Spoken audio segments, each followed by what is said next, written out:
tonight. From Acrisure Stadium in Pittsburgh.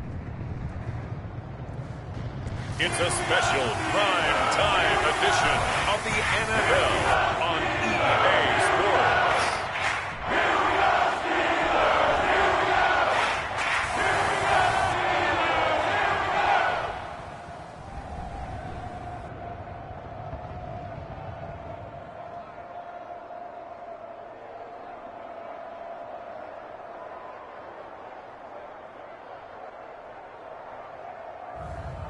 It's the Pittsburgh Steelers taking on the Houston Texans. EA Sports coverage of the NFL brings us to the world's steel capital in the city of bridges, Pittsburgh, Pennsylvania, and Acrisure Stadium. Brandon Gaudin and Charles Davis, thrilled to be with you from the broadcast booth. And partner, before we get this thing started, what are you going to be watching? Who gets off to a fast start? In horse racing terms, they talk about catching a flyer out of the gate. Who sets the pace and makes the other team chase?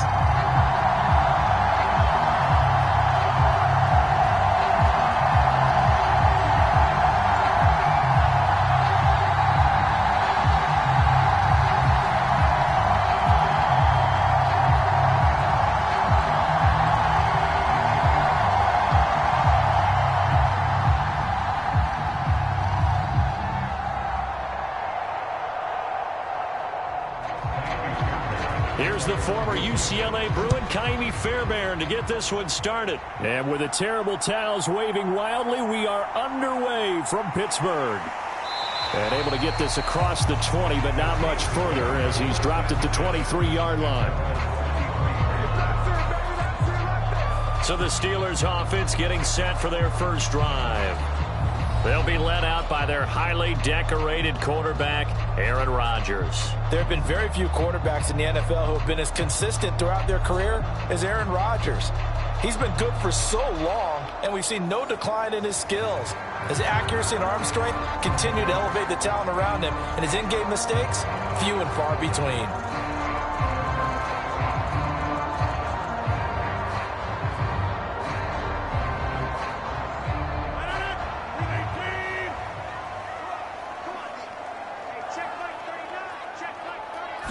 Rodgers going to come out throwing. He'll get this to his tight end. That's Pat Freiermuth. And he's brought down, getting this one up to about the 35. 12 yards on the gain. A great start for this offense. Good job there to locate his tight end, Charles, in the middle of the field. Yeah, he has good pass-catching abilities, and if they're able to continue to find him here in the early going, I think it'll help out his teammates out on the perimeter. You can take the big shots later if he occupies their attention. Meanwhile, Rodgers' throw complete to his receiver, Thielen. And he slips up past the 45 before being tackled. That's a 12-yard gain now on back-to-back plays. He's locked in early. Two nice first-down completions to start. I like the fact that he's seeing the whole field early, spreading it around a little bit in the early going. Now run straight ahead with Warren. And he'll get what he can up the middle, 3 yards. That'll bring up second down. Well, that's just a pile of bodies there, and that's when you kind of find out who's a tough guy, right? Who can stand up and make a play. It was only a 3-yard run, but for both sides, they had to walk away from that feeling like, okay, I can stand up when the going gets tough in here. From midfield, here's Rodgers. And this one incomplete, threw it down at the feet of his receiver. It certainly didn't appear that that's where he wanted to go with the ball initially, so he tried to get something out of it by dumping it off to his running back unsuccessfully. They head to the line facing a 3rd and 7 following the incompletion on second down. To throw, it's Rodgers. Able to find the open man. That's complete. And he's going to be taken down with another first down as the stop's made at the Texans' 37. That one goes for 13 yards, and it moves the sticks. Solid opening drive so far, Charles. They moved this football into field goal range, but you know that they want to cap this off with 6 and not 3. Absolutely. As one of the better coaches in the league always tells me, on offense, I want their body blows all game long and finish it with uppercuts. Well, here are the body blows right now. He's hoping in one uppercut will take care of the end of this drive. Line of scrimmage, the 37 on 1st and 10. On the give, it's Warren. And maybe a little over pursuit there as he's able to take this down to the 25-yard line. 12 more yards there and another first down. Well, one unit I know you want to watch is that offensive line. If they keep clearing holes like that, it could be a long night defensively. No doubt about it, because when they are in sync, as we're seeing so far, when that continuity is there and you can see that they're playing off of each other while controlling the defensive front linebackers, you're exactly right. It could be a very long night for the defense because someone's going to run for some big yardage.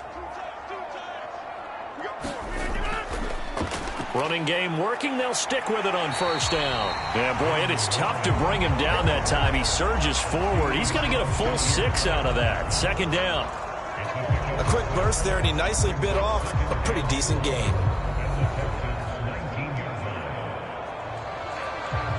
This 2nd and 4.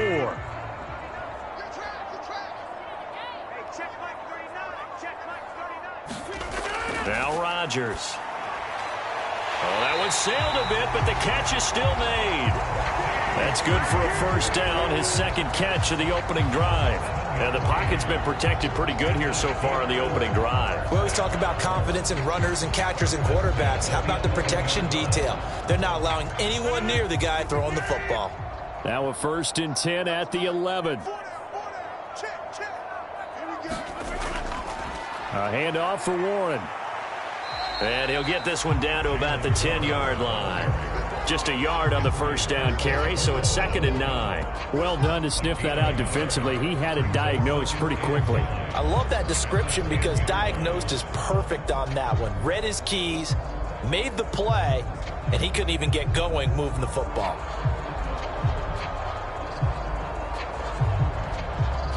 Now 2nd and 9 from the 10. Here's Warren. And he'll take this from the 9 down to about the 7. Just not a whole lot of room to operate there on that carry.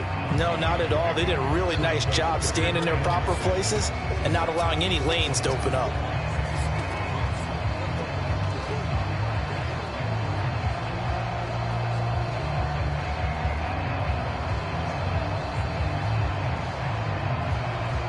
It's been a pretty long opening drive. This will be play number 11 coming up on 3rd down. Rodgers now to throw. And he will not be able to hang on through the contact. It's incomplete. The coverage strong, and now it's 4th down. Well, that was his first target of the game, and it's going to take at least one more target to get him on the board.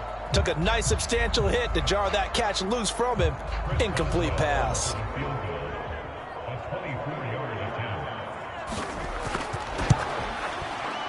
Boswell's kick is good. And the Steelers will jump out to a 3-zip lead.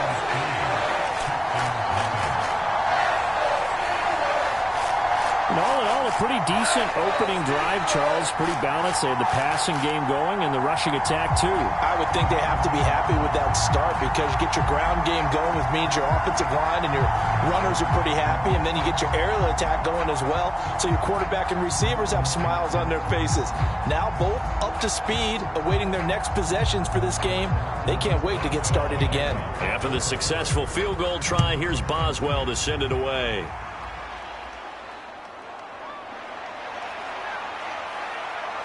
And out a little across the 25 to the 27.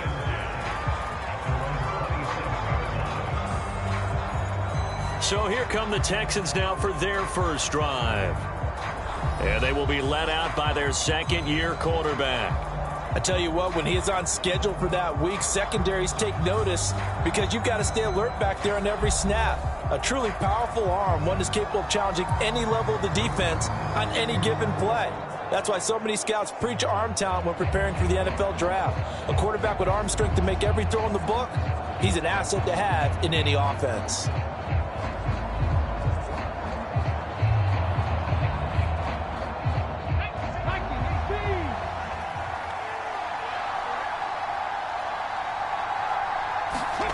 first and 10. It's Stroud.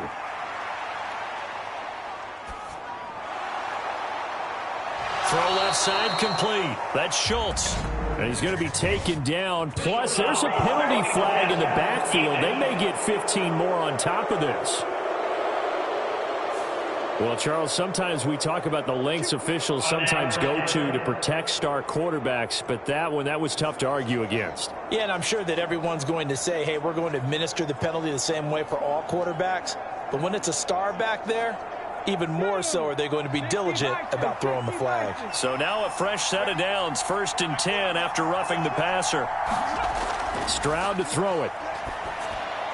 A short one going to be taken in here by Schultz. Call it a gain of 6 on the play, and it'll be second down. Nice rhythm throw there on first down. He located his tight end, made it a nice easy pitch and catch. Hoping he can break a tackle or two. Wasn't able to do that there, but still good yardage. Second down and 4.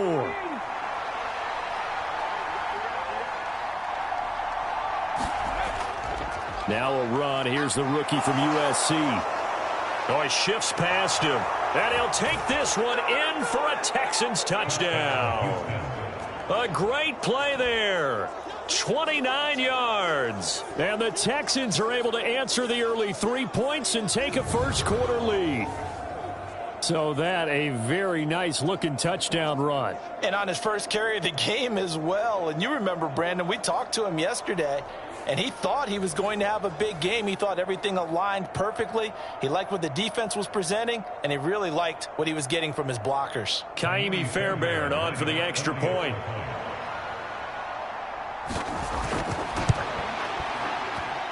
He's got it. They'll see that opening drive field goal and raise it a touchdown, and that makes it 7-3. They had the short field, and they made quick work of it. Just 2 plays to get into the end zone.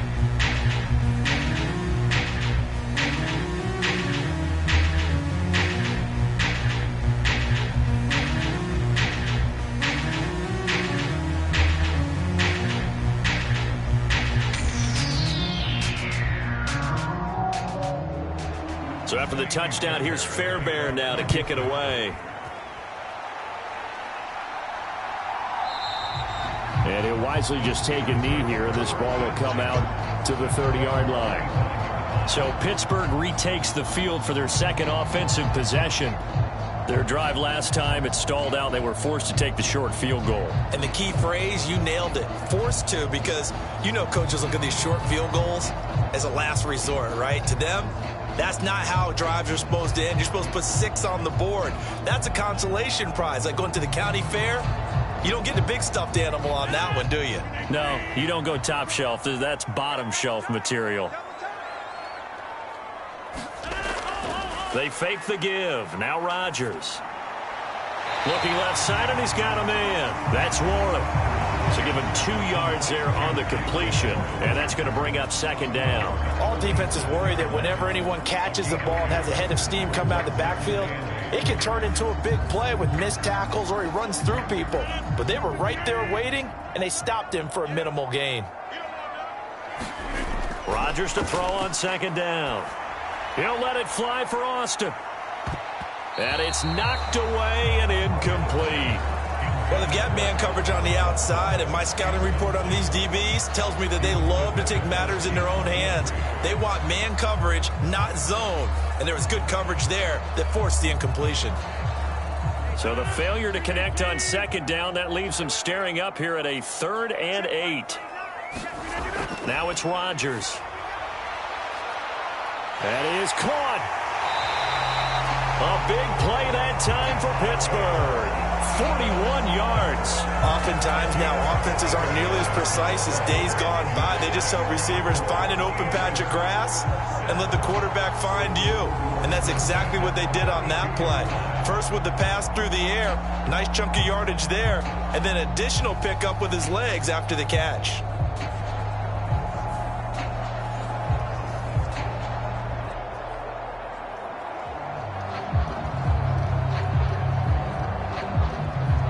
So a 1st and 10 now in Houston territory at the 32-yard line. Throwing is Rodgers. He's got his tight end Fryermuth over the middle. And he's going to get this down near the 20-yard line. They get 10 more there, and I believe that'll be enough for another first down at will. And the tight end is certainly a position built to move the chains because they can control space underneath. If they've got good hands, then, of course, they're a dynamic target. But one other thing is they're right in the sight lines of a quarterback on just about every play, and that makes it easier for the quarterback to pick him out and deliver. And in for the Steelers touchdown. Calvin Austin, a 22-yard touchdown grab. And the Steelers have regained the lead. Man, he just ran a terrific route. Extremely hard to defend when it's run that precisely and the ball's delivered that accurately.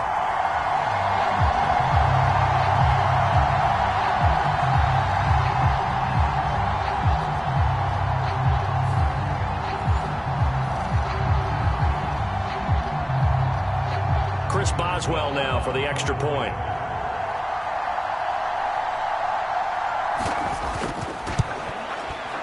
And it's through, and that makes the lead 10-7. That time, 75-yard drive, 5 plays. And in the end, a Calvin Austin touchdown grab finished the drive off.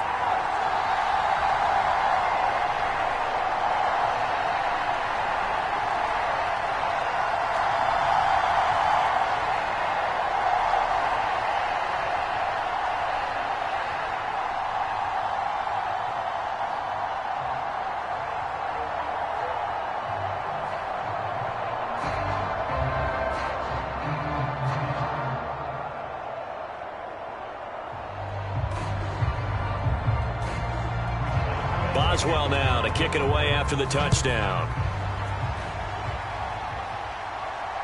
This taken in right around the goal line. And a nice return sets him up pretty good here right at the 30-yard line. So now we get set to see Houston for their second drive of the ball game. This drive here beginning probably with a pair of motivated groups. Remember, the offense scored a touchdown on their last time out. Looking to repeat that in Charles's defense. They were very frustrated after giving up 6 the last time on the field. And frankly, it's just a battle of wills in a lot of ways because you know they're both motivated. They both game plan for this drive, and they both have specific outcomes in mind. To me, it just comes down to who can execute better and which side can step up and assert its will over the other. On first down, here's Stroud. Open man is Higgins. And he'll be knocked to the turf right there as he gets it up to the 43. Solid way to start the drive. 13 yards, picking up the first. To win any route, you've got to break down the defender, and that's exactly what happened here on this really nicely executed curl route. Let's go now. 77 look.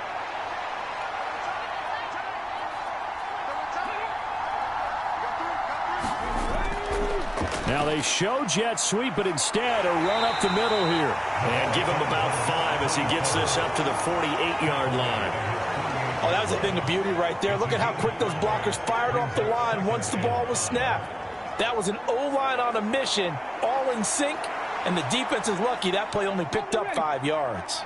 From the 48-yard line, here's a 2nd and 5. They'll bring a receiver in motion right. On second down now, Marks, and he's taken down at the 50 after a short gain of 2. But not much on that run, Charles. No, that's exactly the way to execute a run blitz there. They guessed correctly that they would move the ball on the ground, honed in on it, and stopped them. Mark that down for a win in the defense's column. Here's 3rd and 3.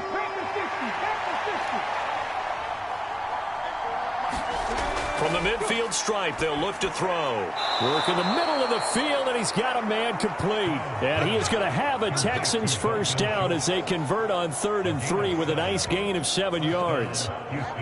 Many different ways to create space, but on that play, he did it with that big, wide body of his. Didn't get a whole lot of yardage on the play, but it did what it was supposed to. Pick up a first down.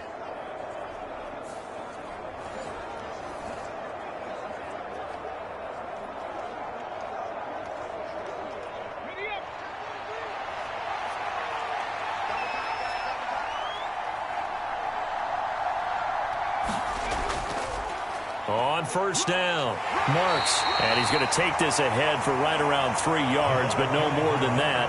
Second down. Yeah, I don't know if it's exactly a win-win, but if you're on offense, you'll take that kind of a run, all right? It was kind of stacked up, found a little bit of yardage, and frankly, they're pretty close to staying on schedule on offense. The playbook is still open for the coordinator.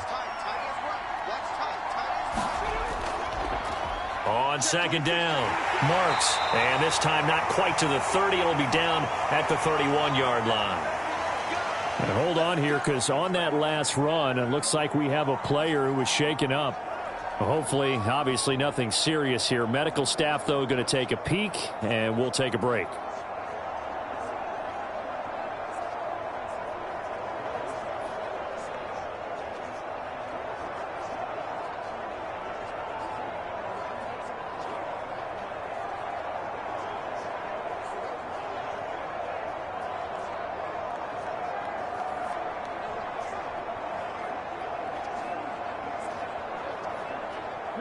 Line of scrimmage, the 31 now on 1st and 10. Play action. Here's Stroud. He's got it to Collins, complete. And inside the 20 before he's brought down. Texans passing game in rhythm right now, picking up another first. What a drive. This has been just chewing up the yardage, and here's one of their best plays yet as they finally get down into the red zone and look to finish this off with 6. So from inside the 20, here's 1st and 10 at the 18. Now a handoff up the middle. Marks, even with that broken tackle, he'll be brought down short of the 15. Credit him with a 1-yard gain there to make it 2nd and 9. I do know from experience that when you slow down someone's running game, you're now doing the dictating on defense. And guess what? Now you're getting ready to tee off on their quarterback because they have to throw it all the time. But you still have to be alert for the draws and other plays of that nature to make sure you don't get hurt.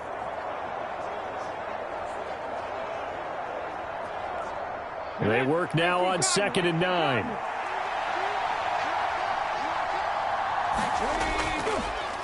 They'll keep it on the ground. Marks, and he is going to be stopped cold behind the line of scrimmage. It's a loss of a yard, so it's back to 3rd and 10. Sometimes being a linebacker in the middle of the field is kind of like being a doctor on the field. You got to make the right diagnosis. Here he correctly senses run and shoots through to make the play in the backfield.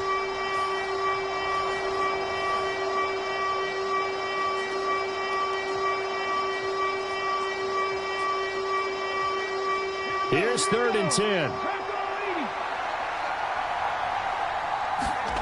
Back to throw. Here's Stroud. And that's going to be incomplete. The coverage too good there. The contact popped the ball free, and it's 4th down. How about that? Red man coverage and decided to test them early. But they proved up to the task and forced the incompletion. So on 4th down, Texan kicker Kaimi Fairbairn comes on. From the right hash, it's a 35-yard attempt. The kick by Fairbairn is good, and that will knot us up at 10.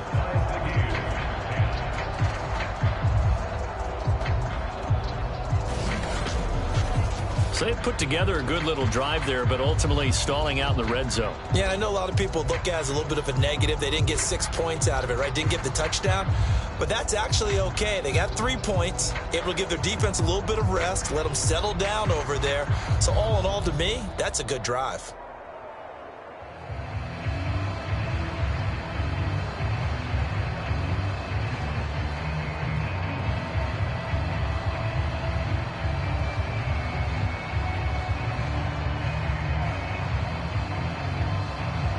All level now at 10 apiece as the kick's away.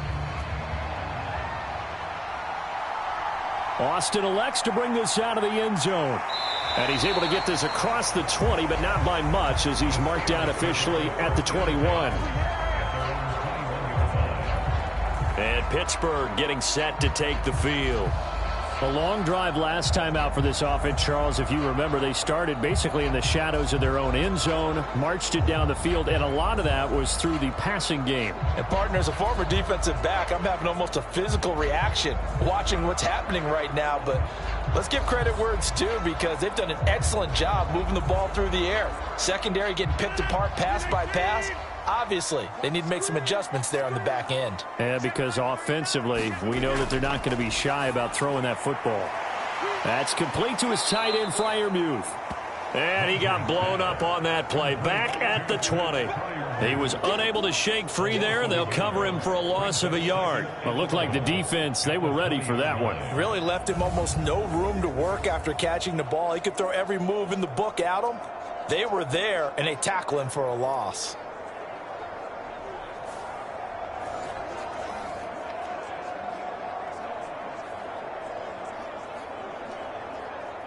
Second and 11.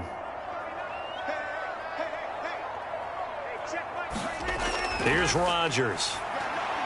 Over the middle, that's caught by Metcalf. So the completion results there in 9 yards. And now 2 yards to go on third down.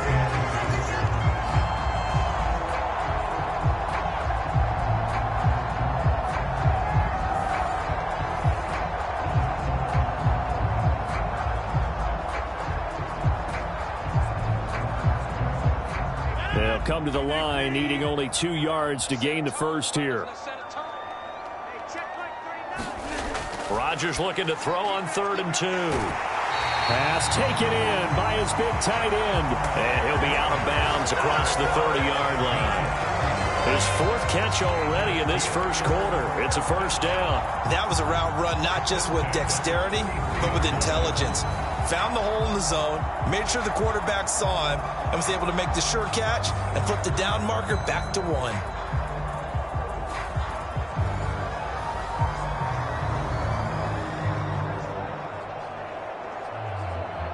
So they'll come up 1st and 10 now from the 33.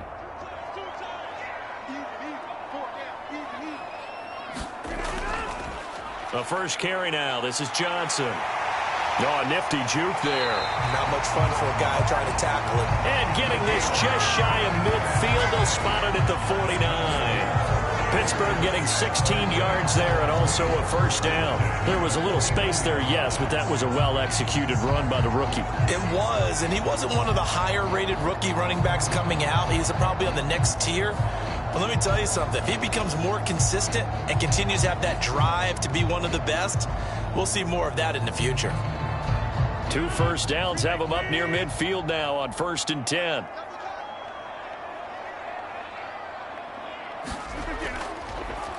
On the run, it's Warren. And he'll work this forward for about 3 at 2nd down.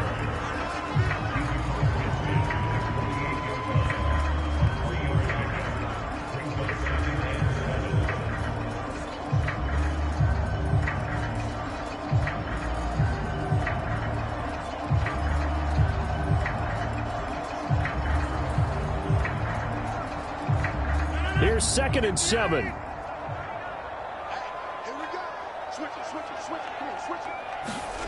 Throwing now is Rodgers. There goes a deep ball, end zone. And that's going to be incomplete. Good effort there, trying to take a shot, but it's 3rd down. They decided the opportunity was there and launched a deep ball, but he was unable to get away from the defender, couldn't create space, couldn't uncover at the end of the route, and that one winds up incomplete.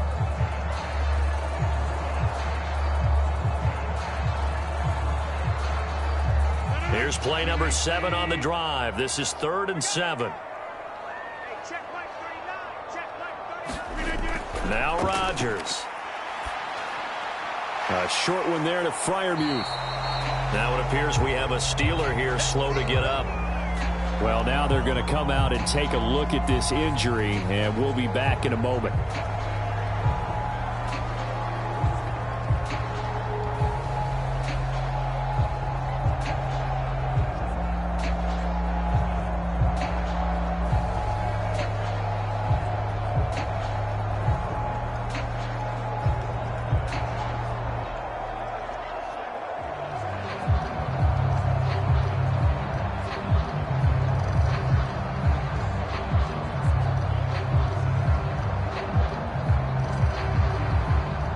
brought down. Corliss Waitman now on to punt. And he'll get this away into the icy winter air. And he didn't quite have the backspin on that one. It hits at the 4 and continues into the end zone. It's a touchback. Out comes the Houston offense as they get set to take over here. And after the field goal last time, we'll see what they can get here. At least they got points out of the last drive, Charles. I never met an offensive coach that didn't want to drive to end with a kick. Most of them wanted to end with a PAT, right? In this case, a field goal, they'll take it. Way better than the alternative, which is a punt. Yeah, but you've met fan bases that wanted that, that weren't happy with that field goal. I haven't met a fan base yet that wants to drive to end with a kick, other than the extra point. That's it. They'll start this drive out on the ground. He'll work his way up the middle for a gain of about 4, second down. At the end of all that hitting and hollering, it was a 4-yard run, so the offense is going to go back there and feel pretty good about themselves. Defensively, you have to feel okay because you didn't let it turn into a bigger run, but the goal, shut it down for 2 yards or less. That's when you start to feel good about yourselves.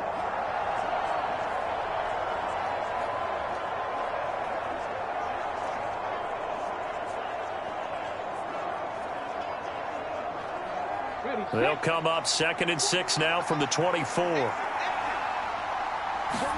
Stroud.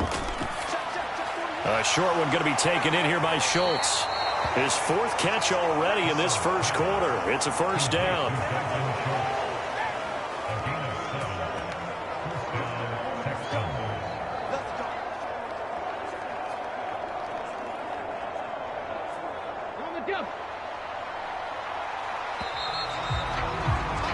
These two teams all tied after 1.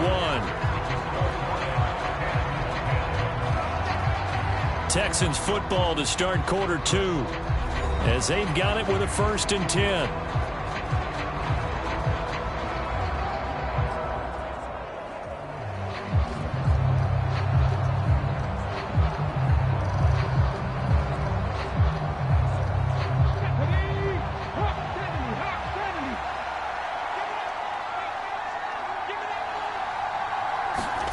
Here's Stroud. This one taken in by Stover. Call it a gain of a yard, and that will bring up 2nd down. Got to give credit where it's due. Really nice defense on that play. The pitch and catch was successful, but not any run after it. Now 2nd and 9.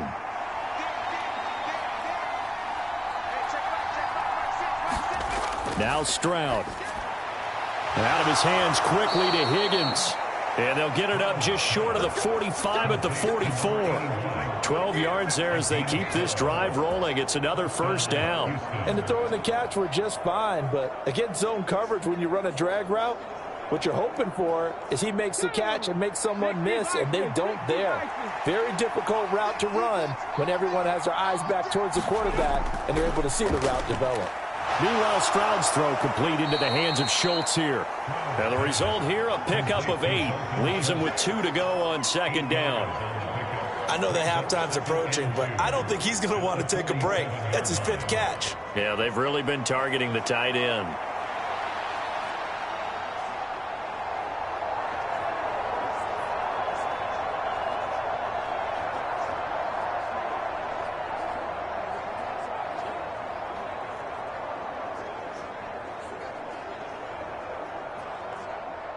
Ball on the 47-yard line. Here's 2nd and 2. Throwing now is Stroud. This one complete to Christian Kirk. And they're going to have themselves another first down as the tackle's made at the Steelers' 35. Texans passing game in rhythm right now, picking up another first. What an intelligent play as he found open grass and uncovered quickly. A nice clutch play to move the chains. The defense, they've got to do a much better job of accounting for these shorter routes.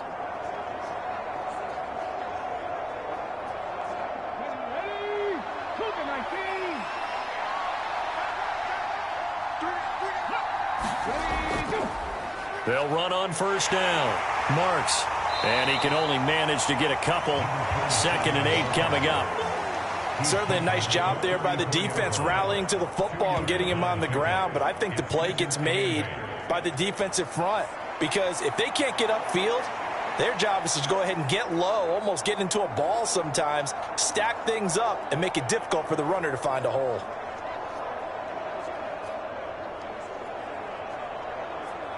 Let's go now. 2nd down and 8.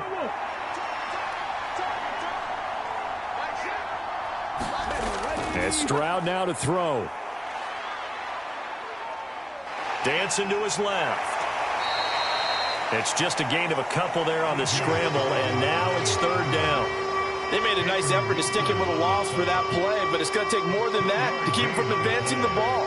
Should be an entertaining battle anytime he tucks and runs over the second half of this contest. The 25-yard line is what they need here. This is 3rd down. Stroud looking to throw. He's got his target. That's complete. And they're going to have themselves another 1st down as the tackle's made at the Steelers' 17-yard line. Texans passing game in rhythm right now, picking up another 1st. How about a nod to the sequence of plays they're putting together here? This has been death by 1,000 paper cuts on this drive. But this is one of their best plays yet, and they're able to move it down into the red zone.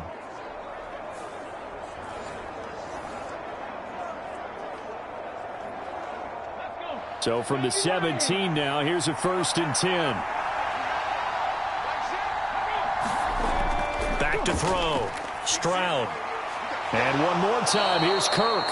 And the Texans are going to have a 1st and goal as the tackle is made at about the 5. Just picking up yardage in bunches here these last few plays. They have moved right down the field, and just like that, they're going to be set up with a 1st and goal. Here we go. 19, Charger, 19, Charger. Looking to throw. Stroud.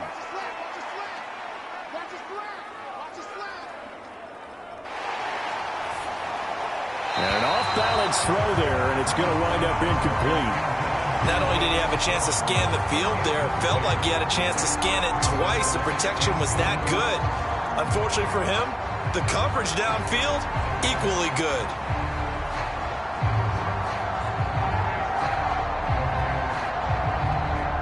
So they've been in the red zone 3 times, and it's yielded just 3 points. Can they find the end zone here on 2nd and goal? Again, it's Stroud. Now he's flushed out left, and he's in. Touchdown, Houston.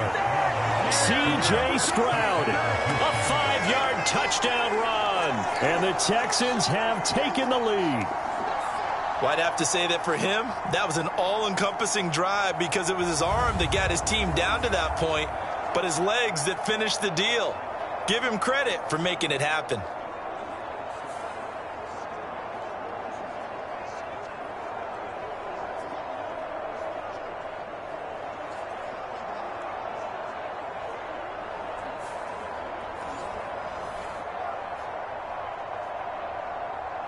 On for the PAT, Kaimi Fairbairn.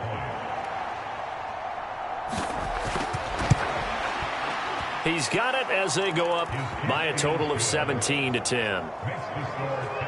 That one in the books as a 12-play drive. And it was C.J. Stroud who finished off that drive with a touchdown run.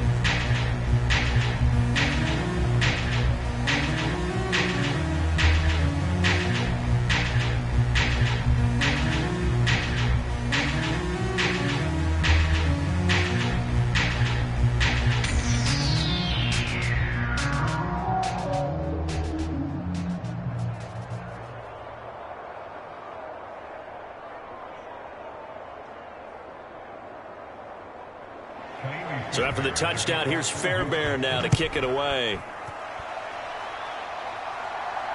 This fielded right at the goal line. And he'll take it up past the 25 to the 26-yard line. Out comes the Steeler offense now, ready to see what they can do here. They find themselves down 17-10 as they come up on a 1st and 10.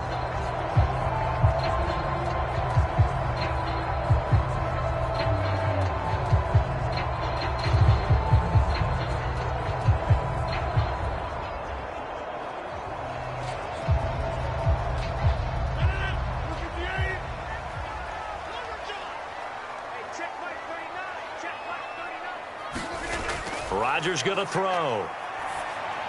That's complete to the receiver, Thielen. So give him 5 yards there on the pitch and catch, and it's second down. Well, it's time for them to be good teammates right here. And what I mean by that is possess the ball for a little while. Get at least 2 first downs. Give their defense a chance to settle down a little bit after they give up a touchdown. From the 31, here's 2nd and 5. On play action, it's Rodgers.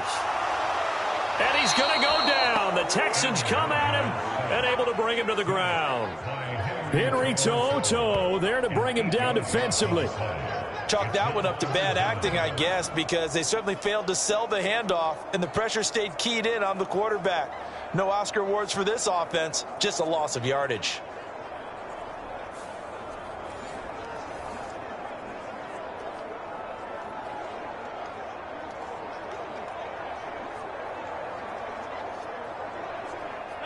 The Steelers on 3rd down. They've converted 3 out of 5 thus far. This is going to be 3rd and 13. Pass to the sideline and pulled in. And past the 40 before he's out of bounds. A big play there as they get the conversion on 3rd and 13. You think about the great receivers in the game, what do they have in common? The ability to create separation in their routes. Whether it's a head fake, a sharp cut, selling a different route, the subtle bump, it's a tough skill to teach. And this is well done here to get open and pick up the first down.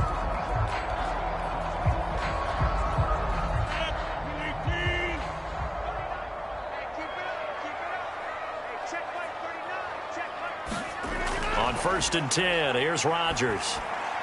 And he'll find Thielen on the right side. And he'll be taken down, but not before he works it past the 50.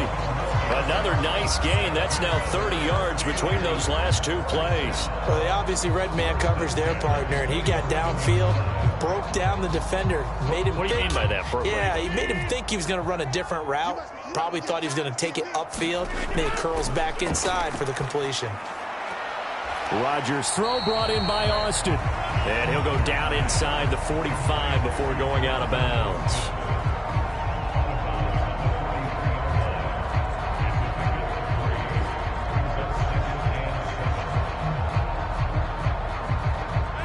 And they'll come up 2nd and 7.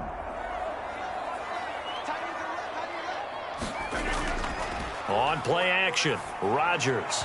Now a quick throw there, but it's going to be incomplete.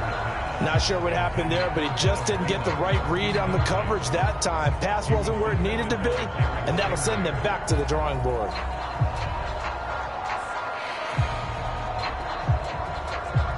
And the line to gain here is the 37 on 3rd down. To throw is Rodgers. He'll drop this underneath for Gainwell. And he's going to be taken down with another first down as the stop's made at the Texans' 31-yard line. The drive stays intact with a pickup of 13. Good strong throw and catch right there. And so far in this game, the alleys have been open for them to get completions, and they're taking advantage of it.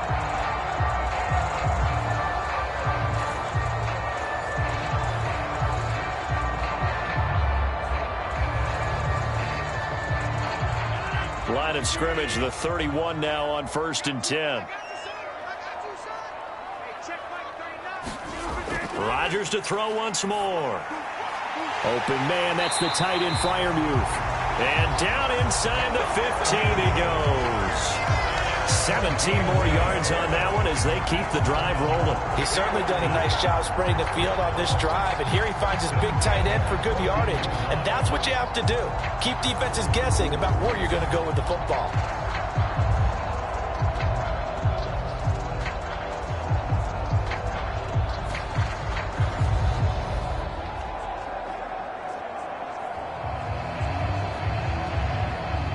Here's a 1st and 10 at the 14-yard line. They'll run it. Warren. And he'll get about 3 just outside the 10, stopped at the 11. Vision is so important for the man in the middle because his ability to look through all the clutter that's happening in front of him, diagnose a play, and then go make it and finish it, that's when the great ones know that they have the goods. 2nd and 7. Here's Rodgers to throw. And it's caught. And he can't quite get there. Tackled down at the 1. Starting to rack up the yardage here in this first half. 5 catches now and a first down. Oh, nice job there putting the ball right in the doorstep of the goal line. Couldn't quite get it to pay dirt, but he got awfully close. Let's see if they can cash it in over the next couple of plays.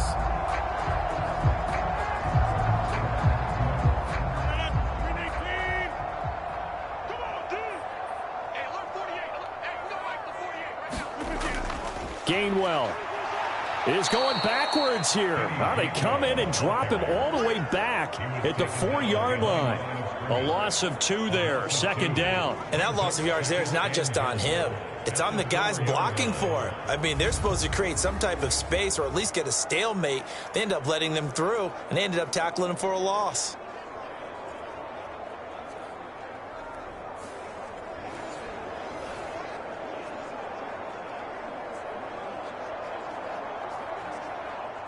So they've been in the red zone 3 times, and it's yielded just 3 points. Can they find the end zone here on 2nd and goal?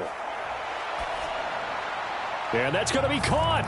Oh, a one-handed grab there. He's got it for the touchdown. He's been a frequent target, and with catches like that, one-handed in the end zone, I'd keep going his way. And he's doing it every which way, isn't he? 2 hands, and in this case, we just saw it with 1 hand. Almost reminds me of a great return of service guy in tennis. No matter how you whack it at him, it comes back at you. In this case, he just envelops it and brings it in. Extra point now by Boswell.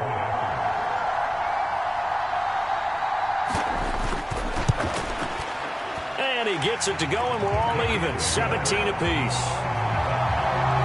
So that drive, 12 plays in length. And it's DK Metcalf who finishes things off with a touchdown reception.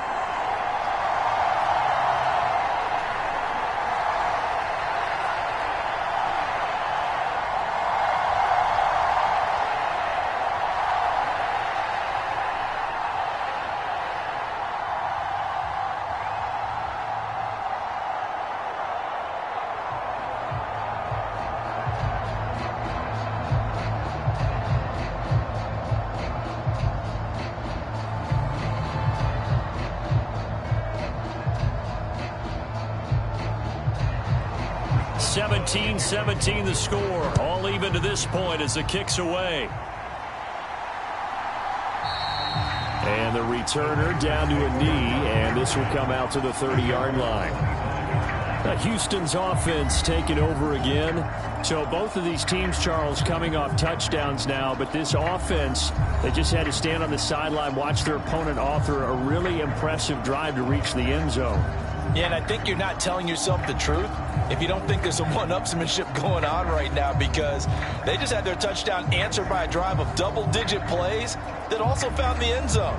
Now they want to do something even more impressive to answer that one.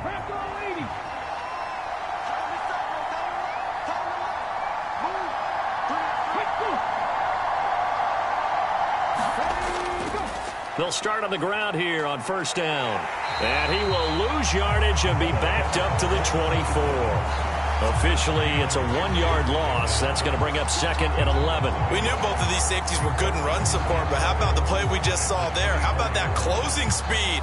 Able to get to the outside part of the field and turn that play into a loss.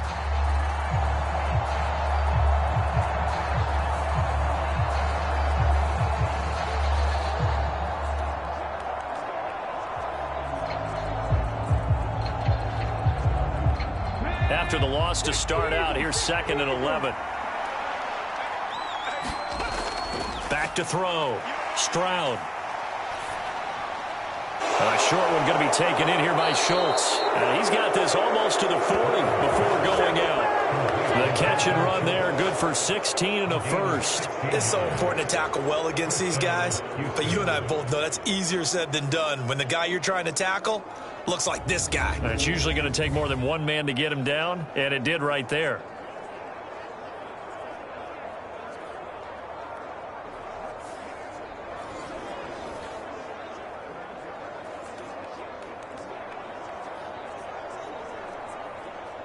So from the 39 now, they'll come up on a 1st and 10.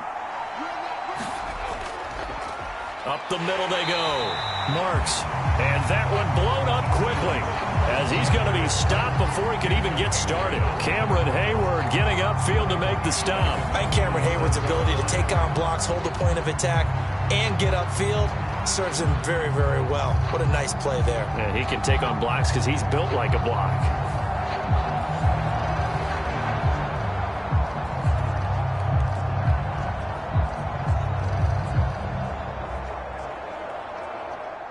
So their task a little bit more difficult now. 2nd and 13 that they're walking up on. They run the counter. Marks. And he is met in his tracks behind the line of scrimmage. Just a loss of a yard there, but it's not going to help. Now they face a 3rd and 14. Sometimes you just sit back and marvel at what he can do defensively. Speed, strength, quickness. He's the whole package. And that package just wrapped up the runner for a loss.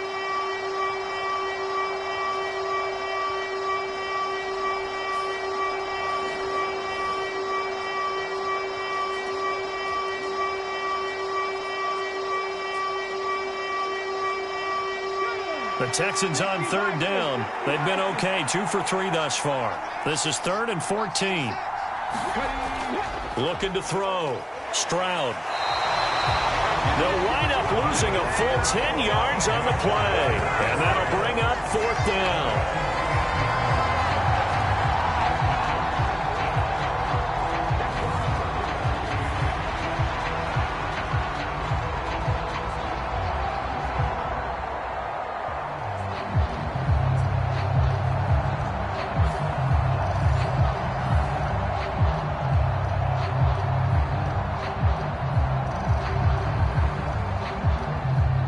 Here's Tommy Townsend on to punt. The back deep for the Steelers is Calvin Austin.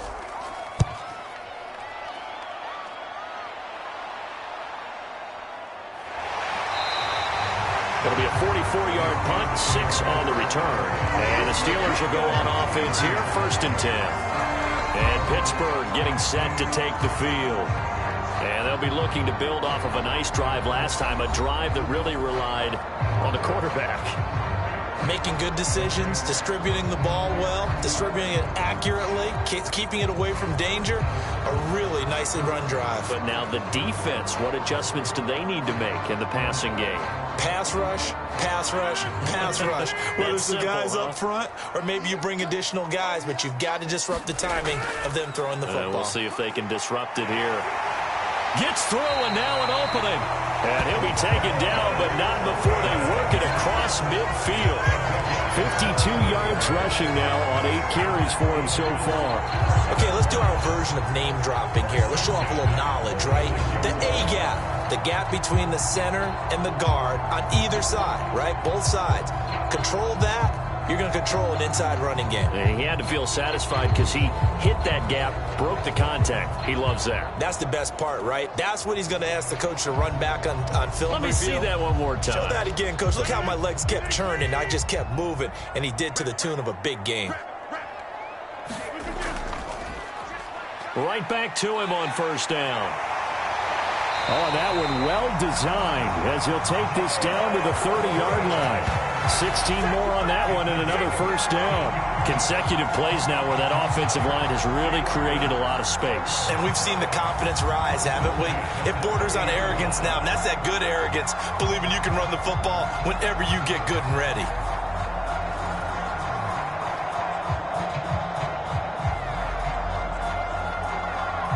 Back-to-back good plays have them on the move on 1st down. They toss it to Warren. And this time they're able to bottle him up as they'll stop him at the line of scrimmage. Call it no gain on the play, and it'll be 2nd down. I know that speed is the hallmark of today's NFL game, but the key to good rushing defense is still having your linebackers set the edge. Now a 2nd and 10.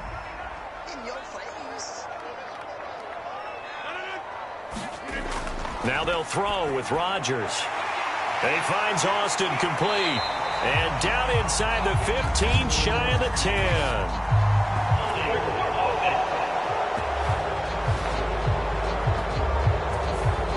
will tread backward on the holding penalty. And I know that they're going to get coached up and they'll get yelled at a little bit, but let's face it, it is hard not to do at the speed and pace that they play.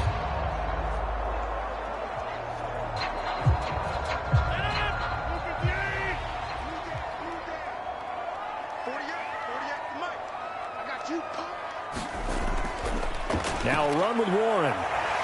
And he'll be brought down inside the 20 at the 19. Second quarter action with 1:59 remaining.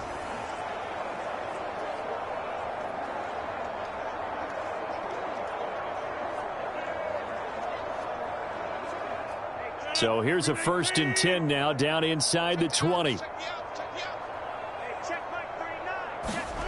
Into the red zone. It's Rodgers. This ball complete. It's an out route to Thielen. And the Steelers are looking at 1st and goal as he's tackled all the way down at the 2-yard line. It's all pretty simple sometimes, isn't it? Go where the defenders are not. And he does exactly that. Makes a nice catch to move the chains. Defense, got to find a better way of accounting for the shorter routes that are being run against them.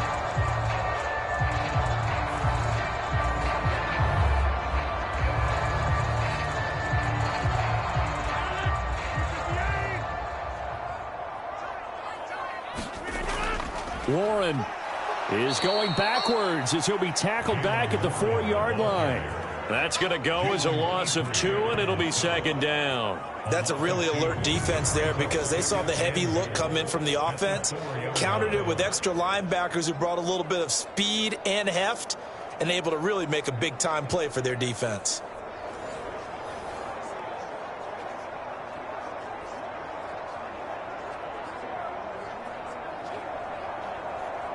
From back at the 4, here's 2nd and goal. Now Rodgers. Oh, that'll be incomplete. Oh, he took a shot as he let that go. And it's going to bring up a 3rd down. Boy, that was lockdown coverage there. He's scanning for someone to come open. But that was great work to blanket everyone. And in the end, he's just got to throw it away. Big play coming here. It's 3rd and goal.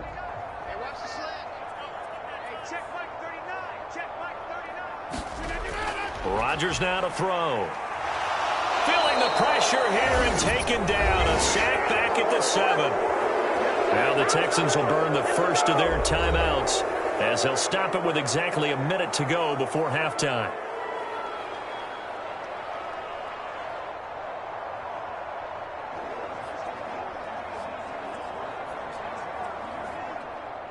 Now Chris Boswell for the Steelers field goal try. This just a 24-yard attempt. Boswell's kick is good. And with that, they take the lead here 20-17.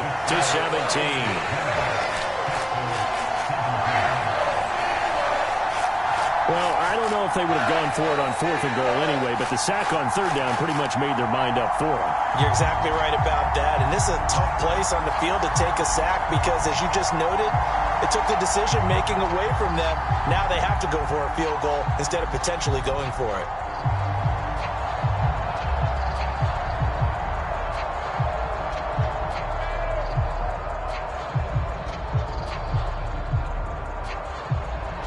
After the successful field goal try, here's Boswell to send it away. That's going to be taken at the goal line, and he'll return it. And up to about the 26-yard line, just across the 25. The Texans with the football here late in this first half. And with a little under a minute to go, they may try and work their way into field goal range and try to tie up this ball game.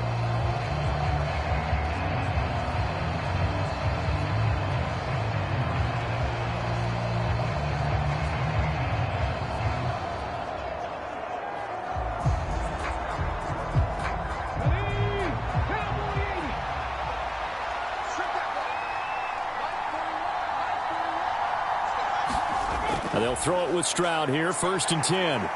Escaping the pressure right. And he's able to get out to the 32, brought down there. Now the Texans will use one of their 2 remaining timeouts as they get the stoppage with just under 50 seconds remaining in half number 1.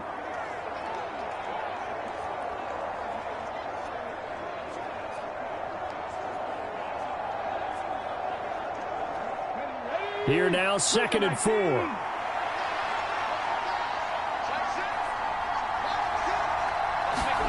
Stroud to throw it. A short one going to be taken in here by Schultz. It'll be a gain of just a yard. And now we've got a 3rd down and 3.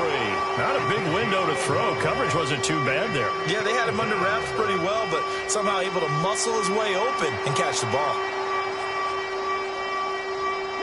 They'll get to the line here, but remember, it's also 3rd down. Operating from the gun, Stroud. And this pass broken up. And the contact well timed there, and now 4th down. That's an excellent job right there on 3rd down. Like any defense, you never want to let them get anything started, and that would have been a 1st down. Instead, you saw the contact on time, no penalty, and before this drive could get wings, it's 4th down.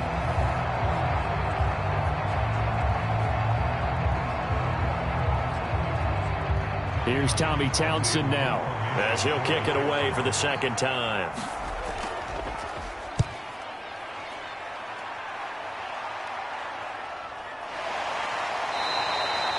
$39 yards on the punt, give him just 1 yard on the return. And control of the football, switching hands with very little time remaining until the half.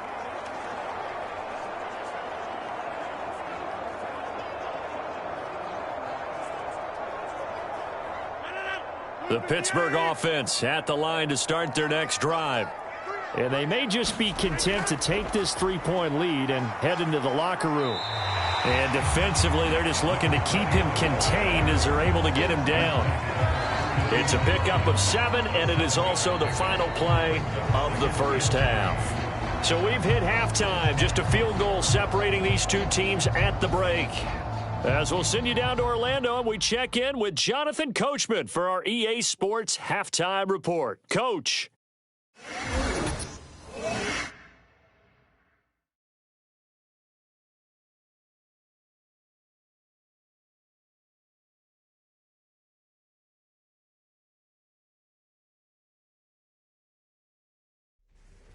All right, Coach, thanks. Yeah, both teams likely to make some changes in what's been a closely fought battle to this point.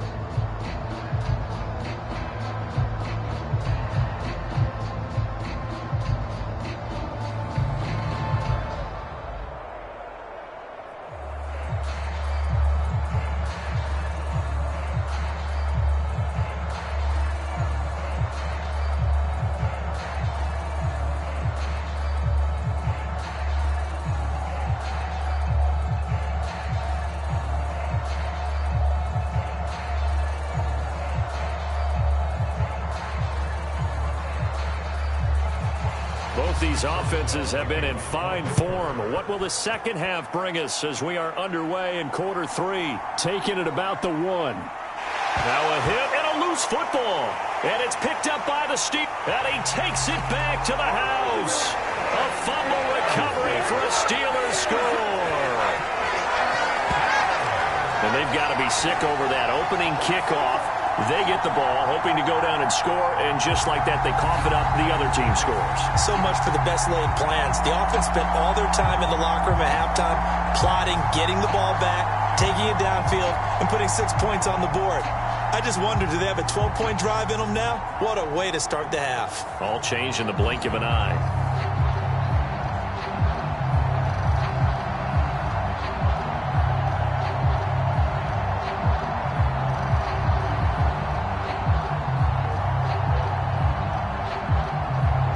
Well for the extra point.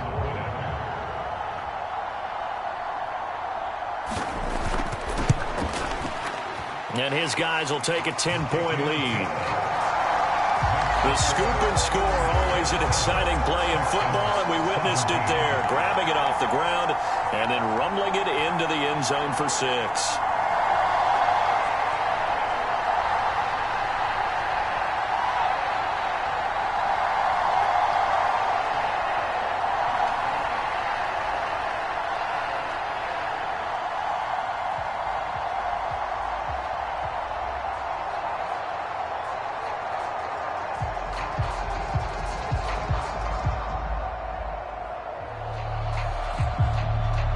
So here's the kickoff now as they'll get it again following that fumble return for a score.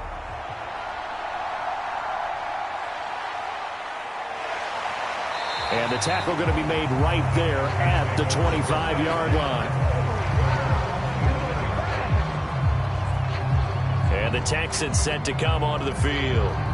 And Charles, a very uninspired effort the last time we saw them out there was a quick 3-and-out, then they punted the football. Yeah, and you never want to get stopped so soundly during a series, but what would be even worse now is letting it happen again right here. They've got to get going.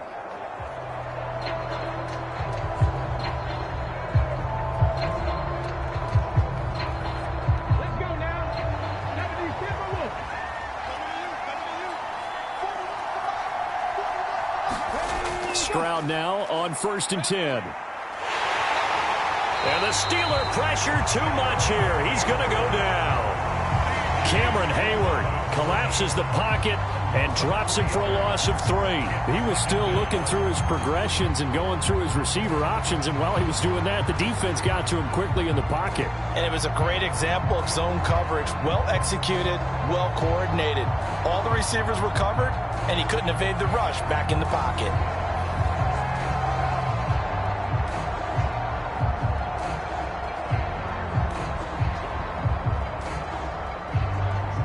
So after the sack, they'll come up on a still manageable 2nd and 13.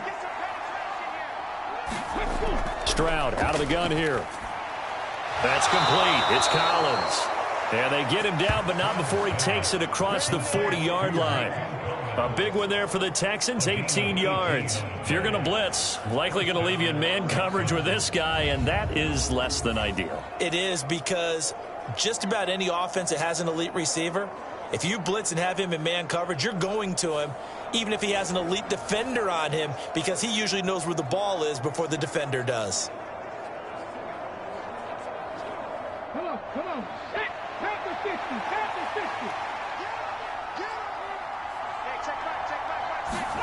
60. Stroud to the air on 1st and 10. And that one too far in front. He couldn't reel it in. It's incomplete. And those two just haven't been in sync thus far. They've done a nice job against him, but still, with his talent, you would expect them to have more completions to him in this game. Here's 2nd and 10.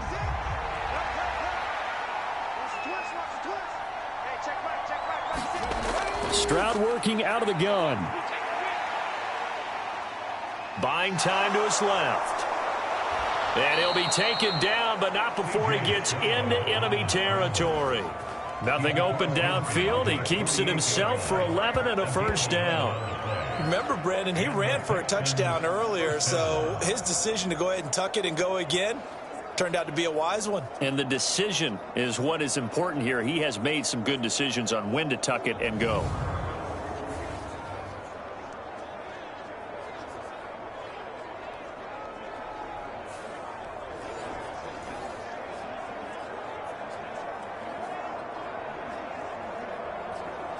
Operating out of Steeler territory now. Here's 1st and 10 at the 48-yard line. Ready. Back to throw. Stroud. And his throw is incomplete.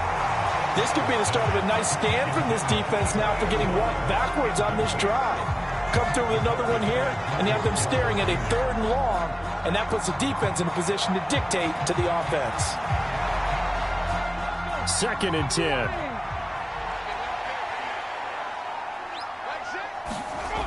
A shotgun snap to Stroud. Under pressure here, and down he goes. Sacked back at about the 43-yard line. T.J. Watt, his 2nd sack of the night. An assortment of sacks in this game. This one the product of a good jump and terrific effort. Moves quickly off the snap of the ball. Doesn't let up until he's in the backfield and impacting the quarterback.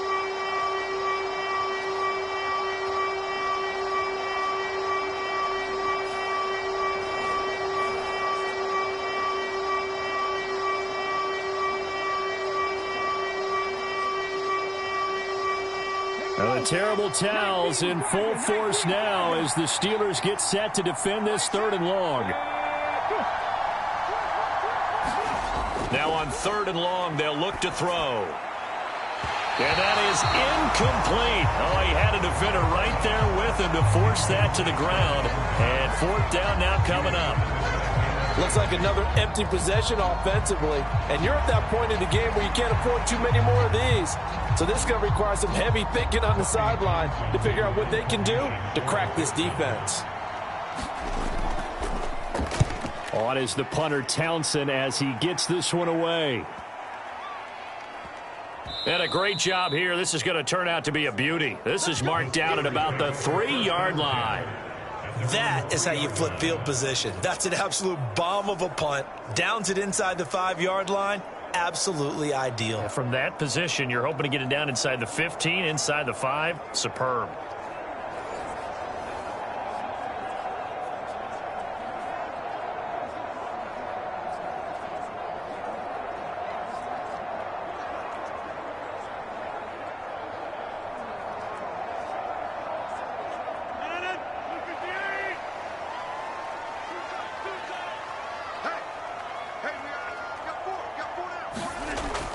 And they'll start the drive on the ground with Johnson. And he'll find a little space. He gets us up near the 10. It's a 6-yard pickup, and it gets him to 2nd and 4. I think they're ahead of schedule now after that run. They might be bold with this 2nd down call after that type of a game. 6 yards on that last play. Here's 2nd and 4. Now it's Rodgers. He's got his tight end Freiermuth over the middle. And able to get this one out just shy of the 25 at the 24. That'll give him 60 yards receiving now as he's got a first down. I'll tell you what, a lot of those mid-range throws have been available because sometimes teams get too concerned about the deep ball and they leave too much space in front of them. And these guys have been taking advantage so far.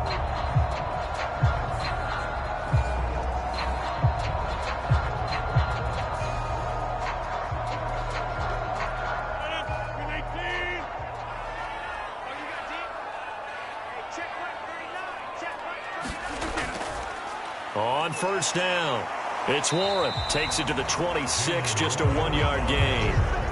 Well, sometimes you just have to give credit to the defense. Great job there at the point of attack, holding up.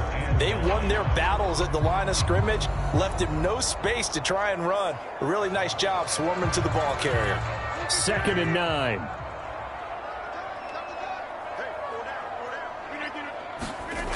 To throw, it's Rodgers. To the right side, incomplete to Metcalf.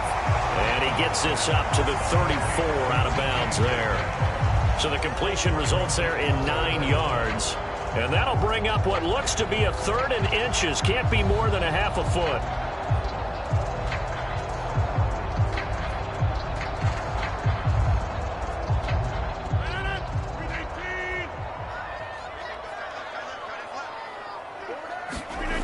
Working from the gun, Rodgers.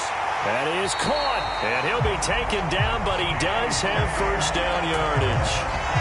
Give him 6 yards, and they do convert on 3rd. Got to say, I was a little surprised to see him, Charles, come out in the shotgun on 3rd and less than a yard. Yeah, but the way the NFL is nowadays, we hardly ever see anyone really run for it on short yardage. So they're going to throw the football more times than not. That was a nice, easy rhythm throw right there, and they pick up the first down. A couple of first downs have them to the 40 now on 1st and 10. Now a play fake. Rodgers. Oh, hit as he throws there, incomplete. Well, they've been back on their heels a little bit here in this drive, but a chance to exhale just a little bit there with incompletion on first down. Now they have to gear up, try and get 2 more stops and escape this drive.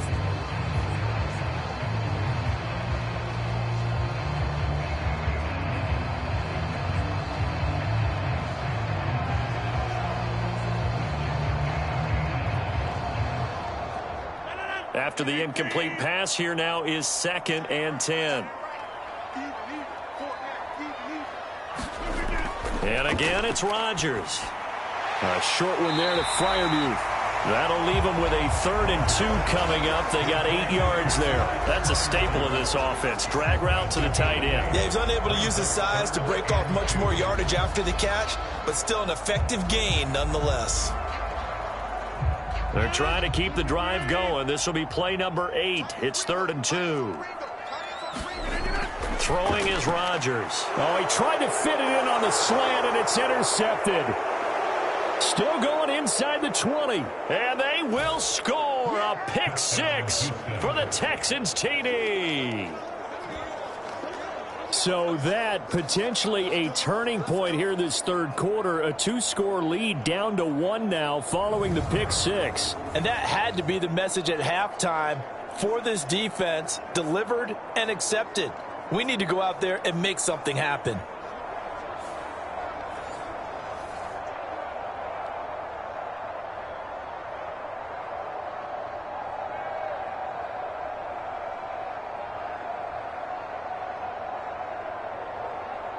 Fairbairn now to add the extra point.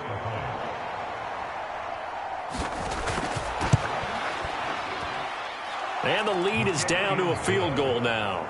A heck of a play there defensively, getting the interception, navigating his way into the end zone for the touchdown.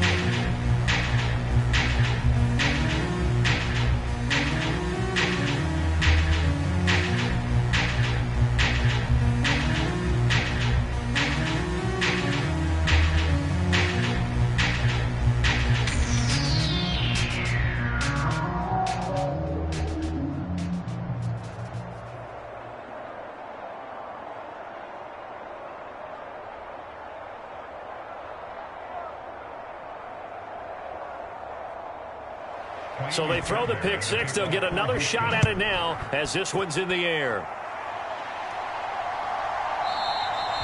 And no thought of bringing this one out. He'll go down to a knee, and they'll begin the drive at the 30. The Steelers ready to take over on offense. Now remember, they were just out here a moment ago through the pick 6, so we'll see if they can take better care of the football this go-around. Yeah, and sometimes, partner, I think it's almost better that you just throw the pick 6 and you come right back out on the field. You're not over on the sidelines dwelling for it for very long.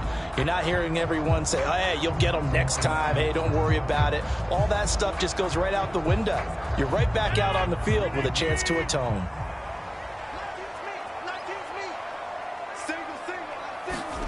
Now Rodgers to try again after the pick 6. And he'll be upended at the 28-yard line. Just a 3-yard gain there. And there's a completion to the tight end. And look at the size of these players nowadays. At that spot, 6'4", 6'5", and up.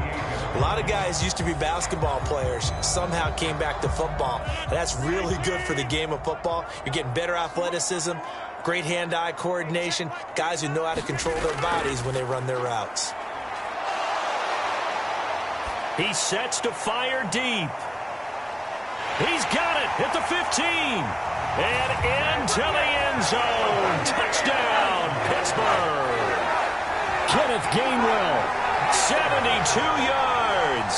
And the Steelers are able to strike quickly to add on to their lead. Well, he's used to running it that distance. Here he had to catch it, too, before making the run. Heck of a play for the score. There's not many things better for an offense than a back who is a complete guy who can run it and catch it. And we just saw him complete a big-time play for a touchdown.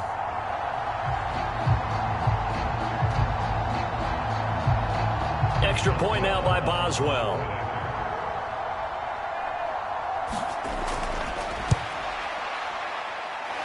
And his guys will take a 10-point lead.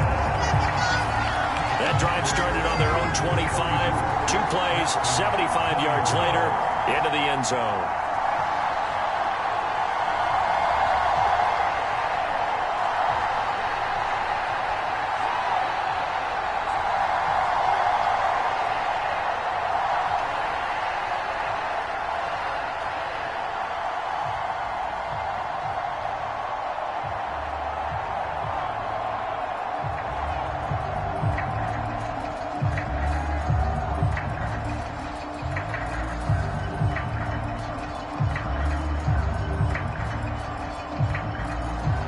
Boswell now to kick it away after the touchdown.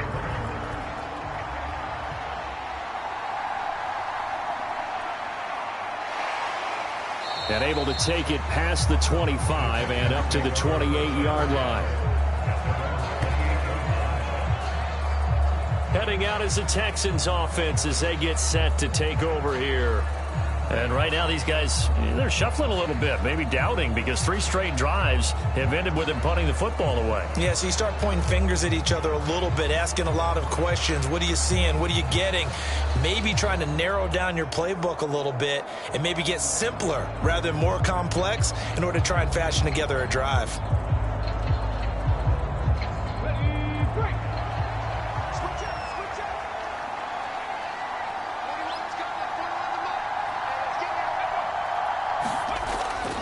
They'll start this drive out on the ground. 2 yards on the pickup there. It'll be 2nd and 8. Defenses always talk about earning the right to rush the passer on 3rd down. And you know what offenses want? Win 1st down so they can set things up for themselves better. And that wasn't helpful there. Not a big impact on 1st down.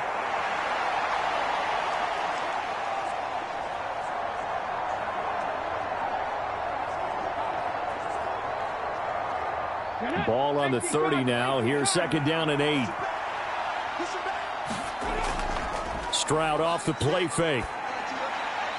He'll complete this one to Collins. And brought down, but not before reaching the 45-yard line. 15 yards, the Texans pick up the 1st down. But one of the ways that quarterbacks keep all the receivers alive in a play, never lock in on any one guy. Make sure you keep your eyes moving, scan the field. And here he finds the open guy for a nice pickup.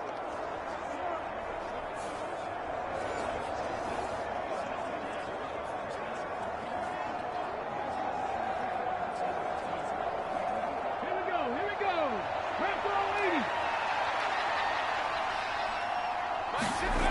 First and 10, it's Stroud. Oh, he tries to force it in, and it's intercepted. Picked up by Jalen Ramsey. Partner, I think this one went awry very simply because he overestimated his arm strength and his ability to fit it anywhere he wants to. A lot of quarterbacks do that and often pay the price. And the Steelers set to take the field.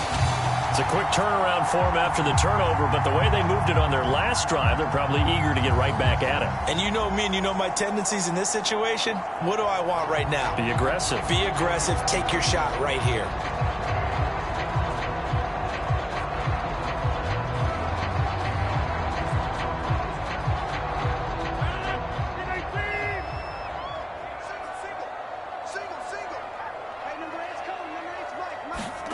So after the INT, it's Rodgers.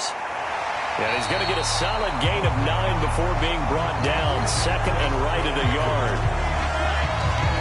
And his play caller does a nice job of giving him an easy throw to start this drive, and he takes advantage of it. The completion sets up a manageable 2nd down.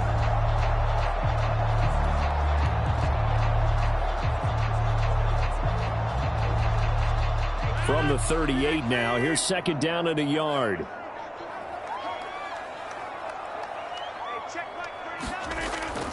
From the gun, a give to Gainwell. And he is met at the line of scrimmage, and he goes down right there. Not enough there for a first. No gain, as a matter of fact. And it leaves them at 3rd and 1. Okay, 2nd and 1, you get nothing. What now on 3rd and 1? Sorry about that. I was so excited I jumped in on you. This is almost like practice to me. Line it up and do it again. You didn't get it right the first time. Just get right back on the ball and go. It doesn't matter that they know you're coming.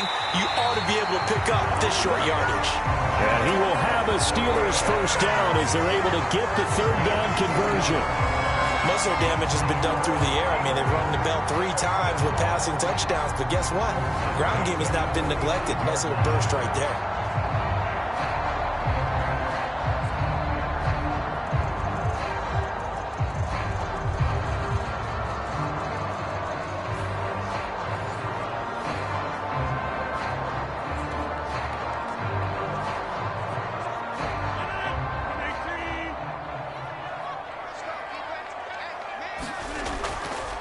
Running left, it's Warren.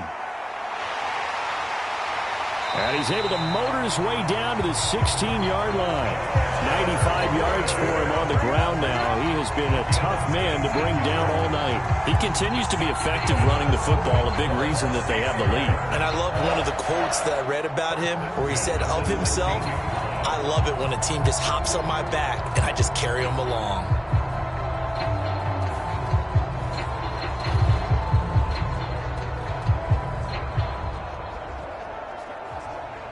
So the ball down to the 16 here for 1st and 10.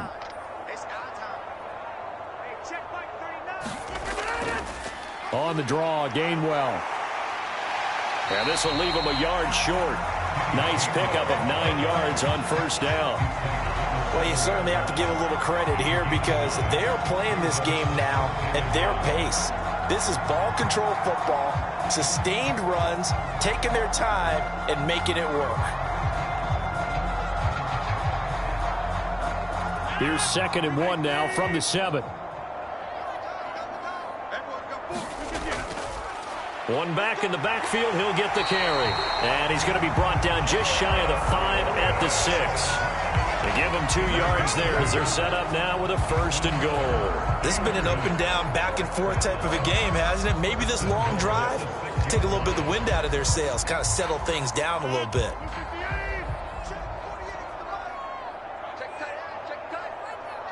The tight end in motion right. They'll try and run. This is Johnson. And after the nice stiff arm, the next wave swarms in quickly for the stop. 5 yards, a good run there, and now 2nd and goal. And now defensively, you have to look at this like the game's on the line. It's just the 3rd quarter, but another touchdown given up here could really spell an end to their chances, so they need to toughen up and keep them out of the end zone.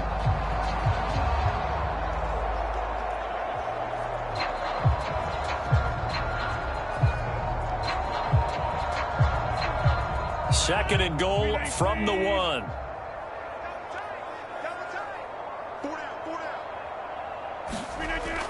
Warren will score. Touchdown, Steelers. Well, this offensive line has really stepped up to the challenge here because those Mastodons, they've been sensational clearing holes all game long.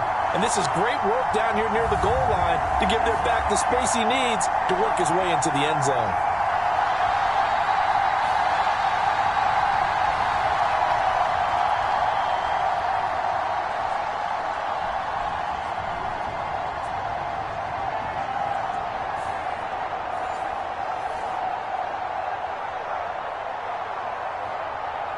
Boswell for the extra point.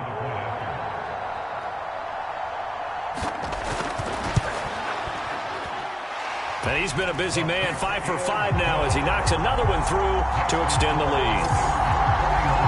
So that drive in total 8 plays. And it ends with a Pittsburgh touchdown.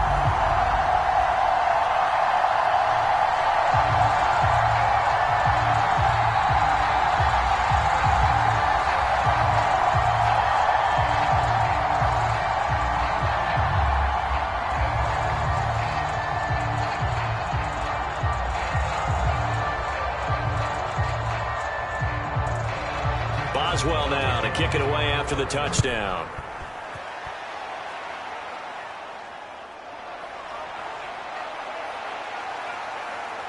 And he's up across the 25 and down at the 28.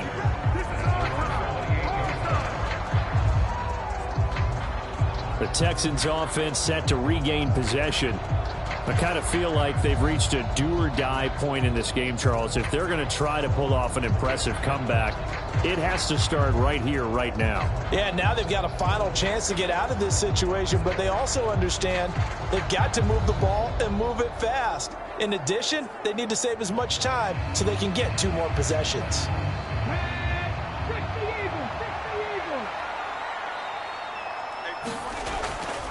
They'll start on the ground here on 1st down. And he is going to be stopped cold behind the line of scrimmage. T.J. Watt, always a disruptor, there to blow that play up. You got to figure the further they fall behind, the more you think that they'll get away from the run. They're trying to stick with it, but the results, they just aren't there.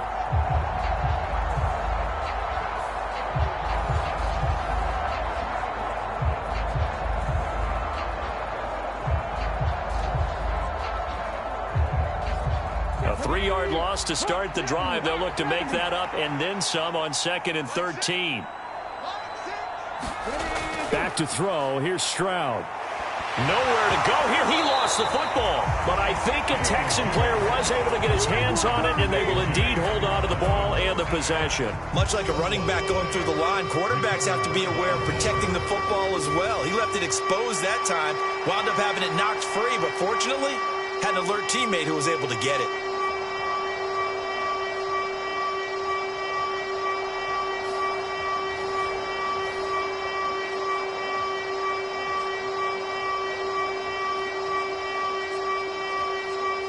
The terrible towels in full force now as the Steelers get set to defend this 3rd and long. Stroud here on 3rd and long. And he's going to go down again. T.J. Watt, 2 plays in a row now that he has gotten in there for the sack, and it brings up 4th down. I think we've seen this before. Someone's down 3 scores. That situation there, it's just going to add to their growing frustrations, don't you think? Yeah, a bad number 3 right now. 3-score game, 3rd quarter, 3 and out, not what they wanted. And you can tell on the sideline, those faces are getting a little bit longer as this one goes.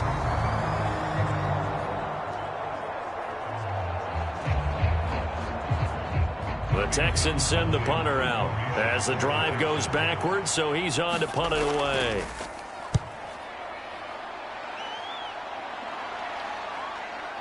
He juked him. It'll be a 48-yard punt. 5 there on the return. And out will come the offense as they take over. There again is the running back as he trots onto the field. He is knocking on the door for 100 yards in this ball game. And it's so important. It doesn't seem like it's that big of a deal. Just short of it, a little bit over. A little bit over feels better to everyone. Offensive line, running back, team totals. Just something magical about breaking that barrier. He's right there on the doorstep now. Good starting field position for them here as they come up 1st and 10. Just shy of midfield at the 48. They start the drive here with Gainwell. And he's fortunate to get anything from that. Give him a yard up to the 49. The way things have gone in this one, the running game's been something of an afterthought, and that's not been too bad for them, has it? Yeah, the offensive returns have been good, but I guess we figured he in the ground game would be a bit more involved. From just shy of midfield, here's 2nd and 9. Throwing now is Rodgers. Over the middle, that's caught by Metcalf. That'll give him 8 that time, and that'll leave him with a 3rd and just a yard. They like going to him in the slot. He catches another one. I think this comes under the heading of until they stop him, why not go back to him? He has something going really well. Great working relationship with the guy throwing the ball, and they keep making the connection. Rodgers to throw on 3rd and 1. Able to find the open man. That's complete. And he'll go out of bounds after taking it a little further down inside the 40. That catch puts him over 70 yards receiving now as he's got a 1st down. And Brandon, from our time in college football, where receivers weren't running the traditional NFL route tree, one thing they did learn, find open areas, find soft spots, and set up and catch the ball. And I think we just saw that there. Yeah, we saw that indeed, picking up the 1st. And they're able to get this one past the 30 down to the 25.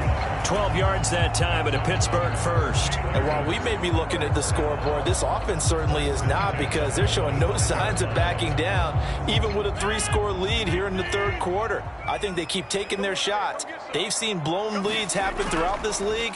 They don't want to fall victim to it themselves. And he'll just plow right into a host of tacklers. Nothing there at all, and it'll be 2nd and 10. His carries tonight, they're getting up there, so maybe one of those every now and then is understandable. I would agree with that. Understandable every now and then. Sometimes you come back and you fake it to him and go play action. But other times you say, okay, they got him on that one. We'll come back to him in another carry. And they're not going to get to the line to run another play. So we will switch ends as the 3rd quarter has come to a close. You're watching the NFL on EA Sports.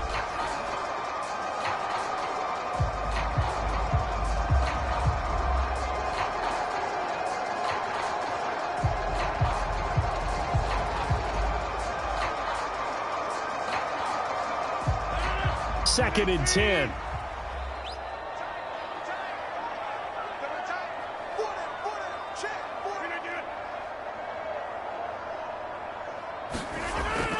They fake the give. Now Rodgers. Oh, you saw that one coming. It's intercepted. Throwing back across his body. And the Texans are going to get the football here at their own 23. Well, that interception at least offers them a glimmer of hope here in the fourth quarter. That certainly does if their offense goes out now and makes it pay off by getting into the end zone. And if it does, then they get a chance to get back out on the field and try and do it again. Maybe they can force that offense into more and more mistakes and give them a chance to get back into this one totally. Yeah, still a 3-score hill to climb. We'll see if they can do it.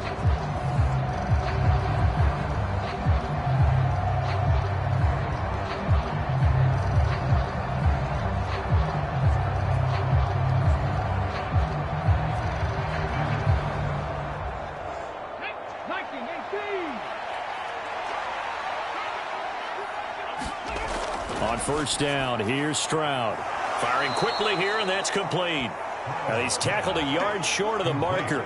Good gain of 9 on first down. That's tough to play zone defense when they can just curl up right there in front of you. Yeah, absolutely. Well, we talk about finding the soft spot. Defensively, how do you make sure they don't find the soft spot like they did there? Tough to do, because what they normally will do is run routes that'll pull you out of that spot that they want to get into. That's what we call not taking the cheese, right? Don't go for the mousetrap. But it's hard to do because when you see a guy cutting that in that direction, you tend to go towards him. They get 14 on that one. Good for a Houston first down. You cannot write these guys off just yet, not with a quarterback like that under center. You mean it actually crossed your mind with him running the team that you could actually maybe write this game off? Not yet. Not a chance. Not with him. We've seen it too many times. Back-to-back good plays have them on the move on first down. Throwing now is Stroud. Here's Higgins out on the right side. Give him a gain of 5 on the completion, and that'll bring up second down. You got the big lead defensively, willing to give him that underneath stuff, right? And this is why you work on your tackling. Tackle them after the catch, inbounds, keep the clock running. Just go ahead and bleed the game out that way. The throwing again is Stroud. He finds his target. It's Schultz. And he is out of bounds, but not before he's inside the 30. That good for 21 yards on the catch and run. Well, I can put my defensive cap on right now, and I know they're saying don't give up any big plays now. They've controlled this game throughout, and all they want to do is see it through to the end. I think they let their guard down a little bit with that last completion. Sometimes when you're trying not to give up bigger plays, you don't react as fast as you should on other throws.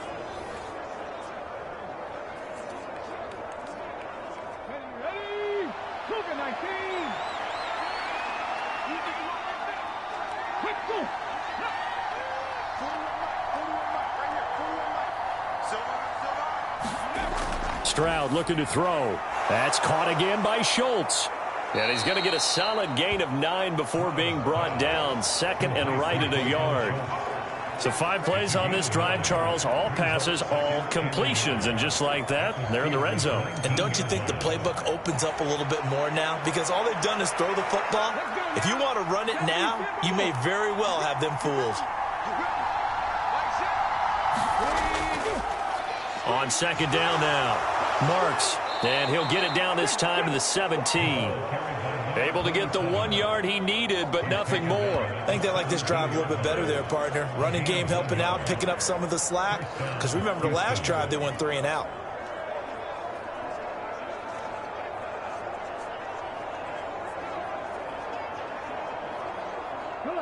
So from the 17 now, here's a 1st and 10.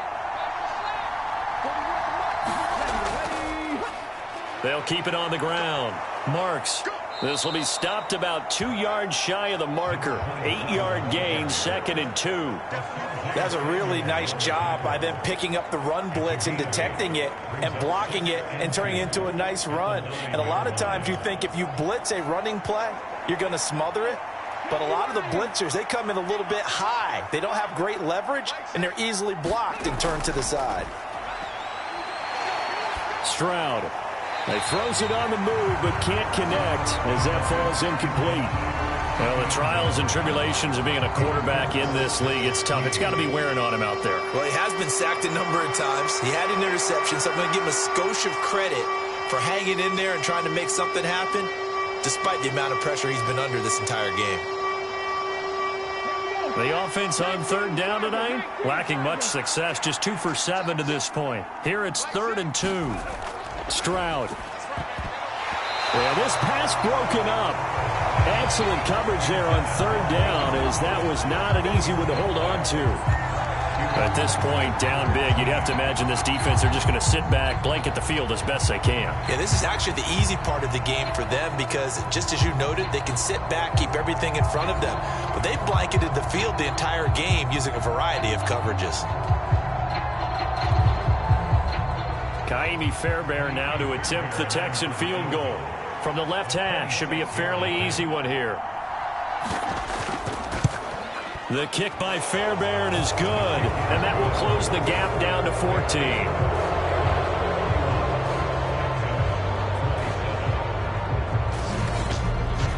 Well, with that field goal, you can argue they needed to get back within 2 scores, and they did indeed do that, but still a pretty uphill battle. Still going to take 2 fourth-quarter touchdowns to get back into it.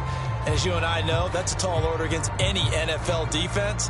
They're going to need their own defense to make some plays as well to give them an opportunity.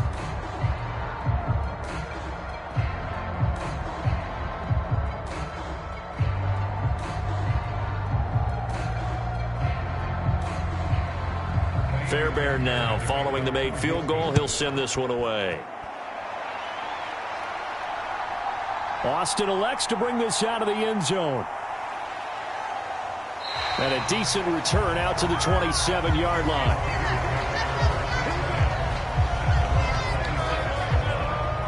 And Pittsburgh getting set to take the field. Now, there are 2 scores on the plus side. Still time here in this fourth quarter, but maybe you start thinking about playing keep away? Yeah, I think here's the situation. You're not thinking touchdowns anymore. You're just thinking first downs. To keep up with your theme there, playing keep away, first downs, they can't touch the ball.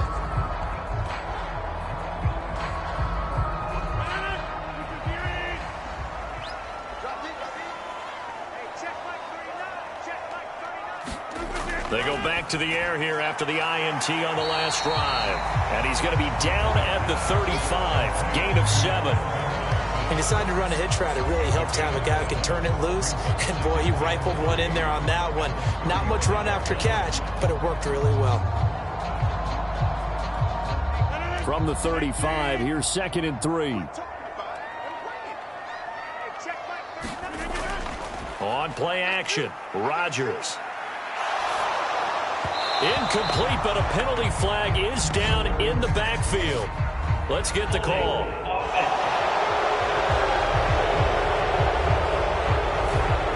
They were looking to throw, holding on the big right tackle. That's real simple, partner. Keep your hands inside in the chest area. You're probably okay. You get it out on the shoulders, get them wide. Usually going to pick up a holding call. Now they face a 2nd and long following the holding penalty. From the gun, it's Rodgers. Left side here taken in by Metcalf.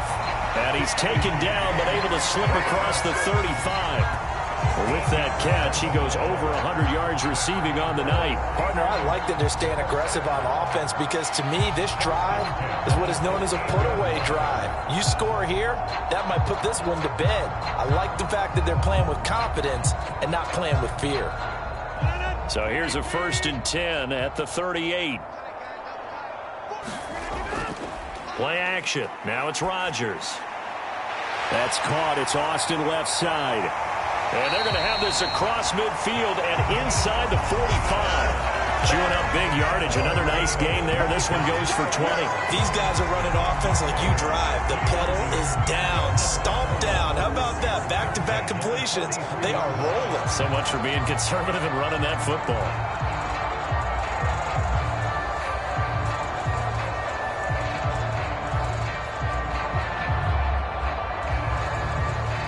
So a 1st and 10 now in Houston territory at the 43.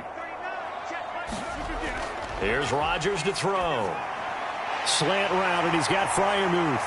And he'll get this one down near the 20-yard line, just shy of the 20. 22 yards on the catch and run, a first down. Oh, that's a nice job of clearing space in the middle of the field for your tight end. He's going to start behind the line and run an angle route, hoping to kind of get lost in the middle of the field. And this is put right on him, and he's able to pick up a first down.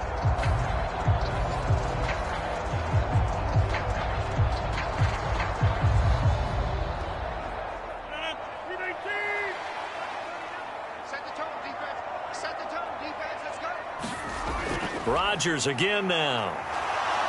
Steps away to his left.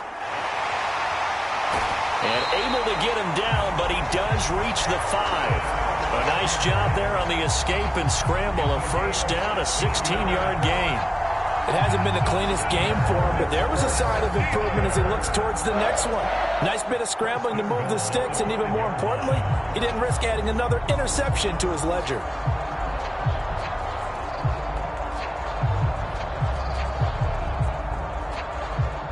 Two big plays in succession. Not sure this D knows what hit him, but now they got to get ready. It's first and goal. Now Rodgers. Back of the end zone. Could he get his feet down? No, it's incomplete. I see the surprise in your face there, partner. That is a rare incompletion from him. He's been on point this entire game. He has percentage completion-wise way up. Not that time. A line of scrimmage, once again the 5 as they get ready for second and goal. On play action, it's Rodgers. He was looking for Adam Thielen there, but now it's third and goal. Let's give this defense some credit now. They let the guys get downfield, but when push came to shove, they stood their ground, and now they'll likely force a field goal attempt. A lot of tired bodies on that field, but this is a big play, third and goal. To throw is Rodgers. And Rodgers intercepted a third time. Jalen Petrie picks it off, and the Texans are right back in this football game. So a good drive with a bad ending, Charles. They move it down the field well, cannot finish it off, though, as it's intercepted in the end zone. Deflating, that has got to be the word here because they were sharp in moving it down the field, but sometimes you start thinking like a touchdown is a given, and it doesn't always work out that way as we saw there.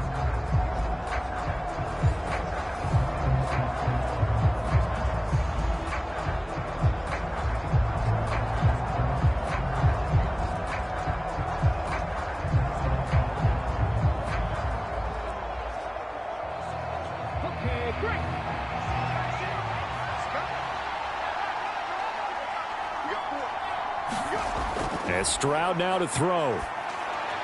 This pass complete to Higgins. And they'll get him down after a pickup of 8, second and 2. Fourth quarter, every drive's so critical, and you figure may only get one more shot after this, so a touchdown's imperative on this drive. It is, but you also have to think to yourself in play calling, don't hold anything back. Don't save it for the second touchdown. You got the first one for the second one to even matter.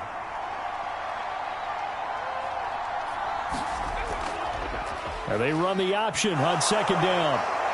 And brought down, but not before they're able to get it up to the 25. Nice pickup, 10 yards and a first down on the keeper. Well, that's the fear any defense has when the quarterback gets involved in the running game. You don't usually account for him, and he's hurting them today. Yeah, he's been very involved in the running game. Defensively, when you got the coverage good downfield, how do you account for him, though? Occasionally, you start to spy him. Take someone who has the same agility, who can dance with him, run with him, and try and keep him in the pocket. Yeah, it'll be especially critical here as we come down the stretch in the fourth.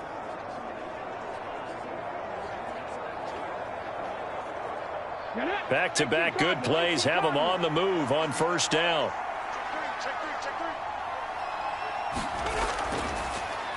Now a handoff up the middle. Marks. He'll be dropped after a gain of about 6 across the 30 to the 31. From the lineman to the guy running with it, that was a well-executed first down by the offense. With 2 shots left to get the first, you can get a little aggressive here on second down if you want and try for some bigger yardage.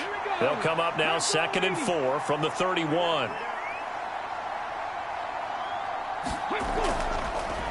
They'll keep it on the ground. Marks. And he'll be tackled right on the chalk of the 45. 78 yards for him on the ground now on 18 carries. Despite the score, despite the deficit, no quitting this guy. He's running angry, running through arm tackles. He wants to change what that scoreboard is saying.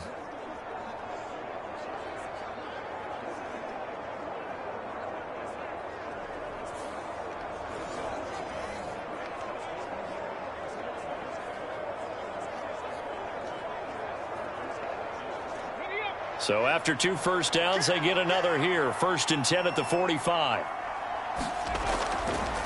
They'll run on 1st down. Marks. And he's going to be met at the line of scrimmage and taken down. Cameron Hayward in on the tackle. And he got off the end there very quickly to make that play. Yeah, it was almost like the bullet train, wasn't it? I mean, just zoom. Quick, quick, quick. And what a terrific play, holding them to no gain.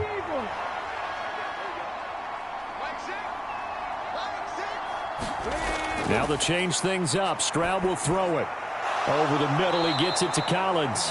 And they're going to have themselves another 1st down as the tackle's made at the Steelers' 42. 12 yards that time for number 12 as they move the chains. All right, this is the time of the game where they're down a couple of scores, and they've really got to get some yards in chunks, and they know the defense doesn't want to give those up, but they've got to find a way to take them anyway. Now the question is, can they string a few of those together? Stroud's throw caught by Higgins. And that's good for a gain of 6, and it's 2nd down. Timing is so important on a route like this because he's going to line up out right and then cut straight across the field. I think the ball might have come out a count or two too late because by the time he was able to secure it, not much of a chance to turn it upfield. 2nd down and 4. Stroud out of the gun here. On the throw, led him too much that time. It's incomplete. He shook his head right when he released that throw. He knew it was going to be a little off target. Yeah, the excitement got him on that one. Wasn't able to control the fact the receiver was open, and it would have been an easy throw. The Texans on 3rd down. They've struggled to the tune of 2 for 8 so far. This is 3rd and 4. Stroud to throw it. Work in the middle of the field, and he's got a man complete. And they're going to have themselves another 1st down as the tackle's made at the Steelers' 25-yard line. With that catch, he goes over 100 yards receiving on the night. Good yardage on the completion there, and when they look at the scoreboard, they do understand a field goal is not going to do them any good. My guess, they're going to press the ball downfield as far as possible, try and throw it into the end zone and get a score because they know they've got to get that done and get the ball back as quickly as possible. Clock running, under 4 to play now as they come up on 1st and 10. Here's Stroud. He finds his man, complete. It's Schultz. And they'll get this down to the 10. Another 1st down as they call his number again. He's got 15 yards here. But correct me if I'm wrong. You're down 2 scores. I don't think you need to rush just yet, but you can't take your time either. Yeah, even if you don't want to commit to full 2-minute offense, you have to up the tempo, up the urgency. Maybe you're starting to call 2 plays in a huddle each time you snap the ball.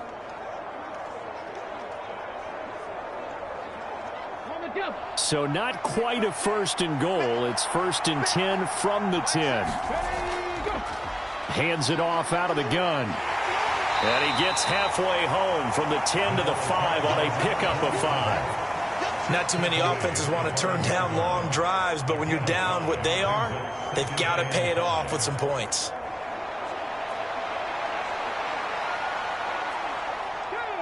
Now 2nd and 5.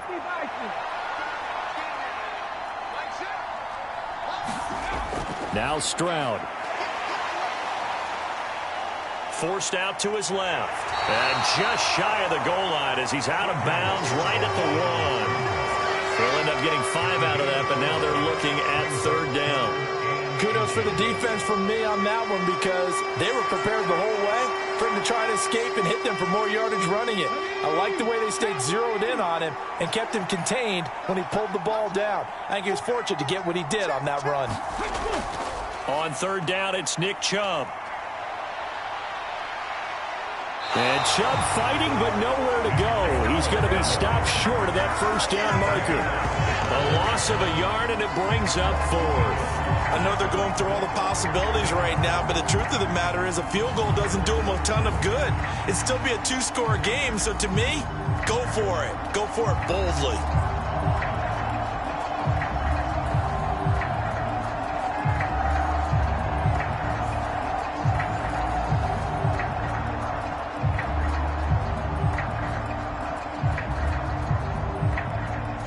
Who wants it more? This is 4th and a yard.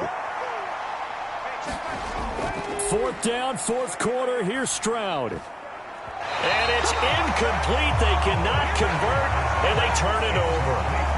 They throw for it on 4th and goal at the 1. And the Steeler defense will celebrate the goal line stand. So now with a little over 2 minutes to play, the road back gets very difficult.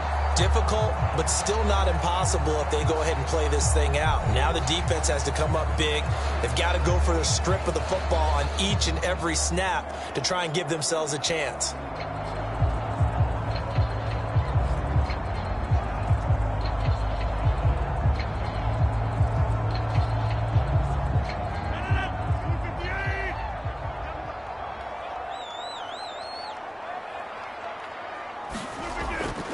They'll start this drive out on the ground. And he'll manage to pick up about 4 at 2nd down. Big Sheldon Rankins there to bring him down. 2 minutes left to play in this football game here on EA Sports. So the Steelers with the football as we get you reset. And the scoreboard on their side, they're just looking to melt away these final couple of minutes and put this one in the left-hand column. 2nd down and 6 now. They stay on the ground. This time it's Johnson. And he'll find a little space. He gets us up near the 10. And now we'll see a timeout used on defense as they stop it right out of the break with 1:57 to go in the ballgame.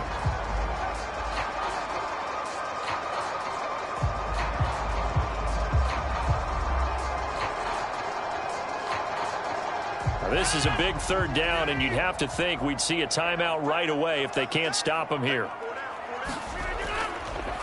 Now run straight ahead with Warren. And he will be very close to a 1st down, but I see the closed fist of the referee, and that means 4th down.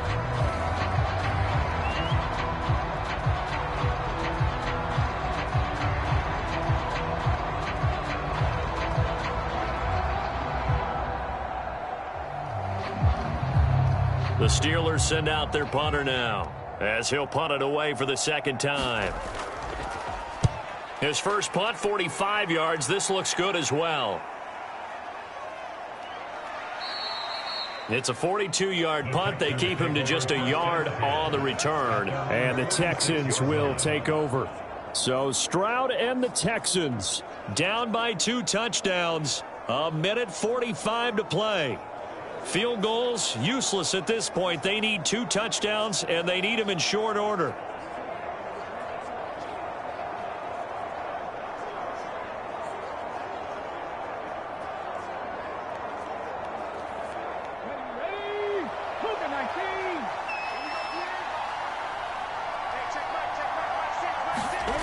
Stroud to throw it.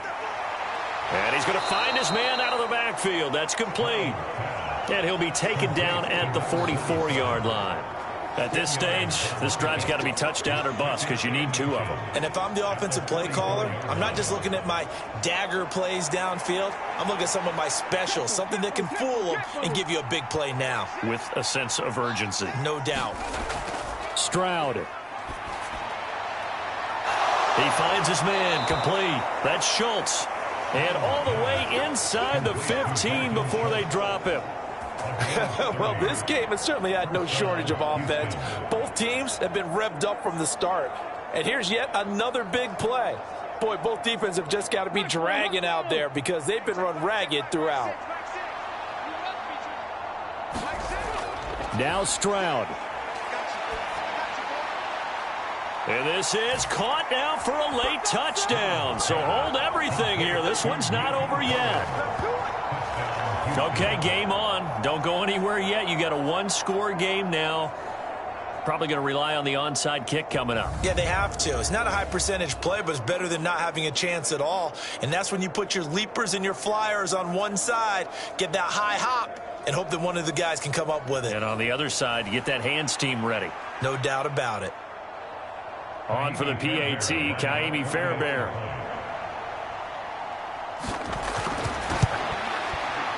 And that'll cut the lead down now to a touchdown. So they only needed 3 plays on that drive. And it was Nico Collins who finished it off with a touchdown reception.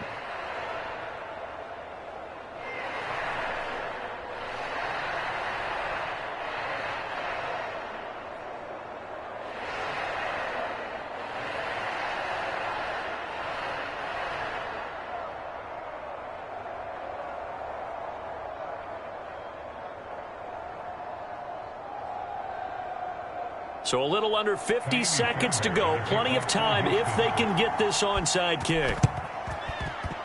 Oh, the Texans may have recovered. They did recover. So they've accomplished half the mission, Charles. They get the onside kick. They do need a touchdown here, but they've got some time to do it. In the excitement, there's no need to press.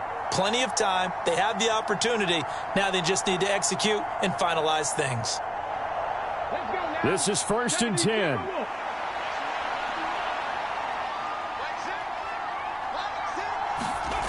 Here's Stroud. Now a desperation throw deep downfield. And that is caught one-handed. Oh, my, he pulled it in. Just a critical breakdown defensively turns this into a huge play. And now you've got to get up to the ball and get moving.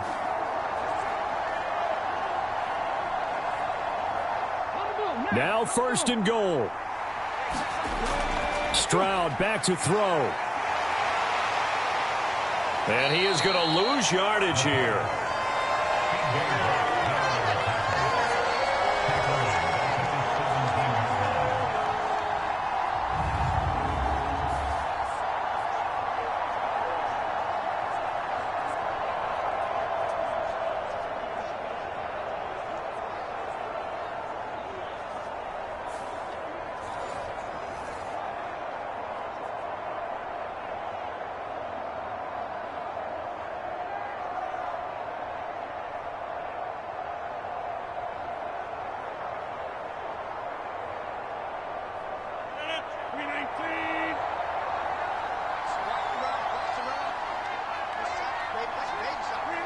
And the knee is taken for the Steelers out of the victory formation. The Texans going to signal for their 3rd and final timeout as they'll stop it with 13 seconds left to play.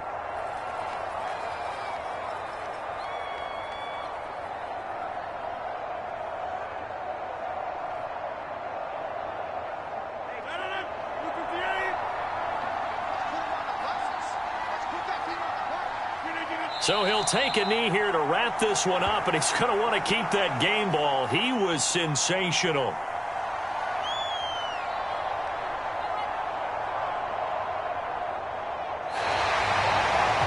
Charles, normally when you see a group score this many points, it's a complete blowout. But instead, they needed every single one of those in this close, high-scoring affair. And, Brandon, I'm still on the edge of my seat after that one because when you have that much scoring and it still comes down to a one-possession game at the end, that's not something we see very often. And in this case, these offenses, they brought it. The defenses, they're going to need some work going forward.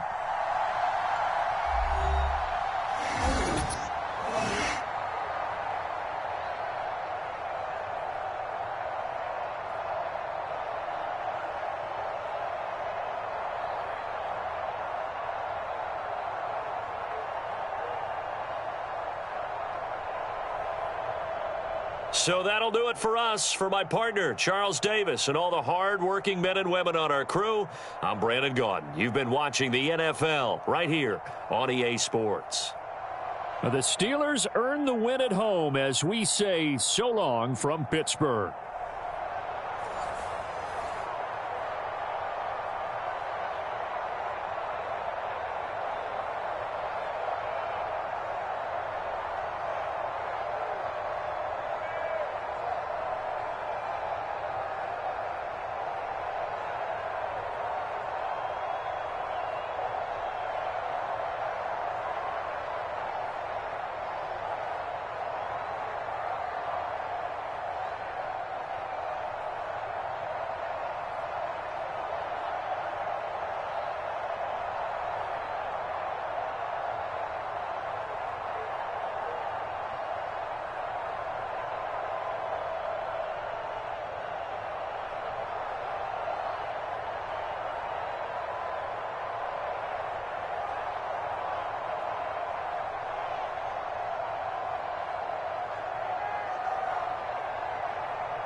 So here's Kaimi Fairbairn to do the honors. And we are underway from Pittsburgh. Austin elects to bring this out of the end zone. And he'll go down as this drive will start at the 25-yard line. So here are the Steelers now to take over for the first time. They'll be led out by the former Cal Bear, Aaron Rodgers. I remember watching him in college and seeing a guy that you knew had great potential, but I don't know that anyone knew that we would see how he would blossom as an NFL player who will go down as one of the all-time great quarterbacks. Can make every throw from every angle with terrific mobility, and he knows how to win games, always in contention for a championship.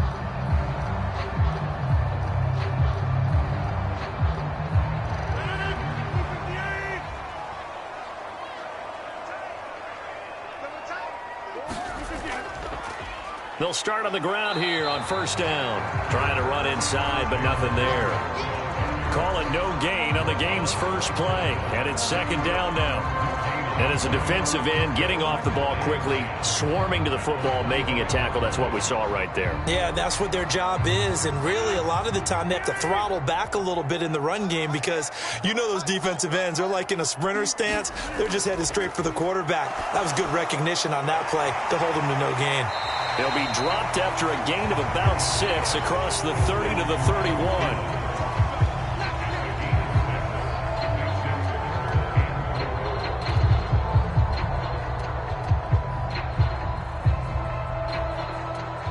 And they'll look to avoid an early 3 and out here on 3rd and 4. Rodgers now to throw.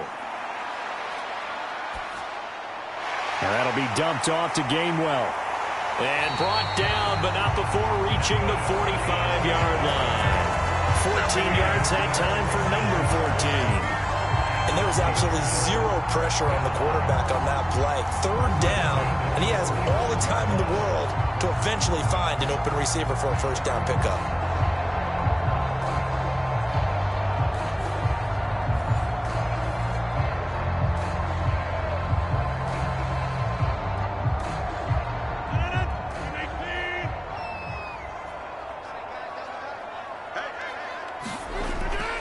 On the give, it's Warren. And he works his way forward to pick up 4 yards there, second down. And that was a quality play to start a new set of downs. That was simply an offensive line winning the battle up front and winning it in a big way and giving their guy in the backfield a nice lane to hit. Ball right on the 50-yard line. Here's 2nd and 6. A handoff for Warren. It's a 5-yard gain, but they'll still be a yard short here with 3rd down now looming. It's not a huge breakaway run, but if your starting running back finishes the game with averages of 5 or 6 yards per touch, you'll take that every single time. The Texans here on 3rd down, putting an extra defender in the secondary. And they'll try and run for it with Gainwell. And a good burst there right from the start as he'll get this one out near the 35. They picked up 5 yards last time. Now they double it and get 10 here. Brandon, what were they thinking on defense there? That looked like they were playing for the pass. That was 3rd and short. Yeah, it was an easy pickup because they handed it to him. That was way too easy. Just looked like absolute confusion defensively. Not sure why they were in that set. Yeah, I'd say you ought to have a few men in the box there.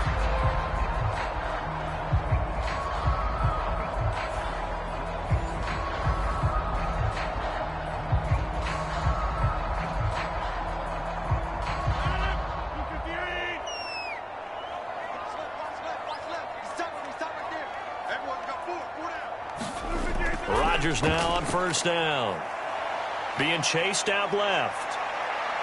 This will be a gain of about 8 to the 27-yard line. I do think it's fair to say that they were caught off guard a little bit when he decided not to throw it on 1st down. But give them credit. They recovered in time to deny him the 1st down yardage. But it's only 2nd and short. So that run is still likely to lead to a new set of downs. Ball on the 27. Here's 2nd down and 2. Running a jet sweep. This is Austin. And he's able to motor his way down to the 16-yard line. 12 yards that time, and a Pittsburgh first. Well, I sure wouldn't be surprised if we see more of this as this game goes on, because we know they like to use their wideouts either on quick throws or on jet sweeps like what we just saw there. And to say that that one worked well, partner, that's stating the obvious.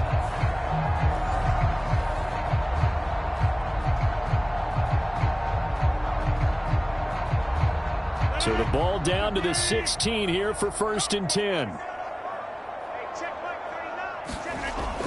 Straight ahead, it's Gainwell. And he couldn't quite get there. Tackled down at the 1. Back-to-back nice gains. That one for 14 yards and another first. So back-to-back big runs, picking apart this defense on the opening drive. I thought this was a passing league. I thought this was the era we were in where the ball was always in the air, right? They didn't get the memo. They didn't get the memo, and I know this to be true. Offensive linemen still, to this day, they want to run the football. They want to fire out and hit people across the line of scrimmage, and they're clearing space. A terrific opening drive has them knocking on the door. 1st and goal. Here's Warren. And he's into the end zone. Touchdown, Steelers. Jalen Warren taking it in from a yard out. And the Steelers will claim the early lead as they're on the board first here tonight. First quarter, maybe too early to talk about statement drives, Charles, but that sure seemed like a statement drive right there. Well, if we're going to talk about statement drives, I think what they're saying is we're going to establish the run. They gave it to him early and often on this drive, and he wound up taking it into the end zone.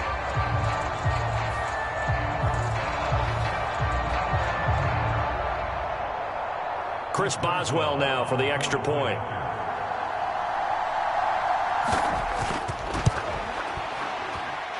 And he'll put it through to make it 7-0 Steelers. A 10-play drive that time. And it ends with a 1-yard touchdown run.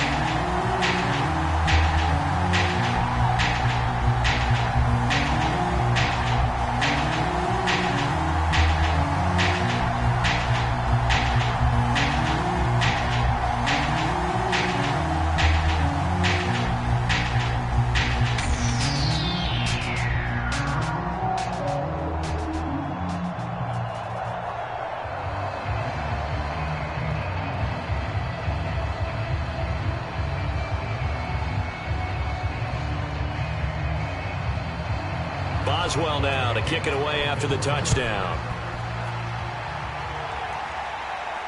I couldn't take the chance. This will be returned from the goal line.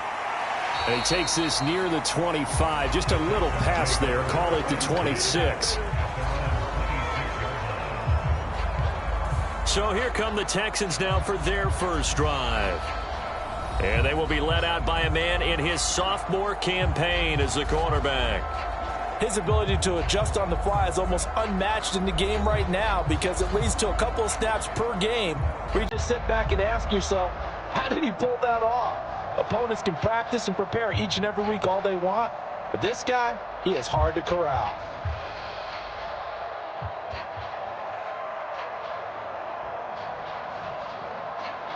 Come on. Back to 60, back to 60.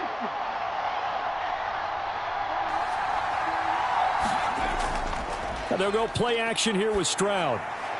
He'll get this into the hands of Nico Collins. We'll see what kind of mindset they have here offensively after giving up the touchdown on the opening drive. And based on our time with them, prior to this game, I feel like they've got a good mindset going in. In fact, the discussion that we had with the coaching staff was, we may give up some points in this game, so our offense has to be ready each and every time to either equal or try and get us ahead and try and keep us ahead. This is their chance to respond to that first touchdown given up. And he'll be brought down right around the 37. 2 yards, good enough for a first. I know what you're thinking out there. I know a lot of you are thinking, take a shot downfield. It's a great spot for it. I'd say maybe later in the game, definitely in the second half. But right now, I think they were just trying to get some momentum built. Get a first down, pick it up, and keep moving. Line of scrimmage, the 37 on 1st and 10. Looking to throw. Stroud. Pressure comes, and the Steelers take him down. T.J. Watt causing the disruption. He gets the sack. In every game we talk about what are going to be the keys as we go into it. Maybe that's a key for their defense today. Pressure the quarterback and make sure you play a good zone defense behind them, and they get their first sack of the contest.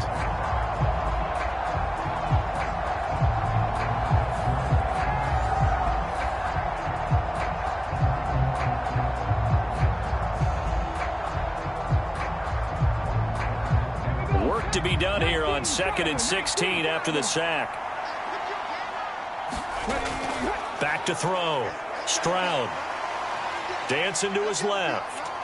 Under pressure again, and down he goes again. Patrick Queen got in there to stick him. He gets the sack. So now make that a second sack for them on this drive. And Brandon, we hear it every week when we go out to do a game. Everyone talks about playing complementary football. Their offense goes down and scores. They see that, and they want to back them up, and that they did, getting 2 sacks on this first drive.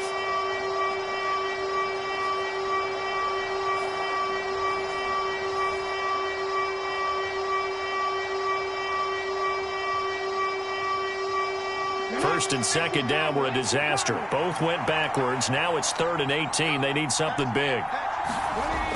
Stroud working out of the gun. And he'll be taken down, but not before they reach the 50. How about that? They weather the storm of a 3rd and 17 to pick up the first. Well, that was a fun one to watch right there. A nice in-breaking route and plenty of room in the middle of the field. And he was able to get behind the linebackers and grab the completion for a really good pickup.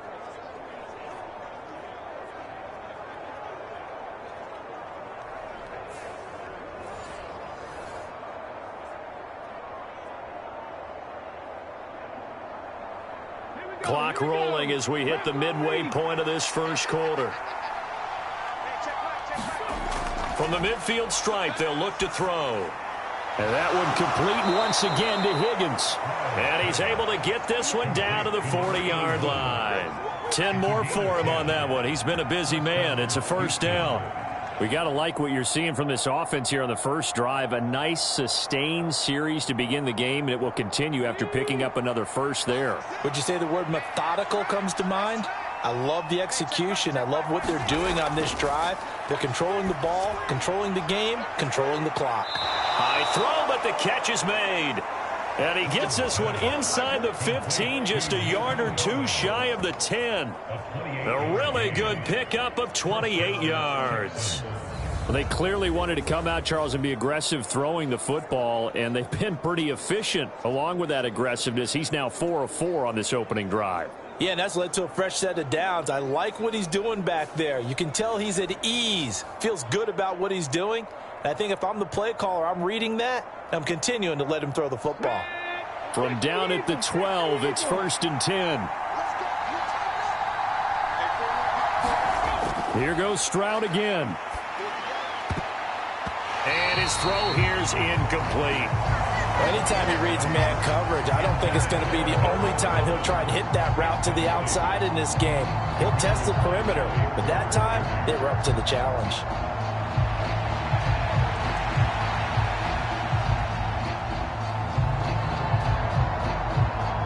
Now it's 2nd and 10.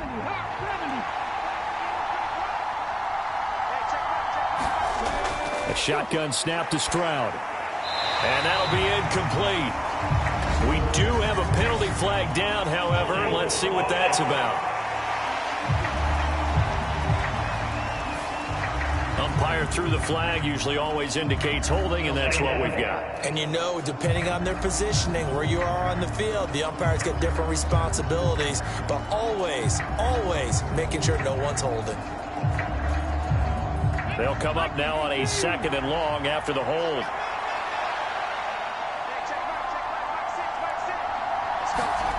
Back to throw. Here's Stroud. His throw incomplete. Well, partner, guaranteed they approach this play with the idea of making up ground to make 3rd down manageable. Unfortunately, with that incompletion, right back where they started on the last snap. Now they need a big 3rd down play in order to pick up the yardage needed. An incomplete pass on that last play, and that means they'll need to come up with something here on 3rd down. They'll stick with the passing game as he looks to throw. And will be incomplete as well. Smart move to throw that one away. You're in field goal range, so you definitely don't want to be loose with the ball. And that's great work by this defense to force a 4th down.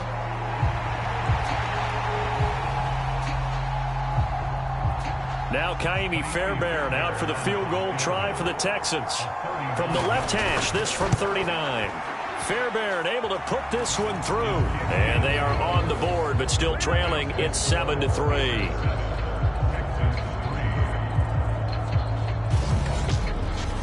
So both teams come away with points on their opening drives. Now they still trail. They answered the touchdown with a field goal, but at least able to break that goose egg here early. And that is what's important, right? Because they didn't let that initial touchdown go unanswered. Took the ball themselves, moved it downfield, and put it through the post for 3 points. Game on.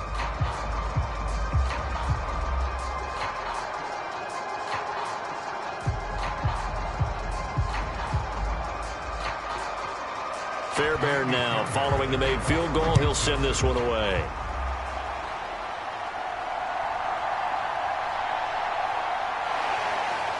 And he'll be tackled just shy of the 25. So Pittsburgh retakes the field for their second offensive possession.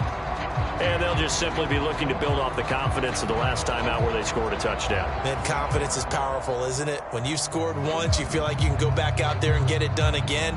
Doesn't matter what the defense throws at them. They feel like they're in a groove right now, and they want to get out there and show it. Yeah, hoping to stay in that groove here this go-around.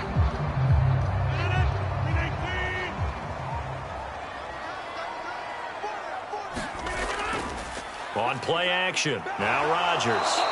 Under pressure, and the Texans able to get in there for the sack. That was Will Anderson getting home and finishing the play. Well, on that one, they go with a play fake, CD, but I don't think anybody really was fooled. All eyes were fixated on the quarterback, and they got him to the ground. And to run this play successfully, you've got to make sure that everyone is doing their part. You actually have to sell this play. You've got to sell the run action. Otherwise, why do you stop at the running back? You just run straight for the quarterback and put him on the ground. And they need to work to at least get some of this yardage back after the sack. 2nd and 19. Throwing now is Rodgers. Buying time to his left. And he'll go down just shy of the 25 at the 24-yard line. Give him 9 on the play, and that's going to make it 3rd down and 10. Partner was a definite passing down, but he was able to leak out and pick up some good yardage, even though the coverage was excellent. Maybe it's not exactly how they drew it up, but he still got a big chunk of yardage on 2nd down. Throwing is Rodgers on 3rd down. And that is incomplete. And that is how you respond after taking one on the chin to begin this game. Give up a first drive touchdown, go back out on defense, and completely shut them down to force a 3-and-out. On 4th down, Corliss Waitman on to punt.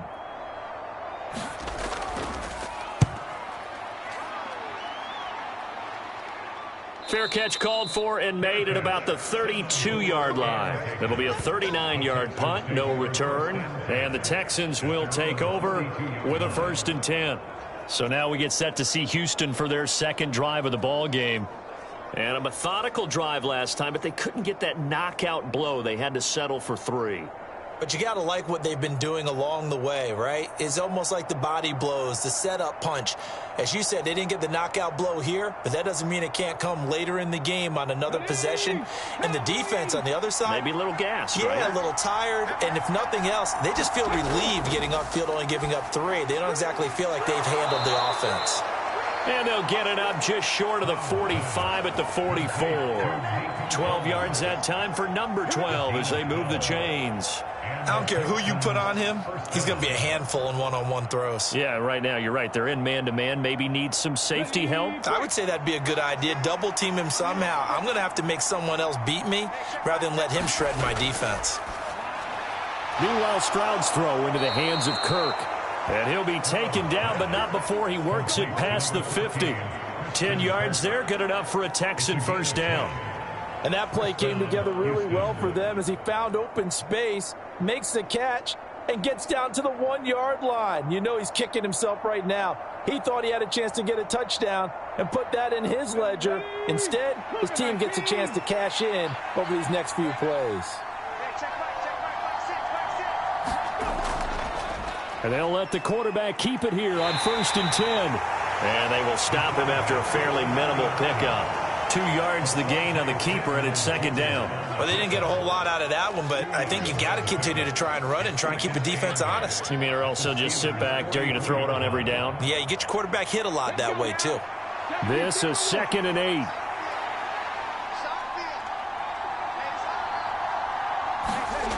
Throwing now is Stroud. It's caught at the 10. And he's taken down, but not before reaching the 10-yard line. A very nice pickup of 33 yards. And there's not a quarterback in the league that will ever complain about having small receivers like a Tyreek Hill or a Cooper Kupp who can find a seam, have good vision, and get open. But when you're throwing downfield like this, you want a big, tall receiver who can go above the rim, or if you're a volleyball fan, above the net and get it. So now, following the big play, they've got a 1st and goal all the way down at the 10. Looking to throw. Stroud. This one taken in by Stover. Just a gain of a couple there, and it'll be 2nd down. Oh, it's time to give a little credit there to the defense. They played that very well because it was a drag route, and he ran a little shallower than normal as he worked straight across the field. He was hoping he'd get lost behind the defensive line, but once he made the catch, nowhere to turn upfield and gain any yardage. 2nd down and 8.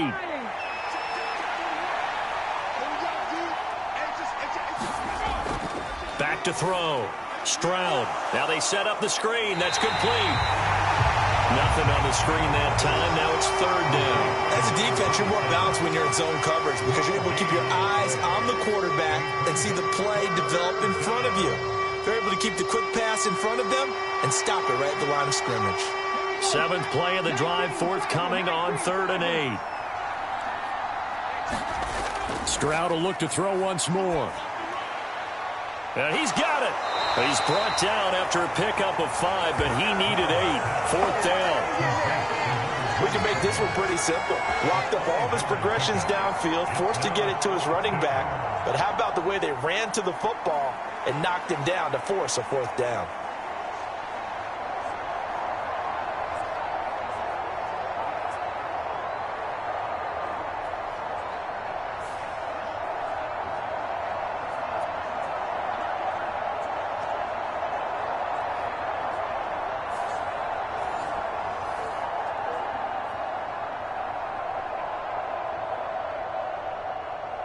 Well, the offense is not leaving the field. They're going to stay out and go for it on 4th and 3. They'll try and run for it. And he's not going to get in. They stop him at the 1. They stop him on 4th and goal at the 3. And the Steeler D will celebrate the goal line stand. And they've now made 2 trips to the red zone and still looking for their first touchdown. Not able to punch it in, and if you're on defense, your confidence is sky high because mentally you're saying, hey, you're in the red zone. We're thinking we're giving up 3. We just want to give up 6. In this case, they end up not giving up the touchdown at all. They've got to feel great about what they got done.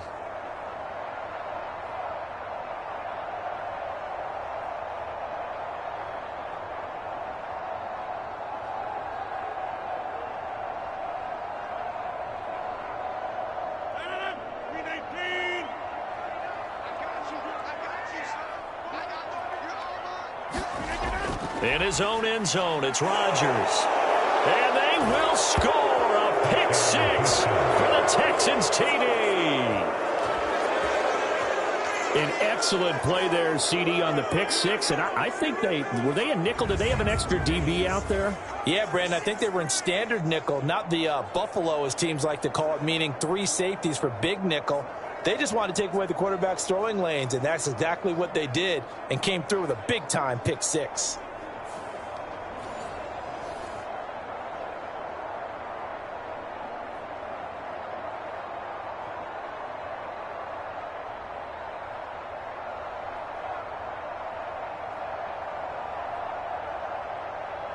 Kaimi Fairbairn on for the extra point.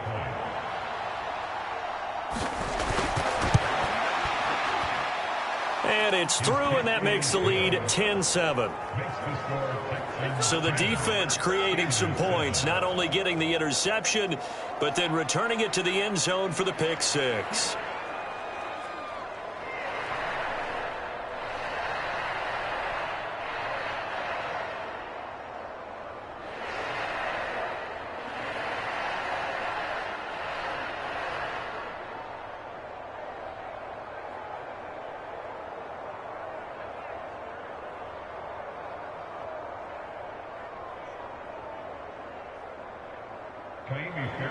So they'll get another shot on offense following that pick six, and now the kick is away. And he'll wisely just take a knee here. This ball will come out to the 30-yard line. And Pittsburgh getting set to take the field.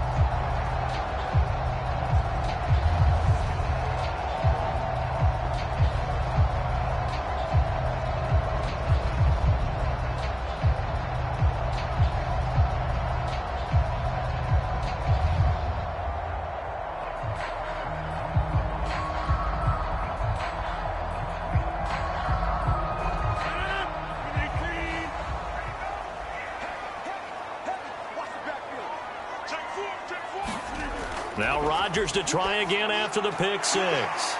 And he's going to be dropped following a pickup of 7 past the 30 to the 32. And there wasn't much room for the big tight end to do much after the catch.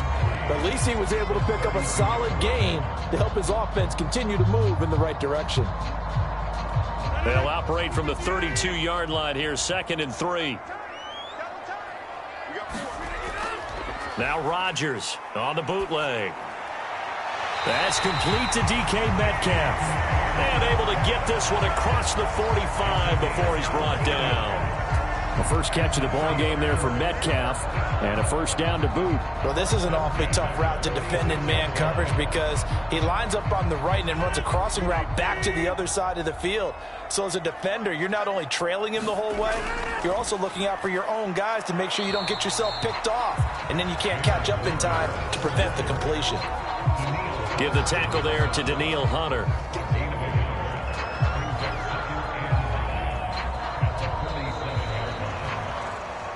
(10-7) our score after 1 right here on EA Sports.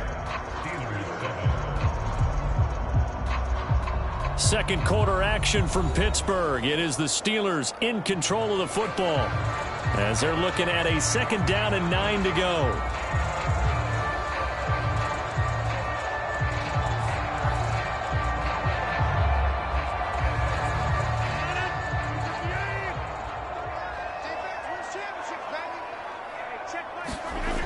To throw, it's Rodgers. And his throw's going to be incomplete. I think he's a little trigger happy right there, and it turned into an ill-advised throw into their zone. Well, we know he has confidence. He'll throw it any place, anytime, anywhere. That time it fell incomplete.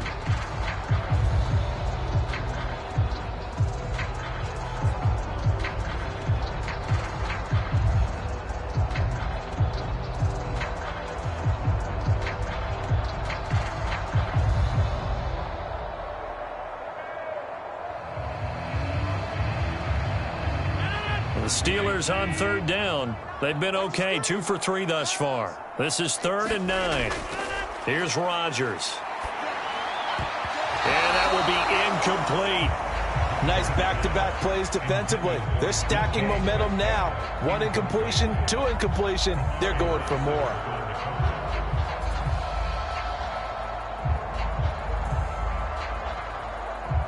Here's Corliss Waitman now, as he's on to punt for Pittsburgh. This is away, but boy, headed straight for the sidelines. And this one will not be returnable as it sails out of bounds. Houston set to take over. And last time, they had it 4th and goal, rolled the dice, didn't get it. Now they've got to put that behind them, try to put together another drive. A simple tip of the cap, a nod of the head to the defense. Congratulations, you got us last time. But you didn't hold us the whole time. We got down to position. We were able to be in position to score. Let's go ahead and attack again. Continue to have that kind of confidence. Not worry about the one play that didn't allow them to get into the end zone. And this time they'll be trying to get it into the end zone. We'll see what they do. Stroud to the air on 1st and 10. And this throw a bit late as he couldn't reach back for it. Well, they'll certainly be on the tablets going over that one for sure. Clearly, they were expecting something else out of the defense and couldn't adjust to make that completion happen. 2nd and 10.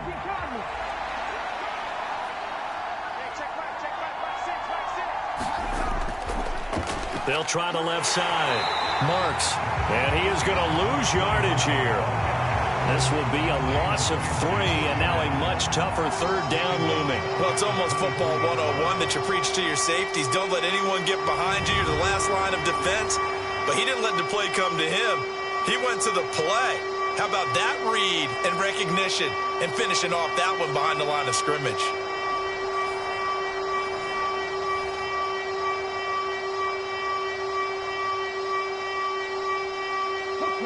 Third down and 13.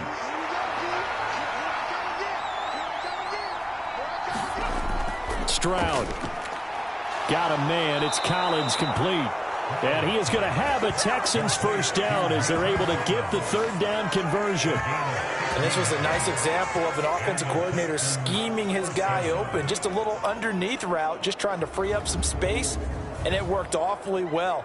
Got him not just space, but plenty of room to run after the catch to pick up really nice yardage.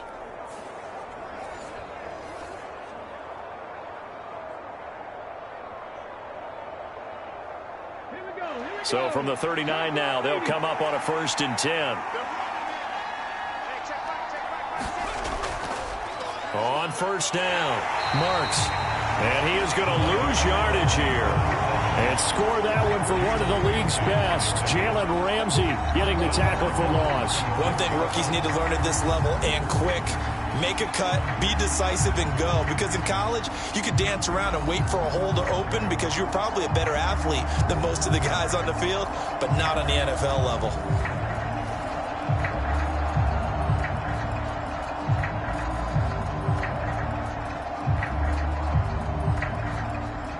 After the loss, they'll come up 2nd and 13. They'll keep it on the ground. Marks. And he's across the 40, 3 extra yards to the 43. On a 2nd and long, it's really nice to see an offense that has enough confidence to run the football in that situation. I think that goes back to their practice and game planning. They've seen things that they've seen on tape and in previous games that led them to believe that even in a long-distance situation, they can still run the football and gain enough yardage to put themselves in a good spot on 3rd down. All right, rifles one, and that's going to be intercepted. Picked off by Asante Samuel Jr. And the Steelers are going to take possession here at their own 33. Certainly not his best throw that time, and not a good time to make it, Charles, when they were a nickel with 5 defensive backs on the field. And that's exactly why you have those 5 DBs out there. You want extra speed on the field, guys who have ball skills and understand what the passing game can do, and gives them a chance to react and make a play on the football, and they take one of those away.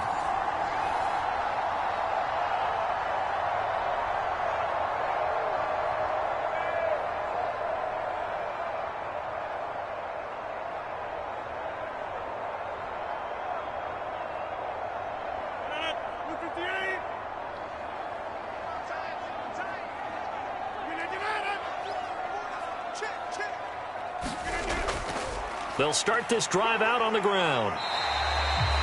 Give him 5 on the carry there, and it'll be 2nd down. Brandon, 5 yards on that run.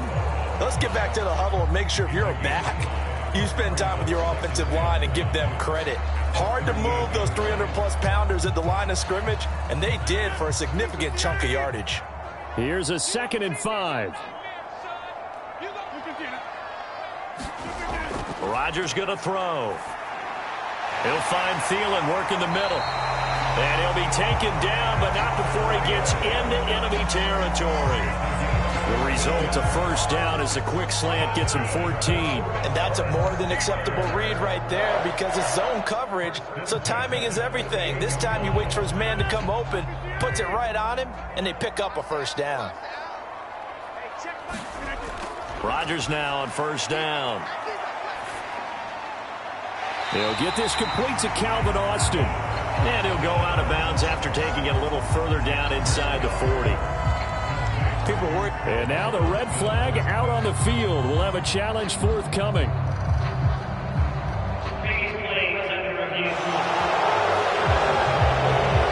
Did he keep those feet in bounds? That's the question they've got to decide. And I got to say, watching it in real time, it was awfully close. Yeah, it certainly looked like a heck of a catch because he didn't appear to bobble it, which could complicate things. But even with the benefit of replay, that's pretty tight. Well, here's the call.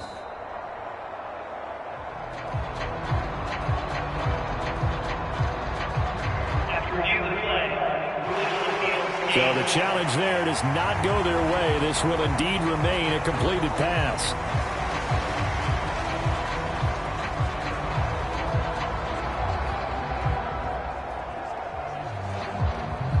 In need of only about the length of the football here on second down. They'll run it. Warren. And he's going to get it down to the 33-yard line here. 6 yards the pickup, and that's a first down. Yeah, once more, strong running, excellent blocking at the point of attack. They've got a nice little drive brewing right here.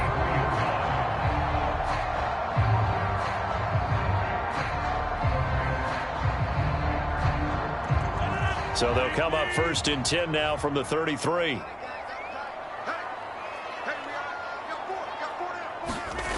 Now Rodgers.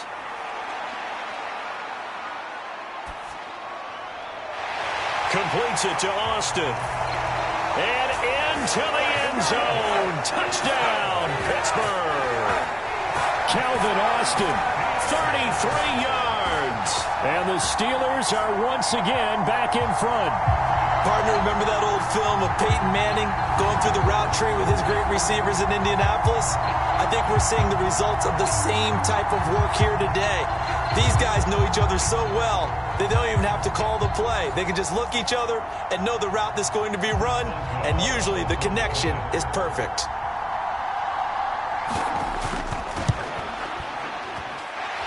Boswell good with the extra point, and the lead is now 14-10.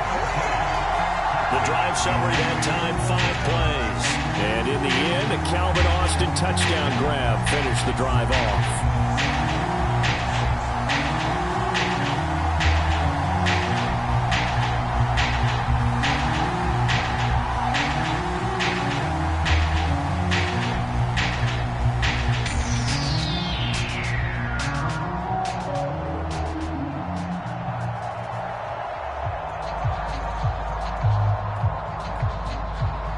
Boswell now to kick it away after the touchdown.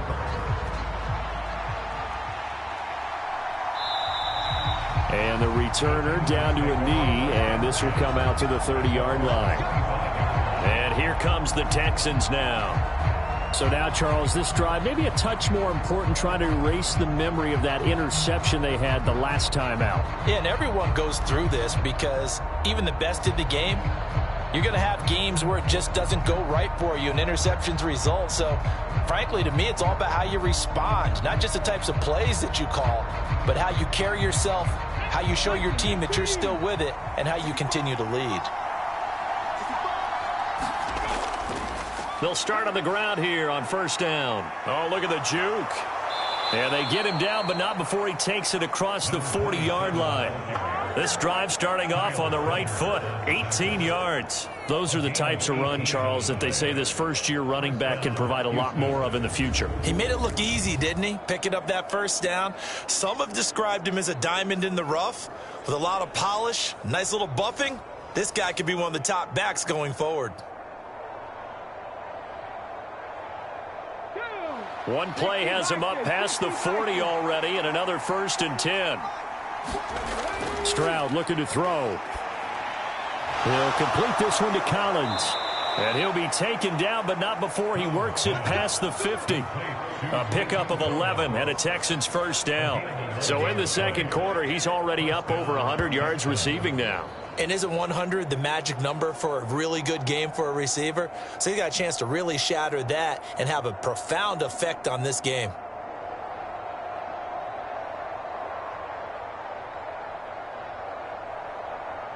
Operating out of Steeler territory now. Here's 1st and 10 at the 46. And Stroud now to throw. He's got this complete to Stover, the tight end. They'll wind up getting 7 on the play, and it'll be second down. It certainly feels like there are more stars at the tight end position than there were even 10 years ago. And I think it's become more of a glamour position because of the ways it can hurt a defense, and guys want to be involved. They can be in line, close to the line of scrimmage. They can split out like receivers. But hands, route running, speed, and some toughness to go across the middle, you put it all together, you got a heck of a tight end candidate. He lost 4 there, and it's 3rd down. The running lanes have definitely not been there for him here in the first half, and I don't think it's all been his fault. His offensive line hasn't given him much space. A loss results there.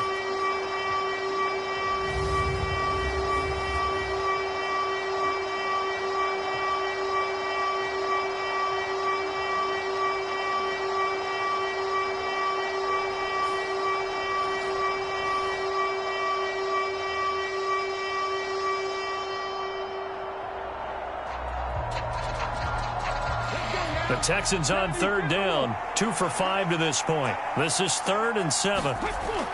Operating from the gun, Stroud.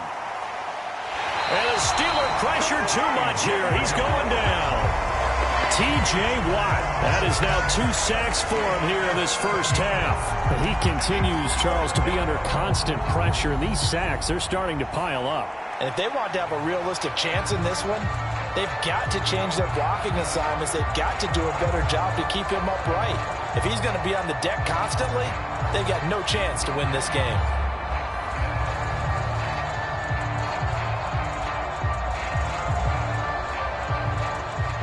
The Texans send the punter out. Deep to return is Calvin Austin. And he gets it away. A directional kick going toward the sideline. And this is going to be ruled out, I think, just inside the 20. Yes, it will. Side judge calls it at the 19-yard line. This Pittsburgh offense, led by Calvin Austin, running back out. He's doing what he's capable of, having a solid game. Not the most amazing game. He's not over 100 yards, but a good game so far. And you just know that mentally, he feels like he's one catch away from turning it into a great game and starting on that road. And the defenders are well aware of that, too. They've got to figure out a way to not let that escalate. Keep him right in this zone here and call it a day, because otherwise he can really decimate them. Better believe they are well aware of his playmaking ability. So the completion good for 6 yards, and that'll make it second down. Just about every quarterback is trained to really look downfield first before you come back and make a nice, safe throw. And in this case, that's exactly what he did. Found his running back, let him create some space, and it turned out to be a nice play for the offense. Here's 2nd and 4 from the 24. On the run, it's Warren. And he's able to get out to the 32, brought down there. 7 yards there and a first down. For a lot of guys playing this game, there's no better feeling than running right through a tackle. He's able to lower his center of gravity and turn his legs for a really nice pickup. From the 32 now, here's 1st and 10. They toss it to Warren. And he went nowhere. He'll lose yardage back to the 29. It was Danielle Hunter to make the play in the backfield. That's a play to take note of there for the defense, I think, in the future. If you're going to try and block him, maybe you get a guard to help double team him and try and steer him out of the play. They should have done it on that snap.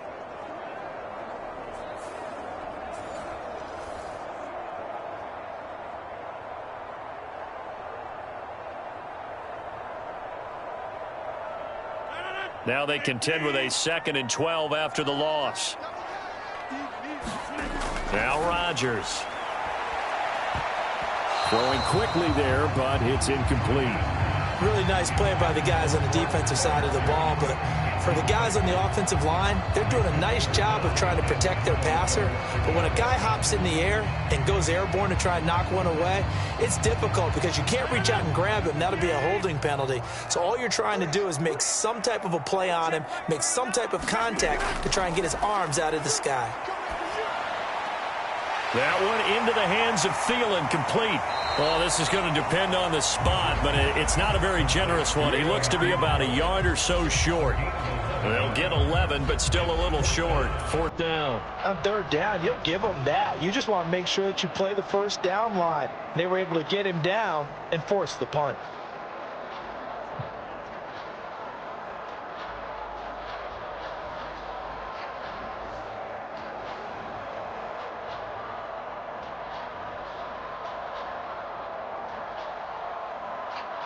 Fourth down, Corliss Waitman now on to punt.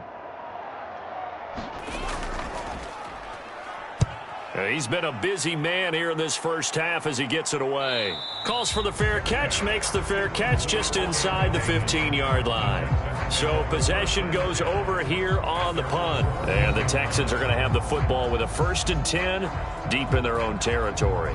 Here's Nico Collins, and this offense getting set to go for another drive. Making his presence felt early in this one. First half, already over the century mark. How about the yards per completion, too? That's a pretty darn good number there. Number of catches, but he's shredding defense, is getting big yardage with each and every one of them. Come on. Hey, half the 60, half the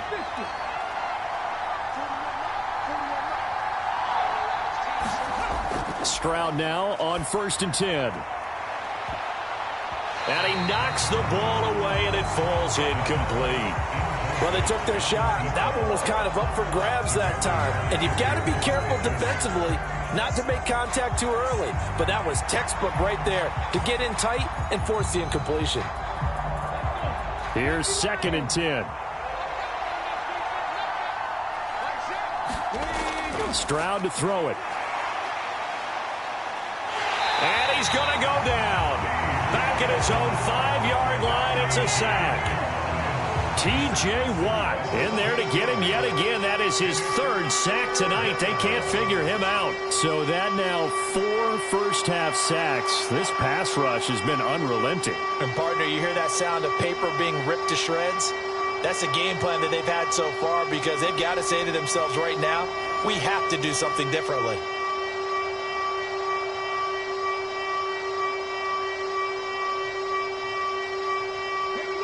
They'd like to avoid punting from their own end zone so they could use something here on 3rd down. Looking to throw. Stroud. A throw on the run, but that's going to be incomplete. Well, the fans should be applauding this defense right now. It's an excellent job. They force a 3 and out, and they should be able to set up their guys with great field position, probably near midfield or better. The Texans send the punter out as he'll kick it away for the 2nd time. And he'll just punch it out of there, and it's not a great kick. Now a fair catch taken, maybe a yard or two shy of midfield. Yeah, call it 38 yards on the punt, no return. And the Steeler offense, they're set up nicely as they take over. And Pittsburgh getting set to take the field. Obviously not the intended goal last drive. They had to punt the football, but still they've got the lead here and now a chance to add on to that lead if they can get points on this drive. 1st and 10 upcoming.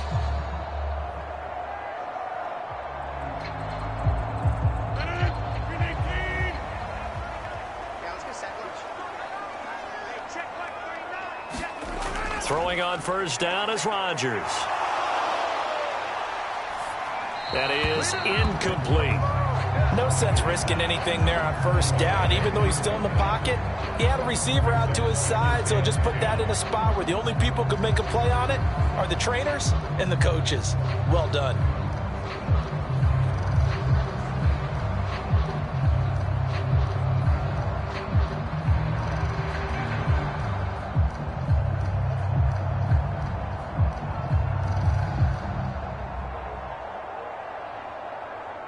An incomplete pass on 1st down. That leads to a 2nd and 10. Now it's Rodgers. And this one is going to be off the mark, too far out in front. Tough series for the passing game. Things just aren't clicking. Hopefully they can come through on this play and get this series back on track with a completion for enough yardage for a first down.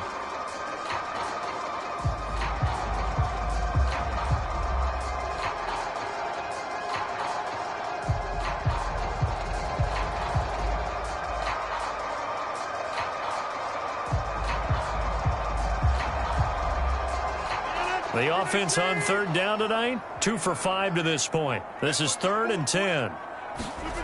To throw is Rodgers. And he's going to go down. The Texans come at him and able to bring him to the ground. And Danielle Hunter, he's the one who gets in there and brings him down to the ground. But found his way into the backfield, and he simply would not be denied. Well, they say that life's all about opportunities, and that holds true when you're playing defense as well. How about him seeing that chance, making the most of it, did a great job of wrapping him up and bringing him down.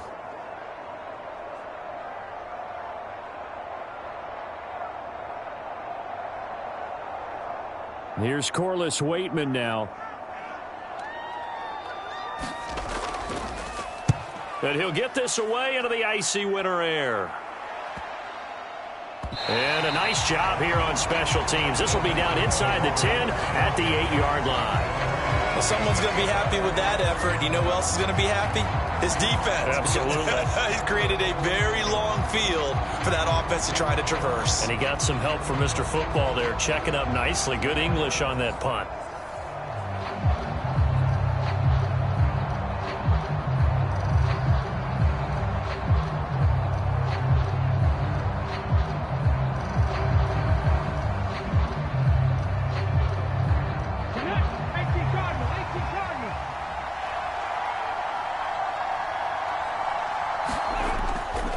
They'll start this drive out on the ground.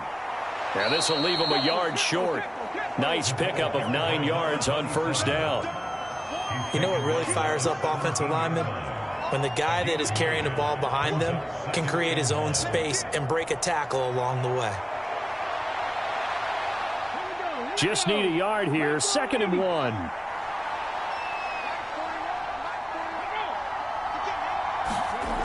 Now Stroud. On a slant, here's Collins. And he'll get this up to the 30-yard line. 7 catches for him now, and this last one, a first down. That was a nicely run slant route, and what the receiver's trying to do is make the defender think he's going upfield for a deeper route, and then breaks it off, usually after about 3 to 4 steps, and cuts towards the middle of the field. And now what he's trying to do is use his body to keep the defender away from the football and give the quarterback a really nice target. And he's got a good gain of 7 up to the 37. Well, no matter how they phrase it, staying on schedule, staying ahead of the sticks, whatever you want to call it, 7 yards on first down, that fits the bill. Here's 2nd and 3. Here's Stroud. That's complete. It's Collins. And he'll be taken down, but not before he gets into enemy territory. 8th catch for him now. He's been a big factor. And it's a first down. Quarterbacks love slant routes because the receivers are breaking right into their line of vision. And receivers love them as well because they're getting the ball on the move and able to catch it and try and get upfield and gain additional yardage.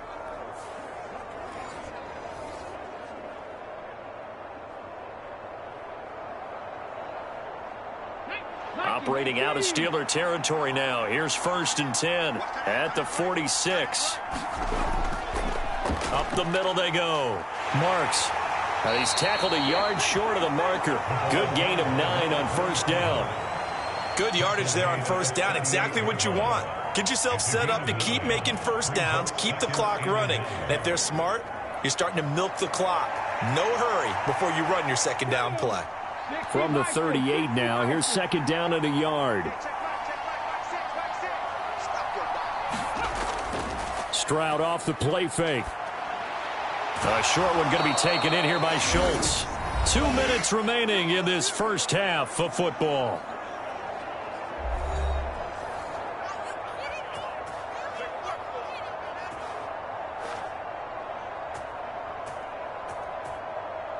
So they'll come up 1st and 10 now from the 33.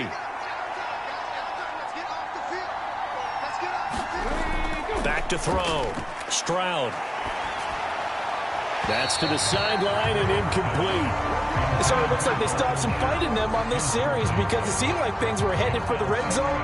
But if this defense gets 2 more stops, they can keep them out of that area. So after the incompletion on 1st, now 2nd and 10. To throw again. Stroud. And completes it to Kirk over the middle. And they're going to have themselves another 1st down as the tackle's made at the Steelers' 20-yard line. Texans passing game in rhythm right now, picking up another 1st. Well, that certainly has to feel good. And it's not all the time that the play caller should get all the credit. Sometimes I think in the huddle, the quarterback just says, hey, who's going to make a play for me? I just need something right here. And the end result there, nice 1st down. Drive keeps moving. They'll throw it with Stroud here, 1st and 10. Under pressure, and he'll go down back at the 26-yard line. T.J. Watt make that now 4 sacks for him in tonight's ball game. Well, Charles, this has been something to watch so far. This is where you really feel for a quarterback. He's been running for his life in this 1st half. Brandon, that's 5 sacks already, so you know he's got to be saying, can we get some more guys in here to block, please? Because if we don't, we're going to need another quarterback.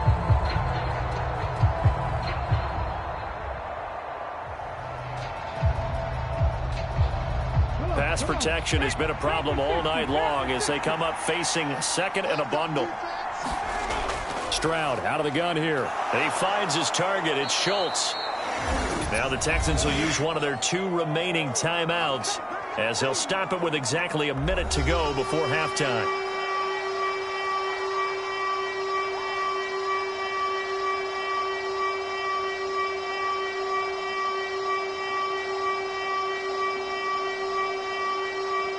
Third down and 6.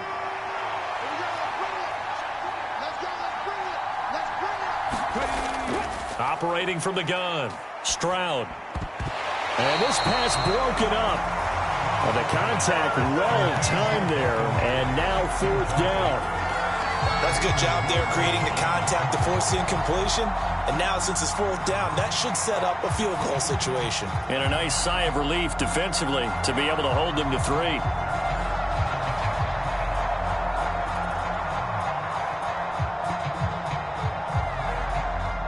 So on 4th down, Texan kicker Kaimi Fairbairn comes on. A 33-yarder from the left hash.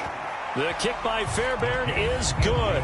And the lead is down to 1 now at 14-13. So no problems at all on that one. And you know, there's virtually no wind. This is a kicker's dream here tonight. It absolutely is, isn't it? So to me, with no wind, it should be a passer's dream as well, right? But in this case, the defense held out. They had to force the field goal.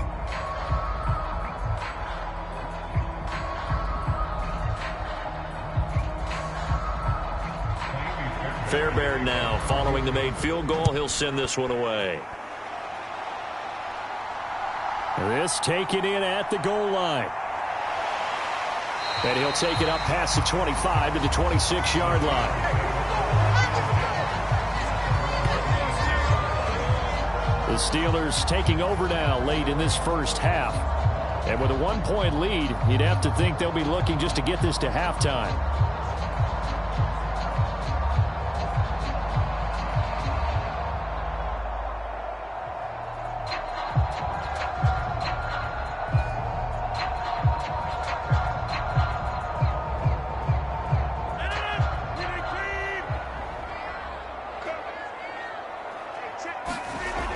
On 1st down, Rodgers. Setting up the screen with Gainwell.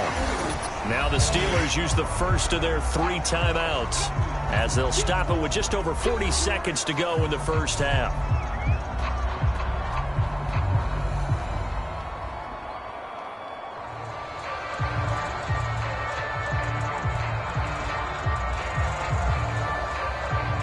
Still 9 yards to go on 2nd down from the 27. Throwing is Rodgers. That's caught. He gets it out to Austin. The Steelers signal for the second of their timeouts as the clock will stop with 37 seconds to play in this first half.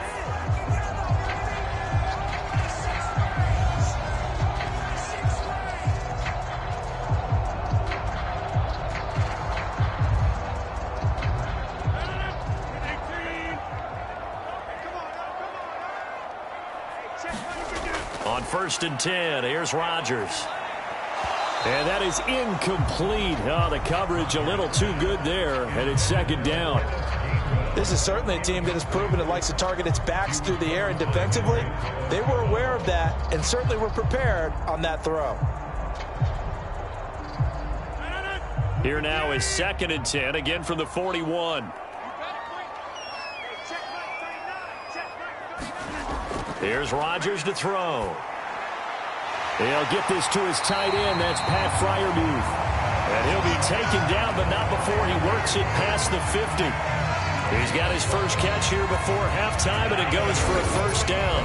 Now the Steelers going to use their third and final timeout as the clock will stop with 21 seconds to go here in the first half.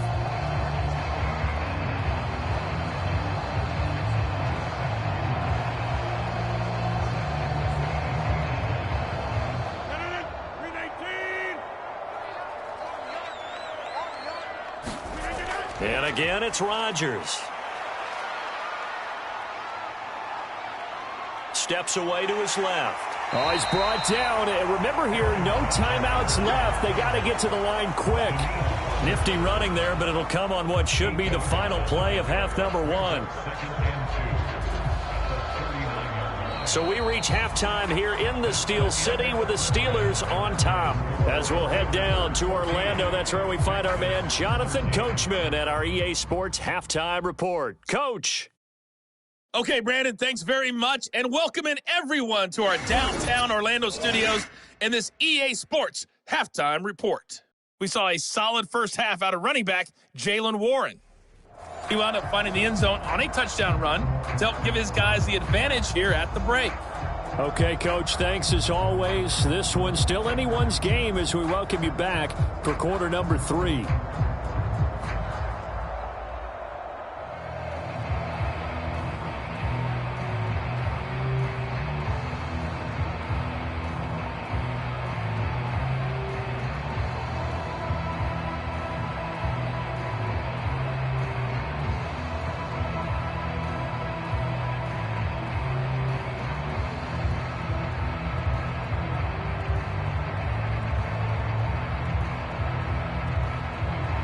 The Texans down on the scoreboard, but they do get the first crack here as we are back underway in the second half. And able to get this out to the 25.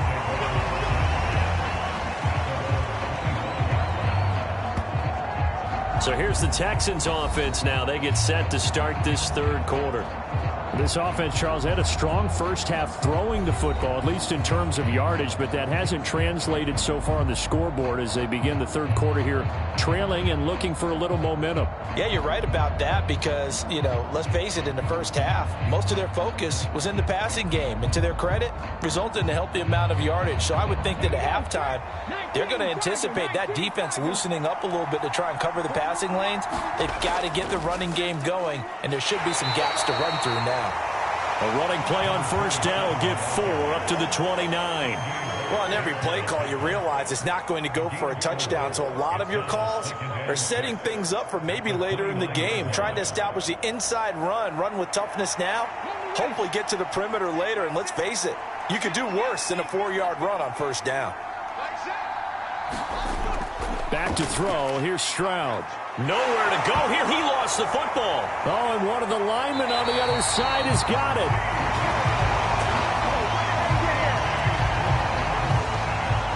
Fortunate to get that football back, because trailing here in the second half, last thing they needed was to lose the possession. And the word I think of here is opportunity, because it could have been lost there, their chance to score points. But the opportunity for the defense was to go ahead and really close this game down if they were able to get possession.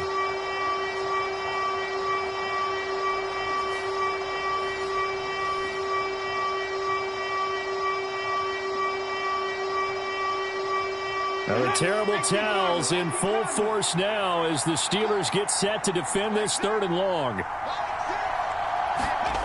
Now on 3rd and long, they'll look to throw. He finds his man, complete. It's Schultz. And boy, he is very close to a first down, but from where they're spotting that football, he's going to be a foot or so short. Well, it looks like they got what they wanted. They got the completion, but they weren't able to break any tackles or gain nearly enough yardage to pick up the first down. Now to be 4th and short.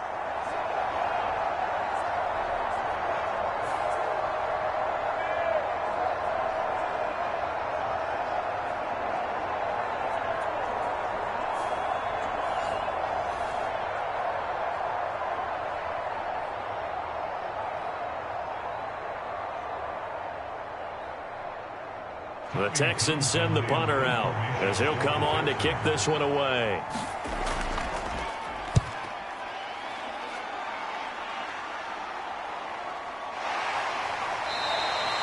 We'll call it a 42-yard punt, 3 on the return. And the Steelers will go on offense here, 1st and 10. Now we take a glance at the offense as they work their way back out for their first possession of the second half.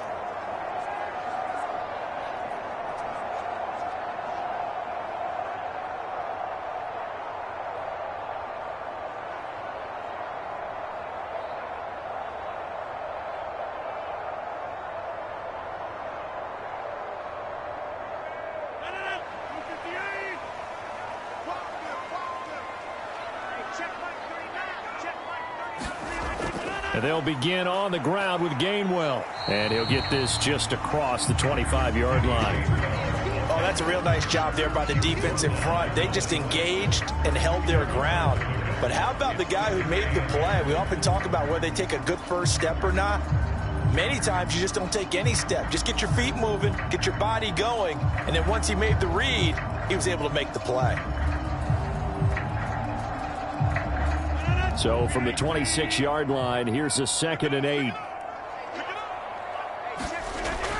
And they'll stay on the ground with Gainwell again. He takes this for 3 to the 29.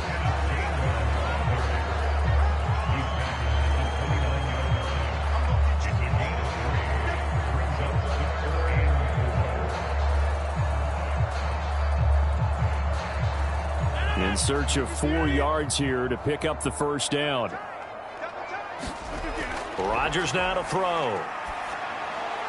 He's got his target. That's complete. And he'll be tackled right on the chalk of the 45. That catch puts him over 70 yards receiving now as he's got a first down. A little football 101 there. You just see the receiver try to run down the defender, meaning he goes right at him and really trying to move him a little bit towards the center of the field so he can put his foot in the ground and break to the out, to the sideline, and make a catch.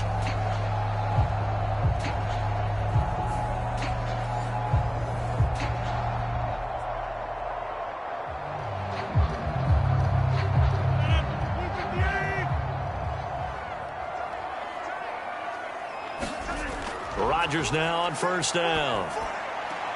Now a short pass pulled in by Washington. And he's able to take it across midfield before going out of bounds. That tight end position, it just seems to continue to evolve every year in the NFL. Yeah, you're getting really terrific athletes. A lot of them maybe were wide receivers at one point.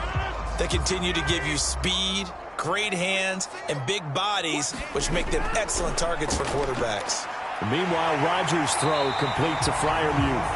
And Freiermuth going to have a Steelers first down as he'll get this down inside the 40. It's a 9-yard gain, and it'll keep the drive moving. How about the timing on that one? Boy, they were in sync, weren't they?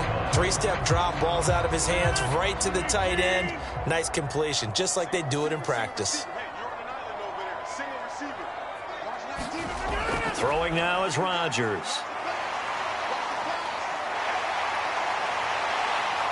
And he's going to get this inside the 30.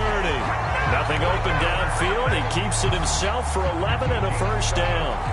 Well, it looked like a quick hitter, a 3-step drop. But when it's not there, what do? He elects to try and escape through the massive bodies up the middle, and he does so and picks up positive yardage.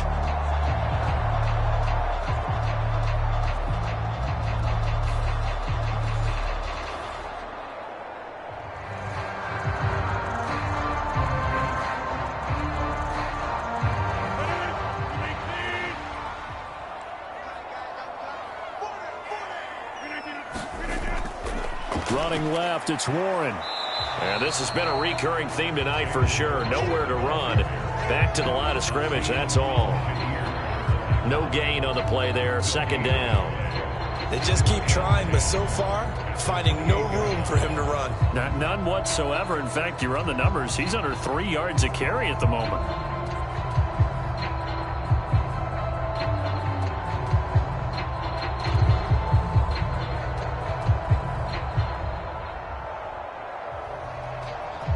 Officially nothing on that last run. They'll try again, 2nd and 10. Shotgun now for Rodgers. And that one too wide and incomplete. What will look like a march to the end zone has hit a momentary roadblock with that incompletion. No need to panic. They just got to come up with a high percentage play call and see if they can get their offense back on track.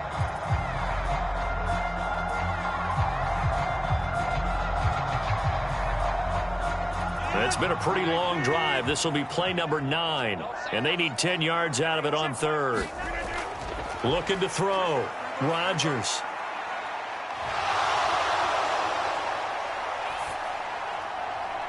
Touchdown. Adam Thielen. 28 yards. As his guys are able to extend their lead. And he had time there. I mean, you give any quarterback that length of time, he'll make you pay. It just puts way too much stress on guys trying to cover downfield because, as you said, you have that much time in the pocket. He can scan the field, find the open person.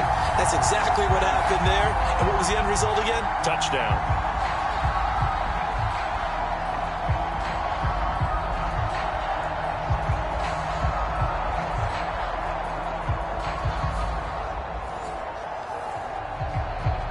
Extra point now by Boswell.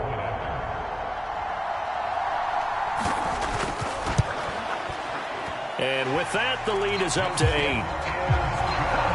good drive that time as they go 9 plays in all. And it ends with a touchdown pass to Adam Thielen.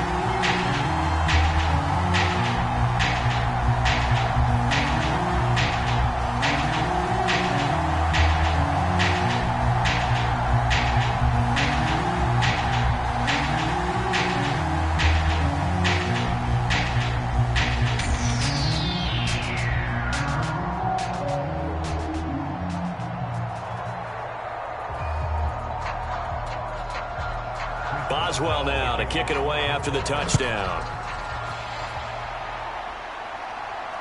Taken at the goal line. And good coverage there on special teams as they'll get him down shy of the 20. And now out comes Houston. Defense got the better of them last series, forcing a punt. See if they make a few changes in the game plan here and try to get points out of this drive. 1st and 10.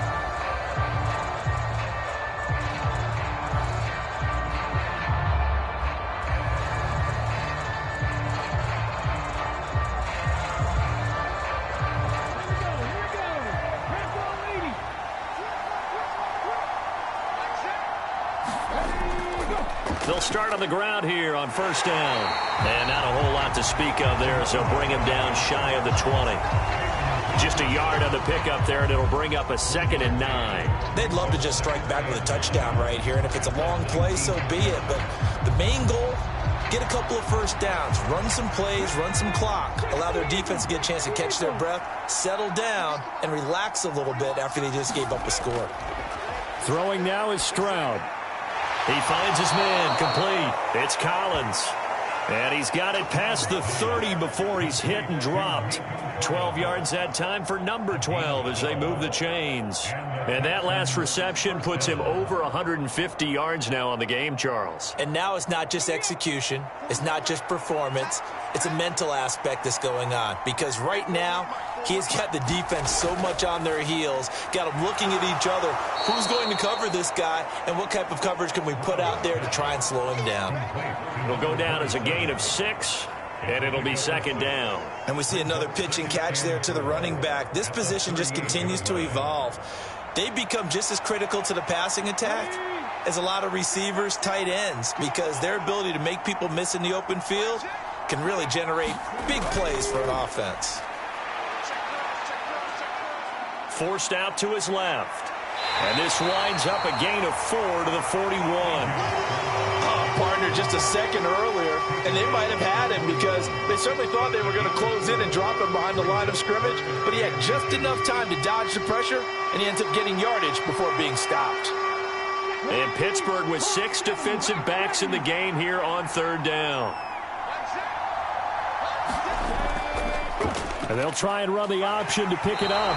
He's not going to get there. That won't even be close. It was blown up in the backfield. That'll make it 4th down after a loss of 1. Boy, you know, some plays you can just sort of tell they're not going to work from the start, and that was one of them right there. Yeah, I mean, he had every option taken away, and so all that was left for him to do was to try and keep it himself, but even he knew that he had nowhere to go.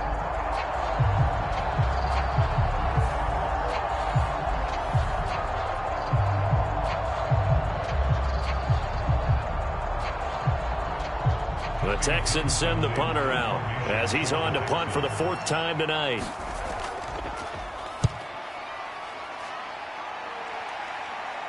And no return on this one as the fair catch is signaled for and taken. A 41-yard punt there with no return. And the Steelers are going to take over 1st and 10 deep in their own territory. And Pittsburgh getting set to take the field. Good drive last time. Really effective passing the football. Do you maybe mix it up, now go to the ground game and surprise the defense a little bit? I would anticipate the defense making some changes, but I wouldn't necessarily just absolutely go in the opposite direction. They're doing so well throwing the ball. Yeah, why I wouldn't change it up until they showed me a reason to do so. On play action, Rodgers. Got his man, it's Warren. And able to get this across the 20 before going out of bounds. So the completion good for 7 there. And that's going to bring up 2nd down. And a nice gain and a broken tackle along the way. And really, we shouldn't be surprised, should we? That's what runners do, especially the best ones. They break tackles and gain extra yardage. Rodgers to throw on 2nd down. He'll find Metcalf. And he'll get this up to the 34-yard line. 12 yards that time at a Pittsburgh 1st.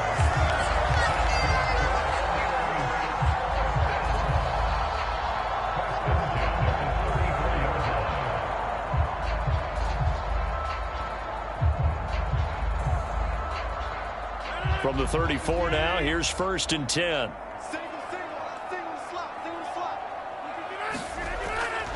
Warren will try the right side. And they're going to stop him right at the line of scrimmage. Just no cutback lane to be found whatsoever. 2nd and 10. He continues to struggle to find a crease to break off a big one and might need to just put that aside and just try and ram his way forward and get what he can. So after the run for no gain, here's 2nd and 10.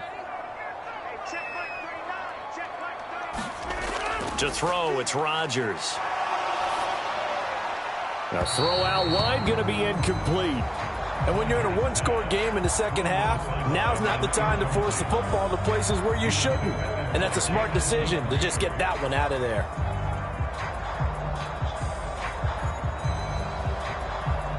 They come up to the line now facing a 3rd and 10 after the incompletion.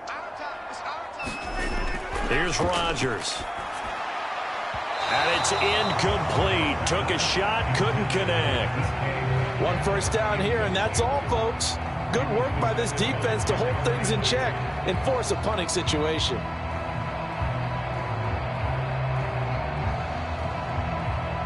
The Steelers send out their punter now as he'll come on for his 5th kick of the night.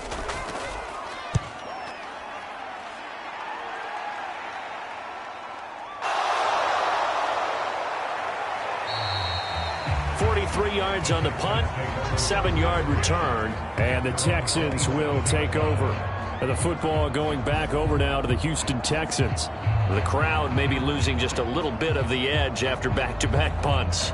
They want some big plays. They want to see some offense. They want to see somebody break away, whether it's through the air or on the ground. Now it'll be interesting to see where the patience is on both sides. Each head coach, can you hang in there and not try and force something that could put your team in some jeopardy?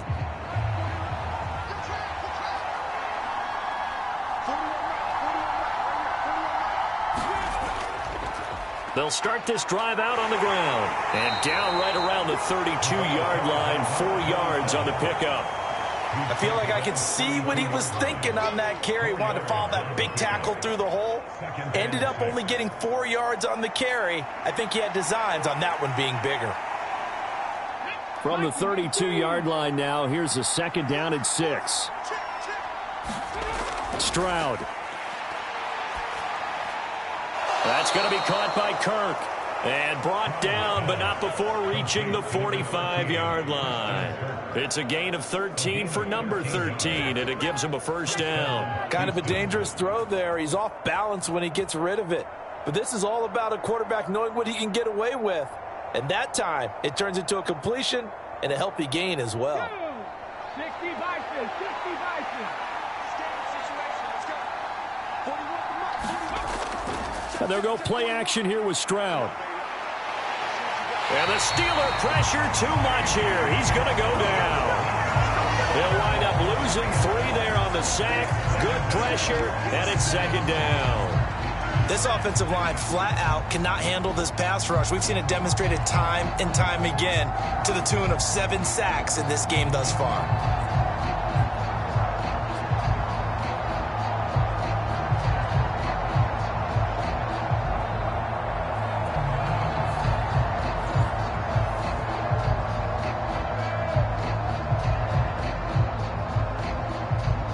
Pass protection has been a problem all night long as they come up facing 2nd and a bundle. Another try after the 1st down sack.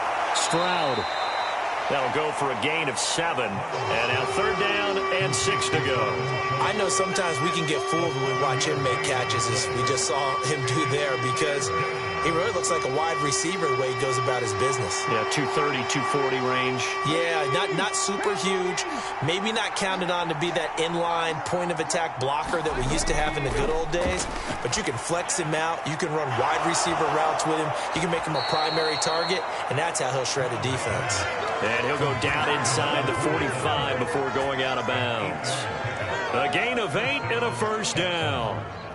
Well, they certainly had success throughout this contest getting him the ball in the passing game, and there he picks up another 1st down. Whatever they saw going into this one, they've been able to capitalize on it, and no adjustment has been made to take it away.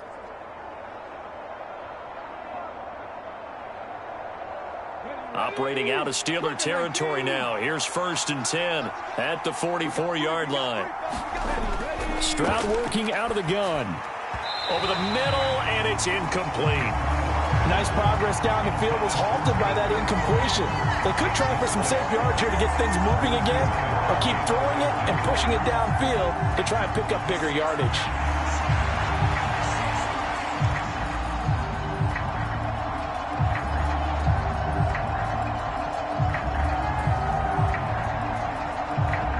Third quarter on a Monday night with a 2nd and 10 coming up.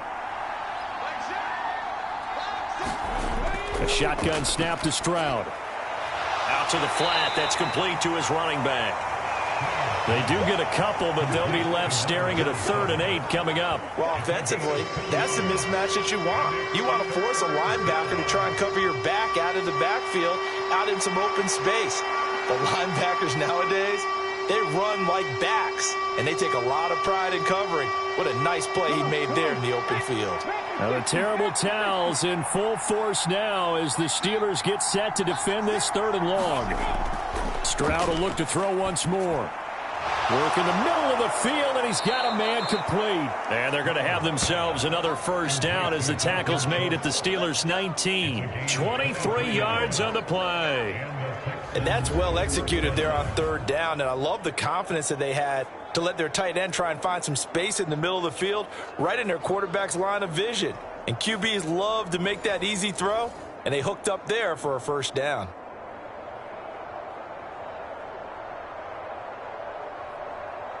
So here's a 1st and 10 now, down inside the 20.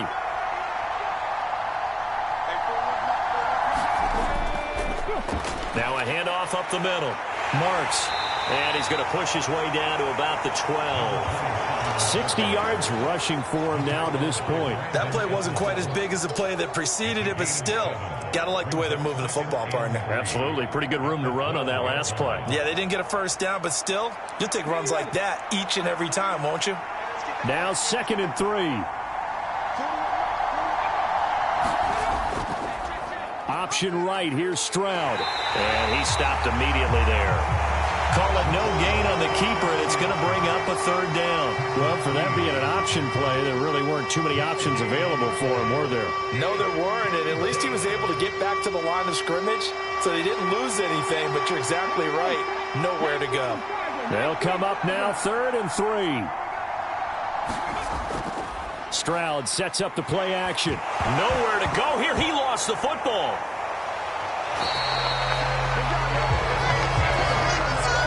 Second time in this game, Charles, the ball is squirted out from his hands. Luckily, his teammate was there to pounce on it. You're right. Got the lucky bounce, able to retain possession.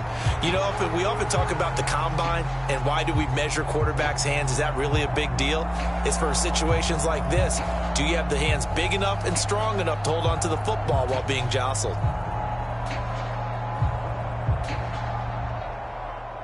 Kaimi Fairbairn now to attempt the Texan field goal. This from 42 yards out. The kick by Fairbairn is good, and that'll get the lead down to 5.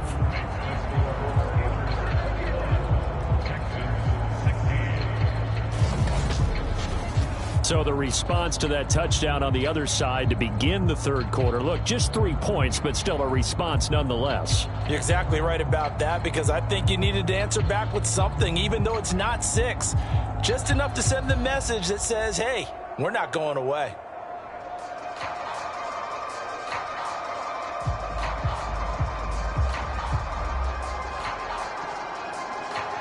Fairbairn now following the made field goal. He'll send this one away. And no thought of bringing this one out. He'll go down to a knee, and they'll begin the drive at the 30. The Steelers offense now, they get ready to head back on the field. No points last time out. They were forced to punt, if you remember, but no time to dwell on that. They've still got the lead here and a chance to add to that here. 1st and 10 as this new drive starts.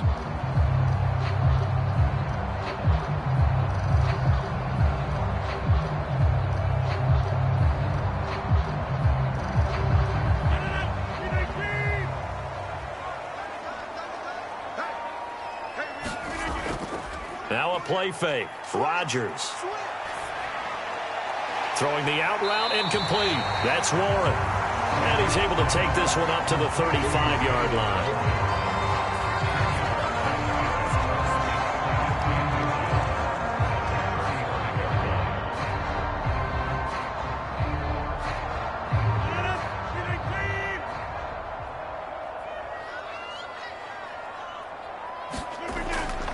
On play action. Now Rodgers. Now a short pass pulled in by Washington. And he'll go down, and that will do it for the 3rd quarter of action. 1 quarter remains here as we wrap up the week on a Monday night. We'll return with more after this. You're watching the NFL on EA Sports.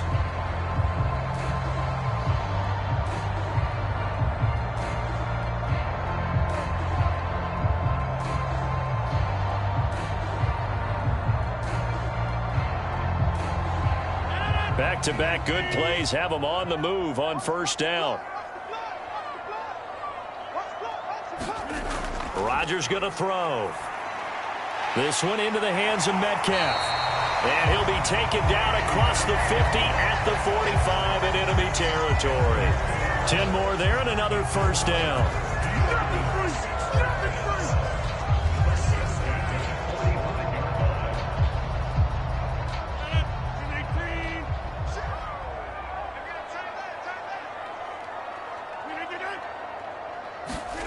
Rodgers to throw once more. Out route, and he connects with Freiermuth. And he's going to get this down near the 30-yard line.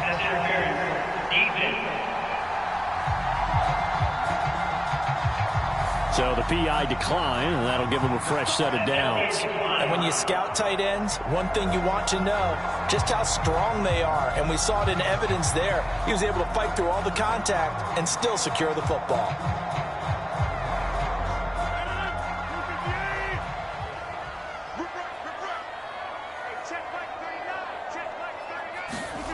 Rodgers now on first down.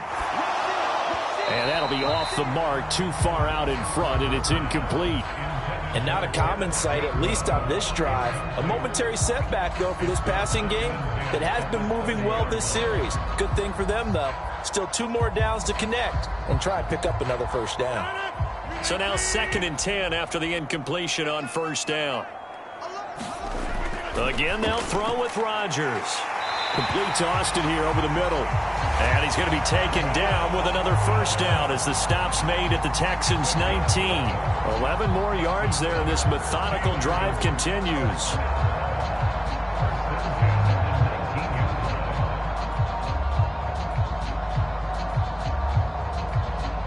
So here's a 1st and 10 now, down inside the 20. Into the red zone, it's Rodgers. Oh, no, he lost the football. But this will get out of bounds, so possession will stay the same. Can almost see inside his face mask there the look of relief. He coughed it up, but it goes out of bounds. They keep it. Someone carrying around the lucky horseshoe, aren't they? If I were him, I'd go out and play the lottery after that one. A very fortunate man. And they're operating in plus territory here. They're thinking points. Definitely don't want to lose the football at this juncture.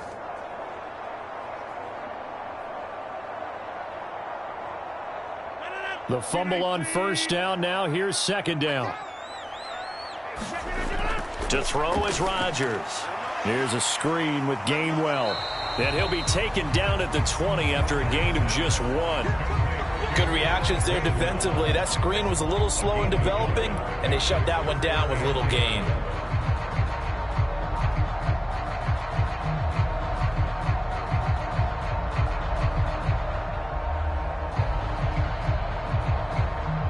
The offense on 3rd down tonight, not quite 50%, 4 for 9. This is 3rd and 11. Now Rodgers. A quick target here, complete to Metcalf. And the Steelers are going to have 1st and goal as they try to finish off this drive with 6 points. And that certainly appears to be a critical conversion right there, because not only do they keep the drive going, they take valuable time off the clock as well. They have to feel really good about that last completion.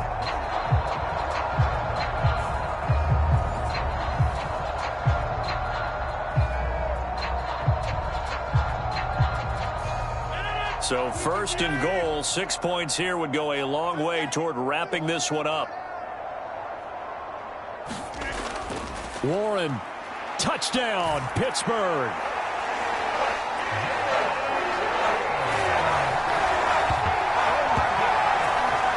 Finishes off the drive with a touchdown run, Charles. Remember, he also had a catch on this drive as well. And that's what running backs want to be in today's NFL, a complete back. 3 down, stay on the field, run it, and catch it. And he gets it done.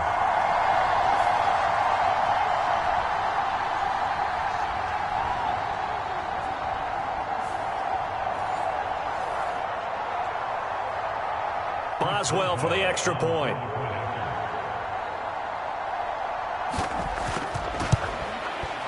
And this one gives his guys a 12-point lead.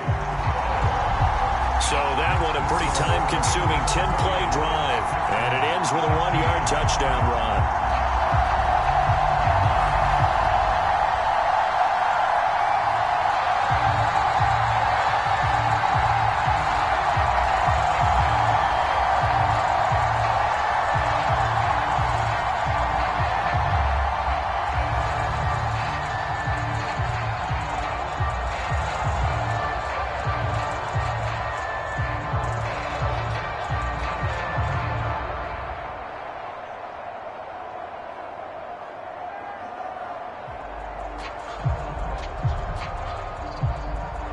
Boswell now to kick it away after the touchdown.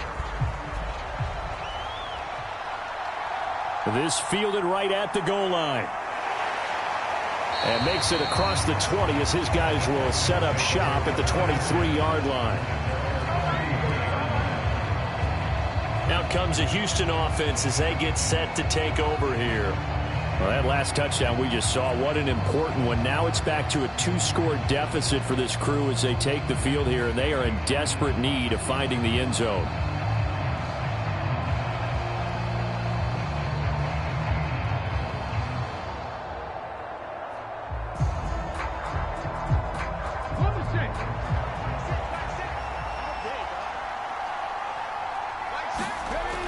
First and 10, it's Stroud. Open man is Kirk, complete. Short completion, just 4 yards, and that will bring up second down. Simple drag route here, lined up out left and tried to work his way back across the field. You probably saw me twitch there, partner, because I think he wanted the ball a little bit sooner. By the time he looked it in, defender was right on him.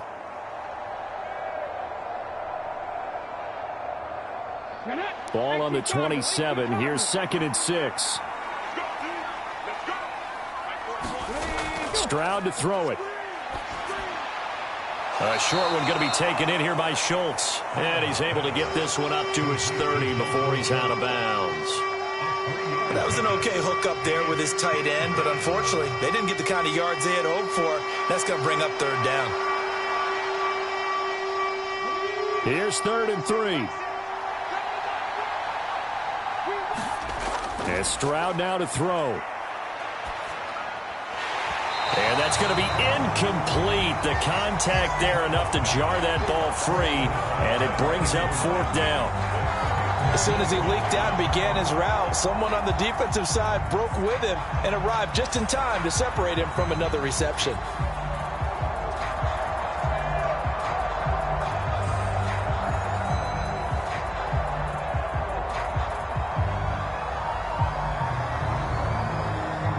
The Texans send the punter out as he's on to kick it away.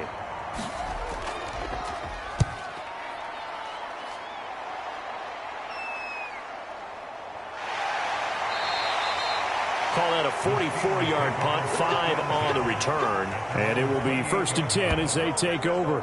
And Pittsburgh getting set to take the field. They've got a chance now to put this game away following that last defensive stop and punt.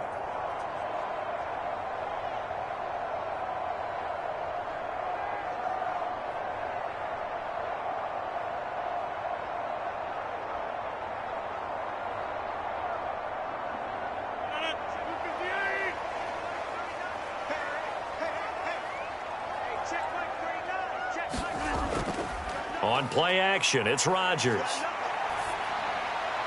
That is caught by Thielen. And they work this well upfield across the 45. An ideal beginning of the drive there as they'll get 20 and a first down. Well, it may seem a little unorthodox to some people. Got the lead, fourth quarter, yet he's still firing away. I think he believes that's the best way to go ahead and win the game. Yeah, a lot of coaches say, let's just run the football, be conservative. He's sticking to his game plan. No, that is his game, and that's what they're going to ride.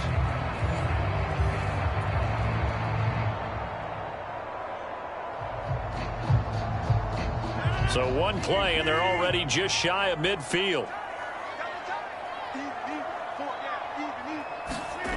Now Rodgers. A short one there to Freiermuth. 2 yards on the pickup there, and it's second down.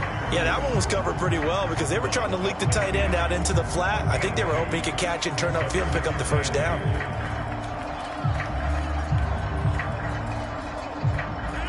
Ball right on the 50-yard line. Here's the second and 8.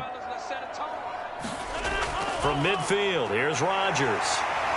And he is tackled inside the 40, not quite to the 35. Back-to-back receptions for him, and it's another first down. Well, normally you might say start running the football. You've got the lead here in the fourth quarter, but the way that they've passed it with such success, I don't know, maybe keep throwing it. Yeah, I think you brought up something that goes against conventional wisdom, right? In this stage of the game, you would think you would switch to a running attack, but you're exactly right. They've thrown it so well throughout the game, and trusting this quarterback, I think he continued to do so. So just 3 yards on the completion there, and that'll bring up second down. It's vitally important to wrap him up immediately because if you let that big guy get a head of steam up, boy, then you've got real trouble trying to get him down. But they're able to hold him to a short gain on first down.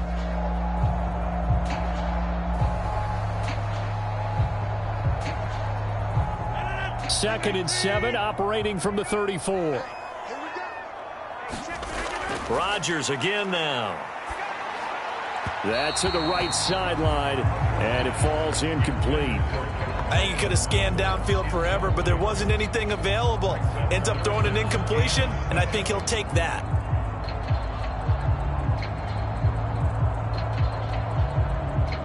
So third down now. They need the 27-yard line for a first. Throwing is Rodgers.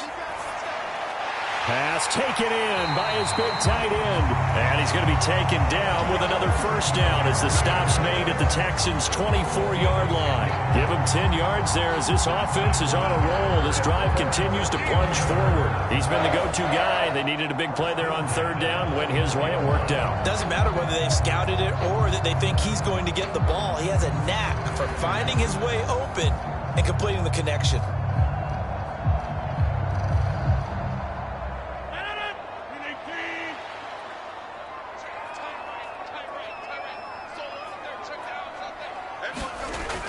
On first and 10, it's Gainwell. He's able to work free for about 6 down to the 18. Starting to become a tough spot for this defense. You're down fourth quarter, looking a little fatigued maybe on that side of the ball. Partner, we've seen this before, haven't we? Because every coach we've ever talked to says body language is important. And now you're seeing guys with their hands on their hips, they're bent over, hands on their knees. And the offensive guys are just saying, let's just keep running it at them. We've got them now. Rodgers' throw brought in by Austin. And the Steelers are going to have a first and goal as the tackle is made at about the 5. The passing game continues to be their friend. Even with a stable lead here in the fourth, Charles, they're going back to that well. Yeah, with their overall philosophy, you know that they trust their quarterback. He's been able to throw it well. They continue to throw these safe passes. Who can blame them? A good chance now to put this game on ice. This is first and goal. Now it's Rodgers. Under pressure, down he goes. Sacked at the 10. Will Anderson able to drop him that time for his second sack of the evening. A CD, a little bit of feast or famine for him. He's had some success throwing the football, but also now he's been sacked 4 times. Yeah, you just mentioned the 4 sacks, but you're right. He has managed to hang in there and make plays at times.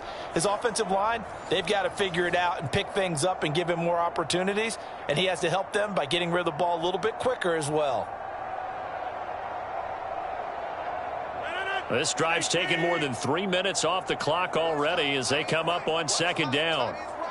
And look like some movement there. Let's get the call.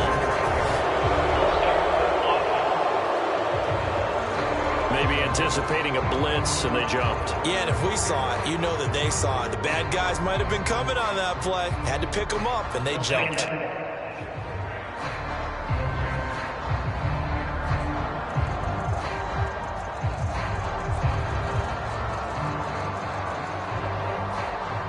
Things made a little more difficult after the false start as they try again on second and goal.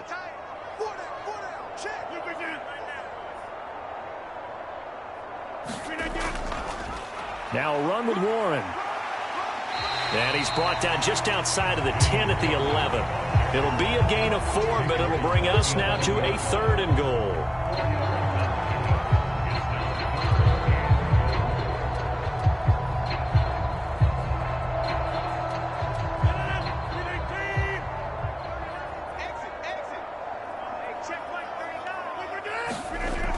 Here's Rodgers to throw. Got his man. It's caught for a Steelers touchdown. DK Metcalf, an 11-yard touchdown. And the Steelers have put this one to bed here in the fourth quarter. I've heard you use the term put-away drive, and that right there seemed like the definition of a put-away drive. Yeah, it certainly just pops right up out of the book, doesn't it? Because up 2 scores already, just wanted to possess the football, keep converting and picking up first downs. And if the drive ends in 3 points, that's terrific. If it ends in a touchdown, fantastic. Extra point now by Boswell.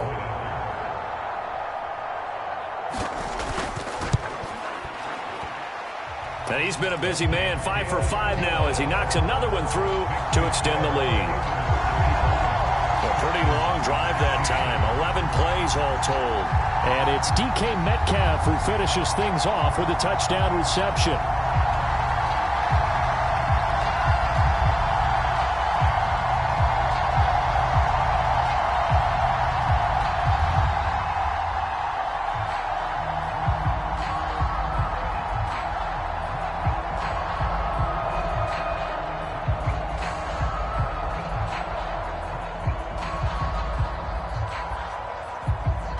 Boswell now to kick it away after the touchdown. From a yard or two deep, here comes a return. And he'll get it up past the 20 to about the 22.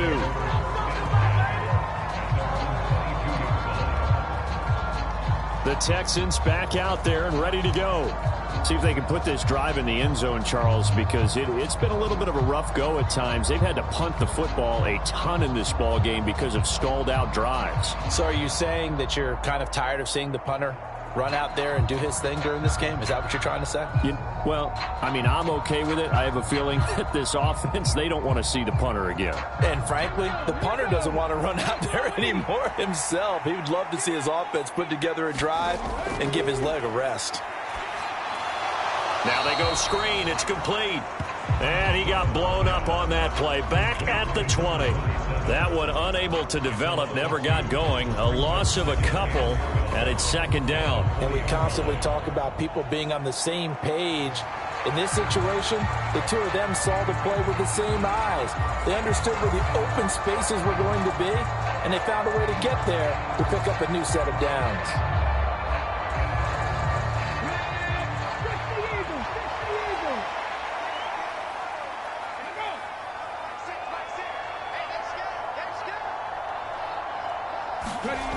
On second down, it's Stroud. A short one going to be taken in here by Schultz. And he's going to get 7 out of this before being taken down at the 27.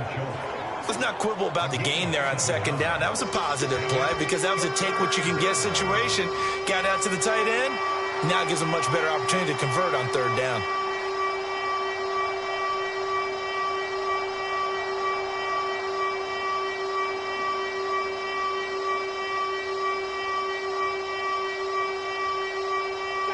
Third and 5.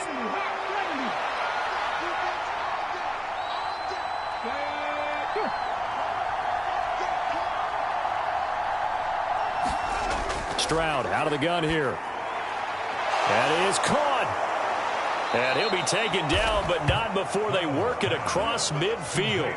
Excellent play there on third down. Give them 25 yards. Well, those are the types of plays they probably wish they had made more of in the first 3 quarters. And this deficit going to be tough to overcome here in the fourth. But a nice first down and a pickup on that throw. Yeah, and this is where as coaches, you're looking for effort and execution. Even though the scoreboard is going against you, you want to find out who's going to fight, who's going to scrap, who's going to keep their heads up and continue to play. Operating out of Steeler territory now. Here's 1st and 10 at the 48-yard line. Well, they get to Stroud, nowhere to go, and he goes down. T.J. Watt in there to get him again. That is sack number 6, one off the NFL record of 7. Guys with his talent in the pocket aren't supposed to be getting hit like this, and you know an intense conversation with the offensive line is going to occur after this one. Might not be from him, but the offensive line coach will have plenty to say about this game.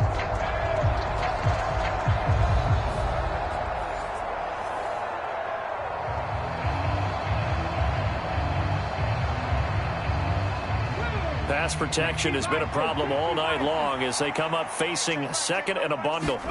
Back to throw. Here's Stroud. And this one incomplete. Too much contact to hold on to that one, and it's third down.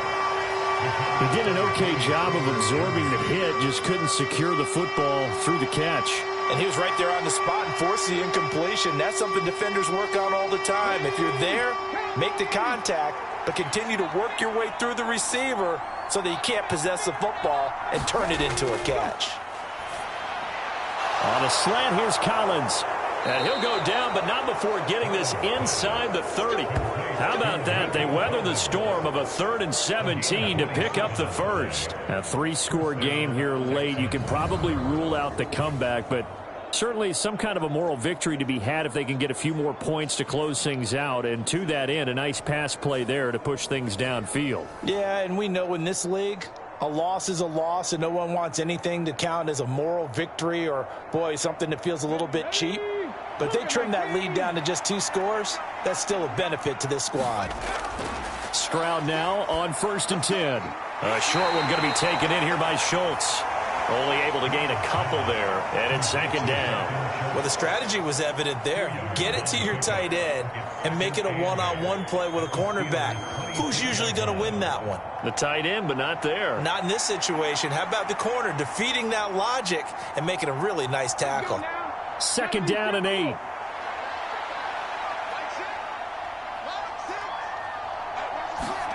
Here goes Stroud again.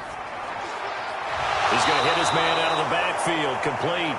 And he's brought down, but not before a gain of 13, down to the 13. 1st and 10 in the red zone. Another catch for him there on this drive, Brandon, and it looks like they're going to utilize him out of the backfield any way they can. And that time they pick up a 1st down. So now on defense, do you assign a man to him and try and cover him before he gets going?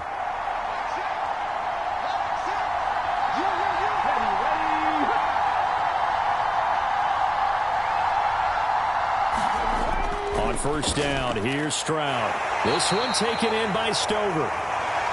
So give him 2 yards there on the completion, and it'll be 2nd down. They gave up the completion there, but this is what zone defenses count on.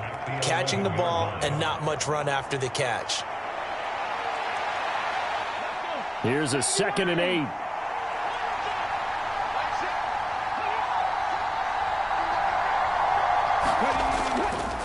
Now a give, right side. Marks. And he'll take this one in for a Texans touchdown. Taking it in from 11 yards out. And the Texans have got it back to a 2-score game here in the 4th.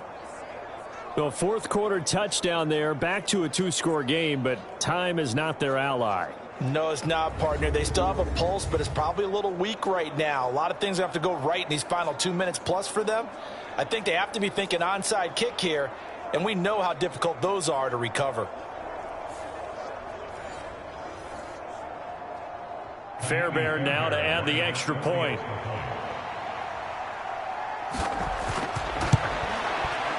And they're able to cut the deficit to 12. A 10-play drive that time. And in the end, the finishing touch, an 11-yard run.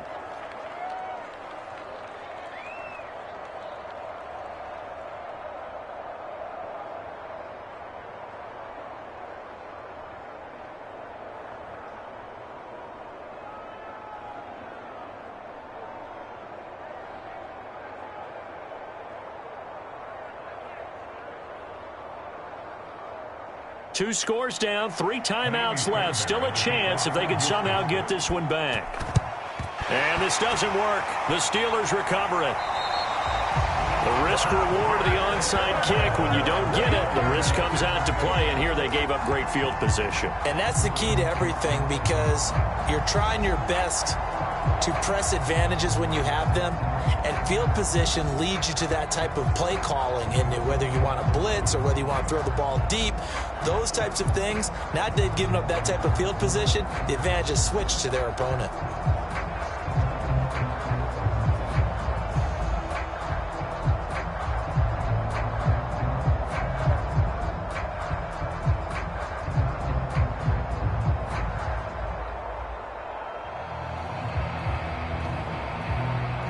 Line of scrimmage, the 37 on 1st and 10. Up the middle they go. Warren. And this will go as a gain of 7 as he gets it to the 30-yard line.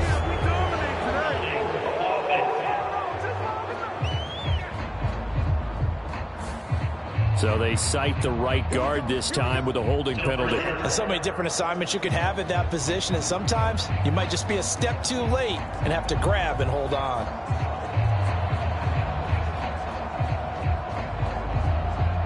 And this will probably be the final play before the 2-minute warning. Now a handoff up the middle. It's Warren. Only a yard on the pickup there, and it'll be second down. 2 minutes left to play in this football game here on EA Sports. So the Steelers with the football as we get you reset. And no doubt what they're looking to do is just salt away the final couple of minutes and escape with a win. Second and long, but you got to figure this almost certainly another run. He's going to get it again. Just looking to get forward and protect the ball. And now we'll see a timeout used on defense as they stop it right out of the break with 1:57 to go in the ball game.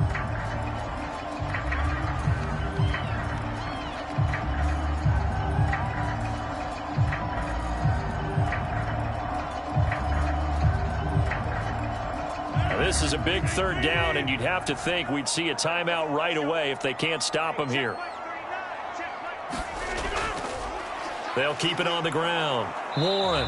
And the stop here will come at the 38-yard line. Now the Texans will use one of their 2 remaining timeouts. That'll leave them with just 1 remaining in this fourth quarter of play.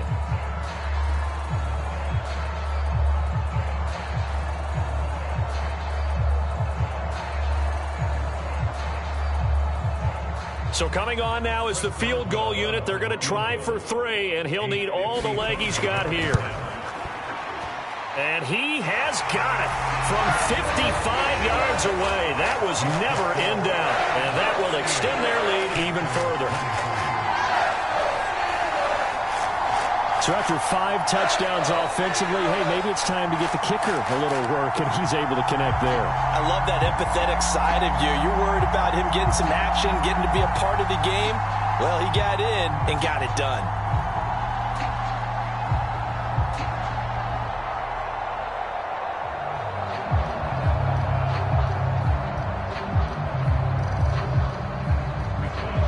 After the successful field goal try, here's Boswell to send it away.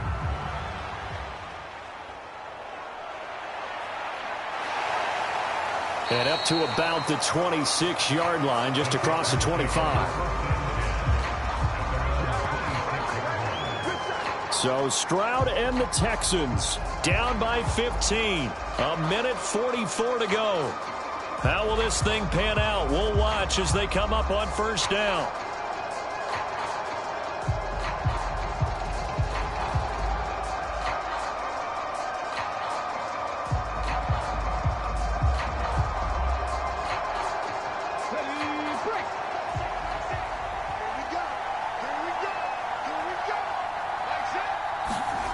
Here's Stroud. Pressure comes, and the Steelers take him down. T.J. Watt in there for the 7th time in this game alone, and that ties him with the late Derek Thomas for the most sacks ever in a single game. They'll come up now on second down. Now Stroud. Pass complete to Higgins.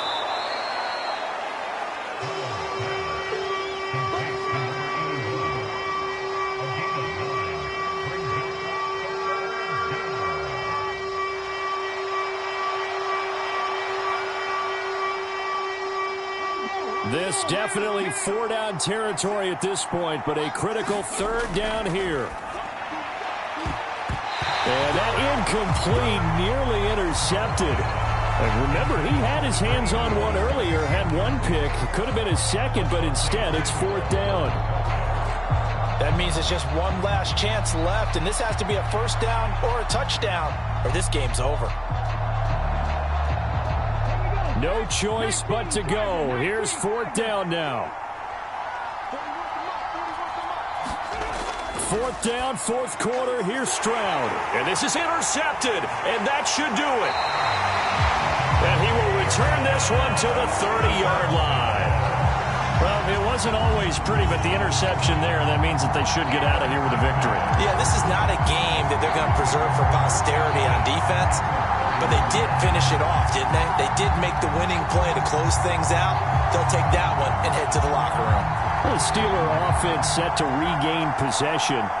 And this one all over but the shouting, you might say. Now, there's one timeout remaining defensively, but probably no real need to use it here. Yeah, the only time they would use it, strictly for pride.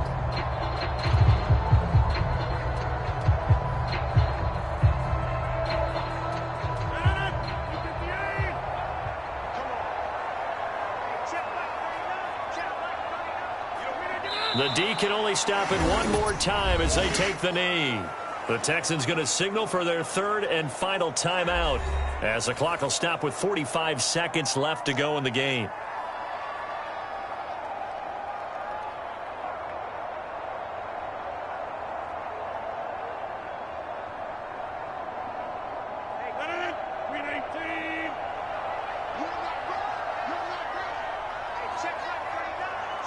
And the knee is taken for the Steelers out of the victory formation.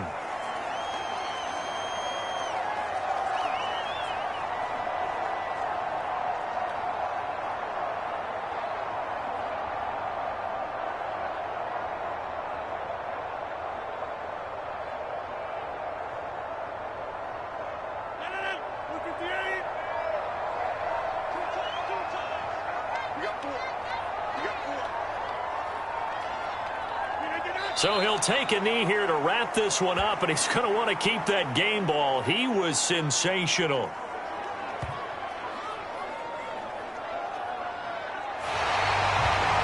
Well, this was a very close ball game at halftime, Charles, but in the second half, that offense kind of kicked things into another gear, and they were able to pull away for the victory.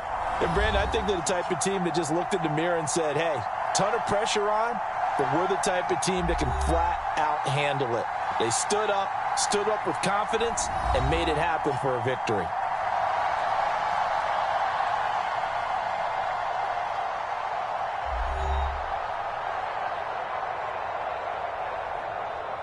So that's a wrap for Charles Davis. I'm Brandon Gaudin. And this has been a presentation of the NFL on EA Sports. For more, check us out at easports.com. The Steelers earn the win at home as we say so long from Pittsburgh.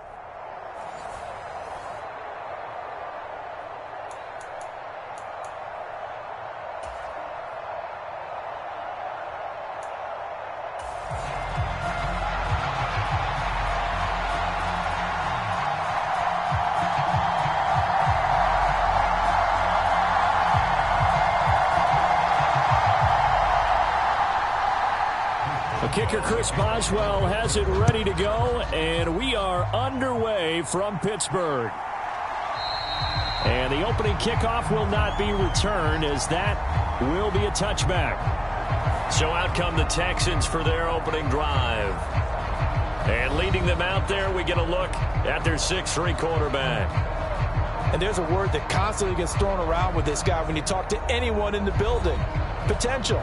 They are sky high on what they believe he can grow into in the role of a starting quarterback. In addition, there are plenty around the league who think that as well. And years from now, he can still be leading this offense out.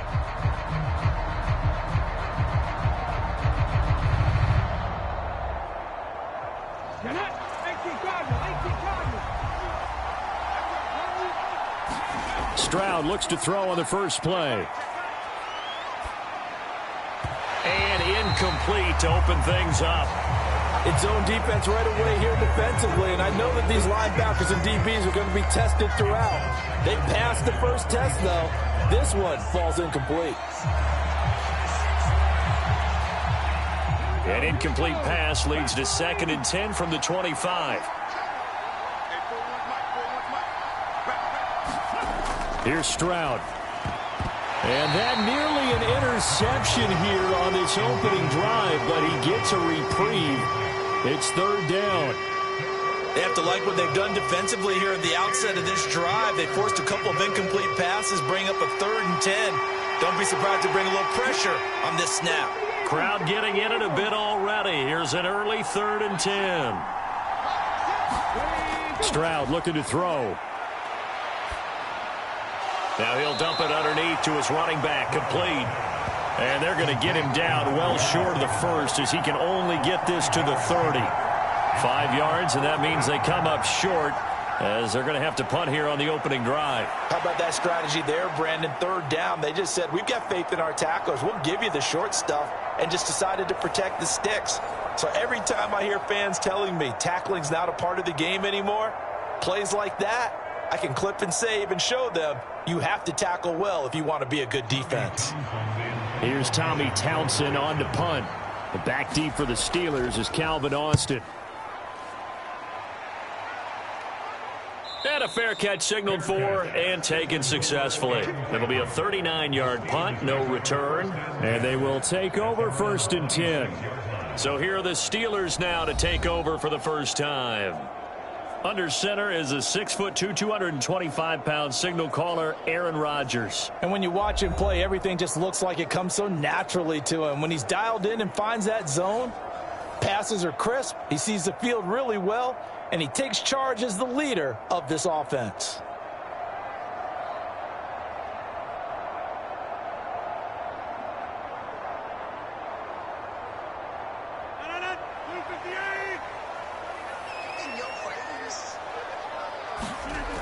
On 1st down, Rodgers.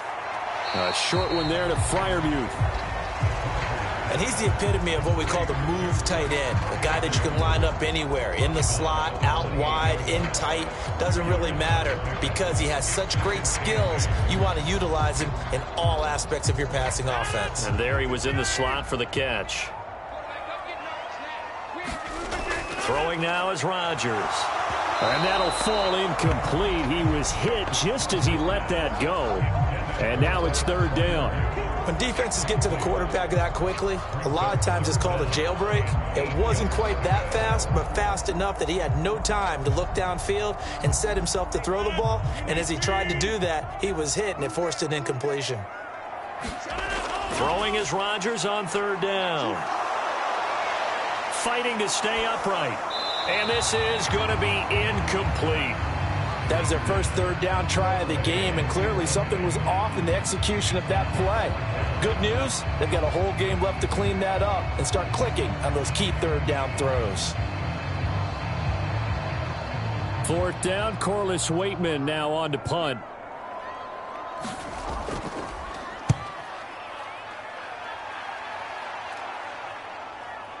Fielded just inside the 20. Good footwork at the 30.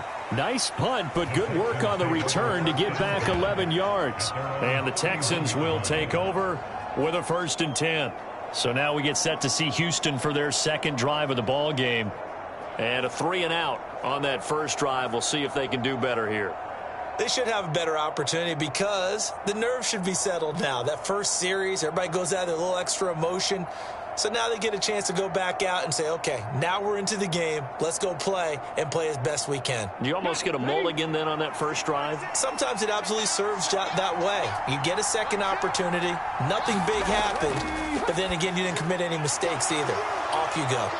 And they get him down, but not before he takes it across the 40-yard line. A quick 1st down pickup. Good start after going 3-and-out on their opening drive.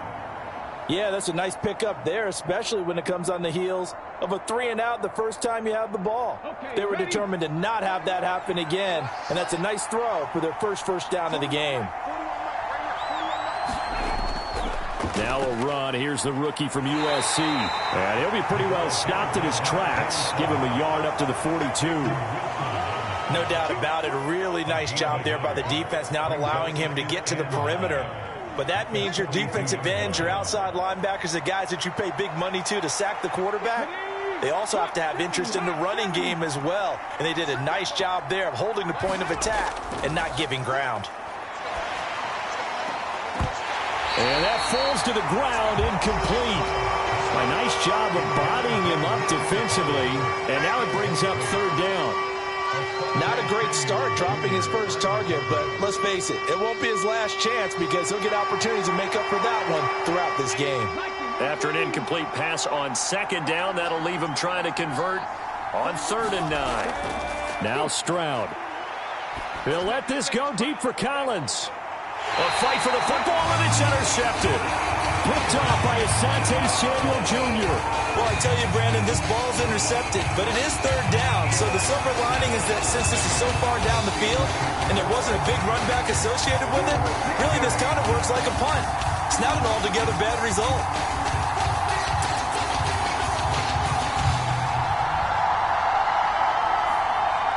So Pittsburgh retakes the field for their second offensive possession. And the first drive, 3 and out. Second possession, see if they can get a little momentum. And oftentimes that first drive is just a feeling out process. You have some plays that you've got called and you want to see how defense reacts. And it may not go terrific on the first one. Now they're ready to go. They've kind of got to look at them, got a sense. Let's see if they open things up a little bit. See if they open things up. Let's see what the defense does here, too, after a good stop. So after the INT, it's Rodgers. Open here, Adam Thielen. And he gets it here to right around the 24 before he's out of bounds. So they'll get 8 out of that completion, and it'll be second in a couple. All that practice time came to fruition on that play. All those timing routes that they work on through training camp, OTAs, minicamp, and just regular season, they got it done on that one. An outcut, ball was delivered, and picked up the completion. Under pressure, and the Texans able to get in there for the sack. The defensive end, Danielle Hunter, drops him. Tell you what, he did not have much time there to scan the field before he was ducking and covering. Did it appear to you, as it did to me, that the defensive front won their play really quickly? Meaning the guys in front of them had almost no chance to block him. They were on him in a hurry.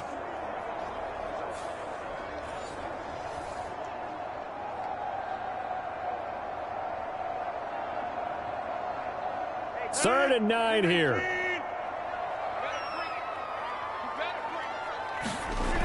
Rodgers now to throw.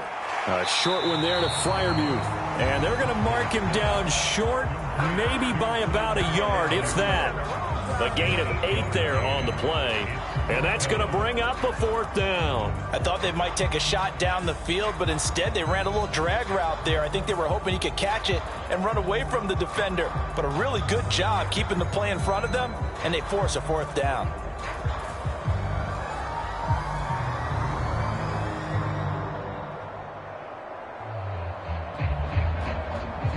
On 4th down, Corliss Waitman on to punt.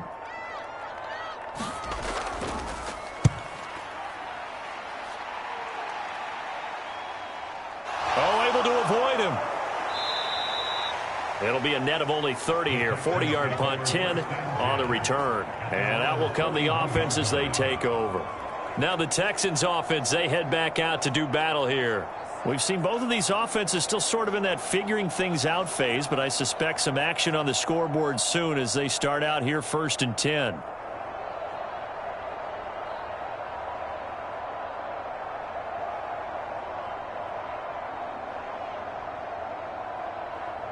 Okay, great.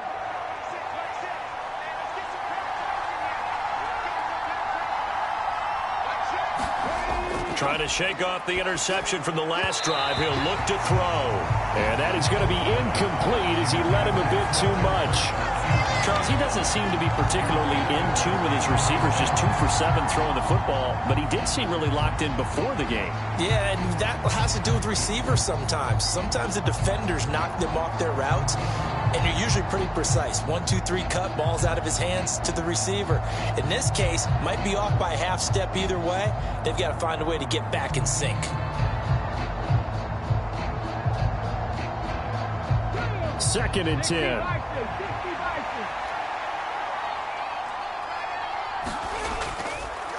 Up the middle they go. Marks, and very little daylight there. He'll get a couple up to the 44. Well, that's a good start to this drive on the defensive side of the ball. Force the incompletion on 1st down. Then you're able to shut down the running play on 2nd. Yeah, I wouldn't be surprised now. A little bit of pressure going at the quarterback in an expected passing situation.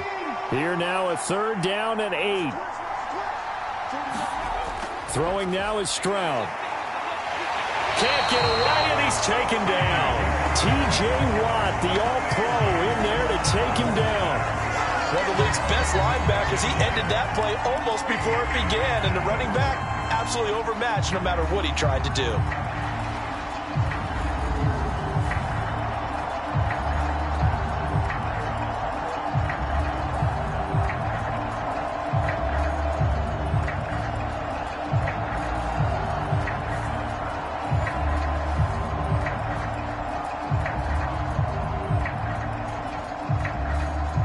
Here's Tommy Townsend now as the drive goes backwards, so he's on to punt it away. And he'll get this away into the icy winter air. We'll call that a punt of 38 yards officially. And the Steelers will go on offense here, 1st and 10. And Pittsburgh getting set to take the field. They've shown precious little here offensively thus far as they try again with a 1st down now.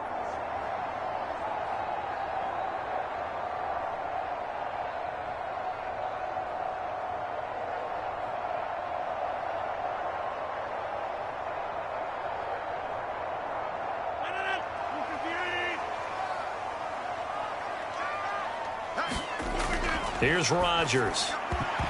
And this will be incomplete. Physical play on the football there, and it's 2nd down. I think that's how this defense is going to need to play these tight ends. Again, get right up on them and stay physical. And that paid off on that play, helping force that incompletion.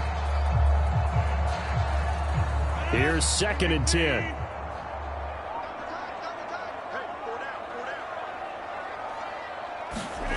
Rodgers going to throw. That's complete to DK Metcalf. And they get him down, but not before he takes it across the 40-yard line. The first catch of the ball game there for Metcalf, and a 1st down to boot. Partner, he sold the go route really well. Thought he was going deep, then curled it back inside for a nice completion. DBs love when they pump the brakes, don't they? Yeah, that's really a whole lot of fun. It's almost like you said, listen, if you're going to sell the go, just go, and let's see who's faster. And Rodgers is going to go down. He's sacked. Sheldon Rankins abruptly ends that play with a sack. Now, that was just absolute perfect man coverage. Nowhere for them to go with the football. Led to a sack, and that's really difficult to do in today's NFL with all these gazelles running around that you're trying to cover in the secondary.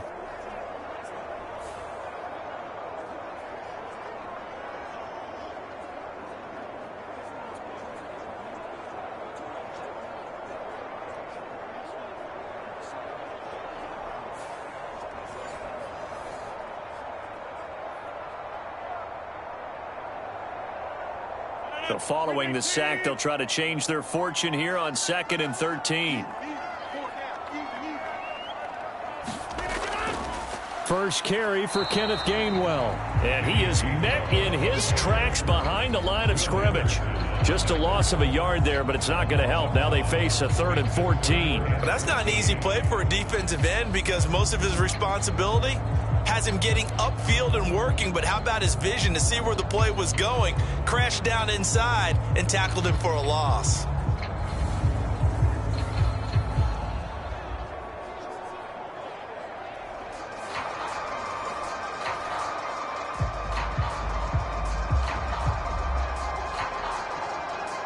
Couple of plays sent them the wrong way, and now they face a 3rd and 14.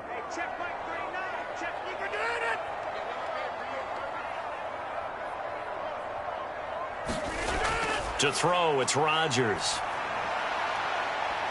And the throw there going to be incomplete. I know this offense was expecting to do big things, but it certainly hasn't turned out that way, at least not through the first 3 drives. They're definitely going to have to put their heads together and start concocting some offense that'll move the ball downfield.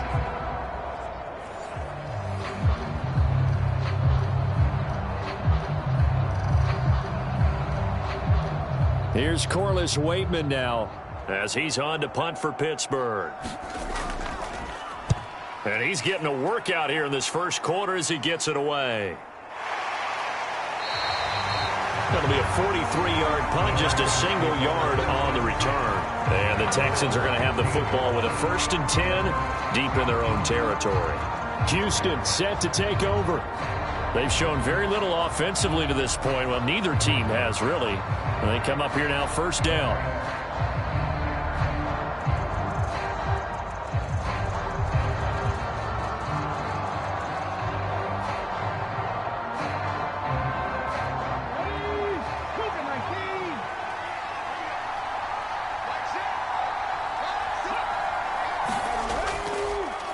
Now a fake on the jet sweep, and they'll instead run up the middle.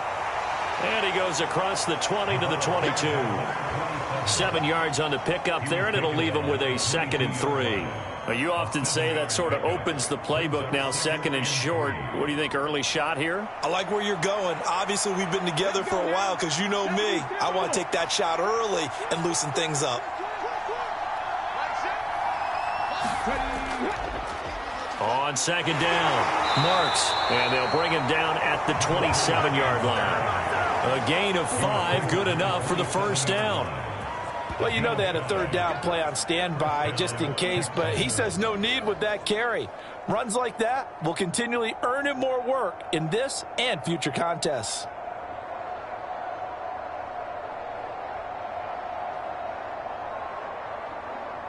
Come on. Hit. Tap the 60. Tap the 60. They'll run on first down. Marks, he'll get a yard. That's all as they get him down at the 28. I'll give him credit for trying, but there's no fooling the defense with that call. They were reading run, and they set up to stop the run and then executed. Ball on the 28-yard line. Here's a 2nd down and 9.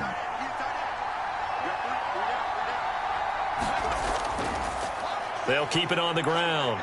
Marks looking for a seam, but finding none. He'll get back to the line of scrimmage, and that's it. No gain on the play there, so that doesn't help. Now they're looking up at a 3rd and 9 situation.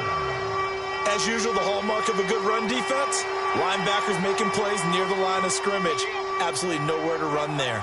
They'll come up now, 3rd and 9. Stroud. Able to find the open man. That's complete. And he is going to have a Texans first down as they're able to get the 3rd down conversion. A gain of 14. And the Texans first down.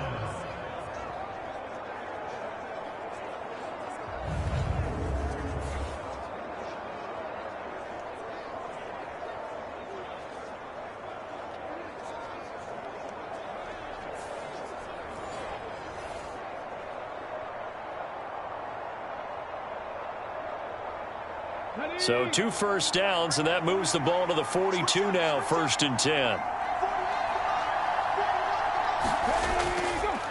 A first carry now for Nick Chubb. He'll get a nice chunk there on the first down run, and it's 2nd and 4. What a luxury to have a guy like this who can not only spell your starter, but can come in and keep drives going.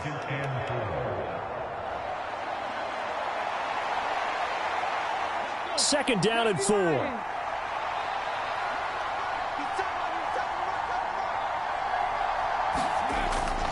And again, it's Chubb.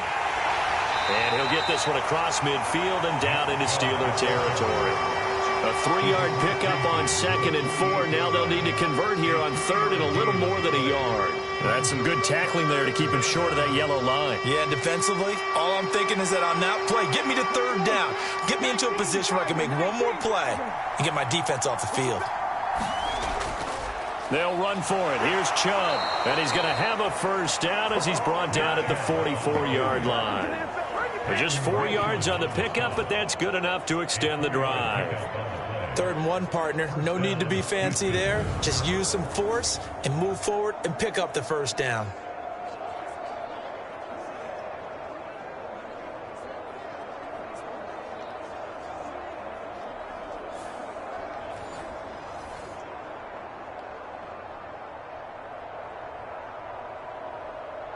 Get up. 18 Cardinal. 18 Cardinal.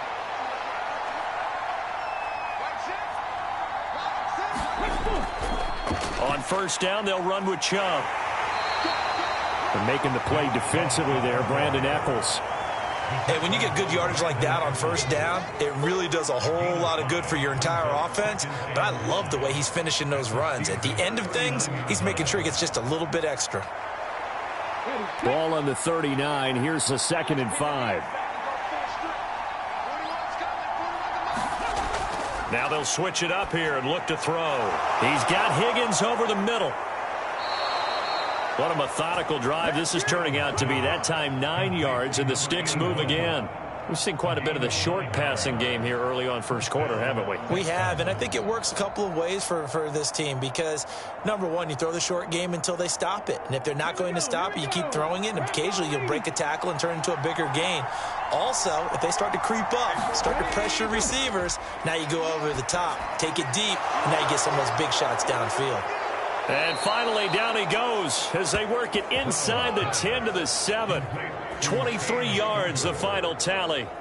And coming into this ball game, this was an offense that wasn't just talking about the notion of ball control. They were preaching it. They wanted to win the time of possession battle, and they've done so here. This drive's taken up quite a bit of the first quarter. Now they are set up 1st and goal.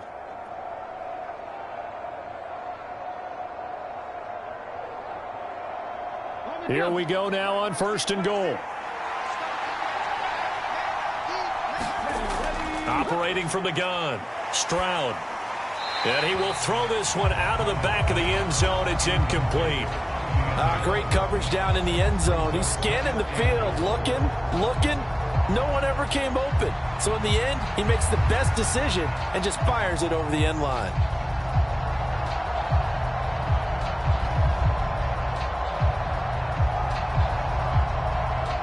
They'll try again here from the 7 on 2nd and goal. Now Chubb running right, and a minuscule gain of maybe a yard from the 6 to the 5. Defensively, I think they can smell a stop. Ball right around the 5 here, brings up 3rd. And I think what they've done is they put doubt in the minds of the offensive guys. What do we do? Because now you don't have a go-to play. Either side they pick, throwing it, running it, it won't be easy. 3rd and goal, Stroud. Flush to his right. And got his man. It's caught. Touchdown, Houston. Nico Collins, a 5-yard touchdown. And the Texans put the night's first points on the board as they take the early lead. So he scrambled right, but was able to look back toward the middle of the end zone to find the target. As you know, in this game, sometimes you just have to know when to break the rules because we all know most guys throwing the football are taught never throw back into the middle of the field on a scramble. He did it and got away with it for a touchdown. Instinct sometimes, right? They just take over. Instinct and vision. Sometimes you just see people who are open, you're able to get it to them. Extra point by Fairbairn, up and good. And that makes the score 7-0.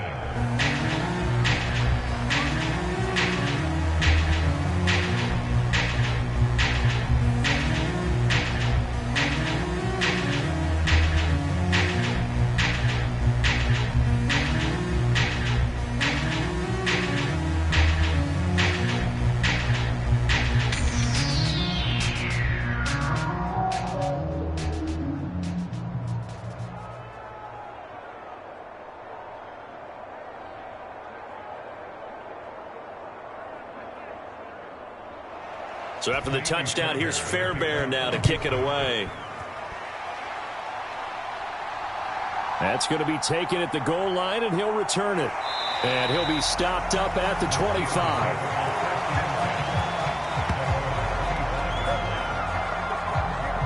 The Steelers offense now, they head back onto the field. Still in the first half, but this offense has struggled. Haven't really been able to get anything going, not only in the points category, but in the yards category.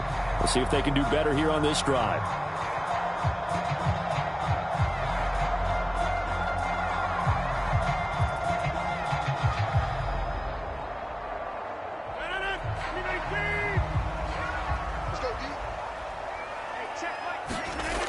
They start the drive here with Gainwell. And he maneuvers up the middle for 3. And it's 2nd down.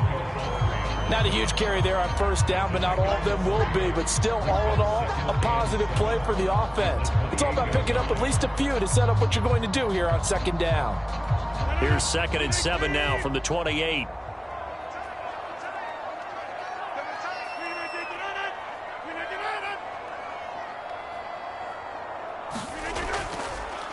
Now runs straight ahead with Warren. A pickup of about 3 yards as he's taken down at the 31.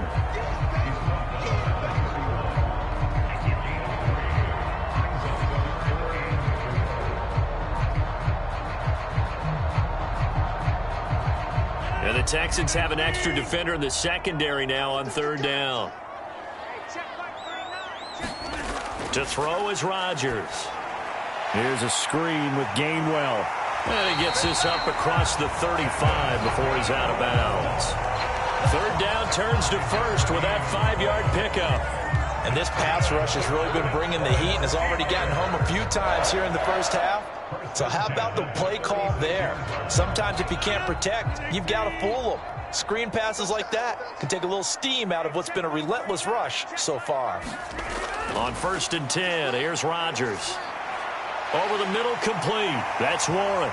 And down he goes at the 45 after a pickup of 9.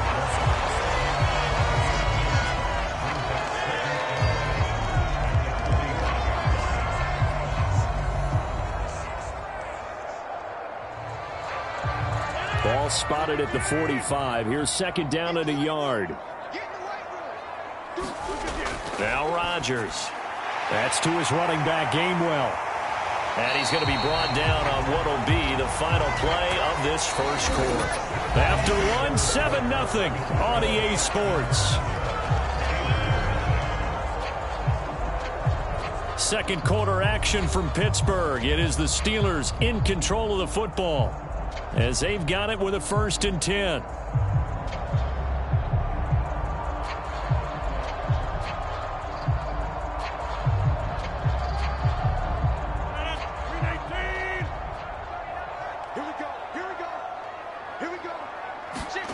From the midfield stripe, they'll look to throw. Catch is made by Metcalf. And he'll go down, but not before getting this inside the 30. A good pickup there at 22. Well, certainly as a fan, you get a little bit nervous when you see him make those kind of throws. But they work on that in practice more than we know. And most of them now know their limits and know what they can get away with. And there's completion right there.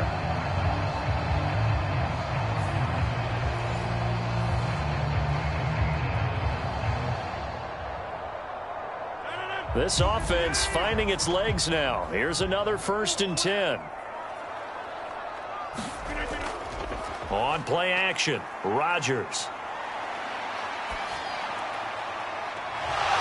That to the sideline, and it's intercepted. And the Texans are going to take over here on the INT at their own 5-yard line. Well, these defensive coaches, they sure like what they've got in this rookie corner, and with good reason, as you saw there. He only cost him a day 2 pick, and a lot of people thought he had first-round ability. But when he was available on draft night, that was one where you didn't need the full time to make the selection. You call that pick in early, and he shows why he was so coveted with that interception there. And now out comes Houston. They got the ball now following a big play, keeping the other guys out of the end zone. Now they'll start deep in their own territory, 1st and 10.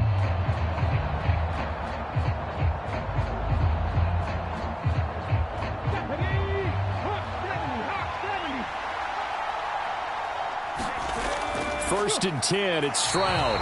Throwing middle, but it's incomplete. Yes, sir. How about an attaboy there on first down? Got his hand in and knocked it away.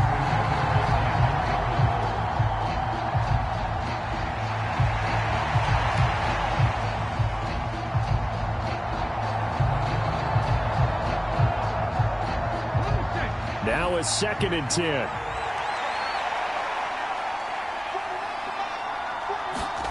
Stroud to throw it. And he takes a shot on the release as this will be incomplete. There's a lot about that play you could easily see coming. Backed up in the shadow of their own goal line, you You know they're going to face pressure. He's lucky his arm was going forward. It was close, but it was going forward. Yeah, it could have been a safety or even giving up a defensive touchdown.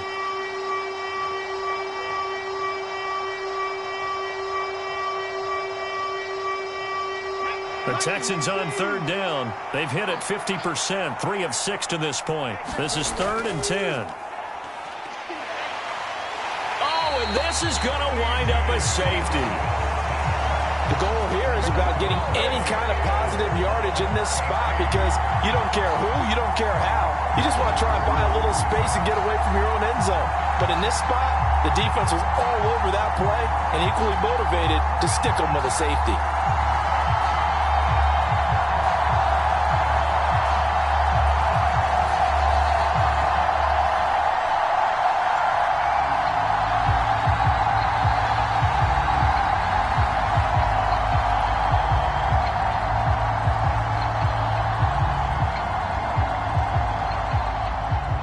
Now the free kick comes after the safety from the 20 as they bring the punter on to try and get some hang time here.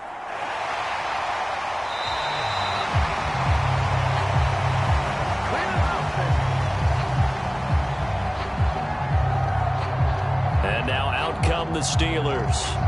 But not an ideal way to end their previous drive. They threw the interception, Charles, after they had built up some momentum. They were moving the football, but something to at least build on for this offense as they run back out here. Yeah, you're right about that. Up until that last play, everything was working pretty well for this offense, gaining chunks of yardage, getting first downs, really making a push for the end zone, and looked like they had a nice rhythm going. Now you got to have a short memory here.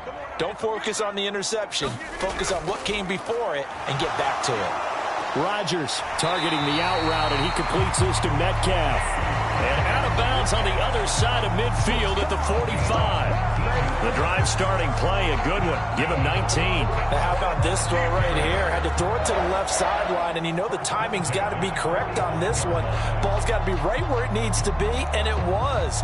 That's because he had great arm strength on that one, able to drive the football. Quarterbacks love it when they can show off their arms.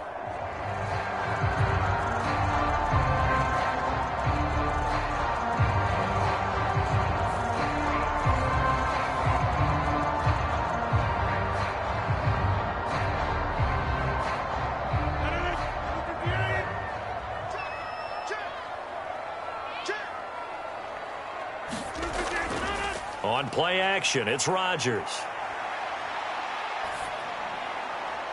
Got his man, it's Warren. And he's got this down a yard or two shy of the 40 before he's out of bounds. The result, only 4 yards there on the play. And it'll be second down. A good way there to have him bounce back from the interception last drive. Something underneath, a little bit of rhythm going. I know the best ones in the league have supreme confidence, but every now and then you need a little booster, don't you? This is their way of protecting him and bringing him back, and then they'll turn him loose later, I would think. And he's going to be taken down with another first down as the stop's made at the Texans' 32-yard line. Give him 10 yards on that one, and that'll earn him a fresh set of downs. They sure put the coverage guys in a stress on that one. They thought they were going deep. Ends up curling inside for a nice chunk of yardage. From the 32 now, here's 1st and 10. From the gun, here's a run by Gainwell. And nothing doing. He's immediately taken down at the line of scrimmage. Azeez Al-Shaair in to make the stop. When we talk about defenders, specifically linebackers, keeping their eyes in the right spot, he had that eye down the entire time. And you know that's not easily done because they throw a lot of misdirection at you. They try and fool you and get your eyes in the wrong place. But you're right about that one. He correctly figured that one out and made a really nice play. Had a nice move, but can't break away. Down just inside the 30. 4 yards the gain, and it'll bring up a 3rd down. On any running play that's called, they're always hoping that it's going to break big and go the distance. But when you get a nice gain like that, you're able to do so many things anyway. You can come back and run essentially the same play again, continue to move the ball on the ground, or you can decide to throw the ball now because usually you have the defense back on its heels. Yeah, that one's going to be knocked away and incomplete. Textbook coverage right there. Played the ball, never lost sight of where it was headed, and stayed in perfect position to make a play on it. Able to keep the receiver and the quarterback in his sight lines. So on 4th down, the Steelers called on the number of Chris Boswell for the field goal try. From the right hash, this from 45 yards away. Boswell's kick is good, and that will cut the lead down to just 2.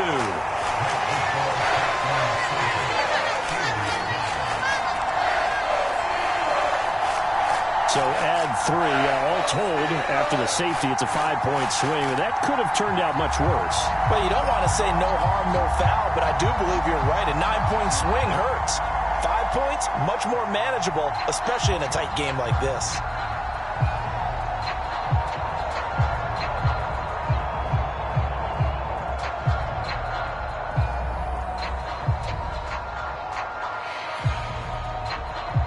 After the successful field goal try, here's Boswell to send it away.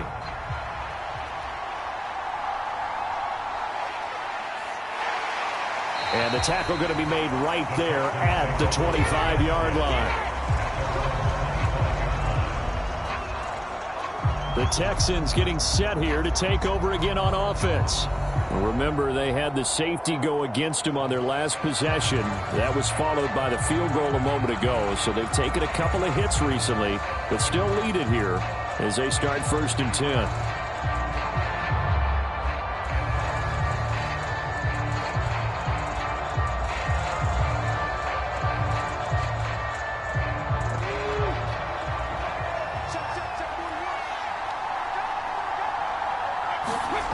As Stroud now to throw. And his throw is going to be incomplete. One thing I have learned, receivers don't mind high throws so much to the sideline, but do that over the middle to them, and not only are the DBs going to throw a little verbal trash their way, when they get back to the huddle, they have a few words to say to their QB, aren't they? Yeah, hung out to dry a little bit there on the high throw. Luckily fell incomplete. 2nd and 10, Stroud to throw yet again here. And his throw is incomplete. Well, so far in this drive, they've done some good work. They force incompletions on 1st and 2nd down, bring up 3rd and 10. That brings up the big question. Do they bring pressure or do they play coverage on this down?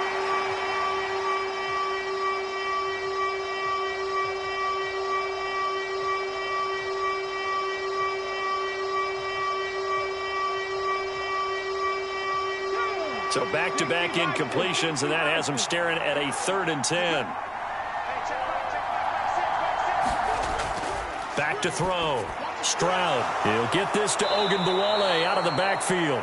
And he is going to have a Texans 1st down as they're able to get the 3rd down conversion.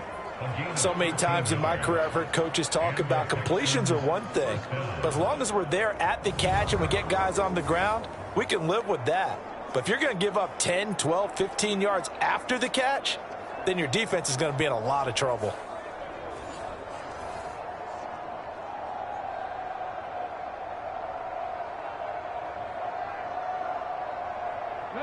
So here's a 1st and 10 at the 38. Up the middle, it's Chubb. Powers through. And they bring him to the ground just shy of midfield. Back-to-back nice plays, 12 yards that time and a 1st down. We use the word relentless a lot with guys who are aggressive on the field. In this case, it really fits, doesn't it? How about his ability to break tackles and his feet never stop moving?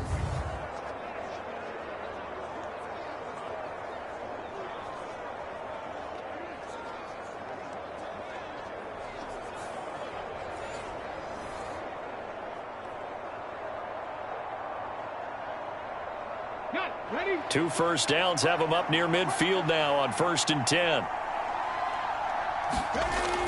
Looking to throw. Stroud. And that nearly intercepted. Well, the free safety roaming into position almost had it, but it's 2nd down. Offense was moving it a little bit, had them back on their heels, but they earned a brief pause by forcing the incompletion. That gives them a quick chance to regroup and try and mount a stand before they're backed up even further. Stroud now on 2nd down. And this, incomplete. He tried to check it down to his running back and nearly had the ball picked. From the snap, he certainly looked like he knew where he wanted to go with the ball, but surprise, that guy was covered. So that took his attention elsewhere to no avail.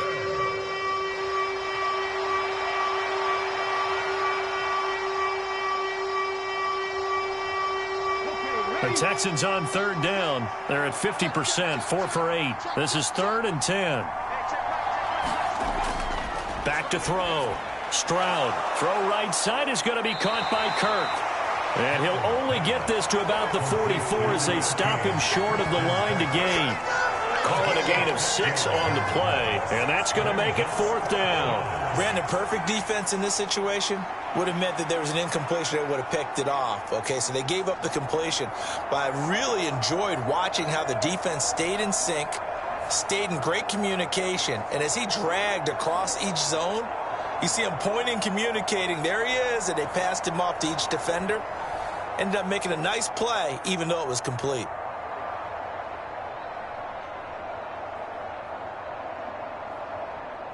So look at this. Here's the field goal unit coming out. And he is going to need to bomb this one.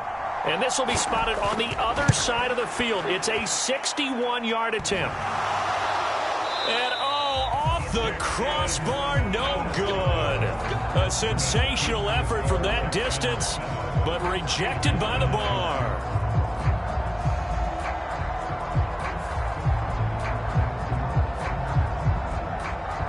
Pittsburgh's offense now heading back out onto the field. And last time able to get 3. It's not what they wanted. They wanted 6, but they got at least something. They mustered something out of the drive. They'll take it. I like the way you've described it. Not ideal, but they'll take it. Anything to put some points on the board. But this time on offense, they don't even want to see the field goal kicker trot on the field. They want that ball in the end zone. Yeah, they'll be going for 6. Well, this offense got to be loving this. After the long missed field goal, they'll take over on the other side of the 50. 1st and 10. To the right side and complete to Washington. And he'll lose yardage here. Back at the 47. Not what they had in mind there. That's going to go as a loss of 4. If you're a selfish player and you're throwing the ball, you're cool with the completion. Maybe not so cool with the yardage loss, though, huh? Yeah, you went backwards on the yardage. Hey, it kind of works like a sack for the defense there. Yeah, it's a really big play for them, right? Able to figure it out, sniff it out, and finish it off.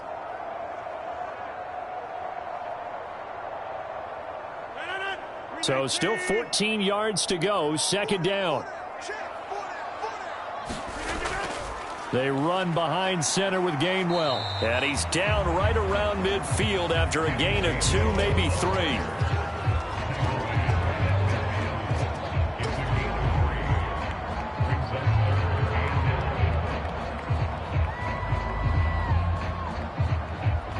Tough spot here, 3rd down and 11. From midfield, here's Rodgers. He'll drop this underneath for Gainwell. And he gets this only to the 44-yard line. Not near enough to keep the drive alive. That one good for only 6, and it leaves him with a 4th down. So much about this game is just understanding situations and then having to execute, isn't it? Guard the 1st down sticks. Don't let them get there.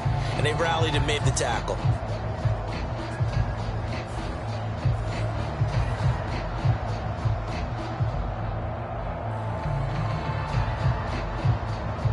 Here's Corliss Waitman now.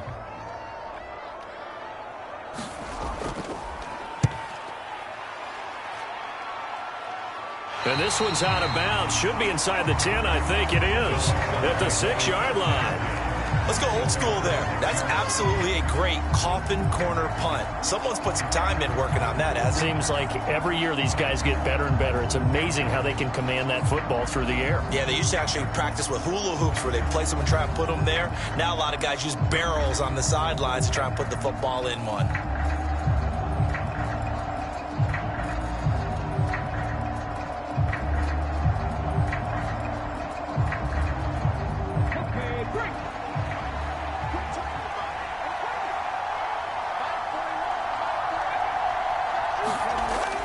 They start on the ground with Nick Chubb. And he is met at the line of scrimmage, and he goes down right there.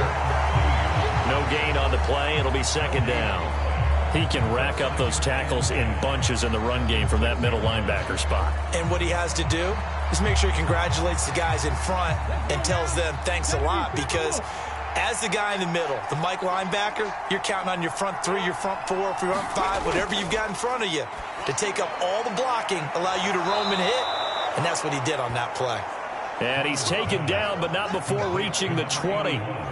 The result, a first down, as a quick slant gets him 14. And defensively, they were in zone coverage there. Do you have to be a little careful you're losing playing against a good quarterback like he is to not play too much zone? Yeah, you have to be careful about how much time you're giving up. I think it's a good point you just brought up. So maybe if you still want to play zone, you go to a zone blitz scheme. And you can drop anyone out of your defensive front, defensive end, defensive tackle. It doesn't matter. You just exchange someone to bring more pressure towards the quarterback and still try and cover downfield. Nice chunk of yards on first down. It really opens up your options for what you want to do on second. You go right back to him and hope he explodes, or sucker the defense in before throwing over the top. From the 25, here's 2nd and 6. Stroud working out of the gun. And completes it to Kirk over the middle. And up to the 35 before they're able to knock him down. 10 yards there, good enough for a Texan first down. Doesn't matter whether it's a zone coverage or man coverage, the drag route can be effective when it's run well.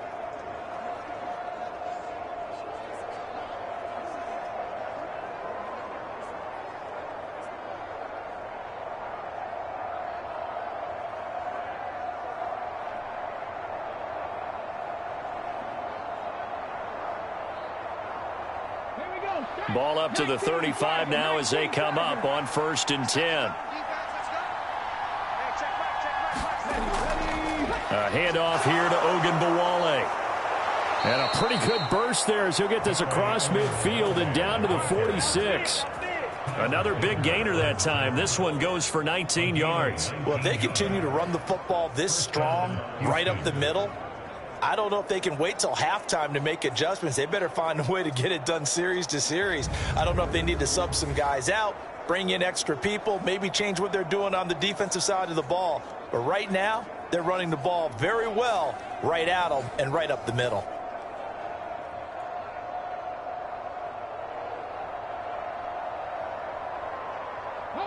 Operating out of Steeler territory now. Here's 1st and 10 at the 46. A shotgun snap to Stroud. Open man is Kirk, complete. And they'll wind up getting this to the 37. Gain of 9. In so many ways, throwing the hitch route is actually one of the safer things an offense can do. Get the ball out to the receiver as fast as possible, hope he's got man-to-man coverage, and hope that his athleticism wins on the perimeter.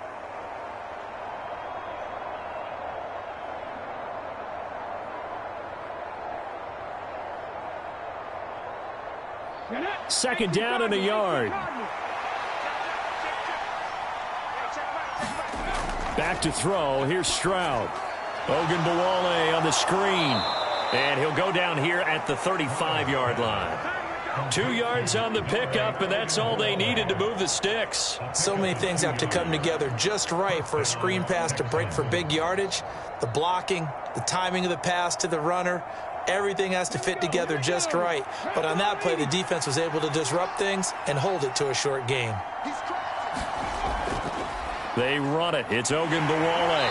And he'll work his way inside the 30 now to the 28. It's a 7-yard carry to set them up with a 2nd and 3. That's a strong pickup right there on first down. And as this drive goes on, we're seeing an offensive line and running game imposing its will. Now 2nd and 3.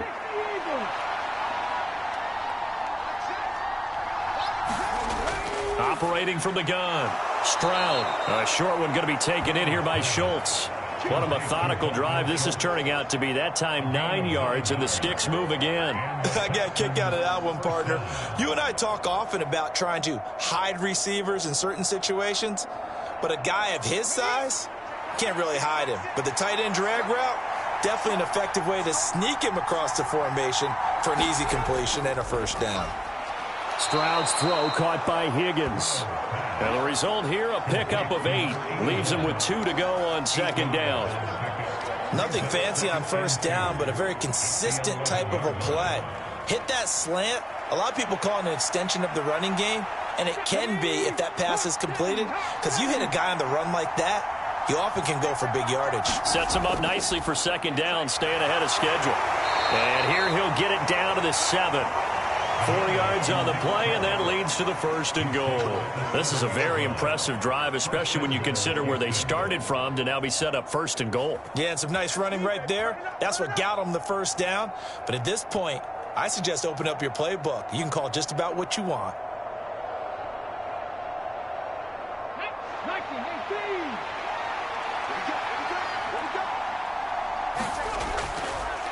A run with Ogunbowale. It's a gain of a couple, and it'll be 2nd and goal. All of a sudden, those lanes that were there earlier in the drive dry up near the goal line. That's a good job defensively to diagnose the run and stop it for a very short pickup. The lone man in the backfield here is Chubb on 2nd and goal.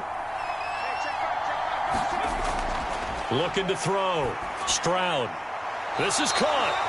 And he takes this down to about the 2 before going out of bounds. Only 3 yards there on the completion. That'll lead to a 3rd and goal.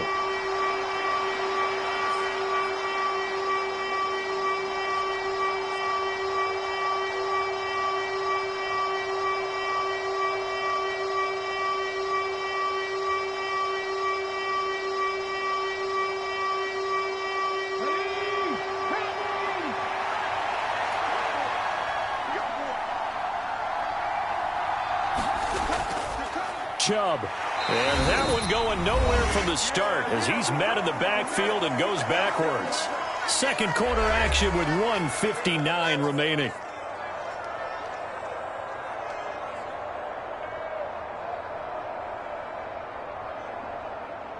So on 4th down, Texan kicker Kaimi Fairbairn comes on. This will be just a 21-yard attempt. Fairbairn able to put this one through, and the drive will wind up yielding 3.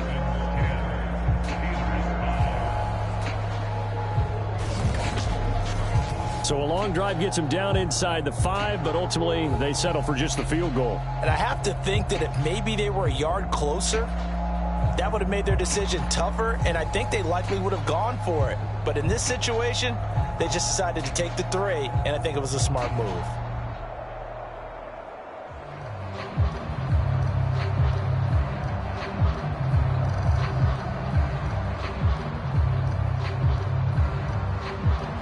Fairbairn now following the made field goal. He'll send this one away. And he'll wisely just take a knee here, and this ball will come out to the 30-yard line. And Pittsburgh getting set to take the field. As we eke closer and closer to intermission, Charles, remember last time out they punted. They would love to get points here, especially if this is going to be their final possession of the first half. Yeah, and this is what close games feel like because the pressure is on both sides, but sometimes the pressure is a little bit higher on the team with the slight edge because they're trying to hold on to that, trying to increase it. Let's see how this one continues.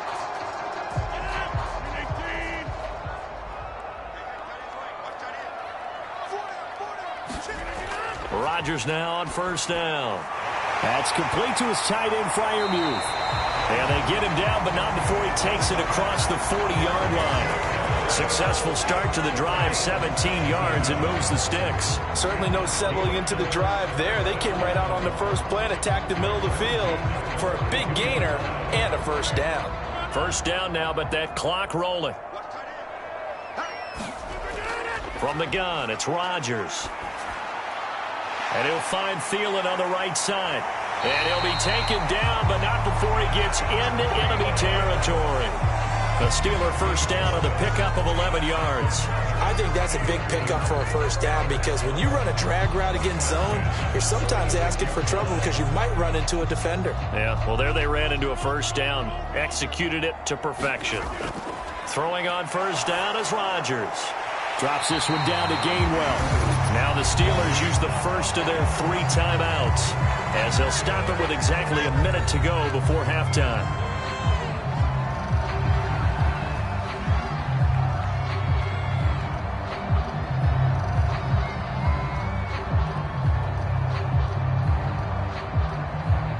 So from the 36 now, 1st and 10.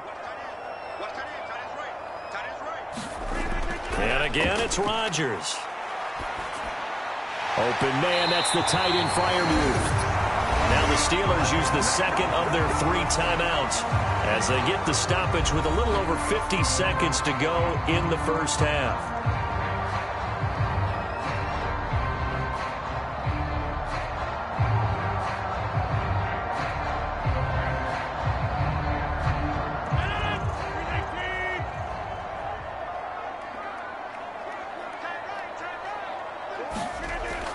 On first down, Rodgers.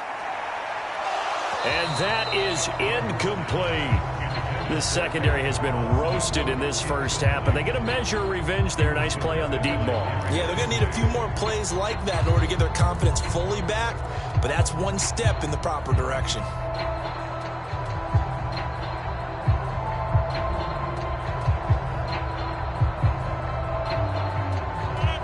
After the incomplete pass, here now is 2nd and 10. Throwing is Rodgers. This one into the hands of Metcalf. And he's going to be taken down with another first down as the stop's made at the Texans' 12-yard line. Give him 10 yards there as this offense is on a roll. This drive continues to plunge forward. Had to put that ball in there with a little extra zip, but he put it right where it needed to be. Yeah, and that little extra pace that he had on the pass, that required a little extra concentration for him, didn't it? Ball can get on you pretty quick in that manner, and he handled it well and picked up the first down. This to the sideline and over everybody. Incomplete. No flags forthcoming, though. Maybe a break there. That looked like a clear throwaway to me.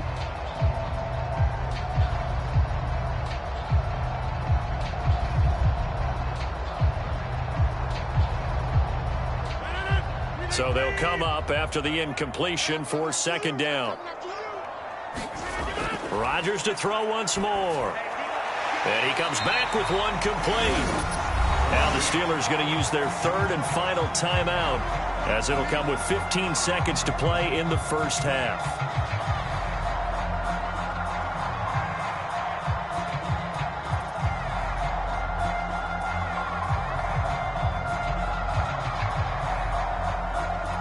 This will be play number 9 of the drive here as they need 4 yards on 3rd down.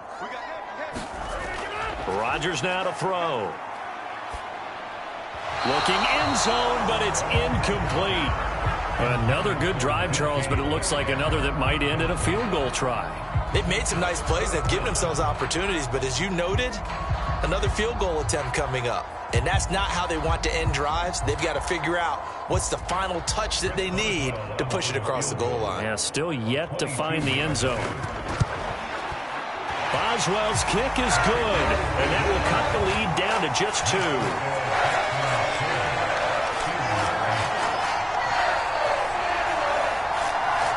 So a late 3 there, and that'll help as they head into the break. Talk about situational football and something they've worked on since the OTAs and mini camps the previous summer. They take care of the ball, get 3 points, knowing they're going to get the ball to start the second half. That's the old 2-for-1 special to finish things off.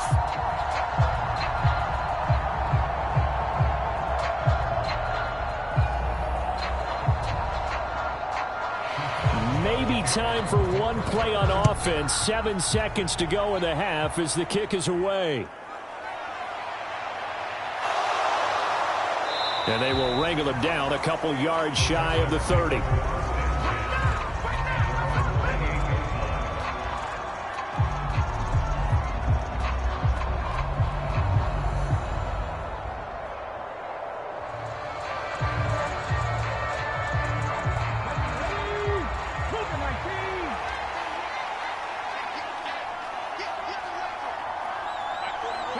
All that remains is to snap this once, and that'll do it for the first half of play. So we have reached halftime here in a tight 2-point contest as we send you down to Orlando, where Jonathan Coachman has our EA Sports halftime report. Coach. All right, Brandon, thanks very much. Welcome, everyone, to our brand-new studios here in downtown Orlando in the EA Sports halftime report. This game's had a little bit of everything thus far, and certainly plenty to look forward to as the teams are right back out there for the second half. So we'll get right back out there as well, as we'll turn it back over to Brandon Gaudin. Okay, Coach. Yeah, adjustments likely going to play a big role in this third quarter in what's been a tight contest so far.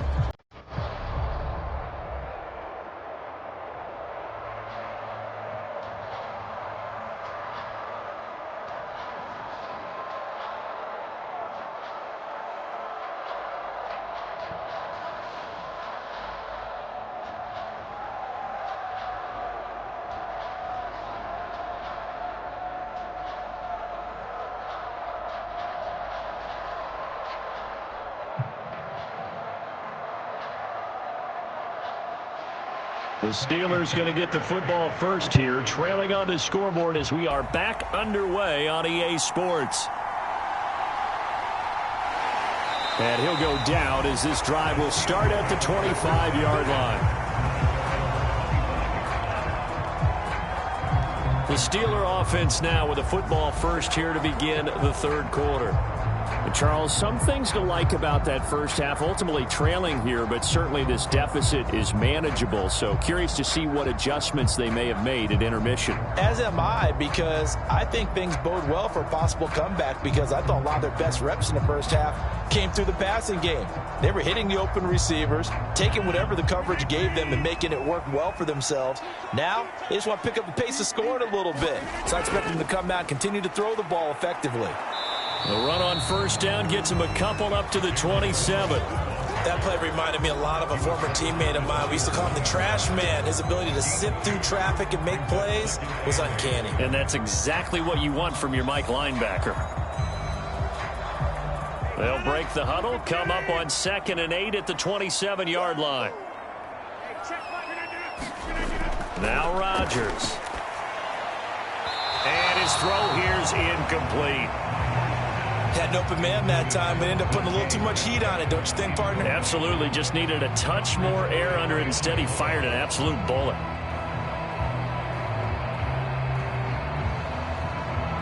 These guys have punted 4 times already, and they're staring at a 5th, barring a conversion here on 3rd down. Throwing now is Rodgers. Into heavy traffic, and it's intercepted. Picked up by M.J. Stewart, and they will score a pick 6 for the Texans TD.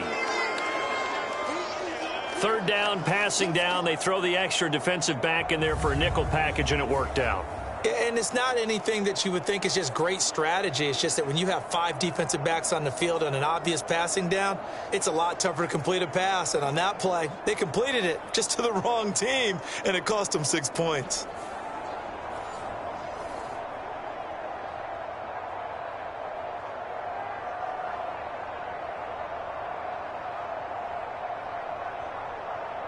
On for the PAT, Kaimi Fairbairn.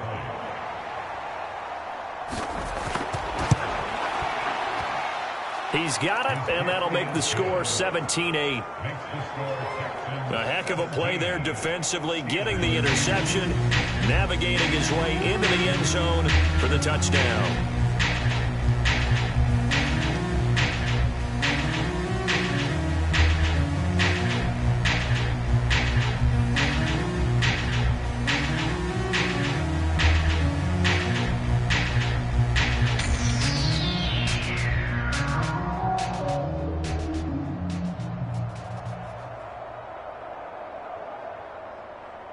So they throw the pick 6. They'll get another shot at it now as this one's in the air.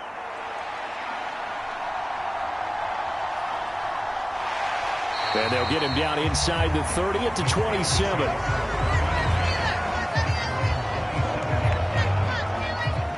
And Pittsburgh getting set to take the field.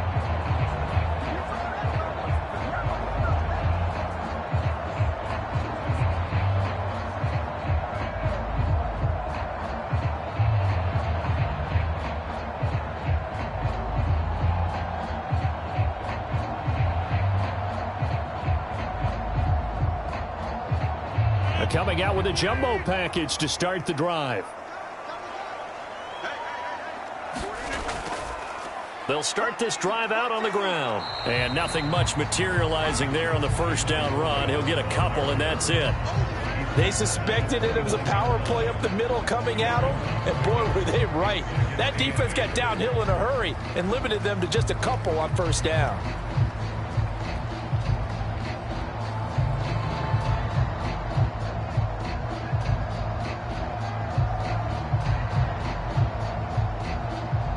Got it here at the 29 on 2nd and 8.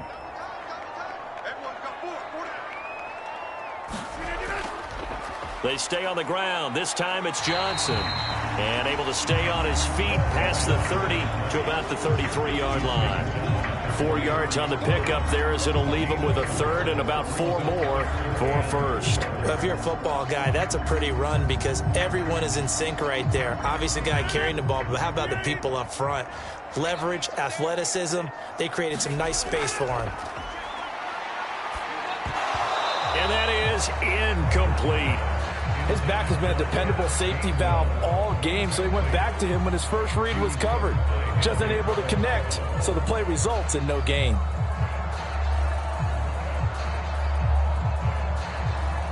The Steelers send out their punter now as he'll come on for his 5th kick of the night.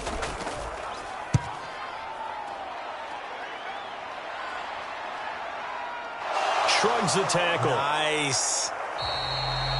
Call that a 46-yard punt, though they did get 9 back on the return. And the Texans will take over. Out comes the Houston offense as they get set to take over here.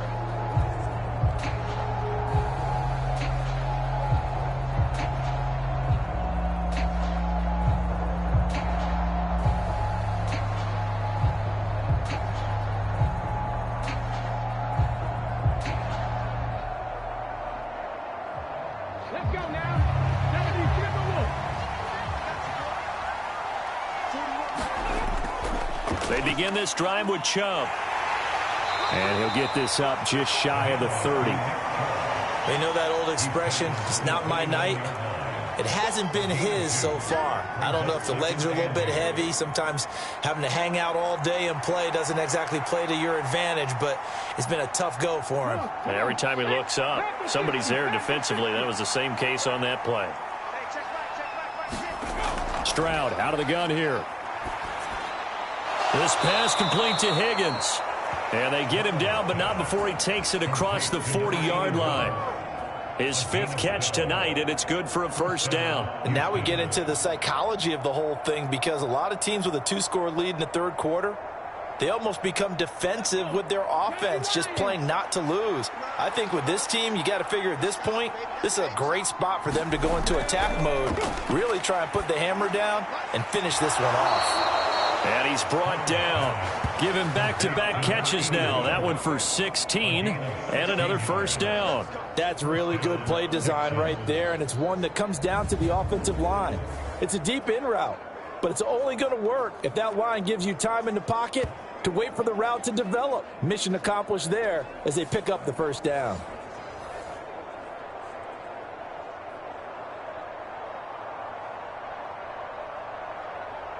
Operating out of Steeler territory now. Here's 1st and 10 at the 43. They go up the middle with Chubb. And he'll lose yardage on the play back at the 45-yard line. 2 yards the loss, 2nd and 12. I thought he did a nice job there setting an edge and make sure nothing could get to the outside. But he decided that wasn't enough for him. Worked his way back inside and made the tackle on the ball carrier.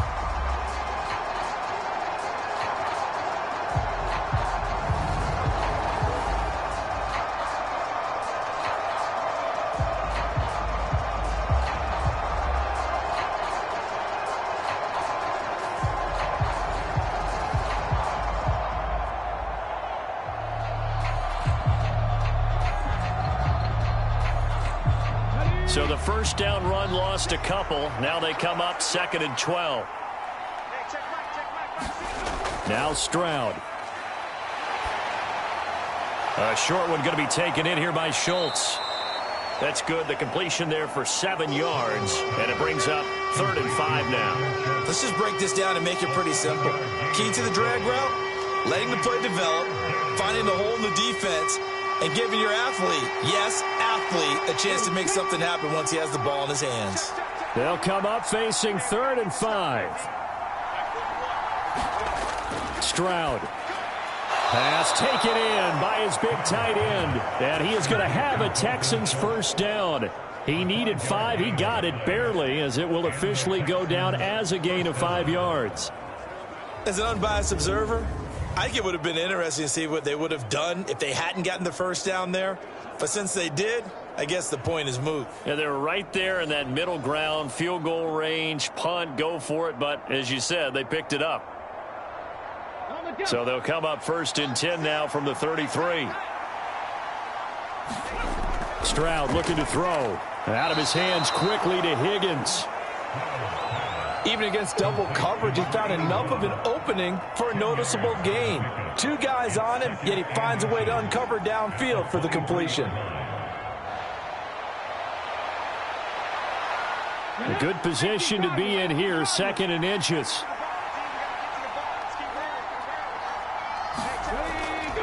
And Chubb will try the middle here. And some determined running there as he'll pick his way down to the 12-yard line. 44 yards rushing on 12 carries for him now. Looks to me like maybe there's a little attrition setting in with this drive, because when you see that type of a run, I get the feeling the defense getting a little bit tired. And that's the last thing they need, especially when they look up at the scoreboard.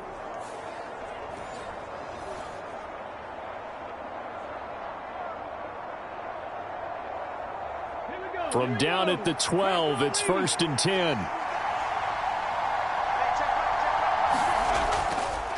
Here's Hogan Bawale. He'll get this down inside the 10 for a pickup of about 3. Well, that call makes sense because they've been throwing it well on this drive, and once again they show passing formation, showing the shotgun. Then they ran out of it. That's a nice play by them defensively, though, to hold it to a short gain.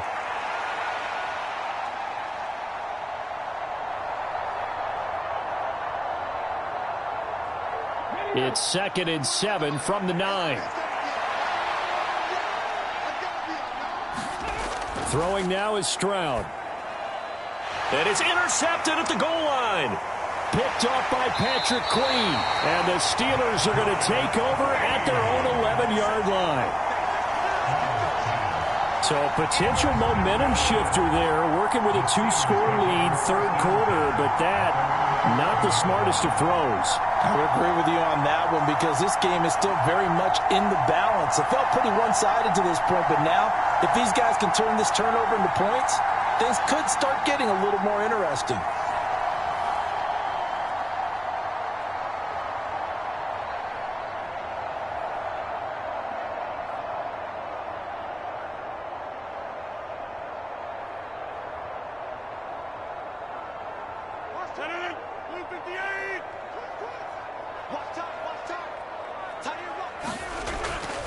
They'll start on the ground here on 1st down. And he's going to get a solid gain of 9 before being brought down. 2nd and right in a yard. He's had a ton of success here so far, but you get the feeling that he might be on the verge of popping one. Yeah, even on that one, there was a little bit of a hole, but it closed there quickly at the end. From the 20, here's 2nd and a yard. A handoff for Warren, and they'll get him down here at the 23. They'll get 3 as the drive continues. It's a 1st down. 2nd and 1 is often an invitation to take the big shot downfield. I bet the offensive lineman said, are you kidding? We just get on our backs and let's go get the 1st down. They love being physical.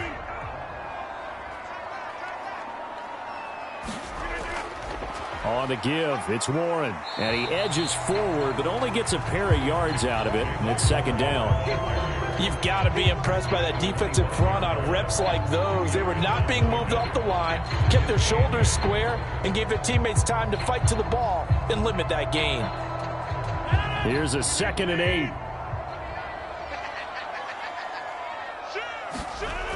Now they'll throw with Rodgers. He's got his tight end Freiermuth right side. They went to their big body tight end on 2nd down in hopes that he could plow his way to a 1st down. But they were ready for him defensively and ended up holding him to a modest gain. These guys have punted 4 times already, and they're staring at a 5th, barring a conversion here on 3rd down. And they'll try and run for it with Gainwell. And he's going to have the first down yardage to the 35. There are a lot of different formulas to winning football, but one constant over the years, winning on 3rd down. That pickup there was big because they had struggled throughout this one.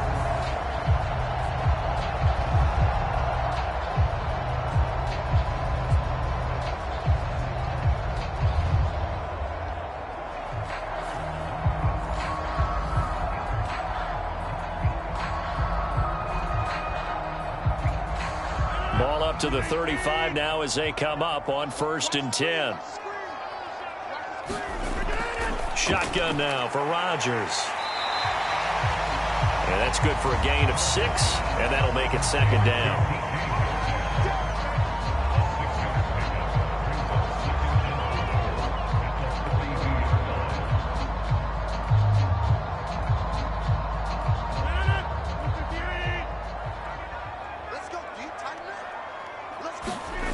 To throw is Rodgers. And that'll be incomplete.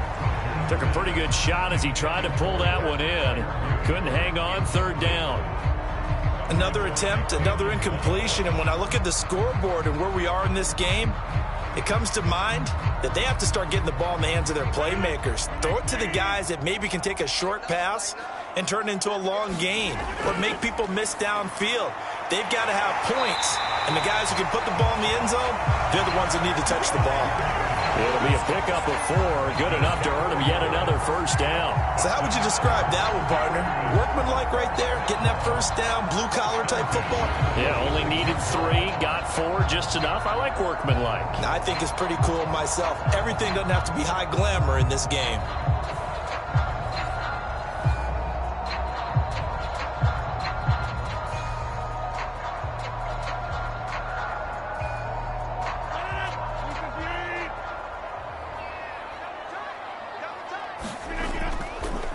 Play fake. Rodgers. Washington's got it. And they'll get this just to the 47. 1-yard gain.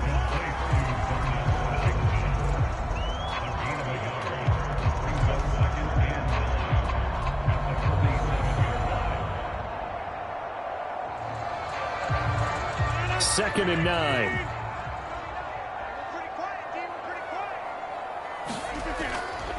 On the draw, Gainwell.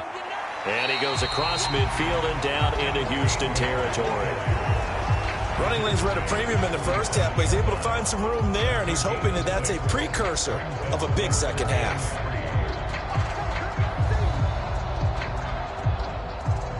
This offense in desperate need of a conversion as they come up on 3rd down. They'll run it. Warren. And great blocking downfield as he's got this almost to the 35-yard line. The Steeler first down on the pickup of 11 yards. The CD a lot of times like to separate speed and quickness, and they've got a back that's both. We know that he's fast in the open field, but, man, his first step is so quick, too. It is something, isn't it? Because you think of that type of speed getting to the perimeter and turning upfield, but also when you run those inside runs, he can get into the secondary so fast the linebackers don't have a chance to react. So from the 36 now, 1st and 10.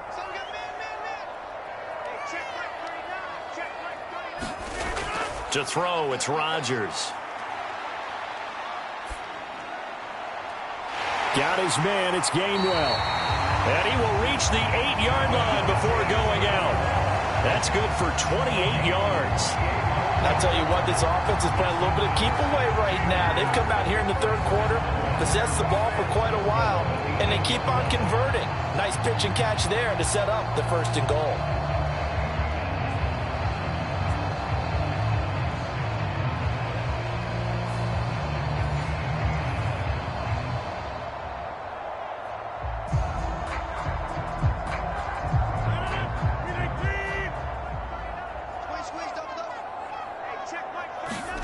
Now it's Rodgers. And it's caught. That's good for a gain of 6, 2nd and goal.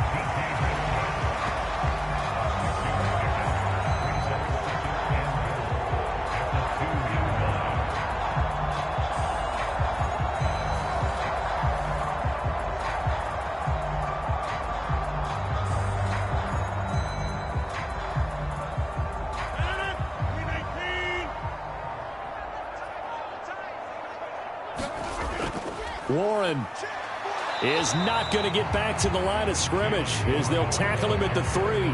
That backs him up 1 yard and brings up 3rd down. Sometimes I get caught in hyperbole, but I think they desperately need to punch this one in. They're running out of time. Yeah, 2-score game, second half, you're down here. This is the time to put it in the end zone. And not going to get much better than this for an opportunity.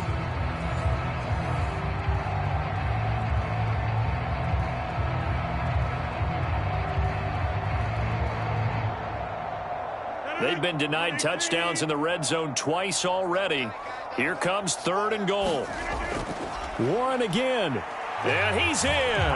Touchdown, Pittsburgh.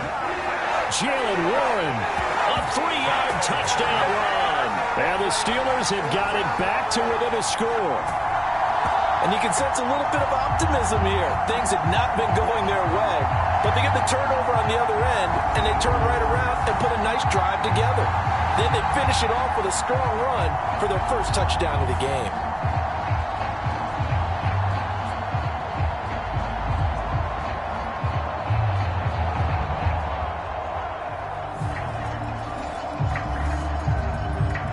Chris Boswell now for the extra point.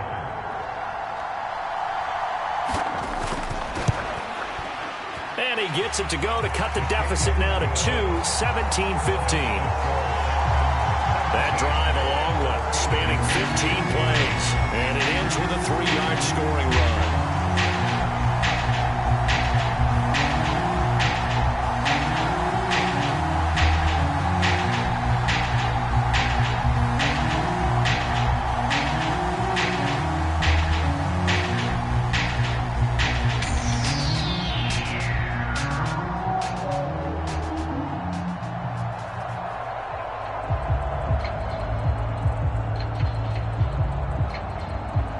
Boswell now to kick it away after the touchdown.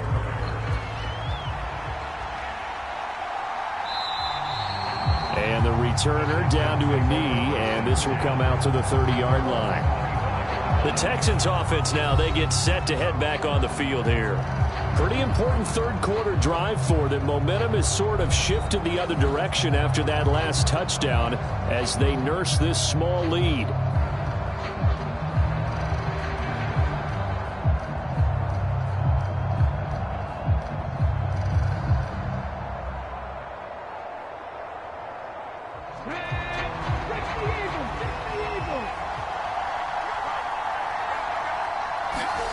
Trying to shake off the interception. He'll look to throw.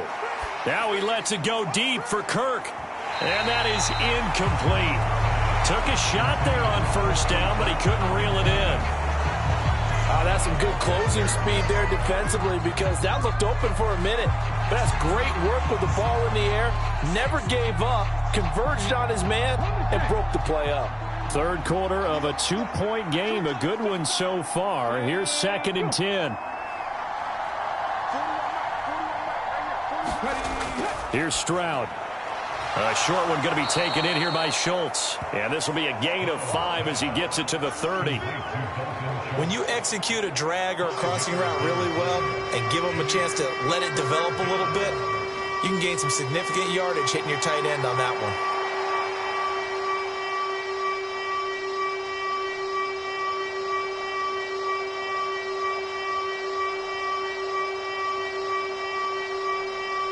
Here is 3rd and 5. Stroud to throw it. Nowhere to go here. He lost the football.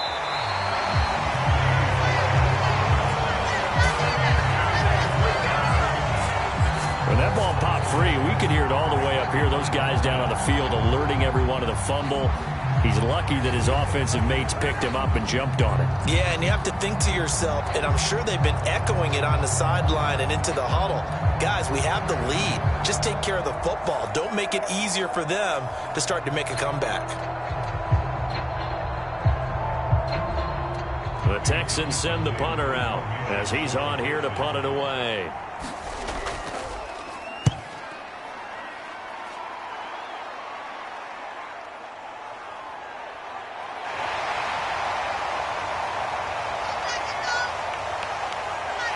Look at this, middle of the field, a breakaway.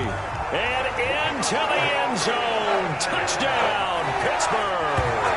He returns that punt 73 yards. And the Steelers have moved out in front here in the final minute of the third quarter. When you got a guy that fast back there to receive punts, that's a nightmare for the guy game planning, the special teams coach. But it's also a nightmare for the punter. Sometimes they get so nervous that they mishit the ball and kick it right to him.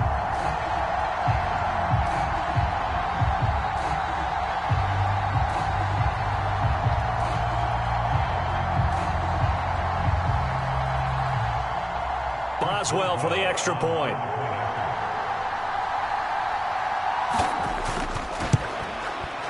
And the lead is up to 5.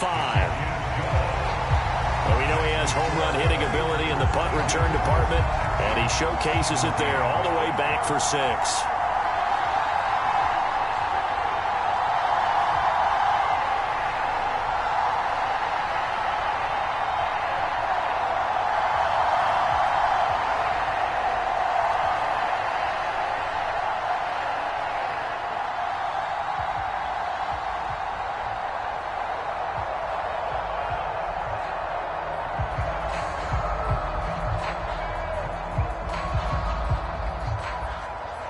So after surrendering the punt return for a score, let's see what they can do in turn on this kickoff.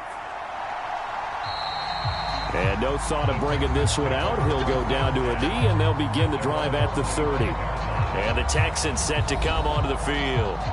Over on the sideline, hoping to hit that reset button between possessions. Last time out, they had to punt it away. This time, hoping to finish this thing off in the end zone.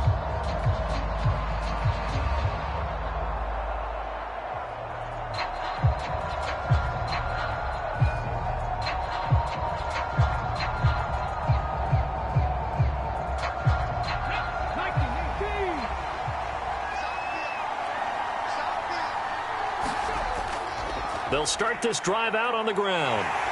That's to about the 28. Second down coming up. Give credit to the defense for stringing that play out, and they gave up no cutback angle. You know he was trying to dart through. No place for him to go. A nice job there, only giving up a 3-yard gain.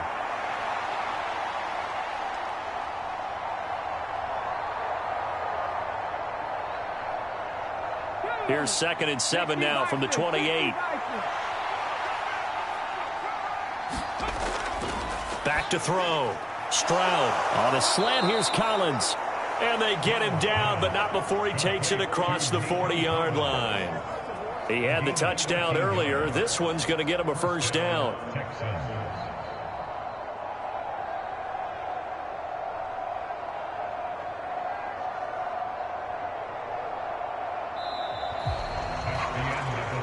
And they won't be able to run another play. Time has expired on this third quarter. This is the National Football League on EA Sports.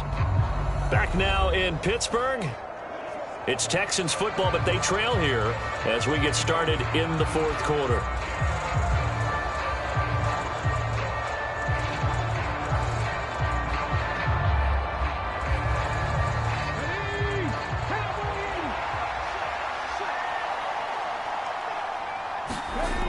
They'll throw it with Stroud here, 1st and 10. That's going to be caught by Kirk. And he'll go out of bounds. It appears right at the 45. It'll go as a gain of 4, and it'll be 2nd down. 4 yards on the pickup. 2nd and 6.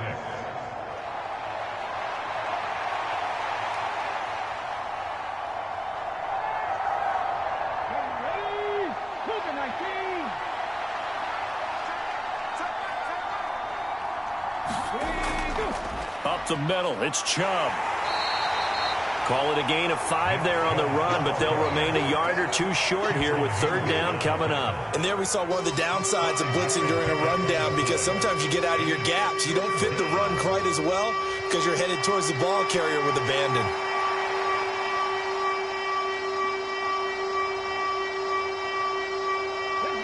And the Steelers now in the nickel here on 3rd down.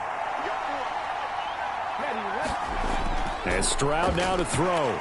And the Steeler pressure too much here. He's going down. Alex Highsmith making a nice play and getting the sack. This has turned into an absolute week to forget for this quarterback. Multiple sacks. Pair that with multiple turnovers. As far as he's concerned, if he ever sees this defense again, it'll be way too soon.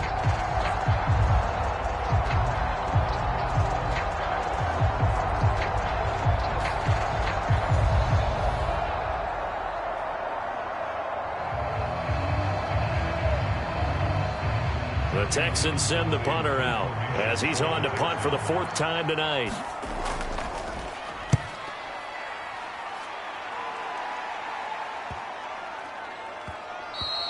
Yeah, he was looking for the checkup bounce, didn't get it. That scoots all the way into the end zone now for a touchback. The Steelers offense now, they get ready to head back on the field. Their defense got the stop, forced the punt, and now you really start to monitor the clock as they nurse this slim lead.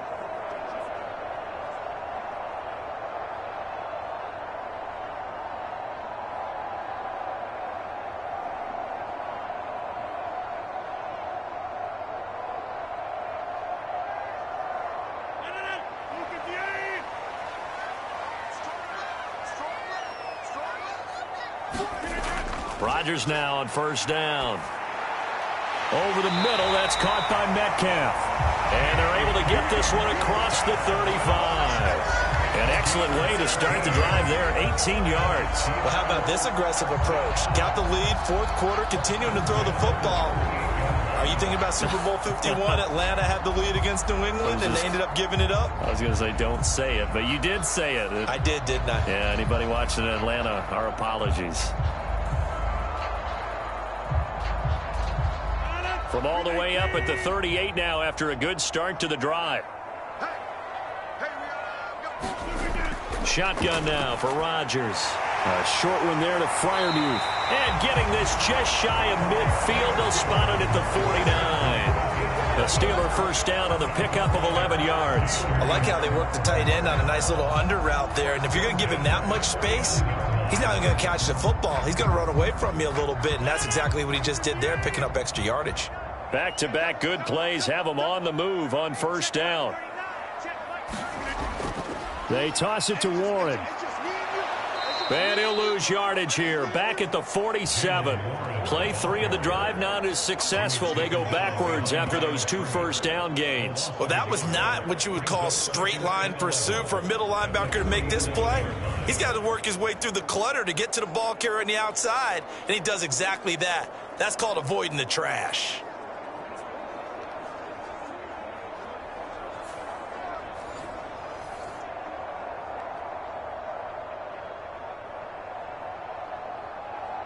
Looking at a 2nd and 11 now after the loss. Rodgers going to throw. Setting up the screen with Gainwell. And he'll be taken down at the 44-yard line. Partner, I like the play call coming right after a tackle for a loss because this is an obvious passing situation, but instead they fooled them a little bit with the screen, and they wound up getting back what they lost and then a little bit more.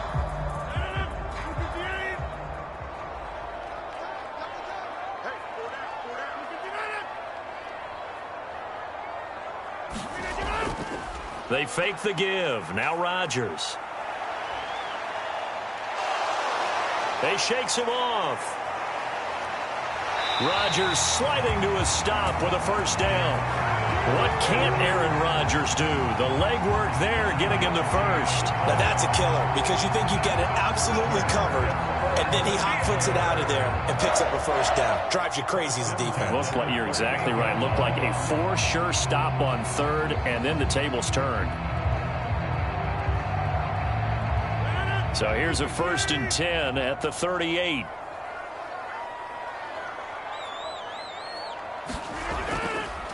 Now run straight ahead with Warren. And he can only manage to get a couple. 2nd and 8 coming up. Well, any lane that might have been open there was closed pretty quickly, and that was because the defensive front, they won that battle at the point of attack at the line of scrimmage. They used great leverage, held their spot, and stacked him up. So from the 37, here's a 2nd and 8.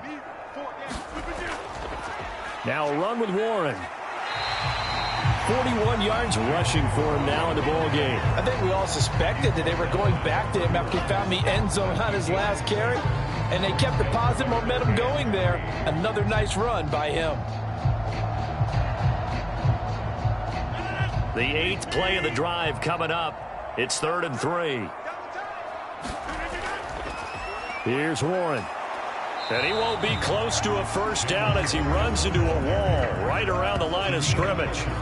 Call it no gain there, and it leads to a 4th down. Nice job there defensively to clamp down because really they've been on their heels this drive. Agreed, and they really needed that one for confidence, just to feel a little bit better. But I don't know if I would be daunted by them stopping me on one run. This drive has gone pretty well. I could come right back at them. So the field goal unit is on the field as this is a big spot right here. This to put him a touchdown and a 2-point conversion up. Boswell's kick is good. And that'll push the lead up to 8.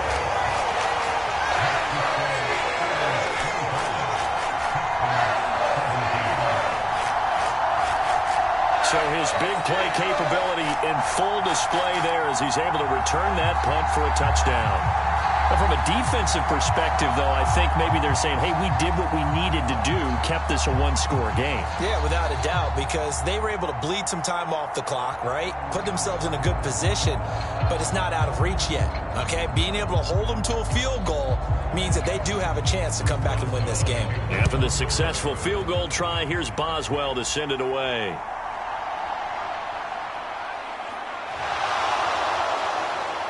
And a nice return sets him up pretty good here right at the 30-yard line. The Texans offense now, they get set to head back onto the field. And remember, despite giving up the field goal, this is still a one-score game. They're in need of the touchdown and a 2-point conversion. A field goal on this drive likely doesn't do them much good.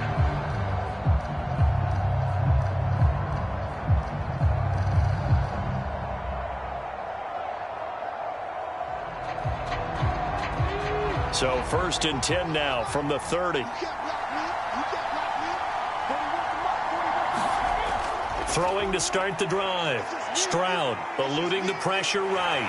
And he's going to have to eat this one as down he goes. It'll only be a loss of a couple, but the pressure gets home on 1st down. My man, it's been a rough night for that offensive line, and it's only getting rougher. 5 sacks now that they've given up in this contest so far. It feels like the witching hour out here, doesn't it? Okay, stupid question. What's the witching hour? Yeah, the witching hour. That's when everything goes haywire late at night. Stroud now on 2nd down. They'll try and set up the screen. It's complete. And past the 40 before he's out of bounds. A fresh set of downs on a gain of 13 there for the Texans. Well, that's an old play caller's trick right there. Right up there with run the ball inside the tackles on 1st down. You just watch your quarterback get sacked on the previous play. Now you let those defensive linemen penetrate again, hoping to get their hands on him one more time. But this time, he's got the perfect call dialed up, and the screen burns him for a 1st down. Handoff comes to Chubb. And he's going to be met at the line of scrimmage and taken down. Officially no gain on the play, and it's 2nd down. Absolutely love the effort there. The ability to flow from his inside spot and stop that one at the line of scrimmage. Nice linebacker play. Here's 2nd and 10.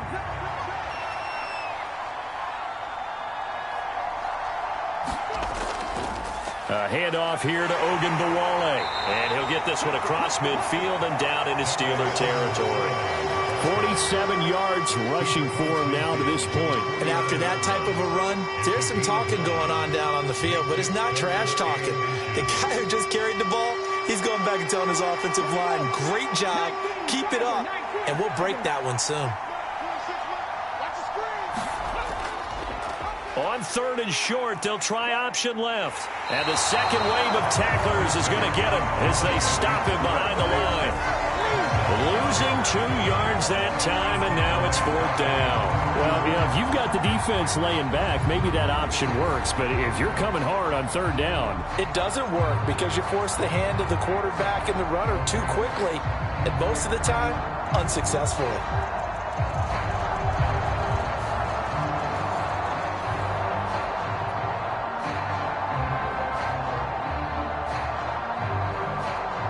One score down. Here we go.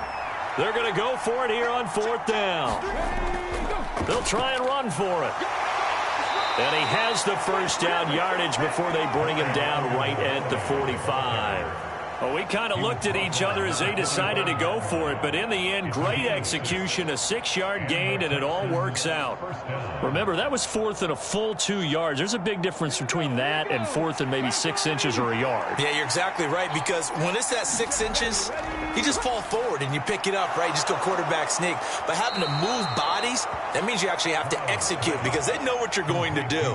How are you going to make the right play call and get everyone into the right spot and win at the line of scrimmage? That's what they did there. And that's a much-needed first down right there. Look, they're down by 8. So logic says they don't have to get a touchdown out of this drive. But the way things are going, I don't know if I'd put it in the hands of my defense here. You might not get the ball back at all. So if a 4th down situation comes up, I'm thinking hard about going for it right here and right now. Flushed out right. And he'll protect himself at the end here as he winds up getting pretty decent yardage. He'll get 10 there all on his own, but it'll be 2nd down.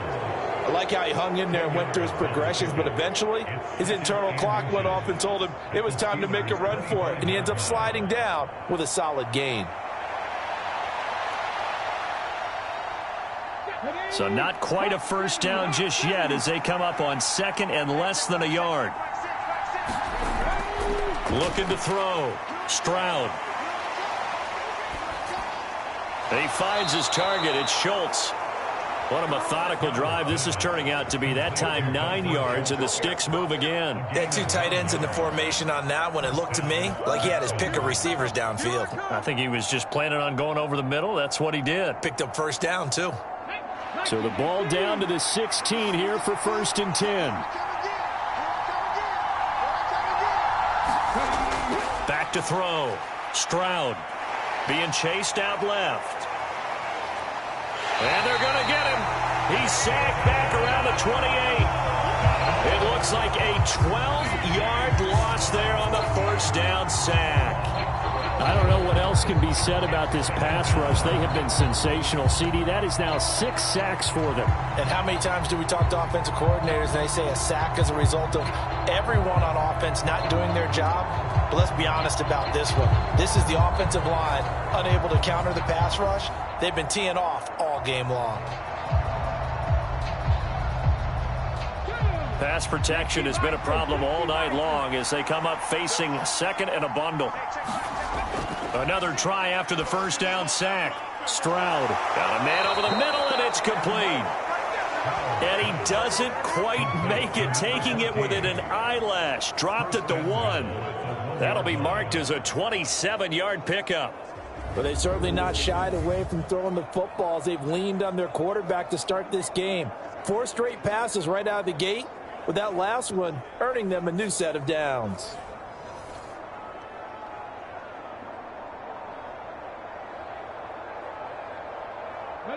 First and goal, a touchdown and a 2-point conversion here are musts. A run with Ogunbowale, and he gets into the end zone. Touchdown, Houston. Dare Ogunbowale punching it in from a yard away. And the Texans have a chance to tie things up as they trail by 2 here in the 4th. So part 1 of what they needed is done. They get in the end zone. Now you have to imagine we'll see a try for 2. And that's what the book says, but defensively, they can't hang their head right here. They've still got a chance to come out with the lead if they make a play.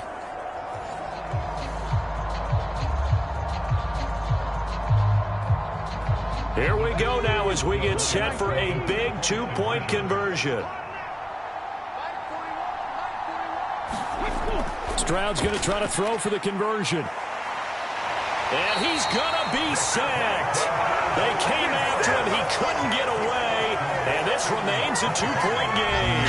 And a failure to convert and tie the game. Now the pressure shifts back to the defense. But I think it was the right play. I think it was the right call to try and tie the game there. Kick an extra point, you're still down 1. What's the sense? I like what they did.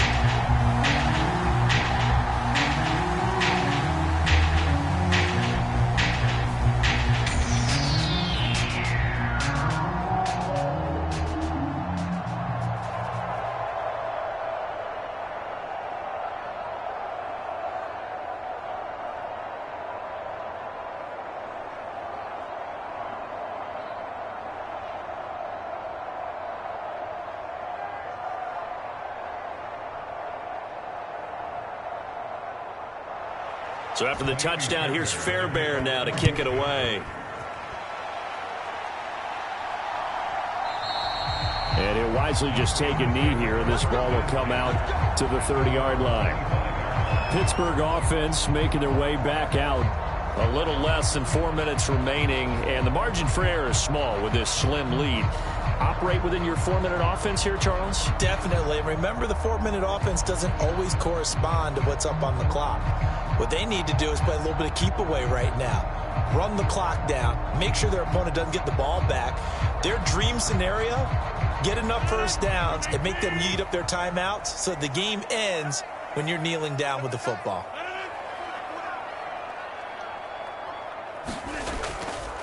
They'll start on the ground here on first down. That's to about the 28. Second down coming up. Brandon, you know how many times we've done games, and at the start of the fourth quarter, we see both teams hold up the four fingers. Fourth quarter is ours.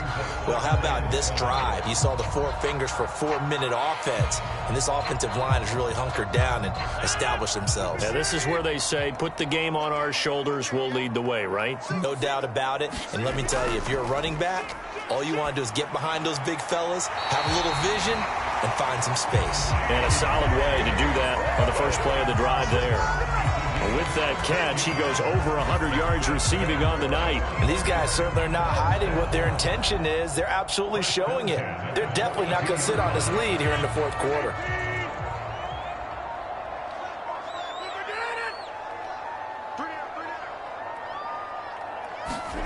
On 1st and 10, here's Rodgers. That's a quick slant. He finds Adam Thielen. And this will leave him a yard short. Nice pickup of 9 yards on first down. Tell you what, he's been able to put the ball in some tight spots all game long. That throw, no different. Yeah, a lot of people would call it a gutsy type of a throw. I think he looks at it as, I can do it, so it's not that big of a deal to me, and I'm going to keep firing. 2 minutes remain, and that's our score differential as well. 2 points here in the fourth quarter. So the Steelers with the football as we get you reset. They've got a second down now as they search for a way to get this one to the finish line. Another yard would probably put this thing in the books. It's 2nd and 1.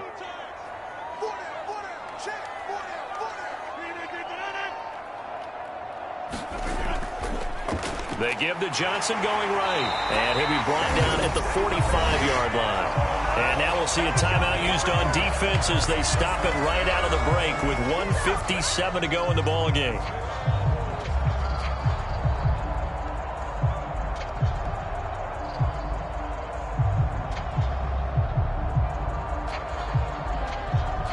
Not totally home free yet, but it's looking good as they come up 1st and 10.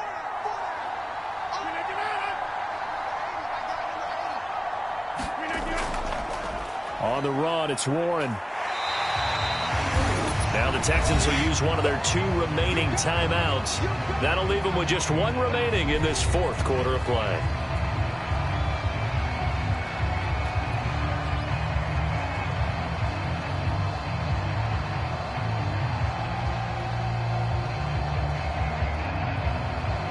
So they come up on 2nd down. If they can get another run like we just saw, would likely put an end to this thing. He's going to get it again. Just looking to get forward and protect the ball. And he is going to have a Steeler first down. All smiles on that sideline. That should be the one to do it.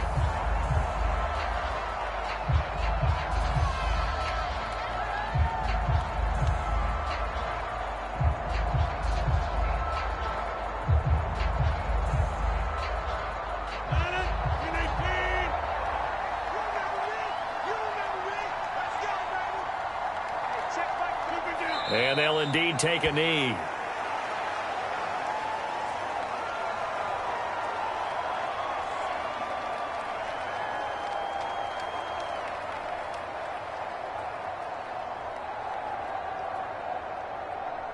If nothing else, they've already taken a couple minutes off the clock here already as they come up 2nd down.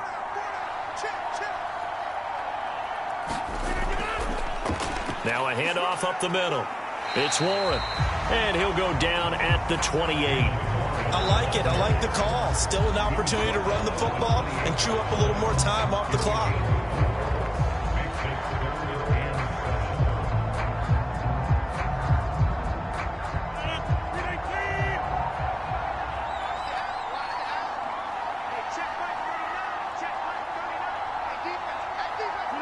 Rodgers will take a knee here, and that should be all she wrote. Listen, anytime you take a knee to end a game, that means you've won it. So it doesn't matter whether it's home or on the road, but there's something a little extra special about doing it in front of your home crowd, isn't there? And the home crowd applauding. They're happy with what they've seen. Chalk this one up in the left-hand column for a win. Yeah, that's right. Head to the locker room, throw the wristbands in the crowd for the kids, your gloves, your towels. Get to share it with the home team. We all just got a heck of a show, partner. This was a close game for a long time. Close at half, close down the stretch. Home team finds a way to get it done, a narrow victory. Yeah, they finished with a flourish, didn't they? Because there were times where each side looked like they were the better team out there. And the outcome was in doubt for much of this game. Every snap seemingly more important than the previous one. Great effort from the guys visiting. But in the end, how about those guys in their home stadium finding a way to win?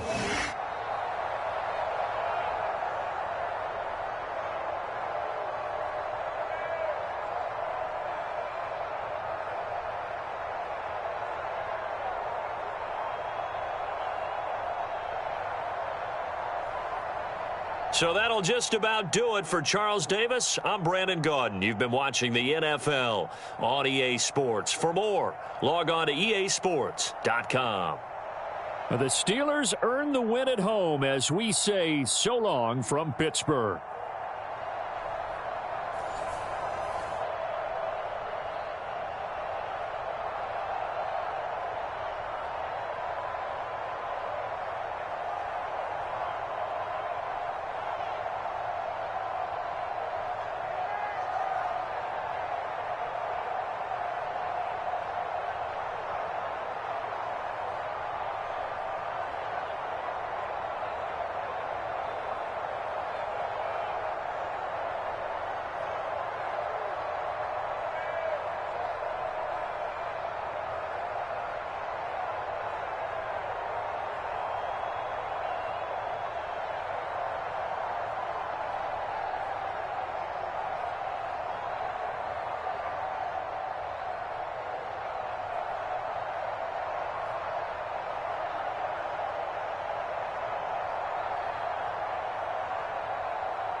Here's the former UCLA Bruin, Kaimi Fairbairn, to get this one started. And with the terrible towels waving wildly, we are underway from Pittsburgh. And he takes this near the 25, just a little past there, call it the 26. So out come the Steelers now for their first drive. They'll be led out by their highly decorated quarterback, Aaron Rodgers. This guy's leadership is so important to how this offense functions. He doesn't shrink from any moments on game day, and everything he does with confidence. He sets the example in practice, off the field, and is the guy leading everyone out for each possession.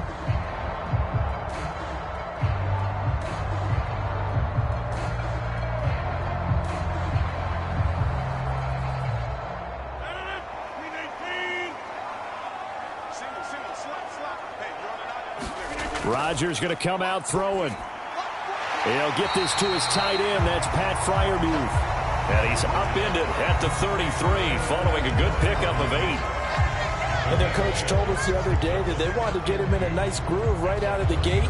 And one way to do that, give him quick throws where he can get the ball out of his hand in a hurry, as he did there. Here's a 2nd and 2 now from the 33. Here's Rodgers. And this throw incomplete. Well, the defender all over him that time, but it's going to lead to 3rd down. No surprise at all. They're looking for the big man early in this one.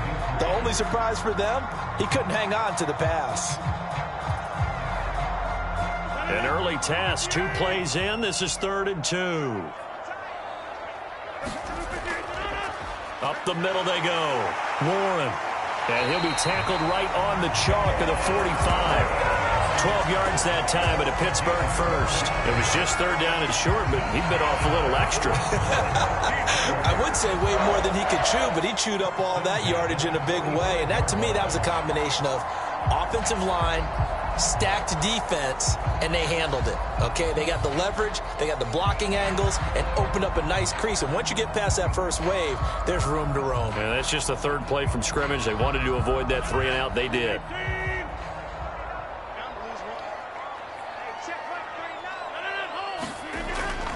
They'll run for the first time with Kenneth Gainwell. And he goes across midfield and down into Houston territory. A nice run there, 9 yards, and it'll be 2nd down. If these kinds of lanes are available, you have to feel like he's going to have a pretty big game on the ground. Yeah, you can tell early on he's got a little burst in his step, and that's a big pickup right there on 1st down. 2nd down and a little more than a yard here. On play action. Now Rodgers. A quick throw there is incomplete. So it looked like maybe his 3rd or his 4th read on his progression. Just trying to find his outlet man that time. Ends up leading him just a bit too much.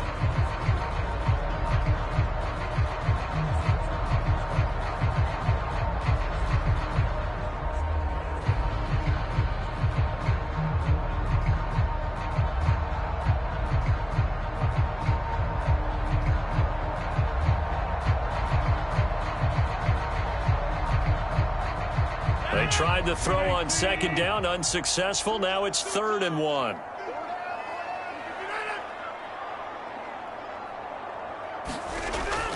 On play action, it's Rodgers.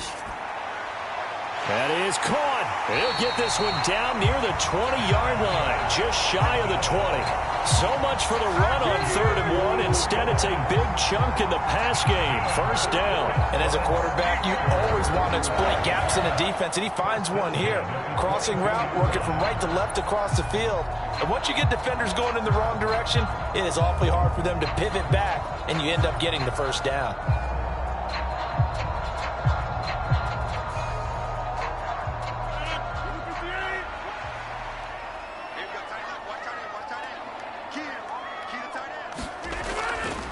On 1st down, it's Warren, and able to work his way down to the 16. A solid run on 1st down, gain of 7, leaves him with a 2nd and 3. The impressive opening drive continues, and just space being created by those guys up front. We're seeing this the same way, aren't we? We are seeing an offensive line, as this game gets started, as it starts to unfold, that they are dominating the line of scrimmage. Here's Rodgers to throw. And he's got it. And the Steelers are looking at 1st and goal as he's tackled all the way down at the 2-yard line.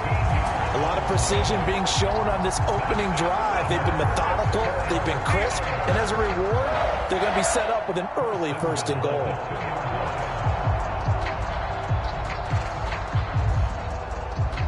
A terrific opening drive has them knocking on the door. 1st and goal.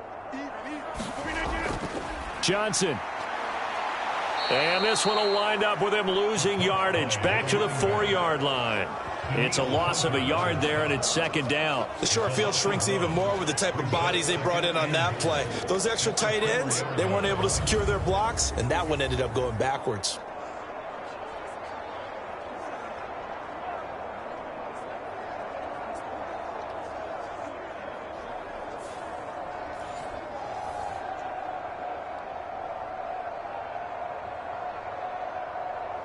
From back at the 4, here's 2nd and goal.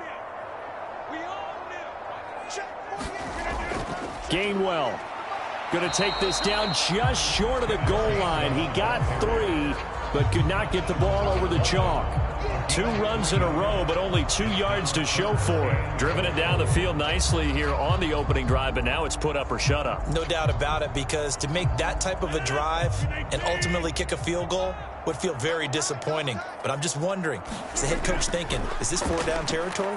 And he's into the end zone. Touchdown, Steelers. Jalen Warren taking it in from a yard out. And the Steelers will claim the early lead as they're on the board first here tonight. Like what we saw right there, good running down near the goal line, because that was a really good drive. They were able to possess the ball, have some early success moving it downfield, and then clearly the most important thing, finishing things off with the ball in the end zone.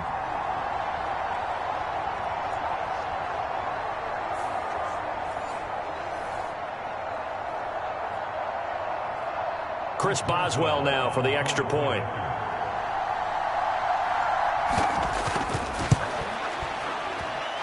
And he'll put it through to make it 7-0 Steelers. So that one a long 11-play drive. And it ends with a 1-yard touchdown run.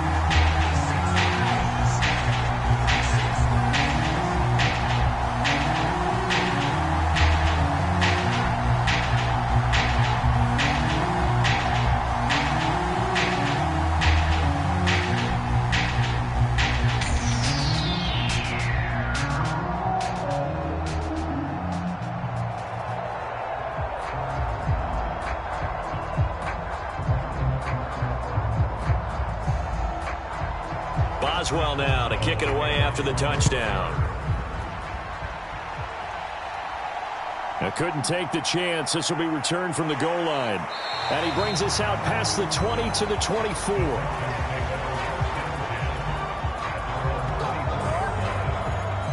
So out come the Texans for their opening drive.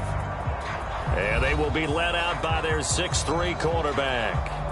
And you'd think as a young QB there'd be some nerves leading an offense out to start a game, but haven't seen any sign of them right now. And speaking with him earlier this week, sensed that the pressure wouldn't get to him. He feels comfortable being the face of this offense and shouldering the expectations on game day, even if he doesn't quite have the years of experience other quarterbacks do.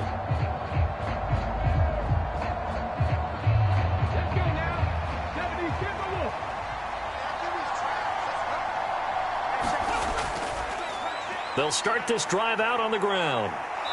And he's able to plow forward up to about the 29, just shy of the 30. 5 yards is the tally on first down. That brings up 2nd and 5. Brandon, to me, what's important right here on this drive is for them to get at least 2 first downs. They've got to give their defense a chance to settle down, catch their breath a little bit after they give up a touchdown on the opening drive. On 2nd down now. Marks, and he'll take this to the 32, a gain of about 3.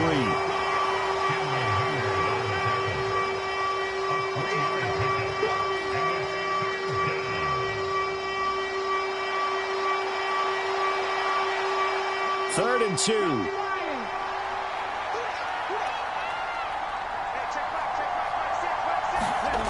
Back to throw. Here's Stroud. And that is incomplete. How about some applause for the defense there? They forced him to throw that one into coverage, and just like that, they're staring at a 4th down. Well done.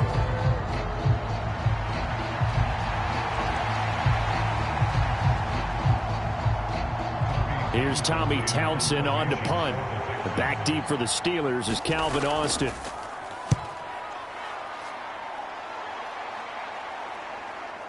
taken in at the 22. That'll go as a 42-yard punt, but a net of 32. They had a 10-yard return. And it will be 1st and 10 as they take over. So Pittsburgh retakes the field for their second offensive possession. They've got the 7-0 lead. Now they've got the football back after their defense got the stop, CD. And you get the feeling if they could score here, they'd really have all the momentum on their side. And you just wonder right now, is the quarterback and the play caller totally in sync? Are they of one mind that, hey, what worked last time, let's keep doing it until they stop us? Or do they go to a different section in the playbook, show them something different? Either way, they want a repeat of their first drive. They start the drive here with Gainwell. Found a little room there as he's up to about the 37. 5 yards on the carry. Good pickup on first down. That's a really good gain right there. They pick up 5 yards halfway to a first down. The only problem now in the huddle, everyone's going to want to touch the football. Be a lot of chattering now because they've seen that they can move the line of scrimmage. They'll send a tight end in motion right. They stay on the ground. This time it's Johnson. And they will only muster a yard here to the 38.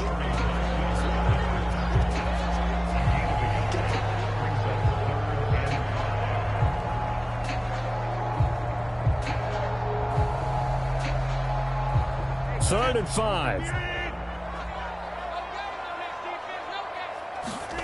Now Rodgers. He's got his target. That's complete. And he'll be out of bounds up near the 45 at the 44. Able to get what they need to keep the drive going with a 6-yard pickup on third down. Would it be safe to say that as precise as routes are supposed to be run in the NFL, maybe they're not quite as precise in college ball? That's accurate, yeah. And I think we saw a college route in the NFL there. Just find the soft spot, find the dead zone, and find the first down. And that's what he just did. Credit him with a 1-yard gain there to make it 2nd and 9.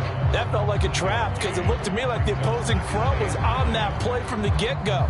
They had everyone crashing the ball carrier before he even made the line, and they hold him to just a yard. Counting down toward the midway point in quarter one. Throwing is Rodgers. Now a quick throw there, but it's going to be incomplete.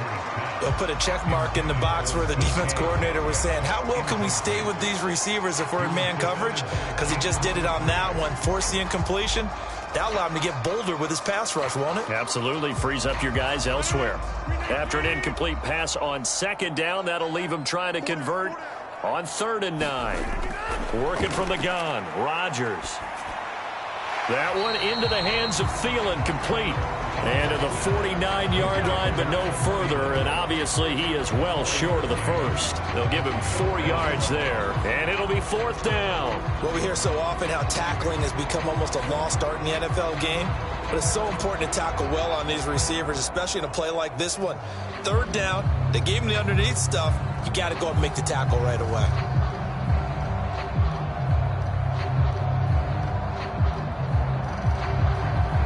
Fourth down, Corliss Waitman now on to punt. They'll get off a fairly short kick here as this is toward the sideline. And they'll play keep away from the returner as this one will be marked out of bounds at the 13-yard line. Pretty good spot. So now we get set to see Houston for their 2nd drive of the ball game. And the last drive, the first drive for them, not very good. 3 and out. What do they go to here? Well, you don't look down at your play sheet and say, this is what the problem is. Let's find out who my playmakers are. Get the ball in their hands, and maybe the offense will move a little bit better. Sometimes it's more important to get it to the right people rather than dialing up the right number. Exactly. Or the right play, yeah. That too. On first down, here's Stroud. That's over the middle and caught by the rookie. And he's taken down, but not before he gets this across the 25-yard line. They went 3 and out on their first drive. Things already looking better here, 1st and 10. Yeah, that's a good start to drive number 2. Remember, they had to punt the first time they had it. So maybe a little bit different sense of purpose here, and they start out with a nice gain and a quick first down. 18 Cardinal, 18 Cardinal. They'll run on first down. Marks, and he is going to be stopped cold behind the line of scrimmage. They'll lose a yard there, and it's 2nd and 11. They have 3 tight ends in that formation. That's almost a universal sign that they're planning to run the football. But how about the defense there? They met force with force and caused a stack up behind the line of scrimmage and threw him for a loss.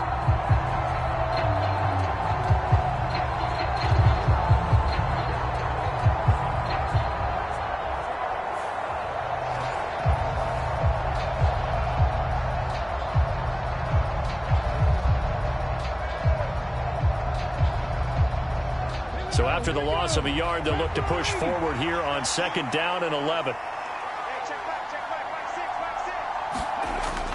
Looking to throw. Stroud. This one complete to Christian Kirk.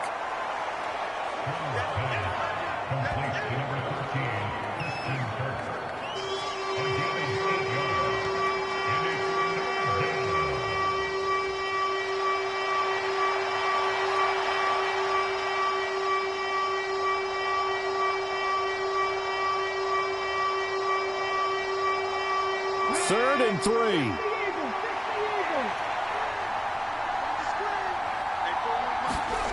Stroud working out of the gun. Working the middle of the field, and he's got a man complete. And he is going to have a Texans first down as they're able to get the 3rd down conversion. This offense is starting to get into rhythm. A nice quick throw there on target, able to pick up another first down.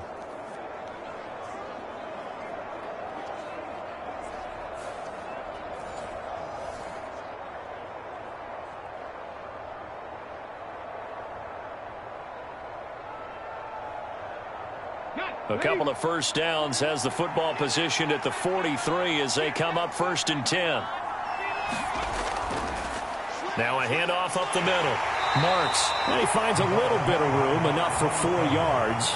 It'll be 2nd down. Brandon, we just saw the benefits of being able to run the ball successfully. They pick up 4 yards on that carry. So now if you're a play caller, you can do just about anything you want, but on the defensive side of the ball, you're scrambling a little bit. Now you're behind, trying to figure out, do I need to blitz him? Do I need to pressure him? How do I gain an advantage on this snap? Open man is Higgins. 7 yards there and a first down.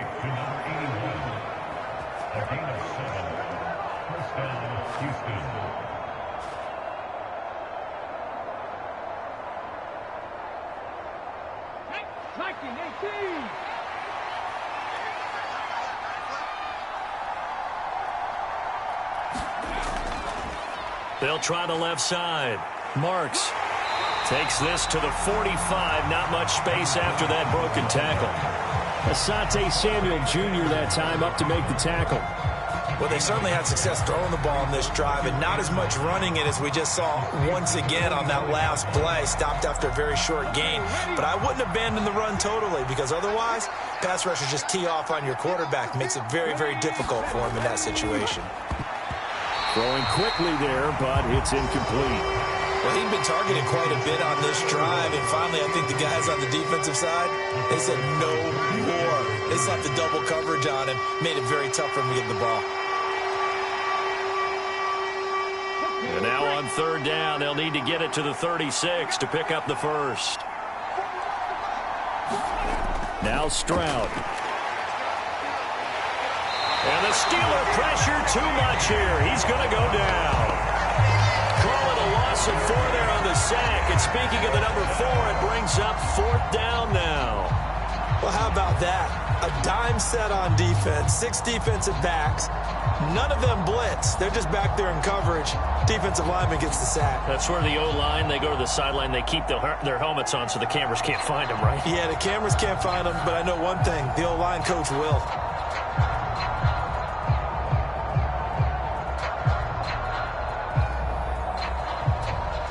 The Texans send the punter out as he'll kick it away for the 2nd time. 46 on his first kick. This one in that neighborhood as well. And this one hits at the 3 and then bounds into the end zone for a touchback. Now the Steelers offense gets ready to get back onto the field. They've got a 7-0 lead in the football as well as they start out 1st and 10.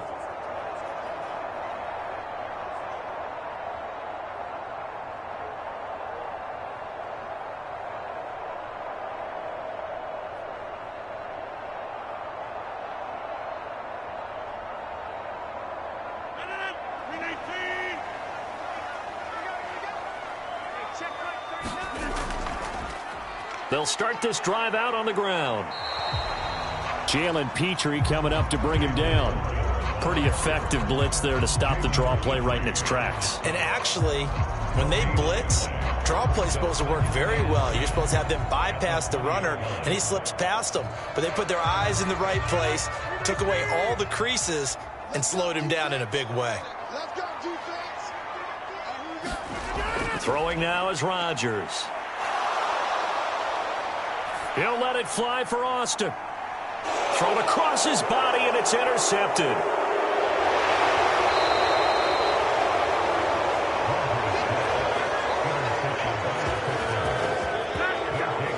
Brandon, this is a veteran quarterback back there. He should know better than to make a throw like this. This is definitely not his best ball, and I think he knew this was trouble the second it was leaving his hand.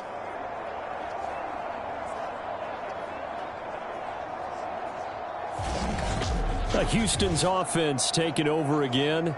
They've had it twice. They've punted twice. Not the start they were hoping for. Not at all, and let's face it, every facility we visit, everyone talks about converting on third down, how big that is.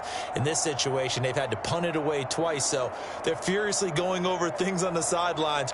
What do we need to do to pick up a first down and change our momentum? 60 vices, 60 vices.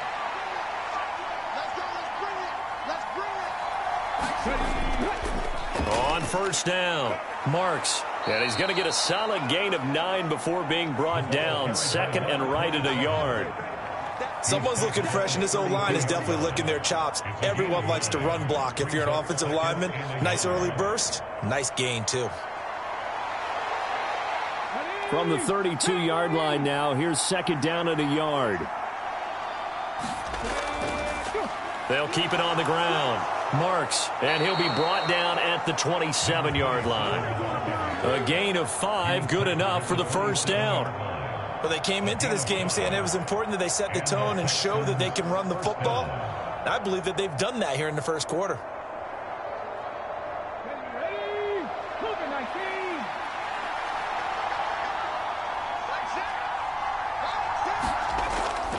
Play action. Here's Stroud. And he slides and covers up at the end as he's going to be able to pick up decent yardage.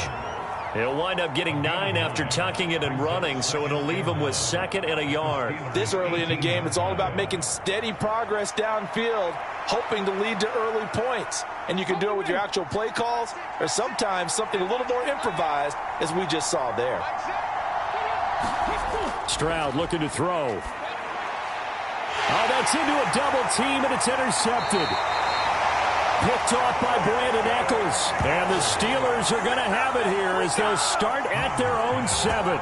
And as we've seen, points have been precious so far, and they just threw some away on that snap. And look, let's face it, as we advance further into this game, that play will be on the minds of everyone who's watching it. They wonder if this is the turning point. Is this the spot where those points were given away and could cost them a ball game? And Pittsburgh getting set to take the field.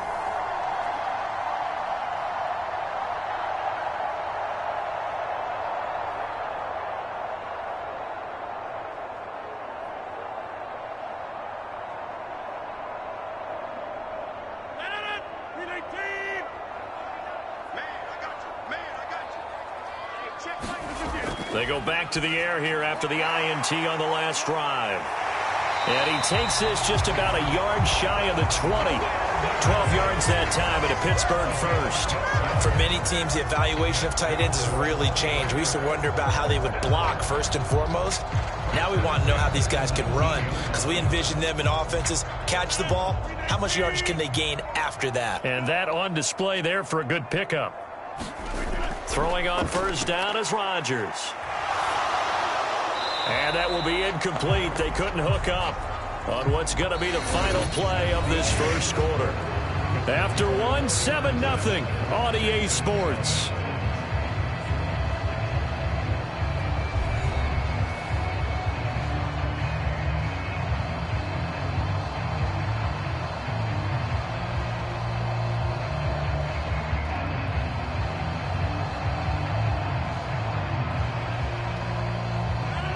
Now a 2nd and 10.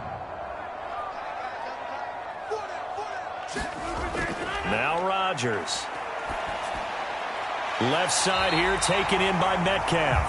A good gain of 9 before he's brought down at the 28.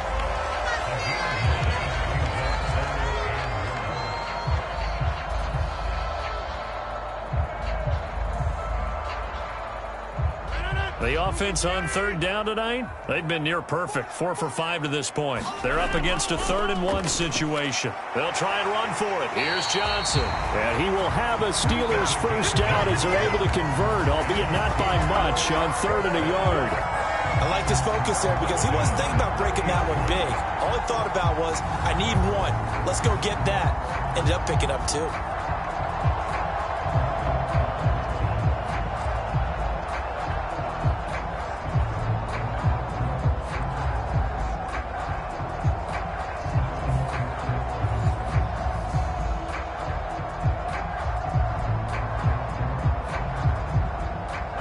So 1st and 10 now from the 30. To throw is Rodgers. Into double coverage, and it's intercepted. Jalen Petrie picks it off. And they will score a pick 6 for the Texans TD. Well, it turns out it's not their offense who gets him on the board first, CD. It's the defense coming through right there with a pick 6. And I know from experience throughout the week, when you go against the offense, you're challenging them all the time. You're letting them know, hey, don't worry about scoring this week. We'll take care of it. We'll get a few pick 6s and score ourselves. You're just kidding? But how about what he just did right there? Laid it out for the rest of the game. We scored. Hey, offense, can you keep up with us?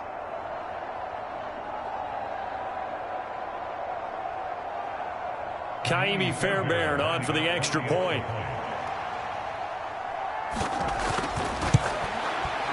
It's up and good, and we're tied at 7 here in quarter number 2. So the defense creating some points, not only getting the interception, but then returning it to the end zone for the pick 6.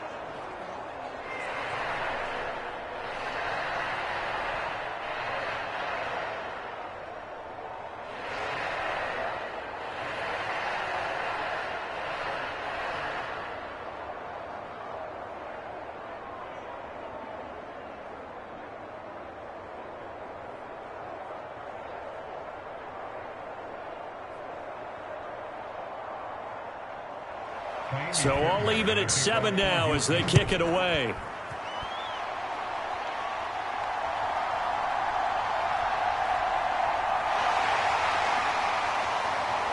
And they'll start this drive just across the 30. Pretty nice work on the return.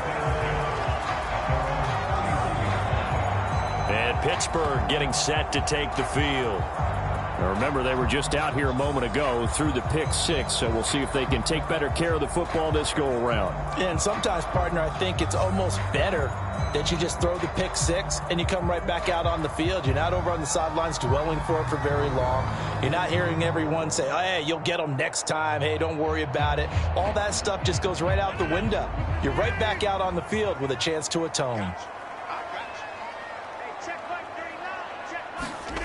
Now Rodgers to try again after the pick 6.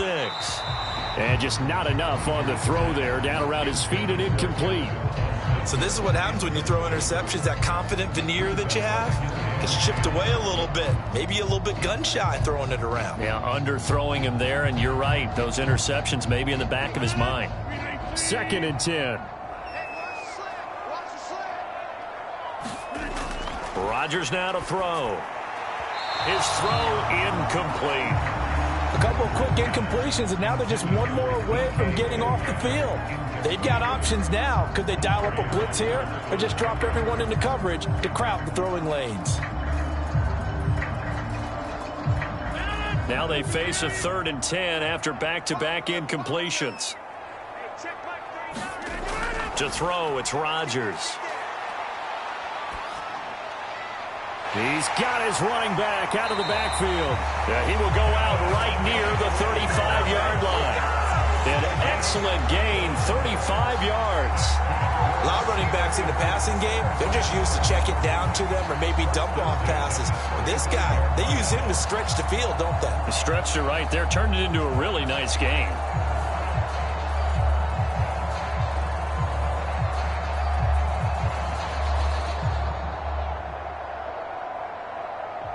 So a 1st and 10 now in Houston territory at the 35-yard line. Again, they'll throw with Rodgers. That one tipped, and it's incomplete. But good hands there defensively at 2nd down. Yeah, offenses always try to be smart about when they're trying to dial up a screen to the running back because they understand you can only go to the well so many times in a game without the defense starting to anticipate the call.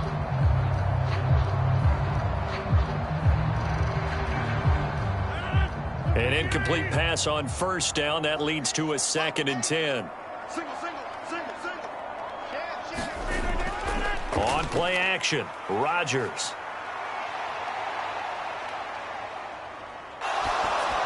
Oh, that'll be incomplete. Well, he took a shot as he let that go. And it's going to bring up a 3rd down. And that's a lesson learned from the previous drive. Last time he forced one, and it turned into a pick 6. Here, he knows better, and he just throws that one away.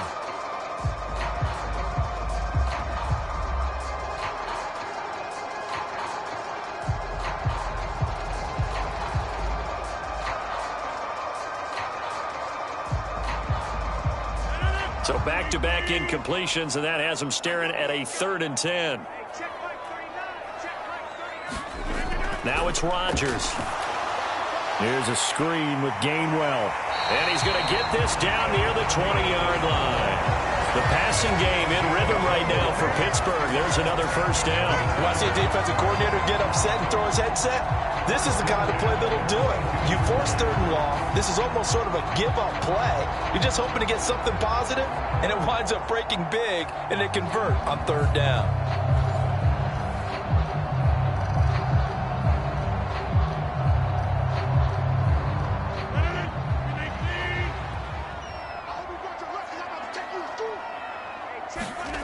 Rodgers to throw once more.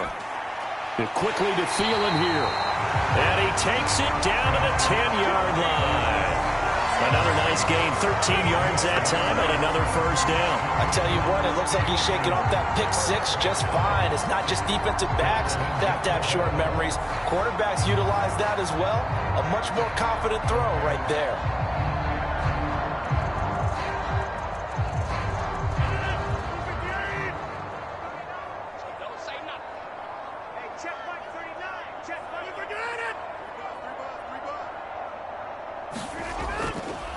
On the give, it's Warren.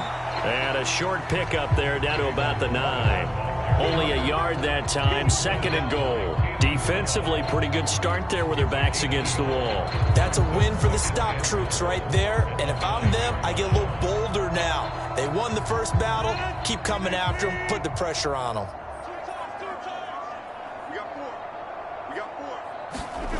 Now Rodgers throwing on 2nd down. And that'll fall incomplete. He was hit just as he let that go. And now it's 3rd down. And when you've thrown as many interceptions as he has in this one, you definitely start getting a little hesitant to throw the ball out wide because that's prime pick 6 territory. That time, he made sure the only guy who was going to catch it was sitting in the 3rd row. Rodgers now on 3rd and goal. And this is going to be incomplete. They converted twice on 3rd down that drive already, but couldn't make it a 3rd. We always talk about in-game adjustments. How about what the defense did there, able to shut them down on that attempt? So on 4th down, the Steelers call on the number of Chris Boswell for the field goal try. From the left hash, a chip shot here. Boswell's kick is good, and they take the lead here now at 10-7.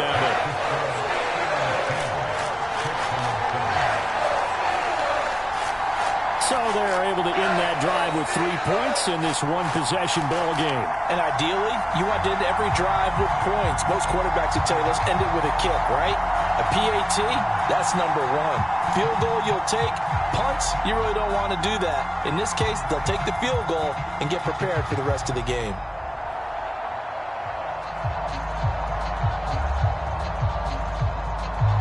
After the successful field goal try, here's Boswell to send it away. This taken in at the goal line. Now a hit and a loose football. And it's picked up. And he's in for 6 and a Steeler touchdown. So problems here on special teams, and it results in the scoop and the score. They talk all the time on special teams about keeping your head on a swivel, trying to see the whole field. Hard to do when things are going that fast, bodies all over the place. You're just trying to find the right guy to align yourself with. On that play, wow.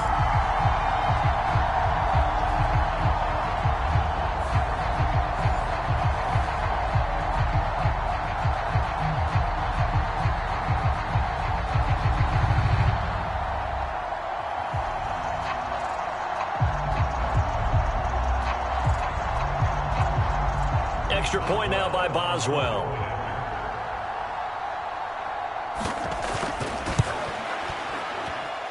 It's good to make it 17-7. The scoop and score, always an exciting play in football, and we witnessed it there, grabbing it off the ground and then rumbling it into the end zone for 6.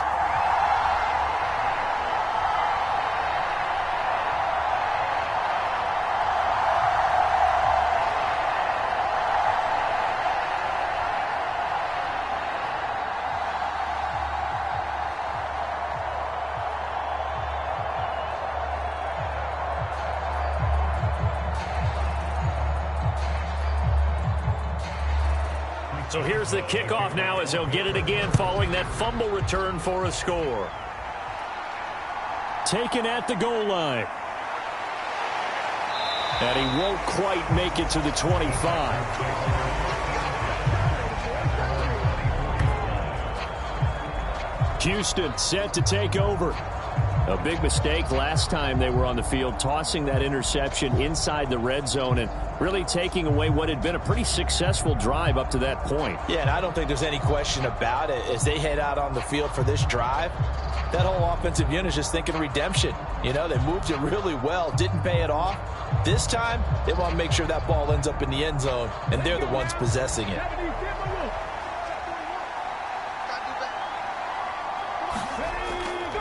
They'll start on the ground here on first down. And he's going to take this ahead for right around 3 yards, but no more than that. Second down. I think if they want to start getting back into this game, it behooves them to get better on first down. Yeah, certainly not what they were looking for there out of the opening play of this drive. And they'll come up on a 2nd and 7 from the 27. A shotgun snap to Stroud. He's got this complete to Stover, the tight end. And he's able to get this one up to his 30 before he's out of bounds. And just 3 yards on the catch there. He couldn't get away. And it's 3rd and 4 now.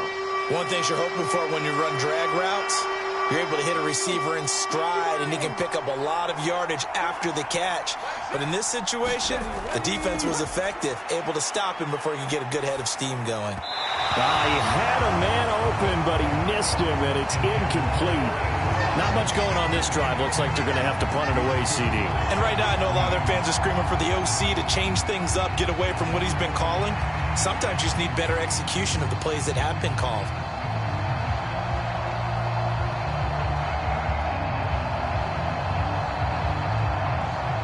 Here's Tommy Townsend now as he's on to punt for Houston. He's been a busy man here in this first half as he gets it away. Now Austin. It'll be a 44-yard punt. The return goes for 8. And the Steelers will go on offense here, 1st and 10. And Pittsburgh getting set to take the field. And last time they were able to churn some clock. They got the field goal, added onto their lead. But that was a drive that was so long, it should have ended in a touchdown. You know that's how they felt. And we'll both be headed to the airport after the game. But we probably should go to the post-game press conference because someone's going to ask the head coach about this drive, and he's going to profess that he was happy to get points, and we know that's not true. Yeah. Okay, after this type of a drive, not getting a touchdown, a huge disappointment. Now the first play of the drive there is incomplete. I know coaches tell us all the time that having a powerful arm isn't the #1 thing they look for in a quarterback, but when you're trying to throw inside routes and you need to put some heat on it, it helps have the big gun. In this case, just a little bit too much.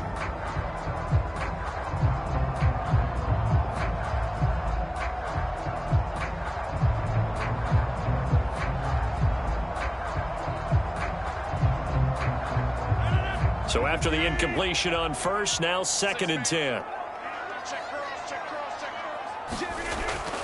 Warren will try the right side. And he is going to lose yardage here. 2 yards the loss, and now 3rd and 12. And that's exactly what you're looking for, the inside linebacker spot. Versatility. He can drop into coverage, or as he did on that last play, use his speed to get to the perimeter and knock the ball carrier for a loss.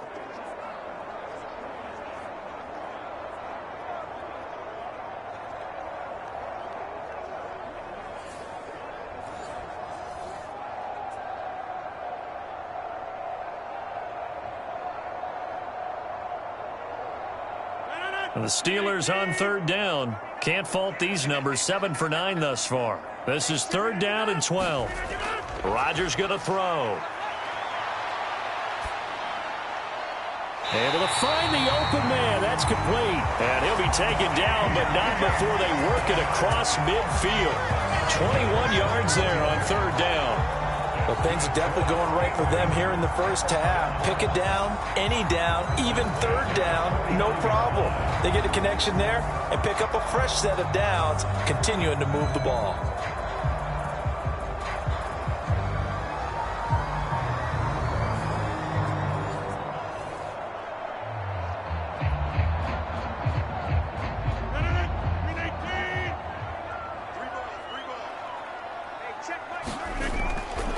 Now a play fake. Rodgers. And he's going to go down. The Texans come at him and able to bring him to the ground. Multiple players combined for their team's first sack of the game. They tried to go with a little play action there, but nobody on the defensive side bit. Yeah, they adjusted in time and in a big way and ultimately got the sack. On offense, sometimes you're running play action just to set up a certain blocking technique. In this case, none of it worked.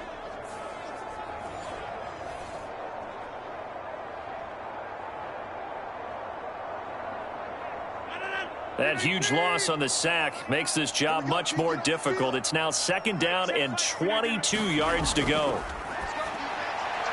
Here's a throw that's taken in out of the backfield. And he'll get it out a couple yards shy of midfield at the 48. So the completion results there in 9 yards. And that'll make it 3rd and 13. And at his size, he's a smaller back. You can get him to football. He can kind of get lost, make someone miss. It's good for him. Yeah, it's great for him. I like what you said there. Sometimes he gets lost in the traffic a little bit. But get him out in the open field into some space. That plays to his strengths the best and keeps him out of it where all the big boys are. You know, make him make someone miss in the open field. 3rd down and 13. Back to throw. Rodgers. Pass to the sideline and pulled in. Yeah, he will go out right near the 35-yard line. A big play there as they get the conversion on 3rd and 13. He's such a good route runner. Shows it there on 3rd down. Very proficient and a good pass. And you know what I've observed over the years in the NFL? The better a route runner you are, the more confidence your guy's going to have in you to go to you in important times because he can trust you being in the right spot, and they connected there and picked up a 1st down. So a 1st and 10 now in Houston territory at the 35-yard line. Meanwhile, Rodgers' throw caught here by Metcalf. Short completion, just 4 yards, and that's going to bring up 2nd down. Well, there wasn't much there with that hitch route. They didn't gain what they expected, but sometimes when you call a hitch, you really don't have an alternate to go to. You don't have a second route to throw it to, so sometimes you have to rifle in there and hope for the best. From the 31, here's 2nd and 6. A handoff for Warren. And he's going to get this one down to the 30. And the big fella stuffed that one up in a big way. I think doubling him has to be a priority because you can't move up to the next level if you don't take care of him first. Already a pair of 3rd down conversions for them on this drive, but right now they need 5 yards on this 3rd down try. Looking to throw. Rodgers. Pass taken in by his big tight end. And he's going to be taken down with another 1st down as the stop's made at the Texans' 17-yard line. They give him 13 yards there on the play and a fresh set of downs. Well, a lot of times when you get a manageable third down situation like this, you have to think about your tight end, and he comes through for him, picking up the first down.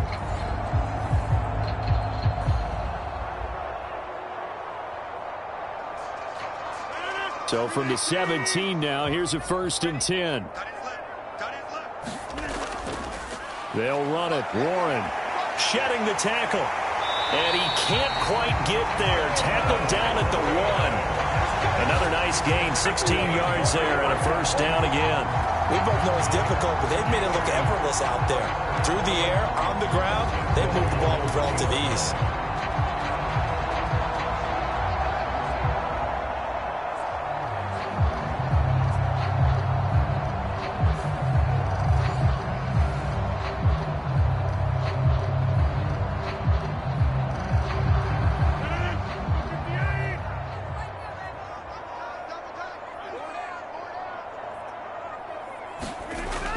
Warren is into the end zone for a Steeler touchdown.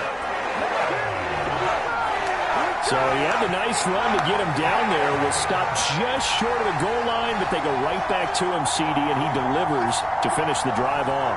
A little extra determination there, don't you think, partner? You notice he didn't tap on his helmet and say, get me out after the run down to the end zone. He said, I almost got in. I'm going to get in on my own. I'm staying in. And he carries it across the goal line.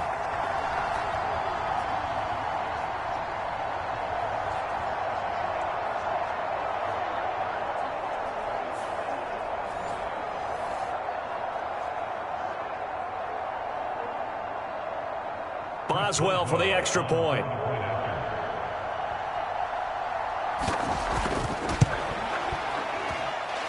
And that'll make this a 3-score game as the lead moves to 17. A pretty long drive that time. 11 plays all told. And it ends with a 1-yard touchdown run.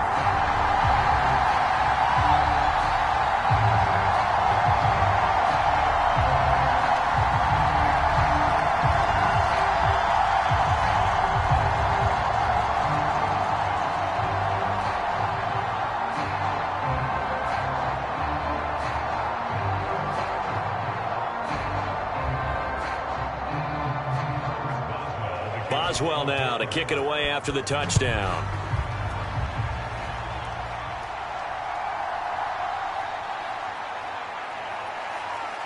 And not much happening on the return as he'll get this to about the 23. Heading out is the Texans offense as they get set to take over here. Charles, a very uninspired effort. The last time we saw them out there was a quick 3-and-out, then they punted the football. Yeah, and you never want to get stopped so soundly during a series, but what would be even worse now is letting it happen again right here. They've got to get going.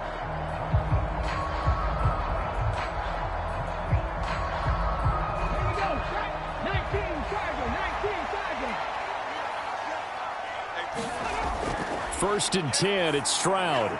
A short one going to be taken in here by Schultz. And he's tackled a yard short of the marker. Good gain of 9 on first down. It's a gain of 9. Brings up second and 11 at the 32-yard line. Just need a yard here. 2nd and 1. Now a give right side. Marks. 4 yards the pickup, first down. 2nd and 1 and people want to run the football. This is where every back in the league is supposed to do exactly what we just saw there. Pick up the first down.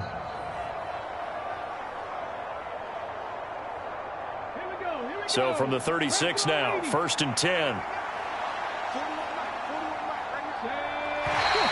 And movement here by one of the Texans up front. In comes the flag.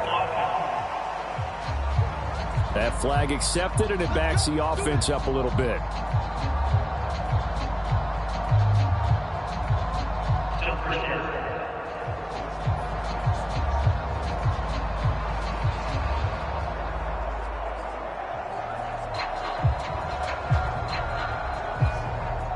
A false start backs him up 5, 1st and 15.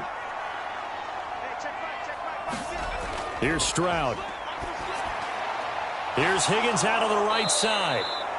If they didn't have that penalty a moment ago, it'd be a first down. Still a nice 13-yard pickup. A gain of 13 brings up 2nd and 2 at the 44-yard line.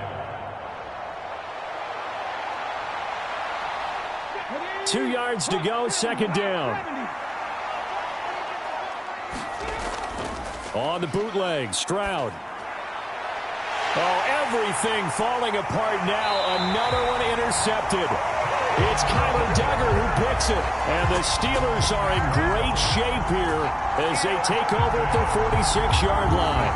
When a team's turned it over 3 times in the first half, we just look at the offense and say, guys, what are you doing? But instead, we really should be looking at the defense. They've created the takeaways. 2 interceptions, 1 caused fumble. They played awfully well swarming to the ball here in the first half. The Steelers ready for their next possession. They start near midfield following the interception as they begin 1st and 10.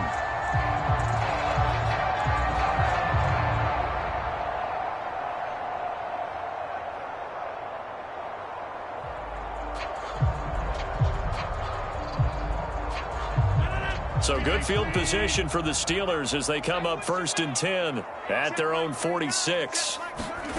So after the INT, it's Rodgers.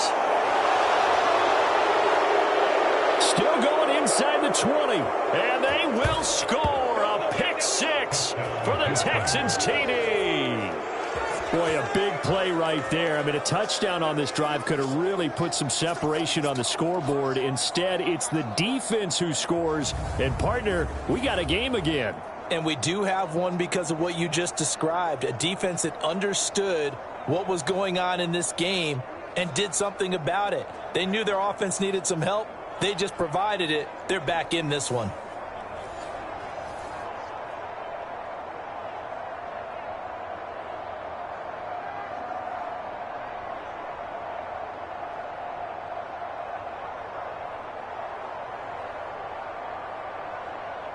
Fairbairn now to add the extra point.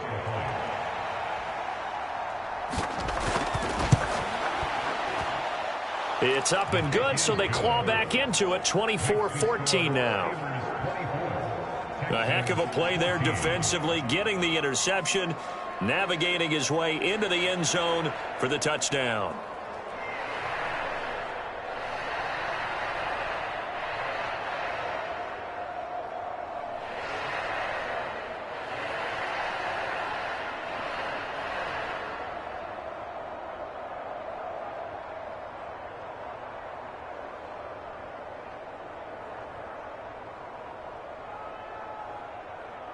So they'll get another shot on offense following that pick 6, and now the kick is away. Austin elects to bring this out of the end zone. And he'll take it up past the 25 to the 26-yard line.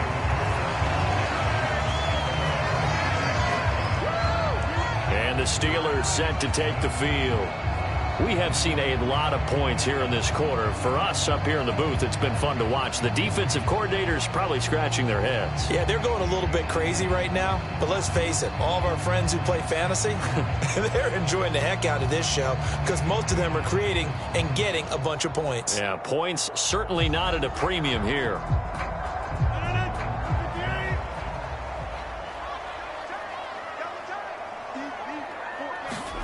To throw is Rodgers.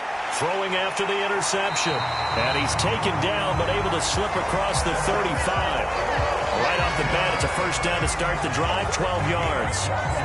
Nice job there of utilizing his big target. He didn't overthink it. Understands the catch radius. Understands that he knows how to use his body to keep defenders away from the ball. And puts it right out there for the nice pickup. So here's a 1st and 10 at the 38.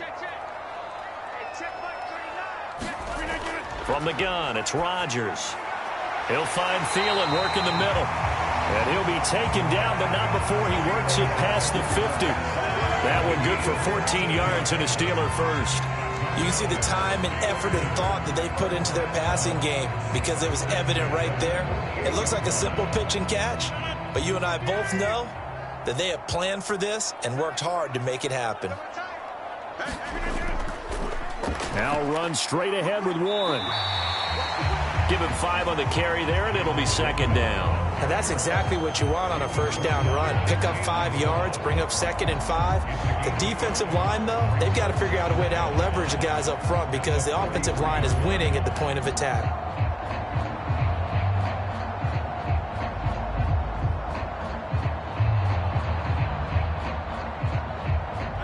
Now 2nd and 5. Now a run with Warren. And this time he's not going anywhere. They'll get him down right at the line of scrimmage. They'll say no gain on the play there, and now it'll be 3rd down. This defense could use a few more plays like that right now. It certainly could, but think about it from an offense's perspective right now. They've got a lead, but they don't want to throttle down too much and stall themselves. Still want to move at a nice pace. From the gun on 3rd down, Rodgers. And he's going to be taken down with another first down as the stop's made at the Texans' 28. That one good for 14 yards and a Steeler first. And we've hit the 2-minute mark in this first half of action.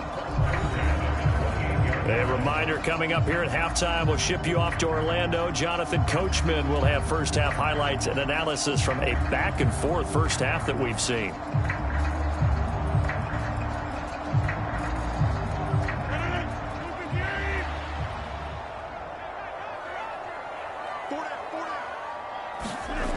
Rodgers now on first down. A short one there to Freiermuth. So the completion good for 6 yards, and that will bring up 2nd down. That's now 4 completions in a row. A good bounce back following the interception last drive. Certainly not letting it affect him, that's for sure. And we all know interceptions are going to happen. So the big trick, don't let it affect you going forward. Most of the good quarterbacks, they just tell the ball boy, get that one out of the rotation, give me a fresh ball, and let's go. He's got his offense moving again. And he's out of bounds, almost gets to the 10. 12 yards there as they keep this drive rolling. It's another first down. But it appears that they read man defense and went to the out route, and what you have to do on that one is the receiver's got to make sure he works the defender towards the middle of the field to give himself space to cut to the outside and have that ball delivered with good timing, and they got it done. Throwing on first down, but this one winds up to be incomplete. Just a little beyond the reach there of his receiver. That's probably one he wishes he had back. He wishes it had been 7-on-7 in practice, or maybe even routes versus air, because that's a completion he makes, 9.9 times out of 10? Just missed that one. So now 2nd and 10 after the incompletion on first down. Rodgers again now. Throw left side on target to Thielen. And it looks like he'll be just a yard shy of the 5 here as he's out at the 6. 4 yards the gain, and it'll bring up a 3rd down.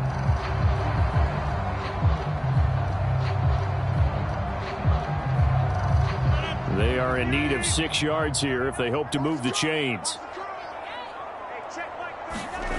Throwing is Rodgers on 3rd down. This is caught. Now the Texans will burn the first of their timeouts as they'll head to the sideline and talk over what to do next.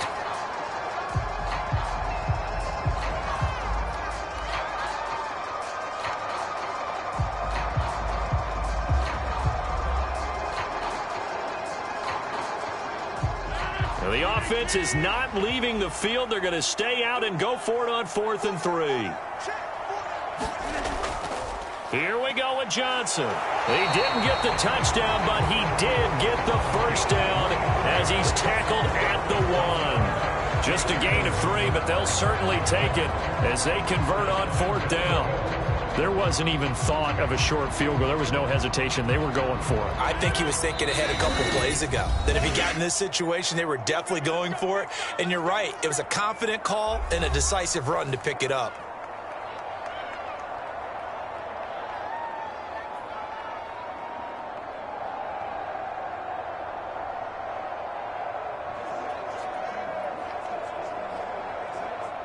A chance to really cap off a big first half here as they come up on 1st and goal.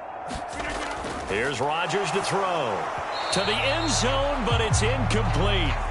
Brandon, some of those windows to throw the football that exist when you're between the 20s, they don't exist when you're this close to the goal line. But as a former DB, I liked it closer to the goal line. Tighter windows made it easier to cover people, actually. Another shot from the 1 on 2nd and goal.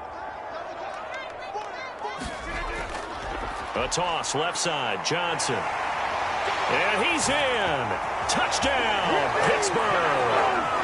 A touchdown run there from a yard out. And the Steelers will extend their lead in the final minute of the half. Well, nothing fancy there, Charles. You had 3 tight ends on the field. They were going to run the football. The defense knew it, but the defense couldn't stop them. And I haven't met an offensive line yet that doesn't get more satisfaction out of running the football into the end zone than pass protecting. They had determination on their side, and they got it done. Extra point now by Boswell.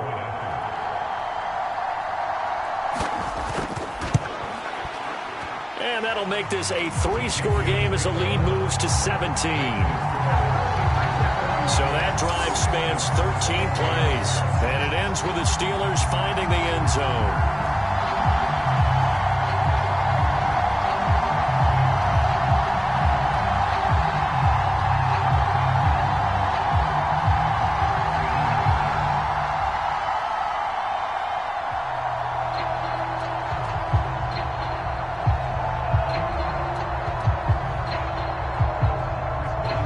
Boswell now to kick it away after the touchdown.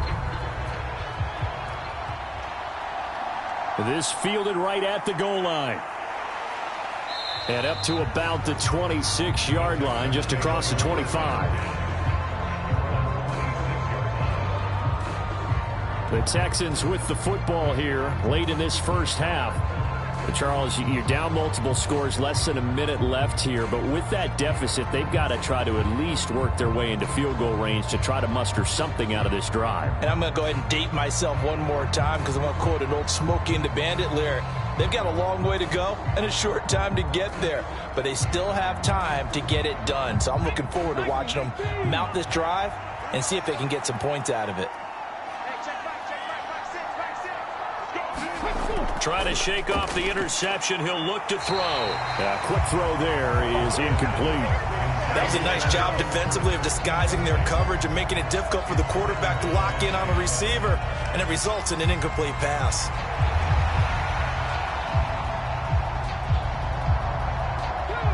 After the incomplete pass, here now is 2nd and 10. Stroud. This pass complete to Higgins. And they work this well upfield across the 45. Now the Texans will use one of their 2 remaining timeouts as they'll stop it with just over 40 seconds to go in the first half.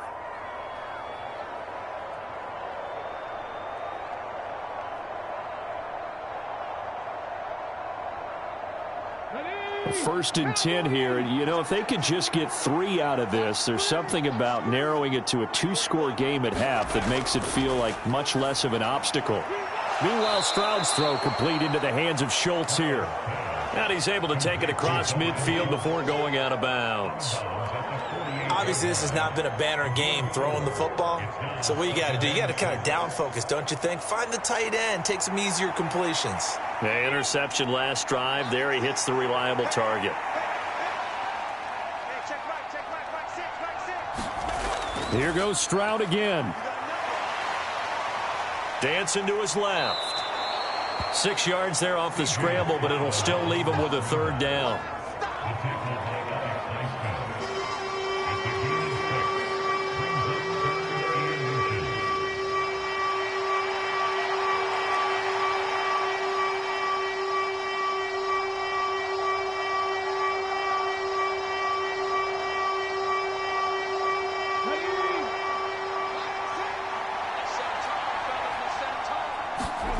And Stroud now to throw. Work in the middle. And it's a fumble.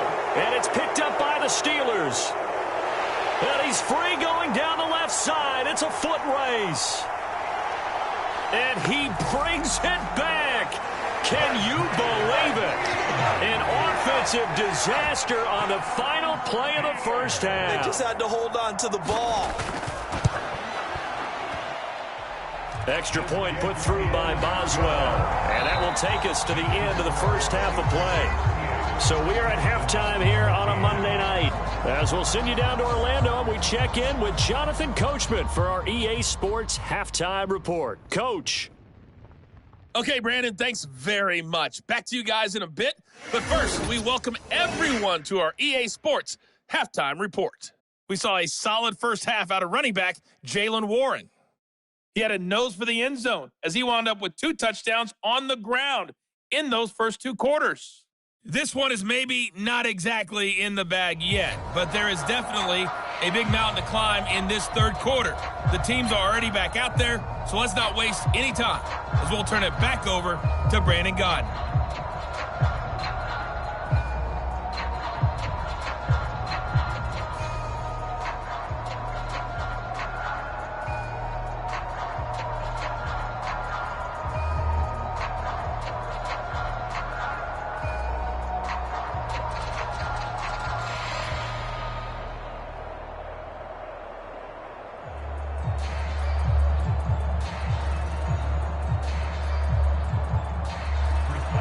The Texans down on the scoreboard, but they do get the first crack here as we are back underway in the second half.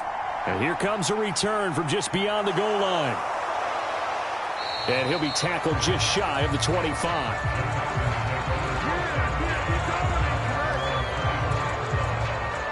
Getting set to go again as we look at the back heading onto the field again. Looking for a bounce back. Had the fumble a moment ago that went for a touchdown the other direction. See if he can get back in rhythm.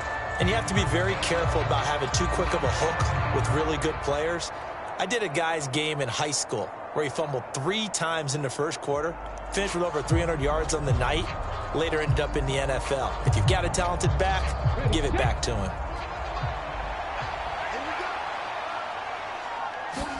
Stroud now on 1st and 10. Now a quick throw there, but it's going to be incomplete. Nick Chubb, the intended receiver, and it's 2nd down.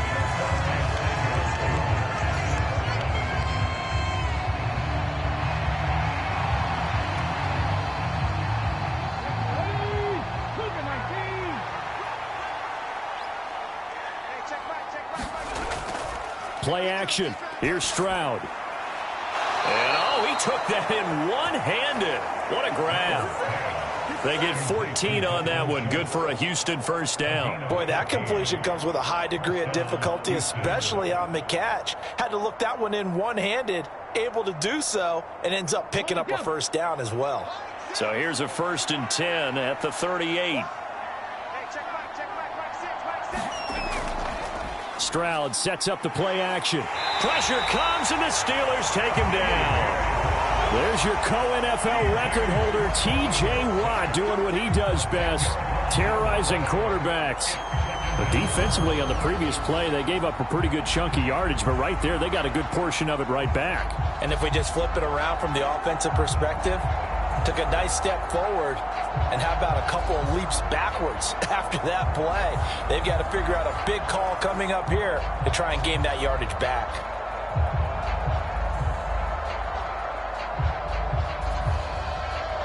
So now 20 yards to go on 2nd down after the sack. Work to be done. Stroud to throw it. He'll get this into the hands of Nico Collins. They get 11 back on that one. It leads to 3rd down. Well, he's had the interception woes in this one, Charles, and that time a little bold to throw it into double coverage, but he beat the double coverage. Yeah, but I admire that he still will challenge defenders downfield, even though the ball's been in jeopardy a few times in this game. A nice ball there against multiple defenders, and they advance it downfield. They intercept Stroud again, the 3rd time in this game. And his guys are going to take over at the 39-yard line. It's just been one mistake after another on the offensive side of the ball. That's now 3 interceptions to go along with 2 fumbles for him. And if you're going to turn the ball over 5 times in the game, your chances to win have to be about 100 to 1. And it's not looking good for him here. Time for the Steelers offense now to get set for their first possession of half number 2. And they had the big halftime lead. Their defense just helped them out further by forcing the turnover, so things are starting to look pretty rosy. They certainly are, but they've got to be careful about getting complacent, though. They still need to go out and run their offense efficiently. So 1st and 10, and if they score on this drive, might have to start digging in our second half blowout material. Now Rodgers. That's a quick slant. He finds Adam Thielen. And they'll wind up getting this one all the way down inside the 20. That good for 21 yards on the catch and run. This offensive game plan has just been sensational. I mean, when you think about all the different ways they've gotten their receivers open so far, it's really been impressive. Scheme, design, execution.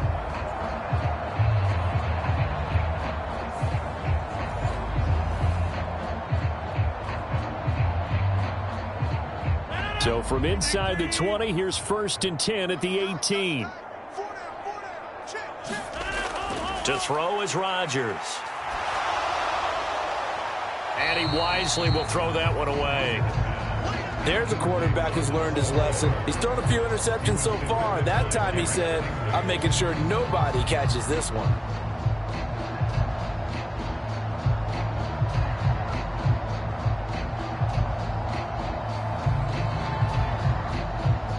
An incomplete pass on 1st down. That leads to a 2nd and 10. They toss it to Warren. And he gets this inside the 10 to the 9. It's also a gain of 9. Inside the red zone, and that means don't come away from there with anything less than 3 points, but everyone's thinking about 6. They're trying to get to the end zone. They decide to run a toss. Big people up front being mobile and moving, and a running back trying to follow behind them to find yardage, and that's exactly what he did. Here now, 3rd and a yard. Here's Warren. And he's able to pick up the first before he's brought down inside the 5 at the 4. 5 yards is the pickup there as that extends this drive. That solid gainer will put them on the doorstep of the end zone. More importantly, it gives them a fresh set of downs. Nice work right there.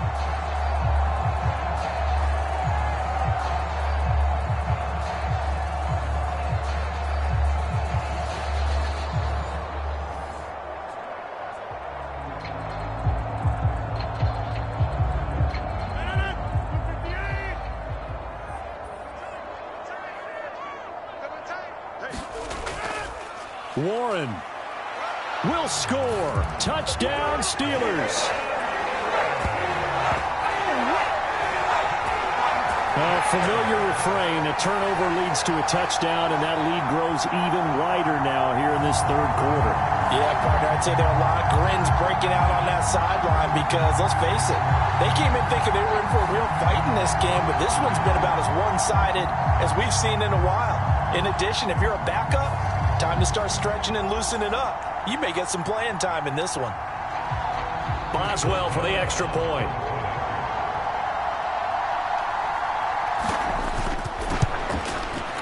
And the lead grows even larger here in the 3rd quarter. 5 plays there on that drive. And it results in a 4-yard touchdown run.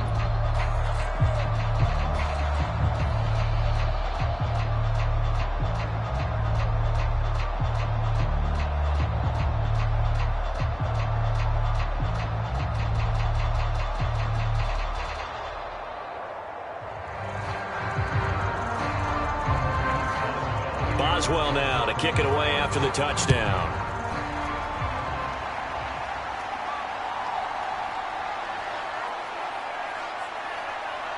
And he'll be stopped up at the 25.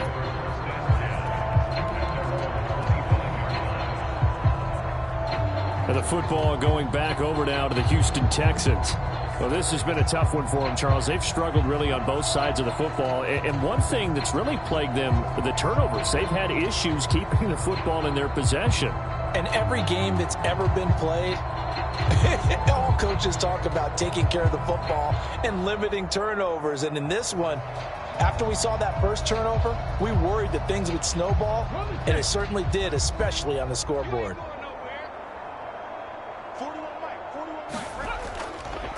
First carry for Nick Chubb. And not much to speak of. Call it a 1-yard gain up to the 26. Sometimes you're aligned perfectly and the play comes to you, and sometimes you got to cover some ground to go make the play, as we just saw there. We saw a great example of perseverance right there on that play. Got to be careful. They might want to throw one over his head as this game progresses. Stroud out of the gun here. Throw right side, taken in by Collins. And they're able to get this one across the 35. 12 yards that time for number 12 as they move the chains. There's a nice pickup right there, and after watching that play, I'm thinking about all the lost opportunities that they've had so far in this game. But right now, just focus on continuing to move the ball the way they did on the last play.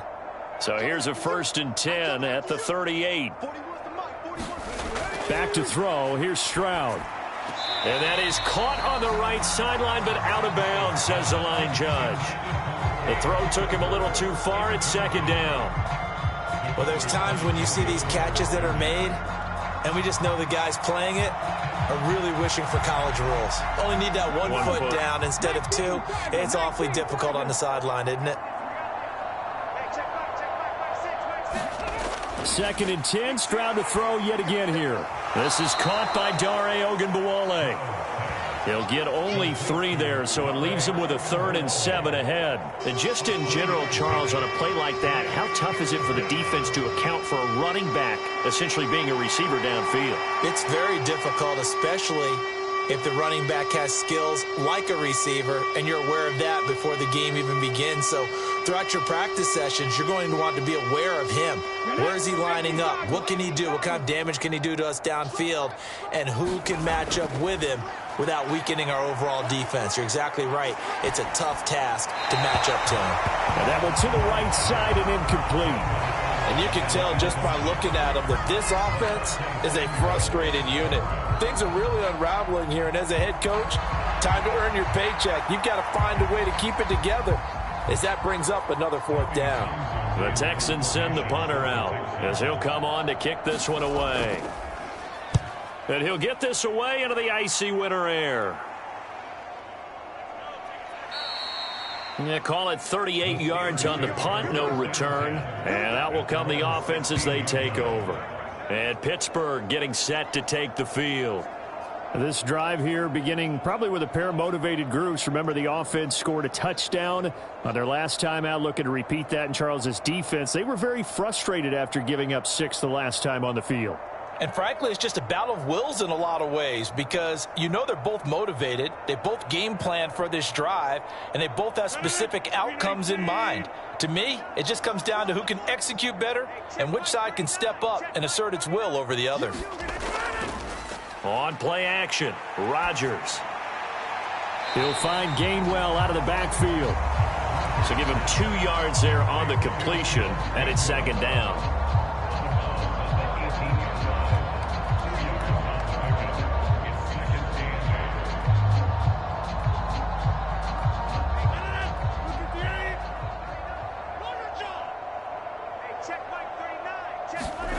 Throwing is Rodgers.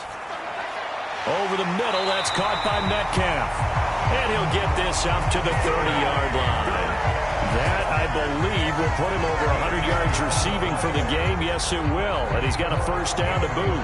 Well, I certainly don't want to pile on, but this defense has just not been up to the challenge in this game, and this continues as we see here. Coverage, not been very good. Soft in spots. There's an easy throw and catch for another 1st down. So 1st and 10 now from the 30. From the gun, here's a run by Gainwell. Now, the stiff arm created some space initially, but he's taken down not long after. Danico Autry is in on the stop. If you're a coach, you'll absolutely take that run every time on 1st down, because it really sets you up to go in a number of directions here on 2nd. 2nd and 5.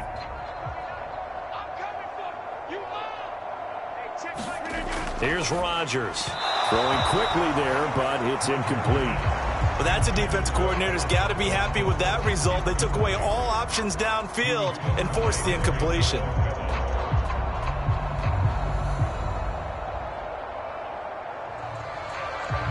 They come up now 3rd and 5 following the incomplete pass. Throwing now is Rodgers. He's got his target. That's complete. And he'll be stopped right at midfield. That one good for 14 yards and a Steeler first. This is just more of the same. This defense has had no answer on a lot of these throws. They've let these receivers run wild, and here's another completion for good yardage.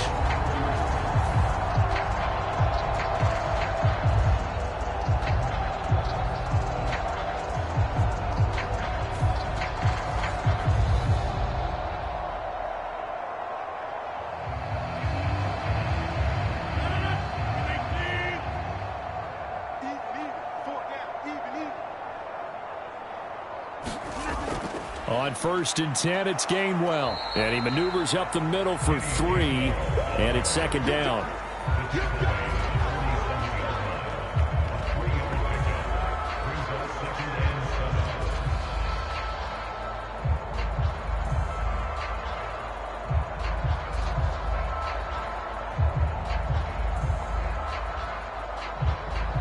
From the 47 now, they work with a 2nd and 7. To throw, it's Rodgers. Completes it to Austin. And he's going to be taken down with another first down as the stop's made at the Texans' 34-yard line. That one goes for 13 yards, and it moves the sticks. Well, those backups on the sideline, they got to be eagerly anticipating the 4th quarter upcoming. Look at the size of the lead, how they're moving the football. This defense really struggling and giving up plays like we just saw. Yeah, Stars have certainly done all they've needed to in this one, haven't they? But my question is, will we be able to resist the urge to continue to run things up a bit and get his main guys a few bonus stats before he calls them off the field? The defense has been on the field a long time now, and after a run like that, they've got to feel like they're almost on roller skates and getting pushed backwards on just about every snap. 2nd down and a yard.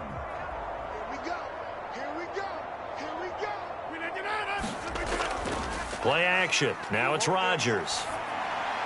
Got his man complete over the middle. That's Warren.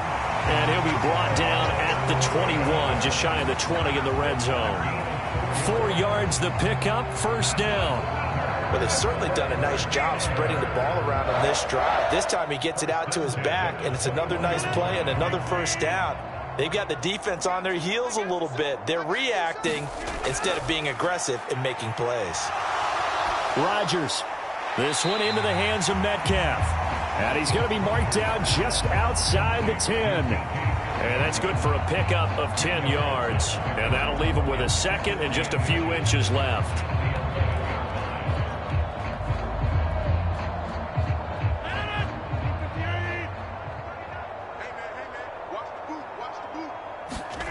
Now Rodgers. And they're going to get him. They bring him down to the sack back at the 16-yard line. Danielle Hunter in there to get him. It's a loss of 5. Now, you've been around me a long time now. You know on 2nd and inches, I love it when teams are aggressive and take a shot, but we just saw the downside to being that aggressive, didn't we? Now you've given up on a pretty likely first down if they had run the football, and they need to come up with something here on 3rd.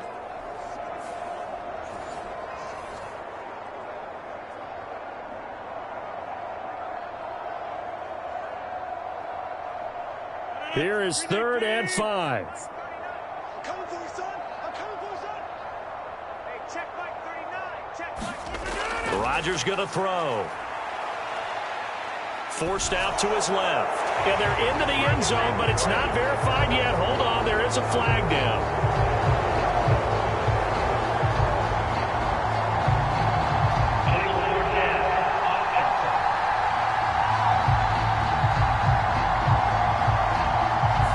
So erase the red zone score. They'll have to dial that one up again. And you know how difficult it is to strike in the red zone because things are a little bit more condensed. You got to go back to their play chart and see if they can dial up another one.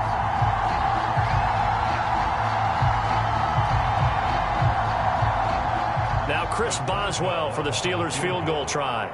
This will be a 37-yard attempt. Boswell's kick is good, and that will extend their lead even further.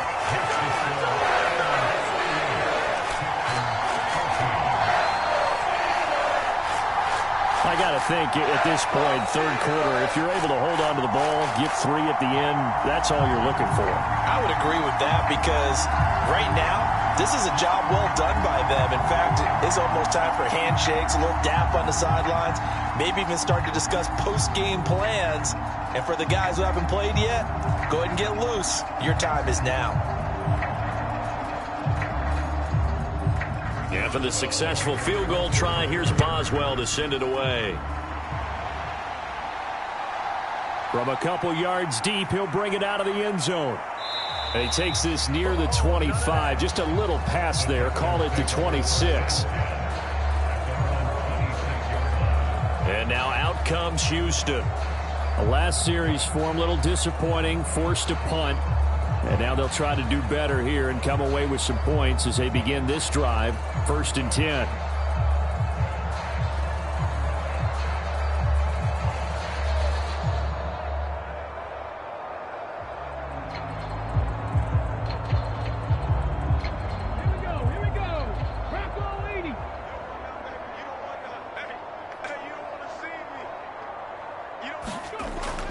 They start on the ground with Nick Chubb, and he stopped immediately there. Call it no gain on the play, and it'll be 2nd down. When you try to create space for your running back, the first thought is how physical is the offensive line. Sometimes it's just positioning. On that play, it didn't matter about positioning or being physical. The defensive front, they out-leveraged them and won the battle. Well, they had the run for no gain. Now they'll try again from the 25 on 2nd and 10. Throwing now is Stroud. And the Steeler pressure too much here. He's going down. Keanu Benton, the one who got in to bury him. Well, it was 2nd and long. Now it's 3rd and even longer. They're going in the wrong direction here. Because they're moving exactly the way they want to, but you're exactly right.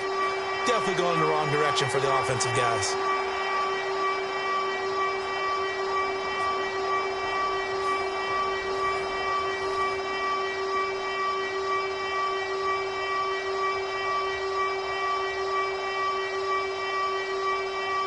These guys have punted 4 times already, and they're staring at a 5th, barring a conversion here on 3rd down. Now Stroud. And that is incomplete. How about the coverage we just saw break out on 3rd down? Dime defense, blanketed the field with extra defensive backs and speed, unable to find an open hole to complete that pass. The Texans send the punter out as the drive goes backwards, so he's on to punt it away.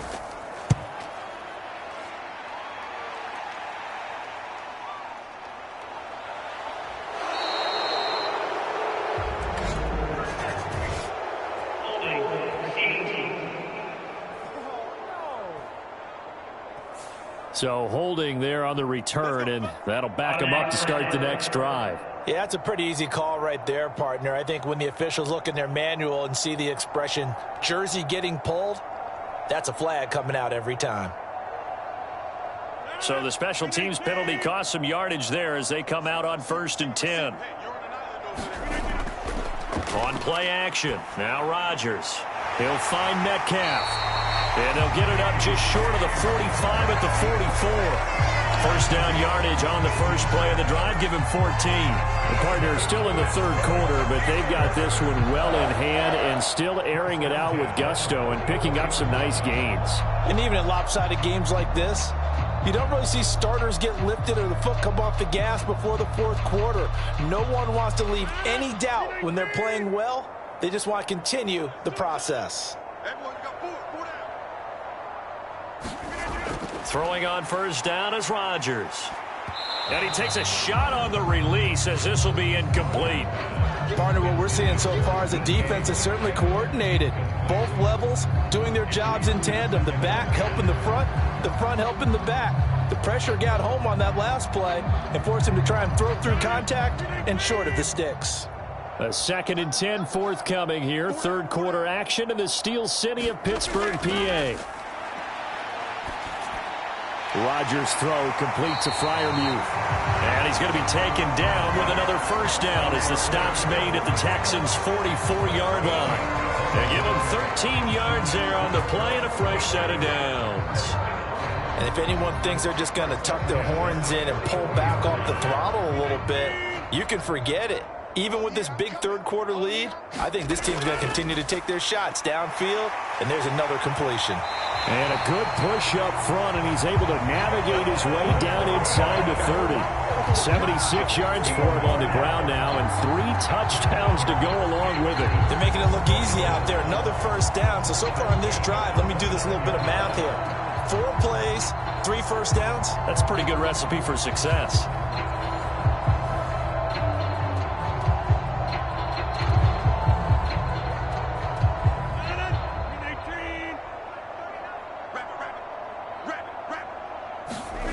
On 1st and 10, here's Rodgers.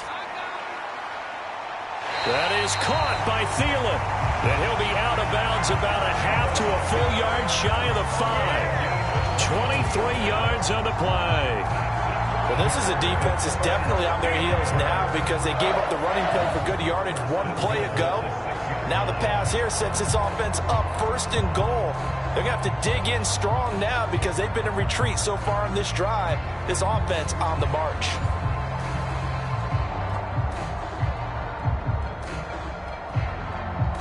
Two big plays in succession. Not sure this D knows what hit him, but now they got to get ready. It's 1st and goal. On the run, it's Warren.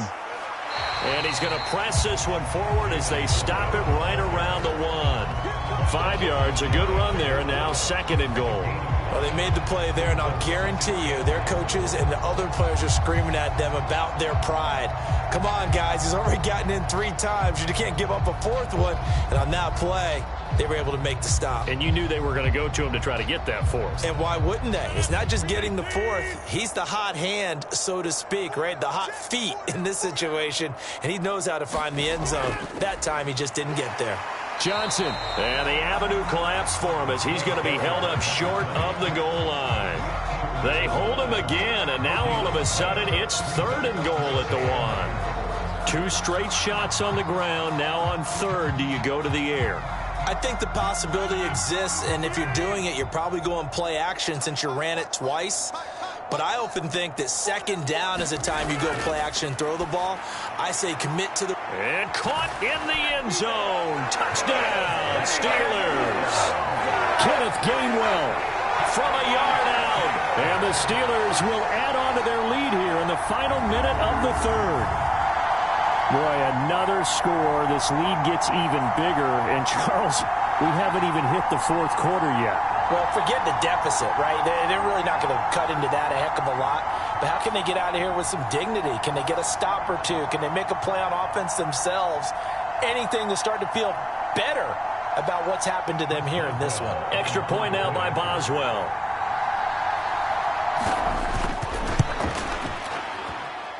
And the lead grows even larger here in the 3rd quarter. So that drive goes 8 plays, and it ends with a Pittsburgh touchdown.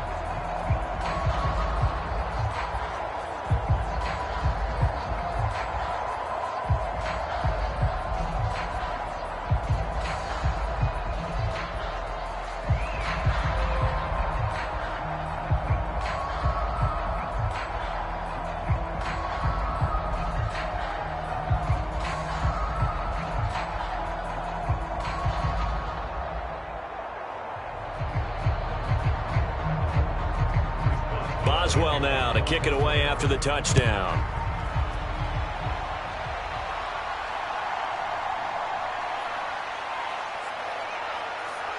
And a nice return sets him up pretty good here right at the 30-yard line. The Texans offense set to regain possession. And I would say they went 3 and out last time, but actually they didn't even get to 3 and out. Still a strange decision to us here in the booth. Yeah, let's hope they don't go 1 and out, but maybe, possibly, let's try and think with them here. Try and play field position maybe, turn the ball over, put it in the hands of their defense. Who knows? You're a nice man.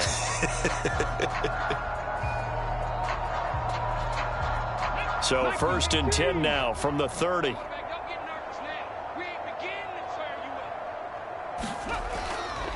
Now they'll go play action here with Stroud. He's got it to Collins, complete. And he'll be taken down, but not before they work it across midfield. The end result, 21 yards.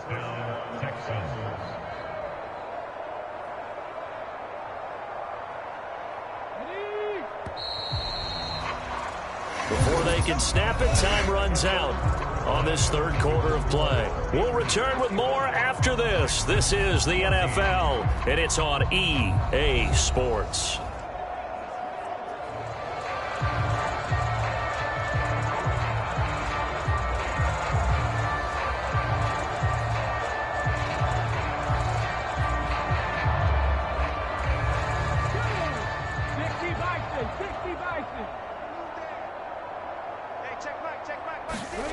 First and 10, it's Stroud. And that's going to be incomplete. Too tough to hold on to that one. It's second down. This has obviously been a bad loss, but one of the few things they can still do is try and throw the ball all the way to the end zone and get some points on the board so they're not shut out over the final 2 quarters of this game. So after the incompletion on first, now second and 10. A shotgun snap to Stroud. Now he'll dump it underneath to his running back, complete. 4 yards the gain, and it'll bring up a third down. One thing I think that's safe to say defensively, the tackling's been really good. And because of that, it's been very, very hard for them to move the ball because you're not getting the benefits of run after catch. You're tackling them almost on the spot. That means you have to run extra plays, harder to move it.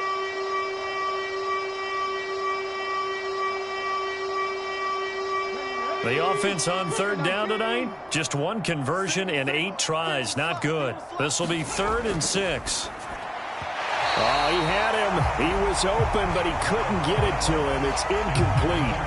That incompletion brings us 1 step closer to the end of this one. Maybe mercifully, partner. And let's face it, though, no surprise, they're still flinging it around. They have pride, too. And they're indeed going to go for it here on 4th down. So trailing here in the last quarter, let's see how this plays out. Pass taken in by his big tight end. And they'll wind up getting this one all the way down inside the 20. No reason not to try it there, and they do indeed convert on 4th. Well, a touchdown here on this drive, it wouldn't really put much of a dent in the score, the deficit right now, but as you've mentioned in the past, CD, their coach is probably just hoping to see something executed correctly on this drive before we close out the ball game. Yeah, and I think that every guy who's on the field has to feel exactly the same way, because if not, they might be looking for replacements. Treat every drive as if it's your last and make it a successful one in some small way. Again, it's Stroud. And this will be well too low for him to bring in. It's incomplete. That incompletion is not a surprise with the way that this one has gone, and the frustration, the body language is evident everywhere. This team, they've really been put through the ringer in this one.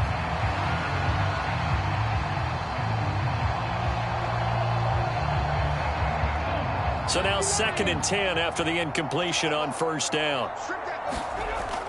Here's Chubb on the read option. And he's going to be brought down just shy of the 5 at the 6. 9 yards, and that leaves him just short, so it'll be 3rd and less than a yard. So from 2nd and long, now we go to 3rd and very manageable. Yeah, they love that phrase, don't they? Because as an offensive coordinator, you can keep people a little bit off balance and guessing because you don't have to throw it. You can come back with a strong run game if you want to. And if you're in 4-down territory, that really opens. And he is going to go down back at the 11-yard line. Patrick Queen, he's the culprit, causes a loss of 5, and it brings up 4th down. So if we recount real quick, he had the touchdown earlier, and now he comes up with the sack here. No doubt about it, he's having himself a game.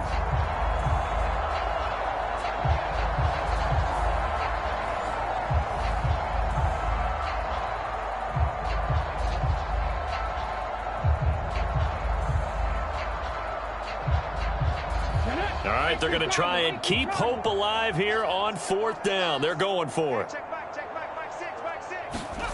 4th down, 4th quarter. Here's Stroud. A leap, and he's got it.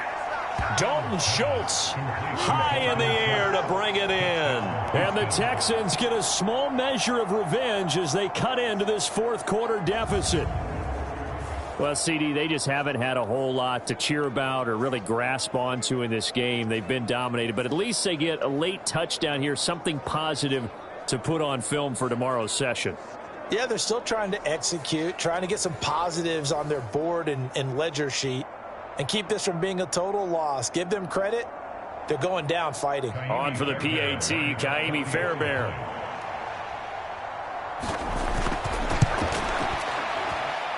And they make the score a little bit more respectable here in our final quarter of play. So a nice drive put together there. They go 75 yards in 9 plays. And it was the tight end Dalton Schultz on the touchdown reception to cap the drive.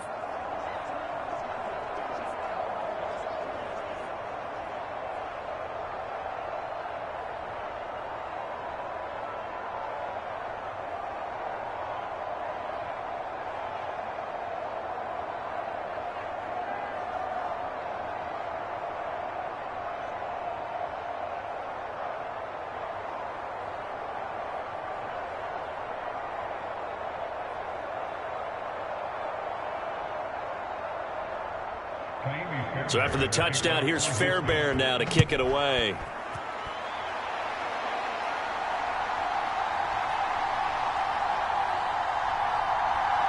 And a good return as he'll be stopped just shy of the 30-yard line. Get a look at DK Metcalf as this offense returns to the field. And I know that they've double-teamed him a couple times, but not a ton. Whatever they're doing isn't working. He's up over 100 yards. We'll see how they adjust. And when they do that, they weaken their defense in other places as well. And how many times have we done games where we've seen a guy have a big game like this, but it's usually not by himself, is it? Right. Usually it opens it up for other people to have big games as well.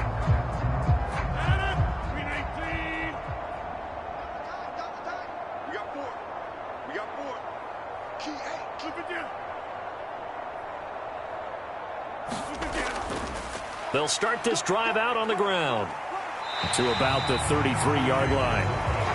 Brandon, I've got to think this offensive line has got some smiles on its faces. And I know it sounds crazy, but they practiced for this back in training camp. They knew they'd be in situations where there'd be extra defenders in the box coming after them, trying to keep them from locking down a game. Right now, they want to show the world they're up to the challenge. From the 33, here's a 2nd down and 6.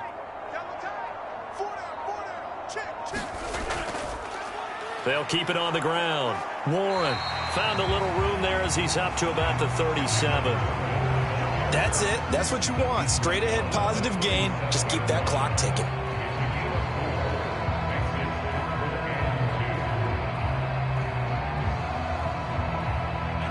They need 2. Here's 3rd down.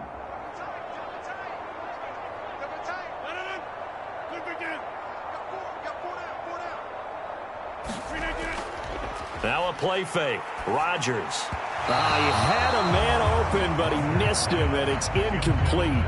Well, up big here in the fourth quarter, up really big. That pass and incompletion, I don't think they needed the completion, but, Charles, this is an offense right now that they're just having fun. They're clicking on all cylinders. Yeah, you're right. They didn't need a completion. They certainly don't need any more points, but they're not going to turn them down. They're going to continue to run what they have in their playbook, and they still want to run it efficiently.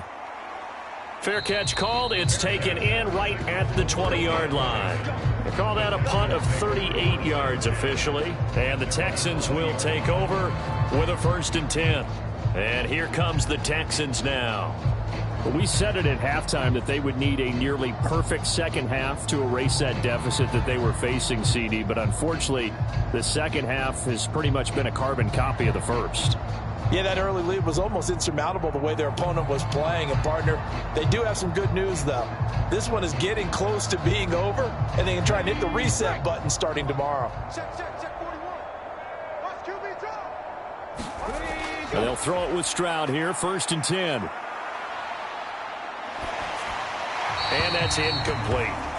Defensively, you look at the numbers. Another incomplete passer we just saw, and they're under 200 yards passing for the game, so they've done their job on that side of the ball. Yeah, recently I was actually working a game where a quarterback had a streak of 5 straight games without a 200-yard game, and that was a big talk, both in his town and amongst his team.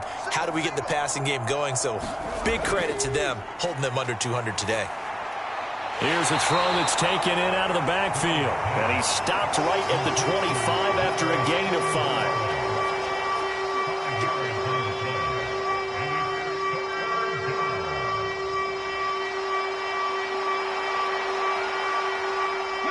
5. The offense on third down tonight, not getting the job done at all. A very poor 1 for 10. This will be 3rd and 5. Here's Stroud. Able to find the open man. That's complete. And they work this well upfield across the 45. That third down conversion good for 23. Now, fourth quarter, certainly not enough time for a comeback, but nice to see them making use of the time remaining to try and make this one a little more respectable. Yeah, I think the ultimate goal, good execution, be crisp, be sharp, and find a way to put some points on the board to make this thing look just a little bit better.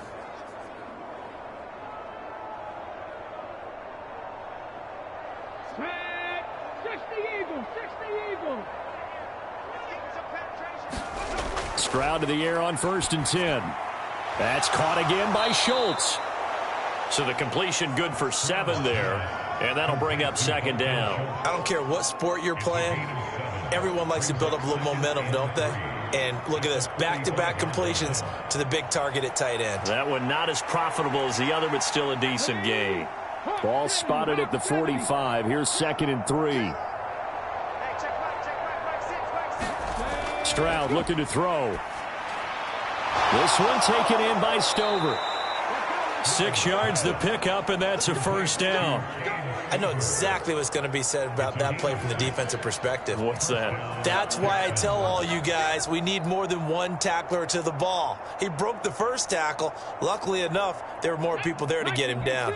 So from the 39 now, they'll come up on a 1st and 10. Stroud working out of the gun. And that is incomplete. He couldn't hold on through the contact. Brings up 2nd down. Another incomplete pass there. We've seen a bevy of those. This secondary, they've been pretty good, haven't they? They certainly have. They've allowed the 1 touchdown through the air, and they're going to be upset about that later when they watch the game tape. But other than that, they've been absolutely rock solid. Throwing again is Stroud. Got a man, it's caught at the 6-yard line. And down he goes, taking it inside the 10, just shy of the 5 at the 6. 33 yards that time. Defensively, I know they have the comfortable lead here in the 4th, but they do not want to give up big plays like that. They want to finish strong. So oftentimes in this situation, you tighten up underneath in your coverage, and you bring your safeties back. They can pick up anything that leaks through. But in the meantime, upfield, you're making plays on the football. Now a chance to make that big play really hurt. It's 1st and goal just outside the 5.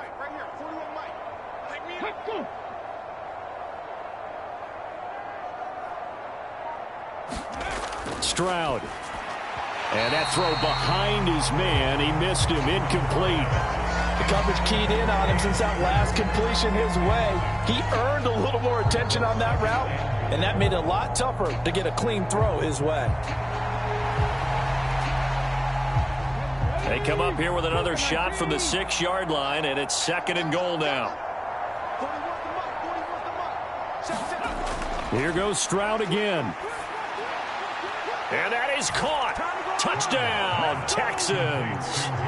Harrison Bryant from 6 yards away. And the Texans get a bit closer.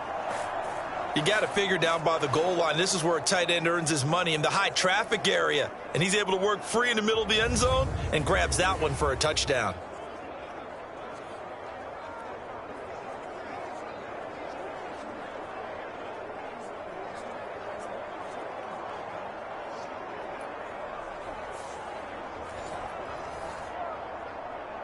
Fairbairn now to add the extra point.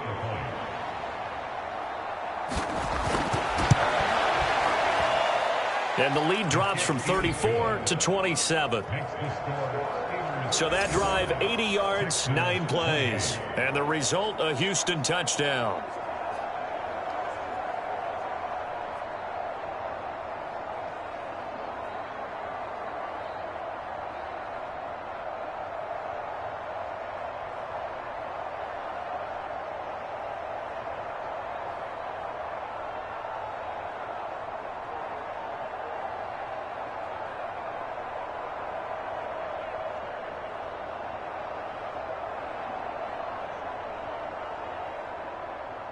So after the touchdown, here's Fairbairn now to kick it away. Austin elects to bring this out of the end zone. And able to get this across the 20, but not much further as he's dropped it to 23-yard line. The Steelers offense now, they head back onto the field.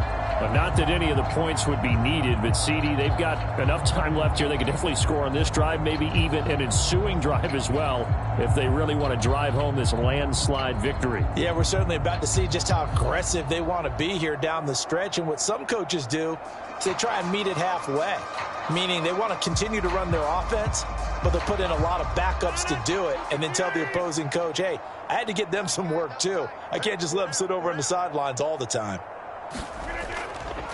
They'll start on the ground here on first down. And he'll be taken down right around the 27. 5 yards is the tally on first down. That brings up 2nd and 5. So fourth quarter, a nice run there to start this drive. Charles, what do you think the split will be here between run and pass? Well, partner, I think it'll lean towards the run, but this is also not a time where you just totally do that. You still have to possess the ball, move the sticks, and keep the clock moving as well. So they'll run their offense, but yeah, when they have a chance to run it, they'll do that a little bit more. He'll be hit down at the 33, 5 yards on the play. And that last carry puts him right at 100 yards for the game. So how has he done it? Because he's been patient, followed his blocks, let everything develop, and then burst through for big gains. Here's 3rd and a few inches.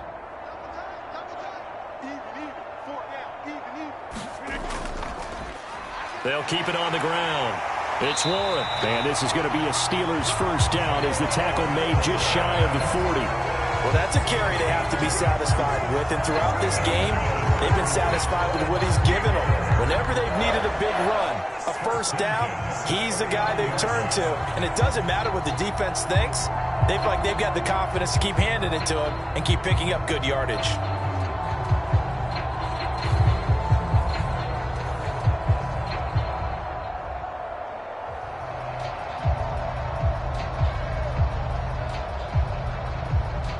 So from the 39 now, they'll come up on a 1st and 10.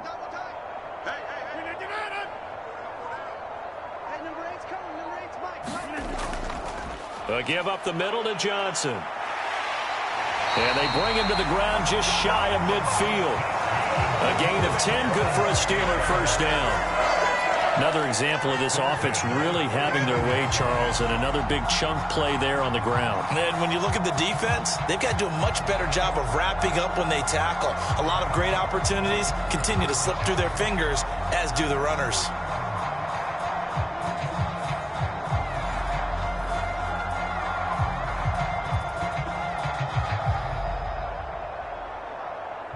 Two first downs have them up near midfield now on 1st and 10.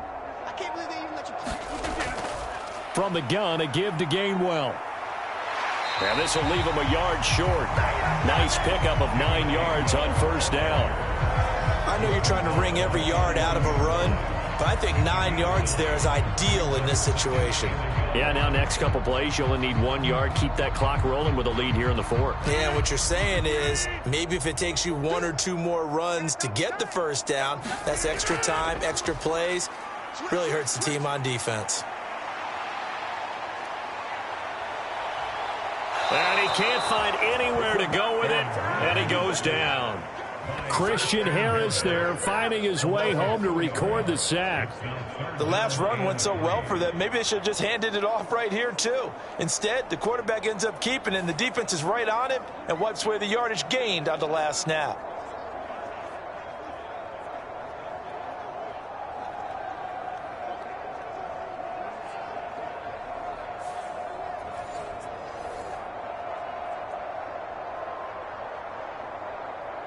Seventh play of the drive now as they come up on a 3rd and 3. Hey, check Mike 39.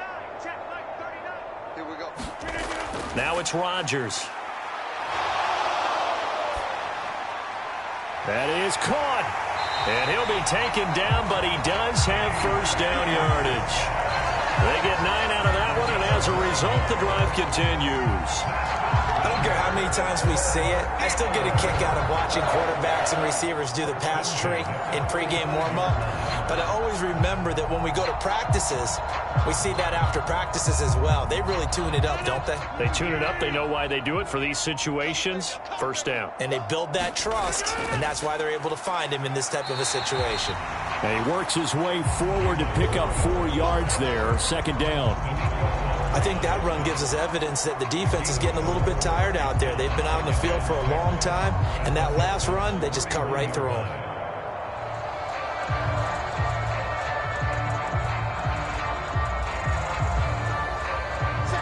Second down and 6 now.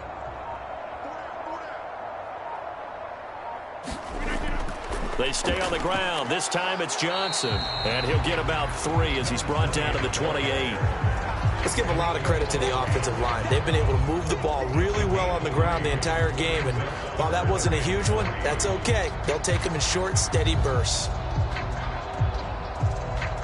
So 2 of 2 on 3rd down conversions on this drive, and now they face a 3rd and 3 here.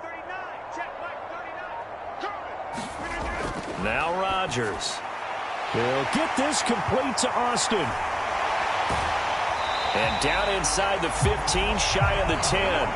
That catch puts him over 70 yards receiving now as he's got a first down. I'll tell you what, partner, the way he's been slinging it in this one, I think he should be ticketed for a baseball cap and a set of headphones for the next drive. He's been absolutely sensational. But one thing we've both learned about quarterbacks in this league, they often stay on the field longer than you expect.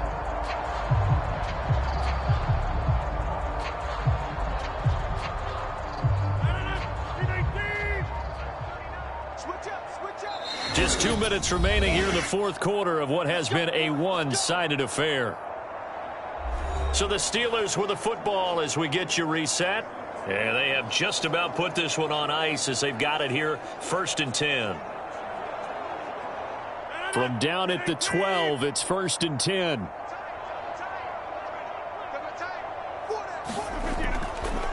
On the give, it's Warren. And he'll fight his way down inside the 10 to the 9-yard line. Give him 3 on first down. It'll set up a 2nd and 7. Some of the most unselfish players on any football team, defensive tackles, because we ask them to just eat up blocks and allow other people to make tackles. But when he can make a play himself, as we just saw there, that's a big day. It's 2nd and 7 from the 9.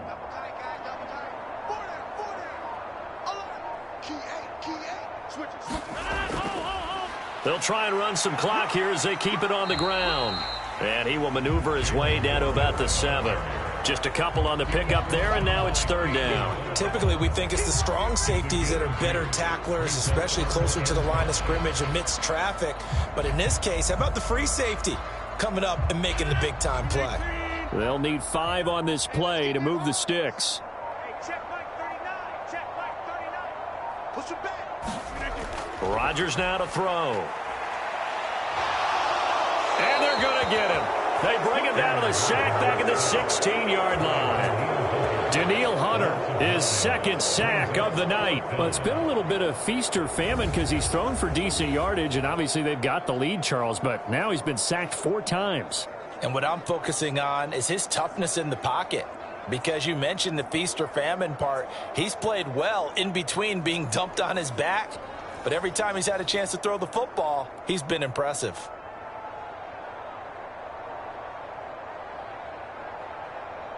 Well, they could just run this clock out, but here is the field goal unit on 4th down. A 33-yarder from the left hash. Well, partner, under the lights in primetime, this offense, they gave the nation quite a show, putting up that many points to come away with what will certainly be a memorable win for them. And, Brandon, I think it's as simple as this. Some players, some teams, they're just meant for the big stage. And when they get a chance to play in this type of atmosphere where all eyes are on them and all the lights are shining brightly, they show up and they show out.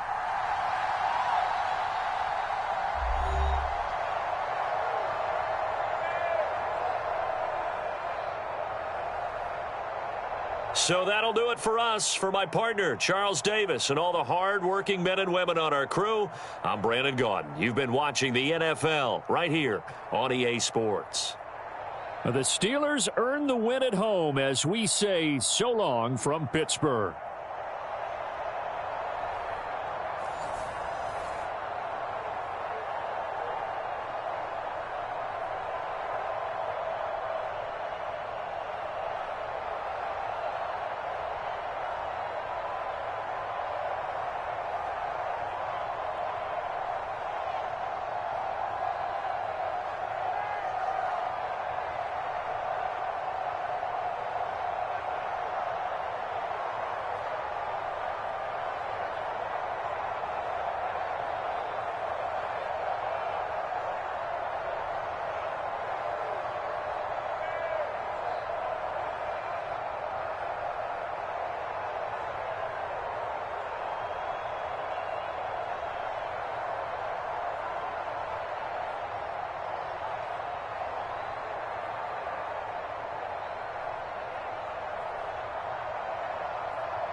So here's Kaimi Fairbairn to do the honors. And we are underway from Pittsburgh.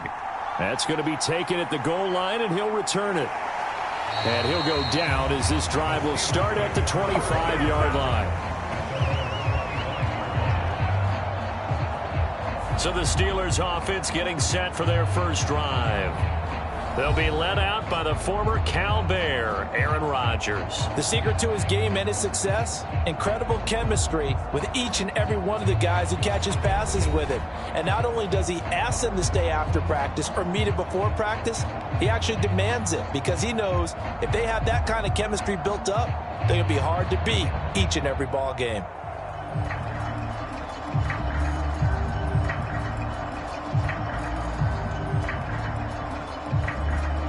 Coming out with a jumbo package to start the drive. They'll start this drive out on the ground. And he gets forward up the middle, but only for a couple. It'll be second down. Well, sometimes as a running back, you've got to be able to improvise when the hole's not where you expect it to be. But in this case, there wasn't any improvisation that he could do that was going to work. Kind of like if you're trying to be a comedian on open mic night at the Improv and you run into a tough crowd. They'll break the huddle, come up on 2nd and 8 at the 27-yard line. They'll keep it on the ground. It's Warren, and he'll get about 3 here as he's out to the 30.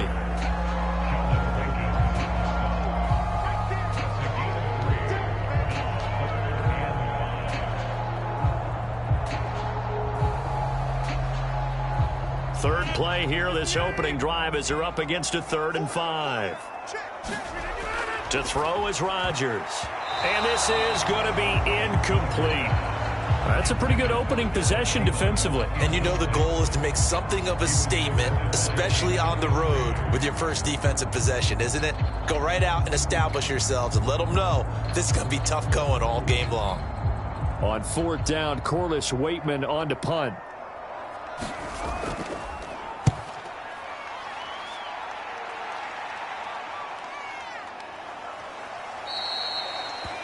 It'll be a 39-yard punt, 4 on the return, and the Texans will take over. So out comes this offense to take over for the first time. And they will be led out by their signal caller in his 2nd year in the NFL now. Every quarterback in the NFL has a little bit of his own signature style out there, but for this guy, he really plays the game in a different way. It's led to a couple double takes from us up here as we see him as something truly unique. It's not that he's just the strongest passer or the best athlete to ever play the position. He just has a certain way of seeing the action, and it allows him to make some special plays out there. Line of scrimmage, the 31 now on 1st and 10. Now a run. Here's the rookie from USC. And strong running there as he's across midfield and down to the 49. The drive starting play, a good one. Give him 19. How many times do we say in this game that speed kills, and it does it in so many different ways? In this case, you got a back who's quick and shifty, can make moves, make people miss, but also gets to and through a hole before it can close down. That's some of the benefits of that speed, not just outrunning people in the secondary, and that led to a really nice gain.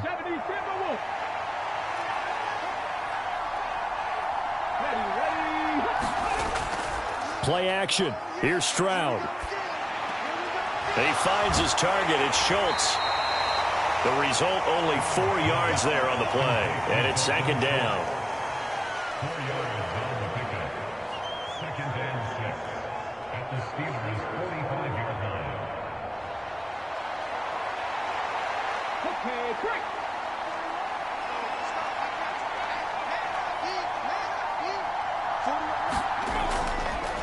Up the middle they go. Marks.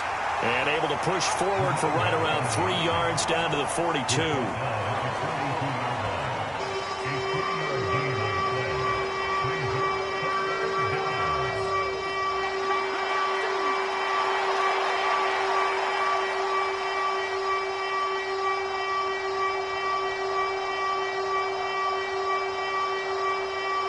So 3rd and 2. This quite possibly 4-down territory, though, if they're stopped. Stroud to throw it. Oh, he had him. He was open, but he couldn't get it to him. It's incomplete. You absolutely have to have this early on, right? 3rd and short, they elect to throw for it, and that's normal NFL football. They're going to throw on 3rd and short, but you've got to hit it, don't you? Yeah, in the first quarter, like you said, to set the tone, can't connect there. Feeling like they're not quite in field goal range yet, they're going to go for it on 4th. They'll try and run for it. And brought down, but not before he was able to break the tackle, and the extra effort moves the sticks. Just a gain of 3, but they'll certainly take it as they convert on 4th down.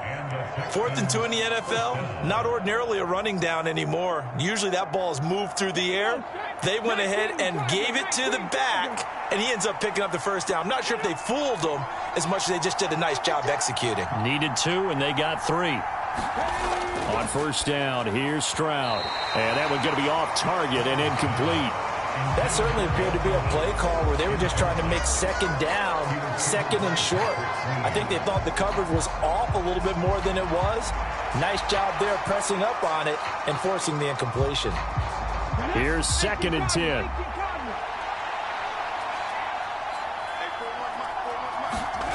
Back to throw. Here's Stroud. And completes it to Kirk over the middle. 4 yards the gain, and it'll bring up a 3rd down. And I think this is a route we'll see more of as this game goes on, because with his speed, they want to get him the ball in space on drag routes just like this. They want him to get the ball and run after the catch. Good job there, though, holding him for a short gain.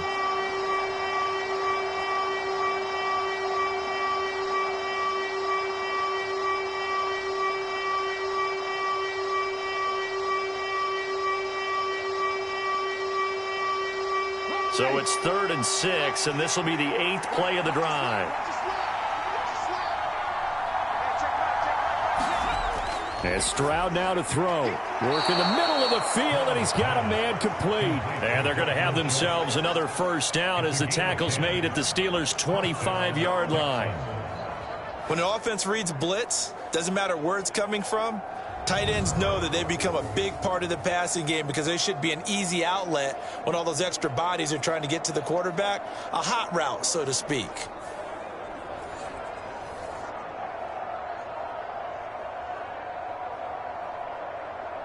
Here we go. Draft all ladies. Here we go. And they'll send the slot in motion left. They'll run on 1st down. Marks, and the reinforcements come in as they're going to stop him behind the line. Stopped in his tracks and given a loss on that play by Patrick Queen. I like the strategy. Extra tight ends, extra beef. They want to run the football, but that means they probably want to run it inside. If you get strung out on the perimeter, you're in peril. Yeah, we saw the result, negative yardage.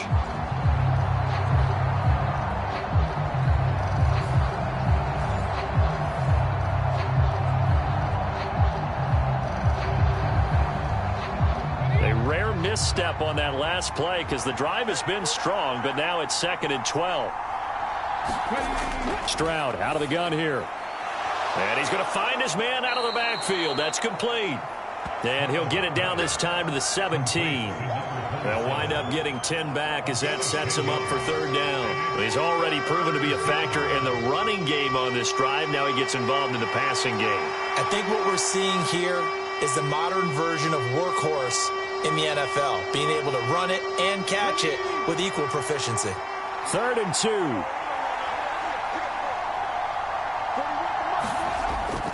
Operating from the gun, Stroud. And he's got his man in stride, complete. And he is going to have a Texans 1st down by a couple of yards as they're able to get 4 there on 3rd and 2. I'm not sure that was necessarily a safety valve or a check down throw on 3rd down. Sometimes just try and find the open guy and get him the ball. He did exactly that and found a way to pick up a 1st down.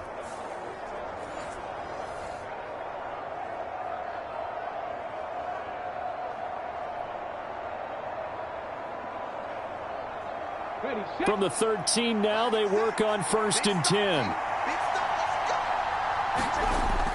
Out of the gun, they'll look to throw. That's complete right around the 8.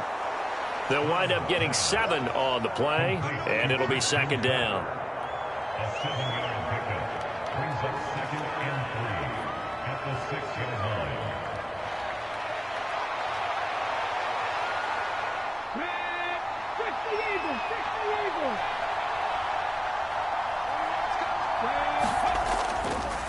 From the gun, they'll try to run it. And he gets him a little bit closer. He takes it from the 6 inside the 5 to the 4. Pretty good job defensively. Thought he was going to get it, but they knew where that marker was, and they stopped him just short of it. What it does is emphasize that strategic football and situational football is not just played on the offensive side, is it? Defense understanding, as you noted, where the first down marker was and making sure they didn't get there. Now here's Stroud on 3rd down. He's got his target. That's complete. Touchdown! Dalton Schultz from 4 yards out. And the Texans put the night's first points on the board as they take the early lead. An ideal start for them, really. You force the punt, and then you go down and score. And you've got to see a fist pump on the sideline from the head coach, don't you? Because he's turned into his bench, and he's telling his team, this is how we prepare. Force the punt, go downfield and score. I told you guys, it's just like a boxer in the gym preparing for the fight. Now we get to turn it all loose.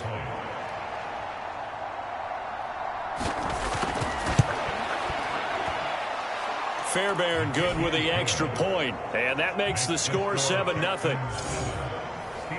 That one was an extended drive, 14 plays all told. And it was the tight end Dalton Schultz on the touchdown reception to cap the drive.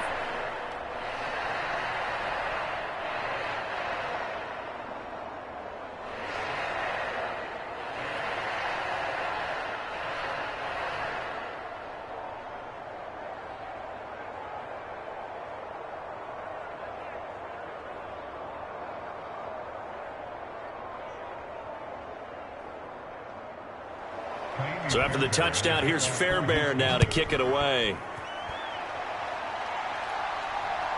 Austin elects to bring this out of the end zone. And makes it across the 20 as his guys will set up shop at the 23-yard line. So Pittsburgh retakes the field for their second offensive possession. And the last drive, their first drive, 3 and out. What changes here, if anything?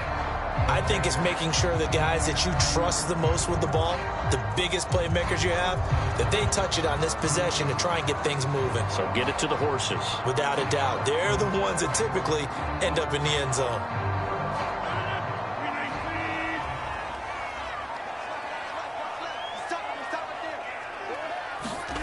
Rodgers now on 1st down. And he'll find Thielen on the right side. It'll go as a gain of 4, and it'll be 2nd down.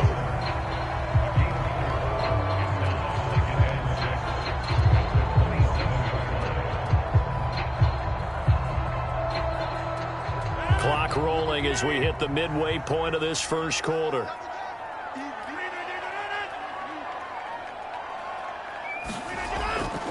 A handoff for Warren.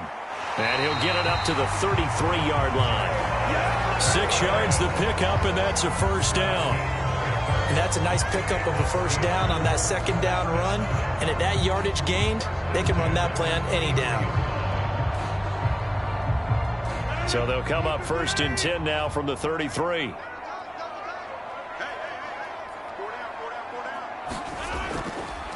They'll run it. Warren. And this is going to be a Steelers 1st down as good running gets him to about the 44. Usually we see runs like this as the defense breaks down later in the game, but this guy is setting the tone early, running through all types of tackles and putting the defense back on its heels.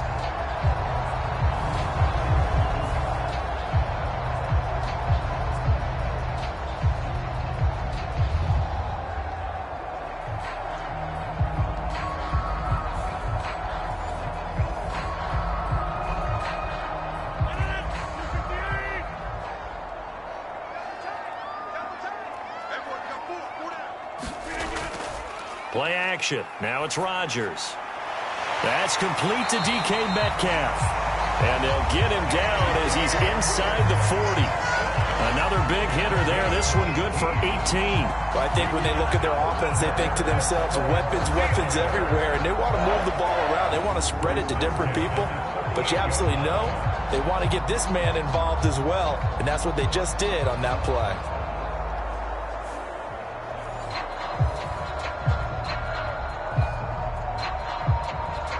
So a 1st and 10 now in Houston territory at the 38. Here's Rodgers. And this will be incomplete. Physical play on the football there, and it's 2nd down.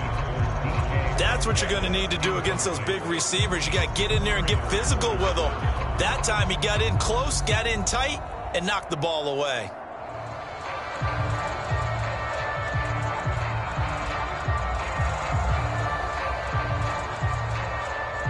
Now a 2nd and 10.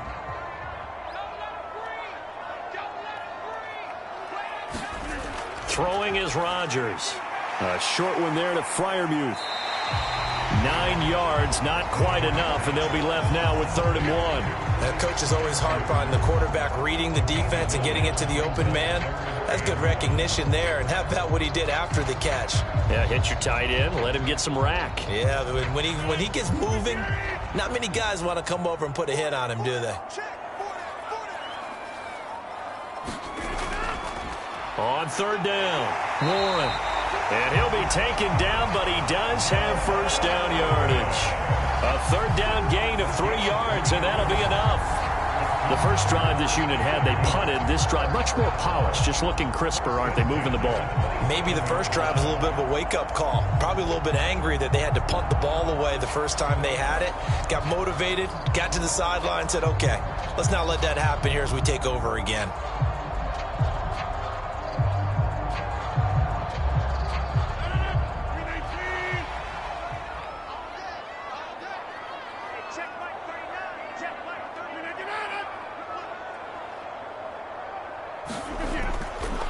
Right back to him on 1st down. And they've got it in the red zone now, down at about the 19. It's a 7-yard carry to set them up with a 2nd and 3. Well, they're making an effort to get the ground game going tonight. So far, it's working. I like what we're seeing from the offensive line. They seem to have the leverage going, and they're controlling things and reestablishing the line of scrimmage, moving that defensive front backwards, but also like what the runner's giving us, too. It appears that he's been waiting all day long to get out here and take off. And the Steelers are going to have a 1st and goal as the tackle made at the 10-yard line.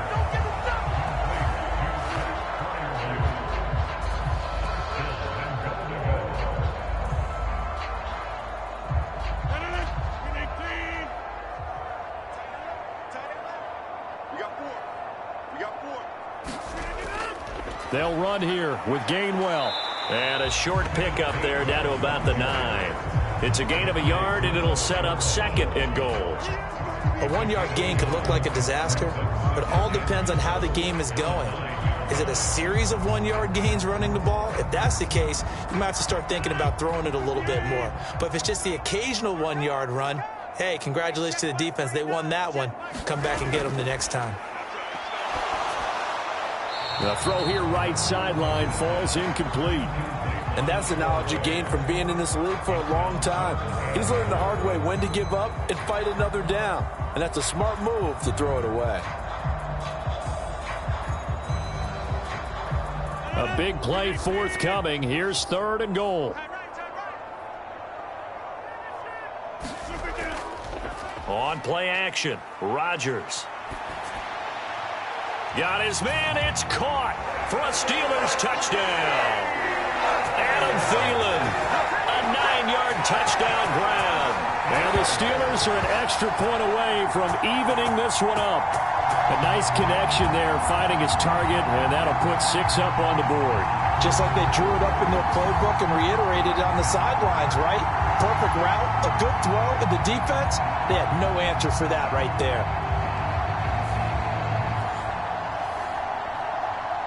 Chris Boswell now for the extra point.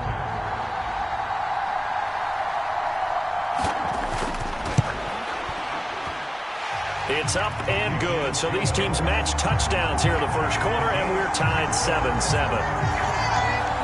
So that drive, 12 plays in length. And it ends with a touchdown pass to Adam Thielen.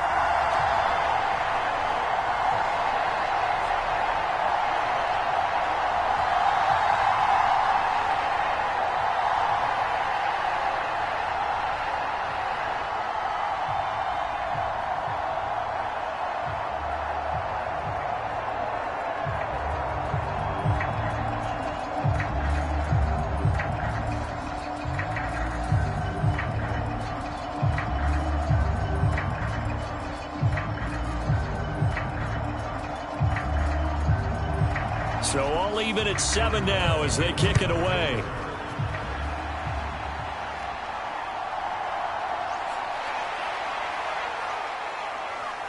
And they'll start this drive just across the 30. Pretty nice work on the return. So now we get set to see Houston for their second drive of the ball game. So both of these teams, Charles, coming off touchdowns now, but this offense, they just had to stand on the sideline, watch their opponent author a really impressive drive to reach the end zone. Yeah, and I think you're not telling yourself the truth if you don't think there's some one-upsmanship going on right now, because they just had their touchdown answered by a drive of double-digit plays that also found the end zone. Now they want to do something even more impressive to answer that one. They'll start him and hit behind the line. He lost the football. It's loose. And it's picked up by the Steelers. And he's going to get this one to the 23-yard line. And a little careless there, Charles, on that carry. And it's not just having two hands on the ball. It's tucking it away. It's using your body to keep people shielded off. It's so many different things into taking care of it and having ball security. In that case, though, we didn't see it happen. The Steelers ready to take over on offense. Well, these guys hardly got a chance to catch their breath after the quick turnover, but I doubt they're complaining much. Especially with the field position they get to start with. I wouldn't be complaining either. I'd want to get right back out there and get after them, because now you have an opportunity to make a big play. I'd say let's be aggressive and go after him.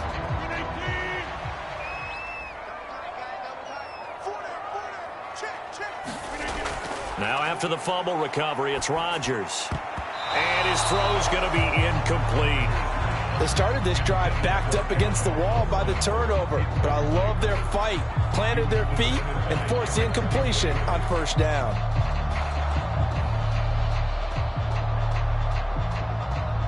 Second and 10.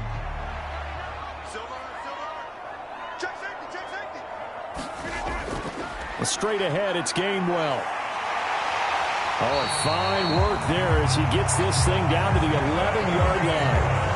12 yards that time at a Pittsburgh first. Now that was an excellent run. And when you see that happen, that's when you're seeing guys doing their job and then some people doing a little bit more. Offensive linemen and tight ends, they're expected to block. But the wide receivers, all they want to do is catch passes. So when they block on a big-time running play and create extra space, you've kind of hit the jackpot there. Now a first and 10 at the 11. Shotgun now for Rodgers. Now that's to the left sideline and incomplete. And here you're down in the red zone. You need to be smart, not force anything. So that's a wise decision to just get rid of the football.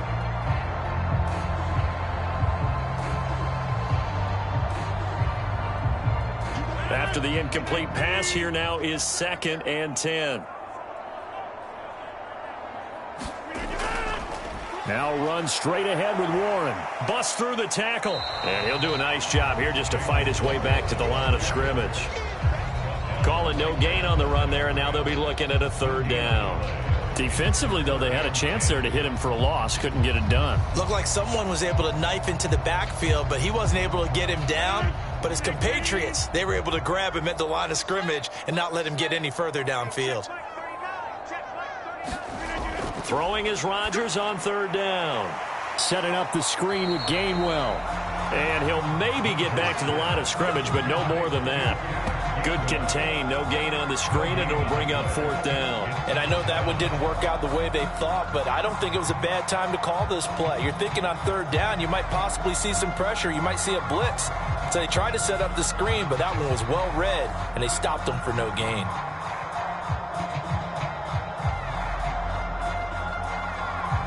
So on 4th down, the Steelers call on the number of Chris Boswell for the field goal try. From the right hash, and this one just a chippy. Boswell's kick is good. And they take the lead here now at 10-7.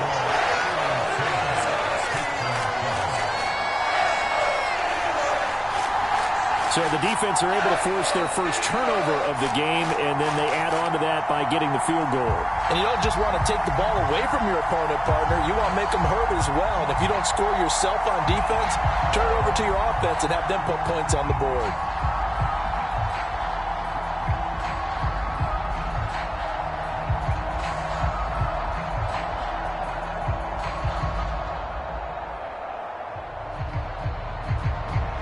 After the successful field goal try, here's Boswell to send it away.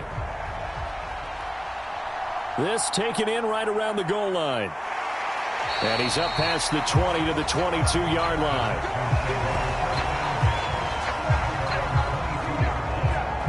There again is the running back as he trots onto the field. And Charles, he's a rookie. He's put it on the ground once, maybe defensively. Now they're saying, okay, we can get this young buck to cough it up 2-3 times. He's got to be careful here. Yeah, they do tend to zero in on the young runners because once one comes out, as you noted, you think there's an opportunity for more. This is where you have to get with that guy and say, all right, they're going to come after you, but we believe in your talents. Take care of the football, and let's go. Let's go.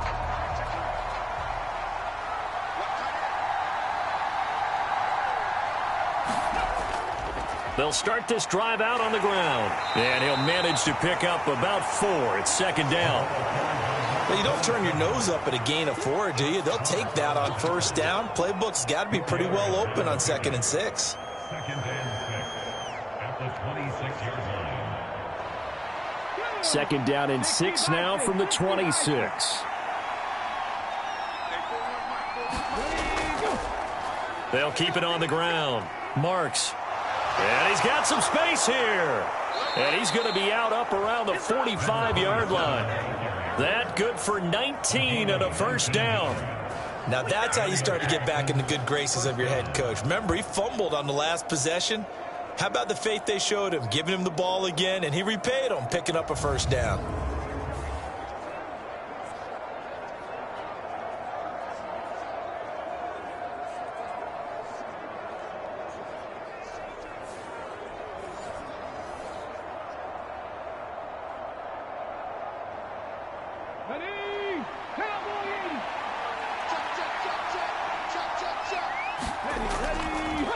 On 1st down, Marks, and he can only manage to get a couple.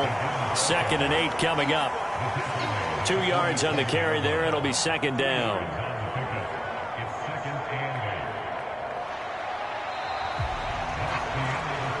10-7 our score after 1 right here on EA Sports.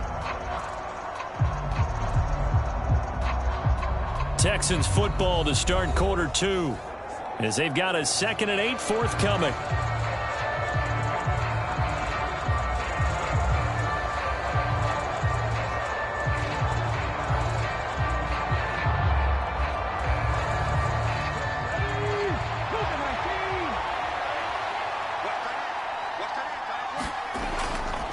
A first carry now for Nick Chubb. And he'll get this one across midfield and down into Steeler territory. It'll be a gain of 5, but still about 3 yards shy of the 1st down marker, and now it's 3rd down. Not a ton of room available on that one, but he made use of what space was available and gained decent yardage.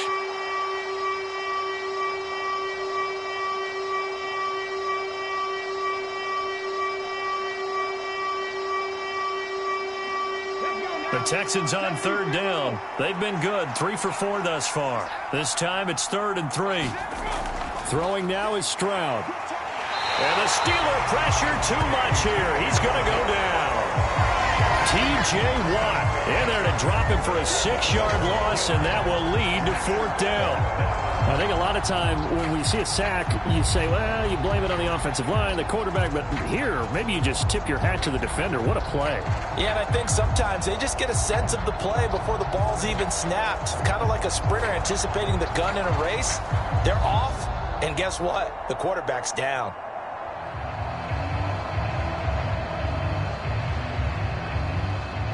Here's Tommy Townsend on to punt. Back deep for the Steelers is Calvin Austin. This is away, but boy, headed straight for the sidelines. And no return possible here as they angle this one out of bounds. And now out come the Steelers. And last time they got 3 points, but it was a chip shot field goal. And when you go to the sideline after a chip shot field goal, maybe the offense not too happy. It's a balancing act, isn't it? Because you're exactly right. They're none too pleased that they didn't punch it in for 6 points. But they also have to remember they did put points on the board. 3 points is 3 points. And in this league, you take points when you can get them. Not easily done.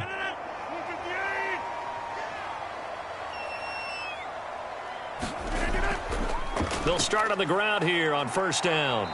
And he'll push his way forward to about the 32. Tackled by the cornerback, Derek Stingley. That's a really nice, tough run inside, and they gained 5 yards on it. And to be frank about it, most offenses don't expect to get 5 yards on a play call like that. So when they do, they go back to their huddle with a little pep in their steps. They're starting to think that they're starting to dominate the line of scrimmage. Now Rodgers throwing on second down. And his throw's going to be incomplete. When I watched that play, I thought about what my coaches had told me in the past. The biggest teaching point, get your head around. Locate the football so you can make a play on it while it's in the air. That's exactly what he did there. That was nice. They come up now 3rd and 5 following the incomplete pass. From the gun, it's Rodgers. A short one there to Freiermuth. Call it a gain of a yard, and that's going to make it 4th down. Excellent job there defensively. Gave up the underneath to the tight end on 3rd down, and they made sure that they did their job. Got him on the ground and prevented him picking up a first down.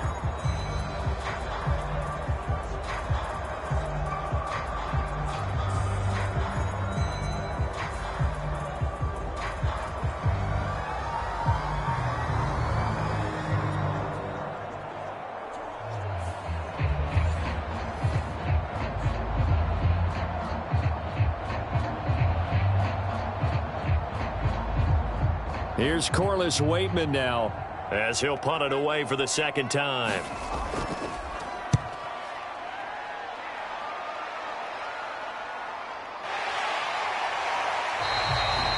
So a change of possession here on the punt. And it will be 1st and 10 as they take over. Out comes a Houston offense as they get set to take over here. The crowd may be losing just a little bit of the edge after back-to-back punts. They want some big plays. They want to see some offense. They want to see somebody break away, whether it's through the air or on the ground. Now it'll be interesting to see where the patience is on both sides. Each head coach, can you hang in there and not try and force something that could put your team in some jeopardy? Stroud now on 1st and 10. Open man is Higgins. And up to the 35 before they're able to knock him down. 16 yards right off the bat and a first down.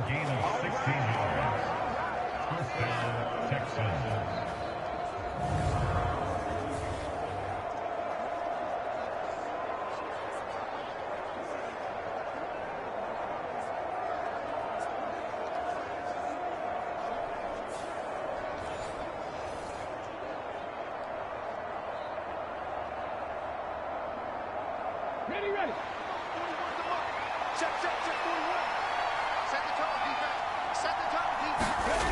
Now Stroud.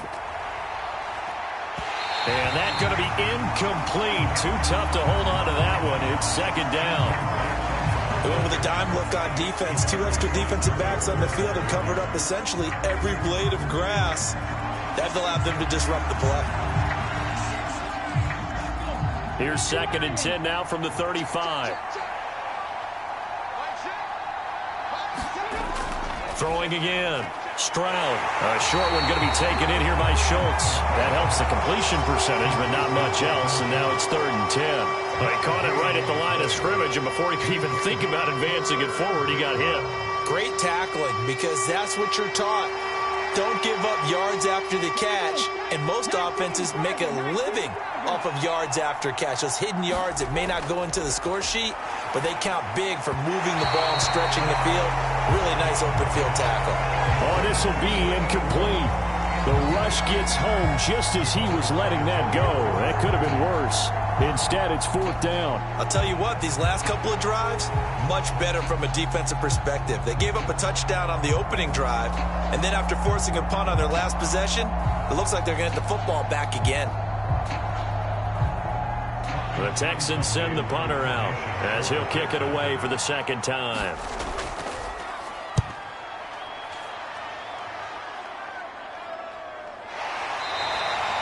It'll be 37 yards there on the punt. And they will take over 1st and 10. And Pittsburgh getting set to take the field. Obviously not the intended goal last drive. They had to punt the football, but still they've got the lead here and now a chance to add on to that lead if they can get points on this drive. 1st and 10 upcoming.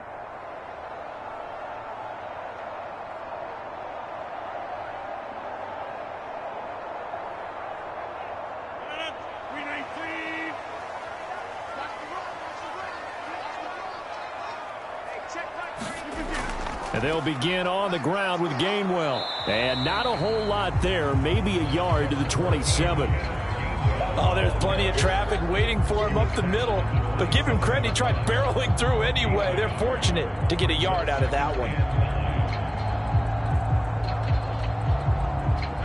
Still 9 yards to go on 2nd down from the 27. To throw, it's Rodgers. Under pressure, and the Texans able to get in there for the sack.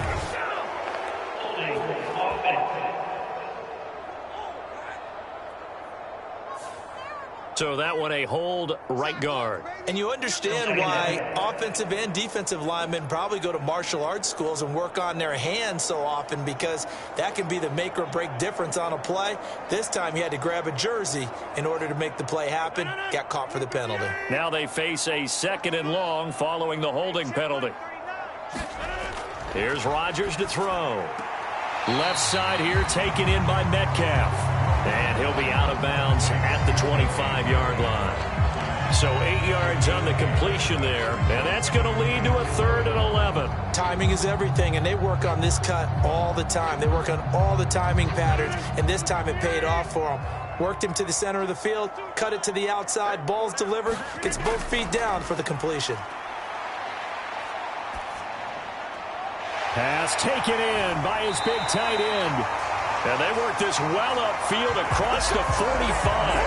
Great way to convert on 3rd down there. 21 yards the play. They're just going to run a drive route here with their tight end. Let him get upfield about 10 yards and then move toward the middle of the field.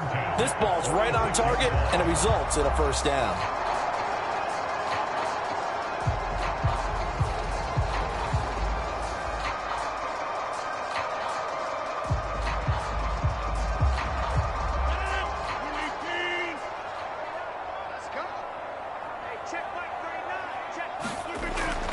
They toss it to Warren. A solid stiff arm. And he is brought down, but not before reaching the 30. 60 yards for him on the ground so far tonight, as he has been terrific in this 1st half. Well, partner, I have to say they called him in the right defense there. Nickel set, fit defensive back on the field, and they love to run against that, because now you typically get a bigger blocker on a smaller defender. Yeah, because those DBs like you, they want the interception. They're not as worried about the running play, right? Not at all. And I still remember being in school, and one of my offensive line teammates used to say, boy, I'd love to come downfield and hit you little people. Good run there. So a 1st and 10 now in Houston territory at the 30-yard line. Throwing now is Rodgers. That's DK Metcalf running the slant. He's got it. And down inside the 15, shy of the 10.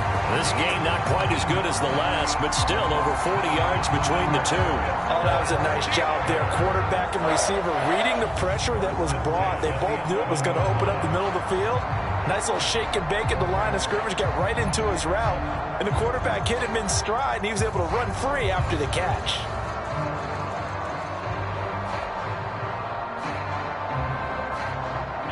Now a 1st and 10 at the 11.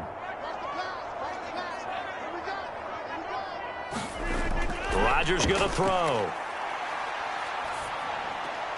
This will be caught just inside the 10. And it looks like he'll be just a yard shy of the 5 here as he's out at the 6. Call it a gain of 6 on the play, and that'll make it second down.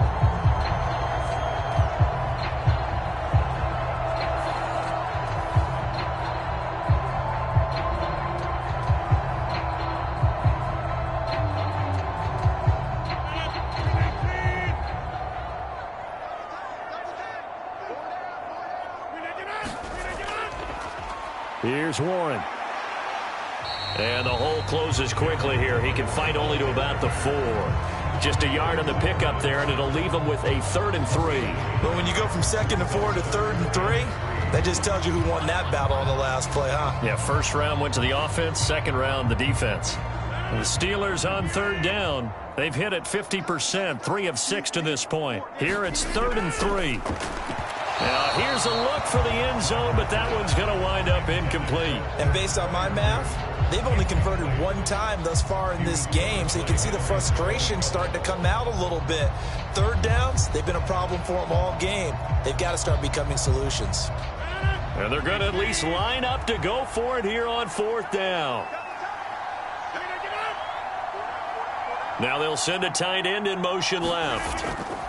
They run. It's Johnson. And he's going to take it in for a Steeler touchdown. Taking it in from 4 yards out. And the Steelers' decision to go for it pays off with 6 points. You get down this deep, Charles, you hate to settle for a field goal. They roll the dice on 4th down, really just hoping to get that first. But as it turns out, they take it all the way into the end zone. You mentioned that they took a little bit of a gamble there. Think about it this way. Most teams throw the ball in this situation in the NFL, so they really gamble with a running play, and boy, did it pay off. Pay dirt. Boswell for the extra point.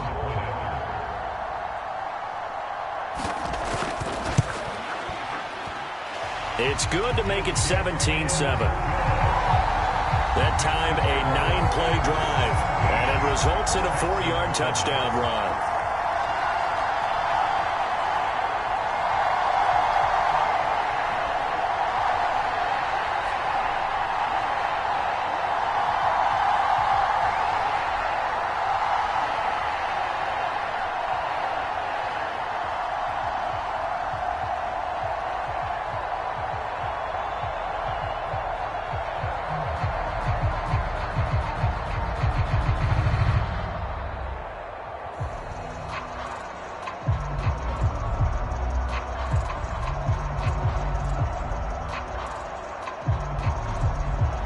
Boswell now to kick it away after the touchdown. Here we go on the return from the 1-yard line. And a decent return out to the 27-yard line.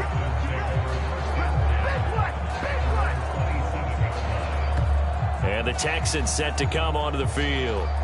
They find themselves down 17-7 as they start this drive, 1st and 10.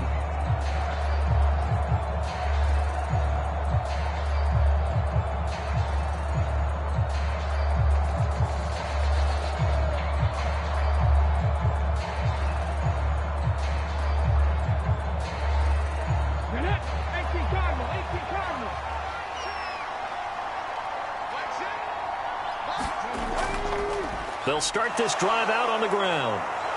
And they get him down, but not before he takes it across the 40-yard line. First play of the drive going for 14 and also going for a 1st down. Veteran running back like him, we've seen a lot of those chunk carries in his career. And that's why you don't just look at his birth certificate and decide when a guy is done, right? Because you know as well as I do, in this league, as soon as you hit 30, they're looking to let you go if you're a running back. Sometimes there's a little tread left on the tires.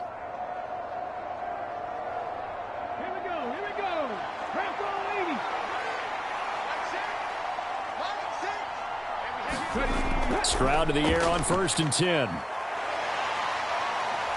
Escaping the pressure right. And he will not make it back to the line of scrimmage as he's going to be taken down. Multiple players getting home for the 1-yard sack. And on that one, the protection just broke down. You've got to have that leverage, don't you? We always talk about low man wins in the running game for an offensive lineman versus a defensive lineman. It's essentially the same thing in pass protection. Get lower than that defensive lineman so that you can keep your balance and keep him away from your guy trying to throw the football.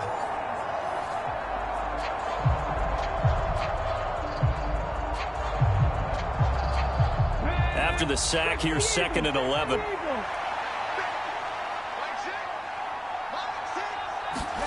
Here's Stroud. Buying time to his left. And he works his way past the line of scrimmage and then slides to a hole. He'll wind up getting 4 there on his own, but it will leave him now with a 3rd down situation. I certainly like what he did right there because he smartly wanted to avoid forcing anything downfield because nothing appeared to be open. Nice harmless slide there to avoid the big hit, and he gets a small gain on the play. Stroud on 3rd down now. Throwing left sideline there, but it's incomplete.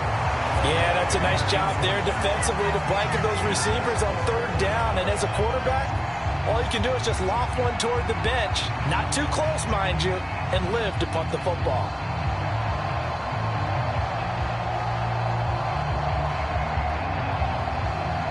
Here's Tommy Townsend now as he's on to punt for Houston. He's been a busy man here in this first half as he gets it away. So possession goes over here on the punt. A look at the running back, the man out of the backfield as he gears up to go again. And it may just be the 2nd quarter, but he's in his zone, well on his way to eclipsing that 100-yard mark. And when a back has a game, as we're witnessing right now, his name's going to be in the books, but it's really a collective deal, isn't it? Because that means he's getting plenty of blocking, a lot of help from his teammates, but he's making the most of it. Yeah, he's made the most of it to this point.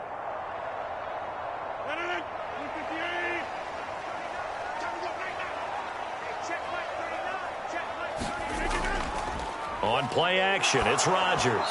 And he'll be hit as he releases it, and that'll fall incomplete. I think he had to unload that one before he wanted to. He was right up in his grill. I think he was a dentist there without a license, don't you? Just not enough time for the play to develop. Just lucky it wasn't a fumble, really. An incomplete pass on 1st down. That leads to a 2nd and 10. Now Rodgers. Open man, that's the tight end Freiermuth. And he'll get this up to the 30-yard line. They call his number again. It's his 6th catch and a 1st down.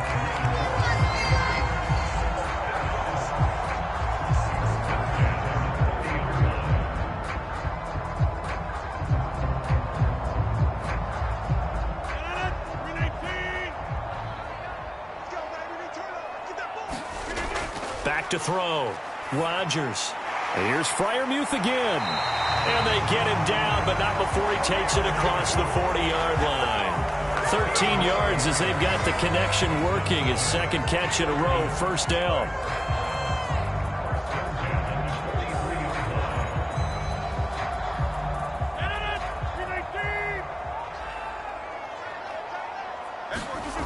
Again, they'll throw with Rodgers. That's complete to his tight end, Freiermuth. And he'll be corralled out across midfield down to the 45. 12 more yards there and another 1st down.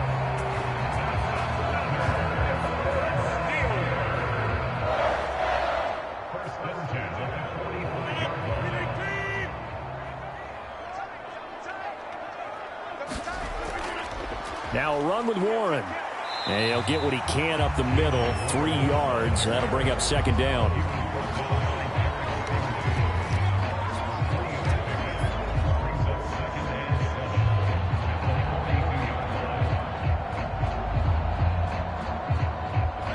Second and 7.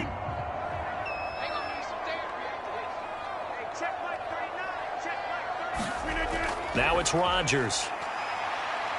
Steps away to his left. And he'll be out just a yard or two shy of the 30. Nothing open downfield. He keeps it himself for 11 and a 1st down. Well, here's your first example of how this guy can beat you in more ways than one, because they took away his arm, but he was more than happy to dissect them with his legs for that first down pickup.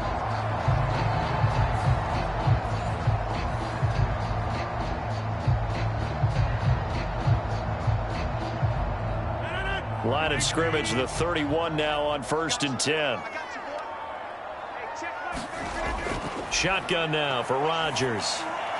Oh, there's that man again. It's complete. And they'll get this one down to about the 20-yard line. Same exact result as last play, a pickup of 11.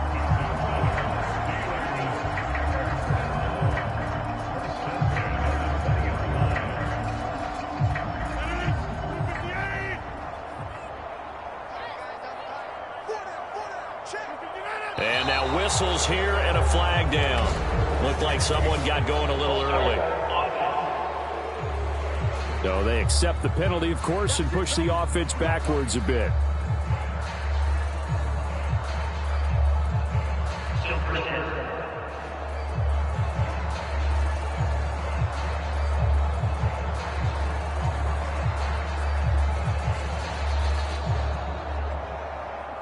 A false start backs him up 5, 1st and 15. Now Rodgers.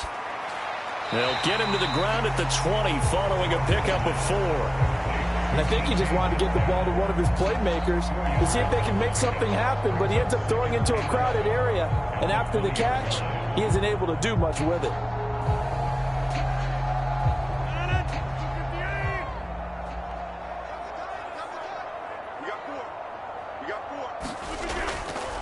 On 2nd down, it's Warren, and he's only going to get a yard from the 20 to the 19. The completion on 1st didn't get much, and now the run on 2nd doesn't get a whole lot either. Well, if you're a good play caller, you've already looked ahead and anticipated this type of situation. Already down on his play sheet, trying to dial up a big 3rd down play.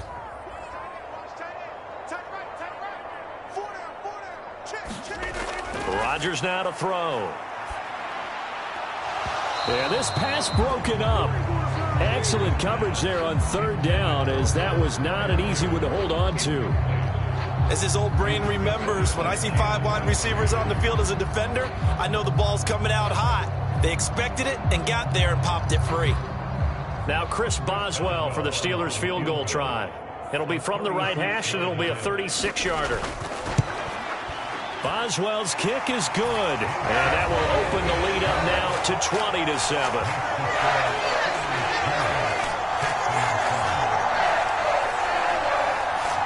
So 3 points there, and they continue to build this first-half lead. Yeah, every little bit helps, and the more that you can put together drives and start controlling the tempo, controlling possession, finishing with points, the better off you're going to be.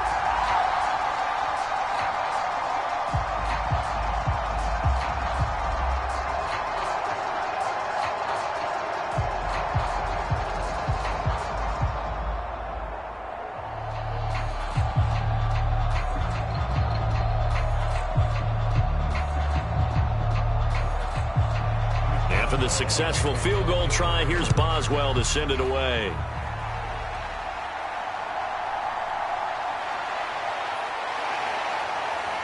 And out a little across the 25 to the 27.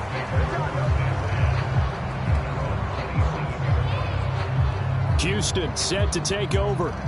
And right now these guys, they're shuffling a little bit, maybe doubting, because 3 straight drives have ended with them punting the football away. Yeah, so you start pointing fingers at each other a little bit, asking a lot of questions. What are you seeing? What are you getting? Maybe trying to narrow down your playbook a little bit and maybe get simpler rather than more complex in order to try and fashion together a drive.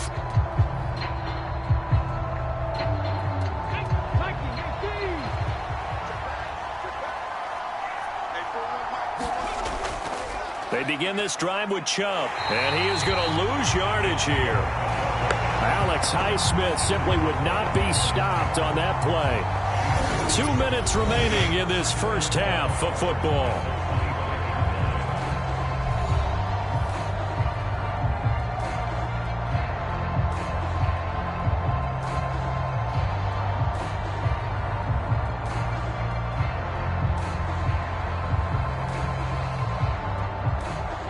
First play of the drive goes the wrong way. Here's 2nd and 12. Stroud. A short one going to be taken in here by Schultz. And this will be a gain of 5 as he gets it to the 30.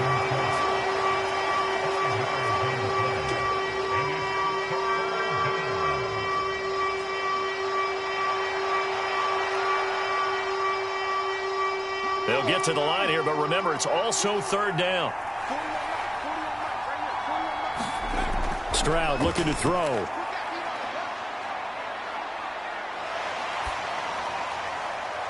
Able to find the open man. That's complete. And he is out of bounds inside the 35. That one goes for 36 yards. So often when we're watching a football game, we see one with a lot of ebbs and flows, and this one is no different. And sometimes you just need a big play to wake you up a bit. And they get one right there. That shot of caffeine this offense was looking for.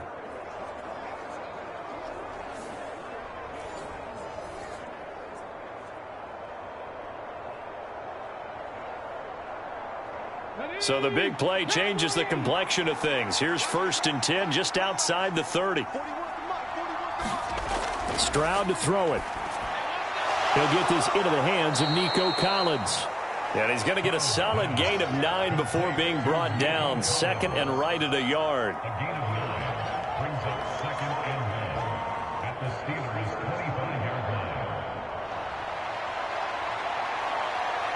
Creeping up on a minute to play in this first half. Stroud now on 2nd down. Being chased out left. And he will slide to a stop. He does have the 1st down. Now a timeout called for by the offense, as the clock will stop with 55 seconds to go until halftime.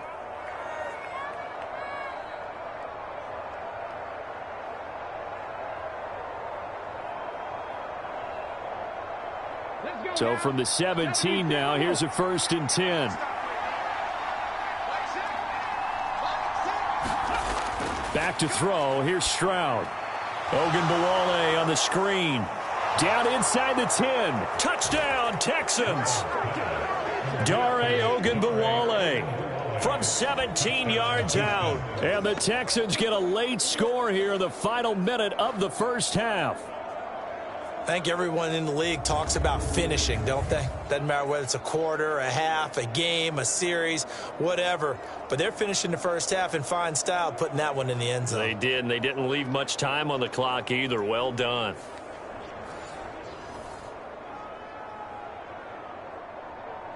On for the PAT, Kaimi Fairbairn.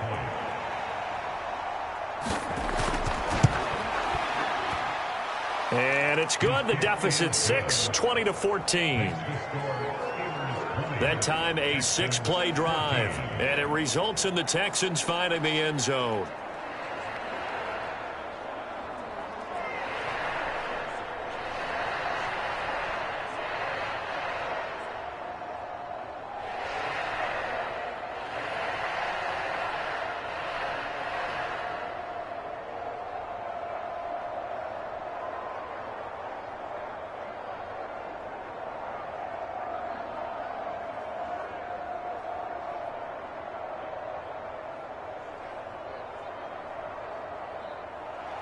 So after the touchdown, here's Fairbairn now to kick it away. I couldn't take the chance. This will be returned from the goal line. And not much happening on the return as he'll get this to about the 23. The Steelers taking over now late in this first half. And we'll see how this is played. Offensively, they've got the lead. Not a whole lot of time left. What do you think, Charles? Well, it's tempting to try and add to your lead, but a mistake there, that could change things in a big way. I say go ahead, take the knee, get on out for the half.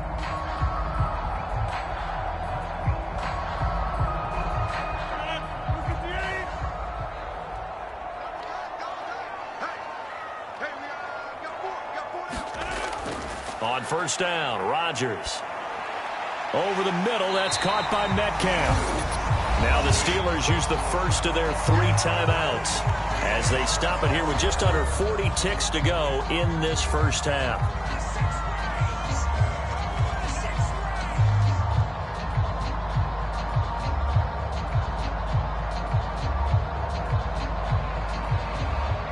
Here's 2nd and 3.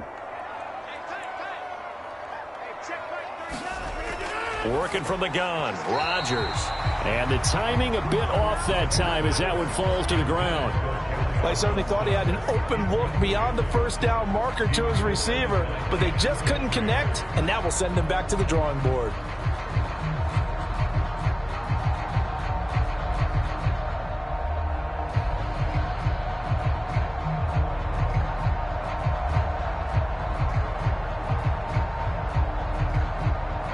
So the incomplete pass on the last play, and that leads us to a 3rd and 3.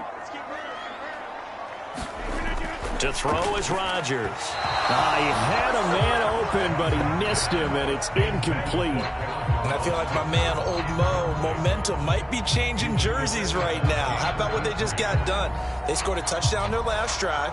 Now here's a 3 and out. Maybe momentum's getting ready to creep to the other sideline. 4th down, Corliss Waitman now on to punt.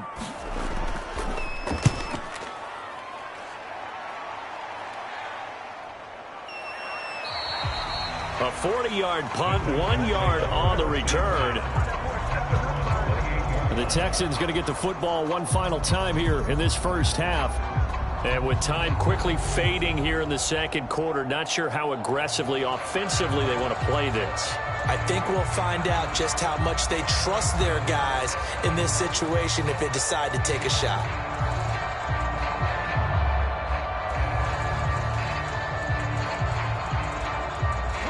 A little under 30 seconds to go. We'll see how they play it here on 1st and 10. And Stroud now to throw. A quick throw there is incomplete. To this point, I've been impressed with the work defensively. They have not allowed a lot of receivers to run free. And there's another example, another incompletion.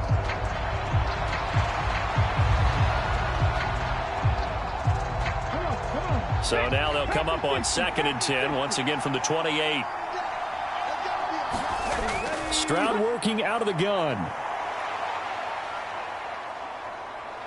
Pressure comes, and the Steelers take him down.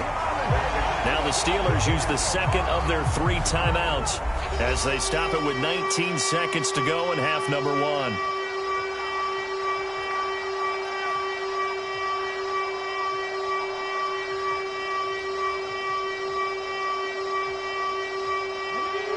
Third and 20.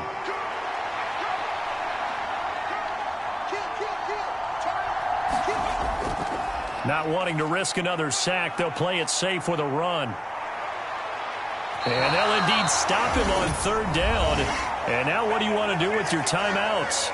Now a timeout called for by the defense. And with halftime on the horizon, they'll be out of timeouts from here forward.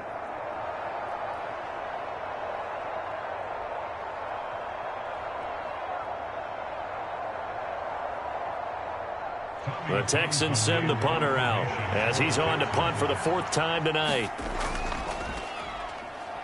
And he'll get this away into the icy winter air. Fair catch called for and made right at the 25-yard line. They call it 38 yards on the punt, no return. And there'll be time for maybe one final play before halftime.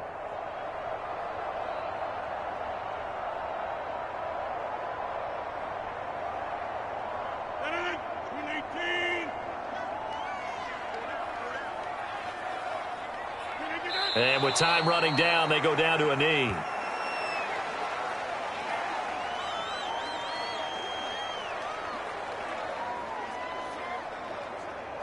So we have reached halftime in what's a 6-point game at the break.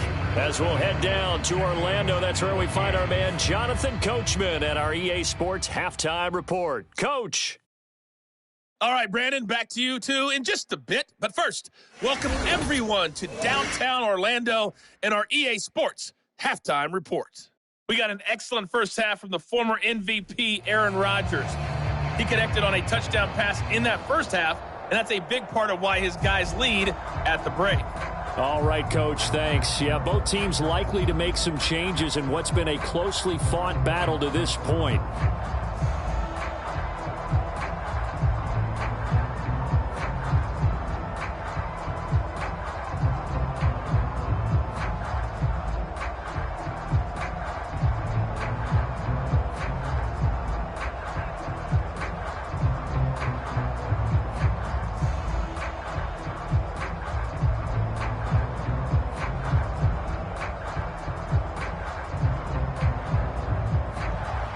The Texans down on the scoreboard, but they do get the first crack here as we are back underway in the second half.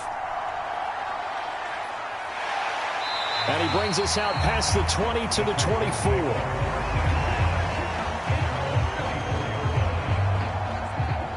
The Texans going to take over here to start quarter number 3. Well, Charles, in that first half, we saw a fair amount of offense on both sides of the football, and now the team trailing here will start with it in the third quarter. And we both know this coach pretty darn well, don't we? Because his game planning is always on point. And now that he's getting the ball to start the second half, how about all the offense that you already referenced in the first half? He'll put that all together and come out with something really strong, I believe, to get things going here in the third quarter. And they'll throw it with Stroud here, 1st and 10. Here's Higgins out on the right side. And able to use his stiff arm for a little bit of leverage before he's taken down. A pretty good gain. That's good. The completion there for 7 yards, and it'll be second down. When you see zone defense and you know you've got a drag route on as your primary call, you've got to be really careful as a passer about how far you let your guy go because he might wander into some tough coverage.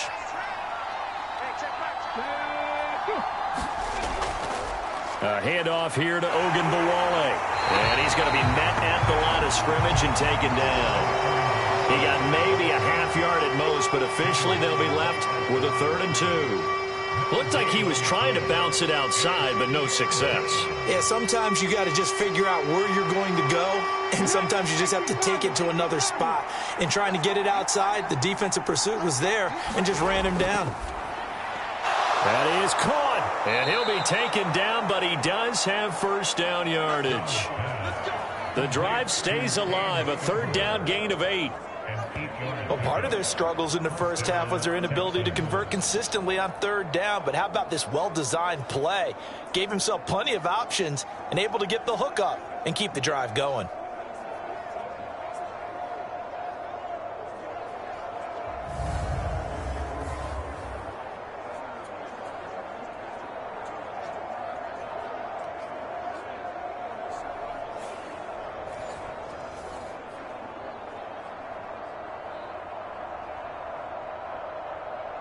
So from the 39 now, they'll come up on a 1st and 10.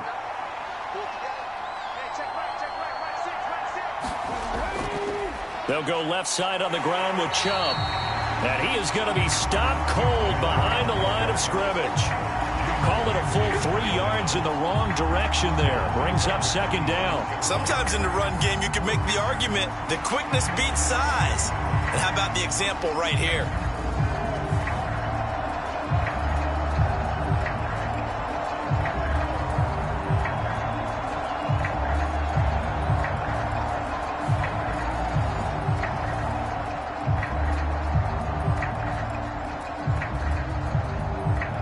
So their task a little bit more difficult now. 2nd and 13 that they're walking up on.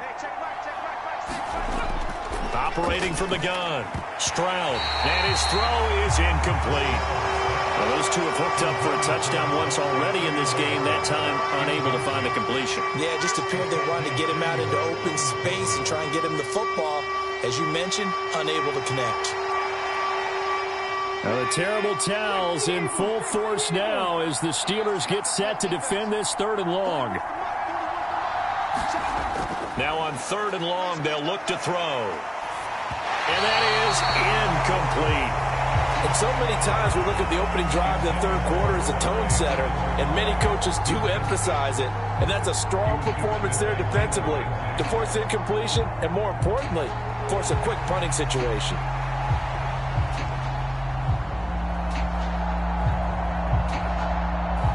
The Texans send the punter out as he'll come on for his 5th kick of the night.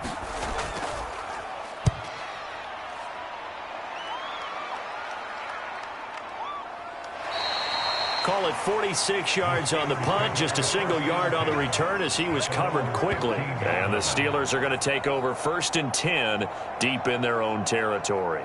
Now we take a glance at the offense as they work their way back out for their first possession of the second half. And both of these defenses have been stifling these last few drives offensively, just not able to get anything going. So what needs to change? I think a lot of the guys will go back and review, so to speak, because everyone has someone assigned to how did each play work. Okay, what did we use that kind of worked for us during this game? Try and get back to some of those plays, as well as the possibility of showing something you haven't shown already in this game and trying to change things up. We'll see if they take the advice of Mr. Davis. They'll go for a gain of 7, and that's going to bring up 2nd down.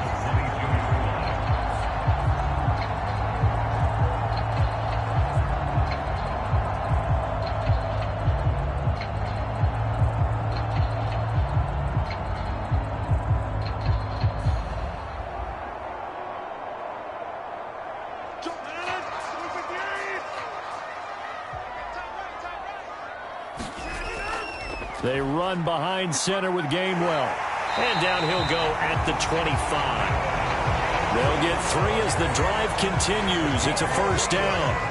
Sometimes I get almost mesmerized watching these runners who have great vision. You know, those eyes that carry their feet to open spaces, make people miss. I just love watching those guys go to work.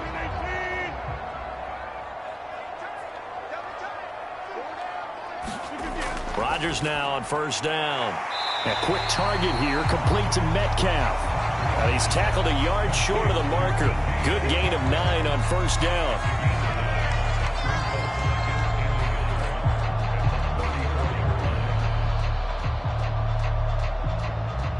Maybe a good spot to take a shot. Here's 2nd and a yard from the 34.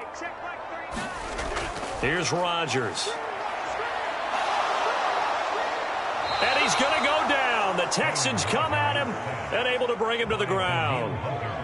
Danielle Hunter, he's the one that got home and takes him down for a loss of 9.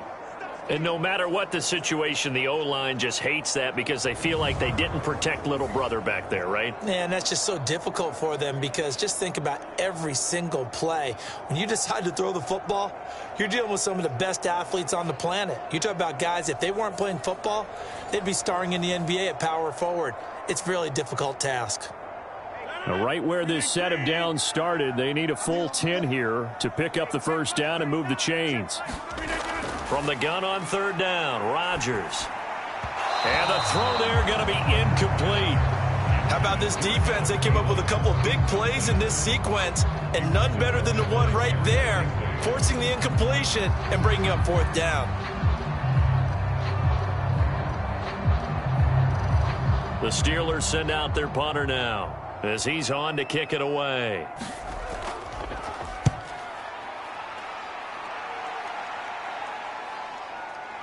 A little juke. A 46-yard boot, but just 36 following a pretty decent return of 10 yards. And the Texans will take over with a 1st and 10. The Texans getting set here to take over again on offense. We have not seen much on offense here from either side these last few drives. We've hit a wall, so to speak. And have hit it hard, haven't we? Because the defenses right now, they seem to be a step ahead, don't they? Beating them to the point of attack, beating them to the punch. These offensive guys, they're tinkering like crazy. What's it going to take to get back on track? Yeah, both sides searching for adjustments. They start on the ground with Nick Chubb. And they'll get him down after a pickup of 8, 2nd and 2. Offensive linemen love creating space for their guys carrying the ball. But when that guy also breaks tackles and creates extra yardage, they almost feel like he's one of them, and they really embrace him. From the 44-yard line, here's 2nd down and 2. Looking to throw. Stroud. He's got Higgins over the middle. And he'll work it across midfield inside the 45. That catch puts him over 70 yards receiving now as he's got a 1st down.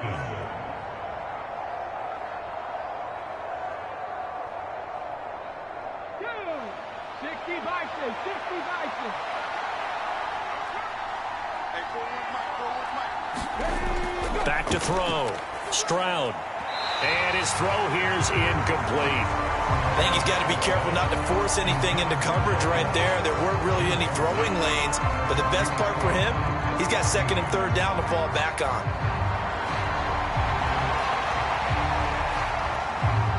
So after the incompletion on first, now 2nd and 10. A shotgun snap to Stroud. He drops this off to Ogunbowale. And he'll be brought down, it looks like right at the 40. 4 yards the gain, and it'll bring up a third down. I know it was a gain, but you have to sense probably a little bit of disappointment there because when it's out there in open space, I think they expect to get more out of a play, don't you? Especially when you're getting it to your guy out of the backfield. You're expecting him to be able to create something, be a little more shifty. Yeah, no doubt about it. Good open field tackling. And they get to Stroud, nowhere to go, and he goes down. Cam Hayward, always a force, got back there for the sack. And this dominant defensive performance continued on that play. This poor quarterback has not received the protection he needs and has had to pick himself up off the turf far too often.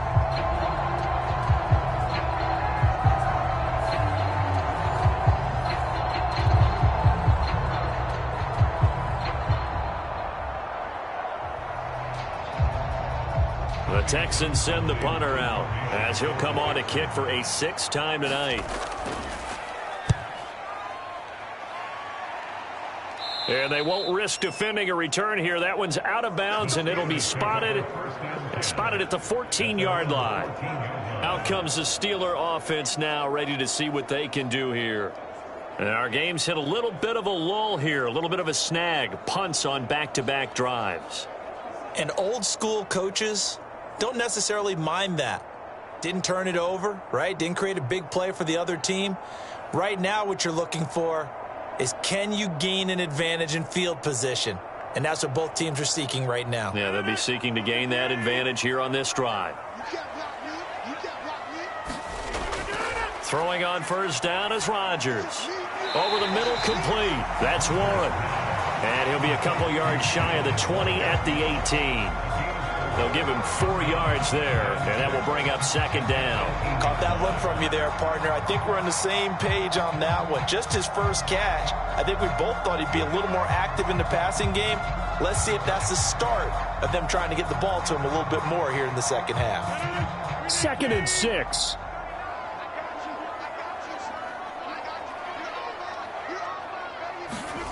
Throwing is Rodgers. And that falls to the ground, incomplete. A nice job of bodying him up defensively, and now it brings up 3rd down. It's easy to see when we review this that the ball needs to come out quicker, because if you don't throw it right on the break, you bring a crowd of people into the equation. And that's why it got knocked away there. So after the 2nd down incompletion, they'll come up now against a 3rd and 6. Looking to throw. Rodgers working the middle of the field, and he's got a man complete. And he will have a Steelers first down as they're able to get the 3rd down conversion. Pretty good location there on that throw. It really was, wasn't it? That was likely one where the receiver was either going to catch it or no one. Really good decision. And, boy, what a catch and move right there. And a tough spot to get it over the middle.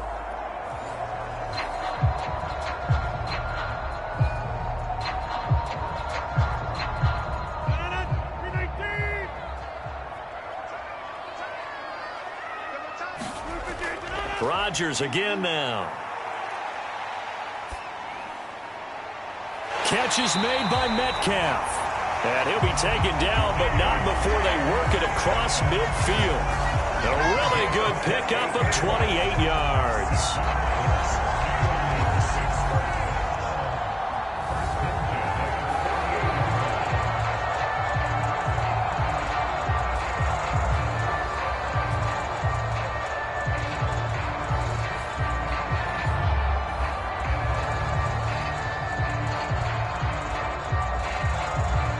So a 1st and 10 now in Houston territory at the 48-yard line. To throw, it's Rodgers. Not wasting time, going right back to DK Metcalf. And he is tackled inside the 40, not quite to the 35. back-to-back receptions for him, and it's another first down.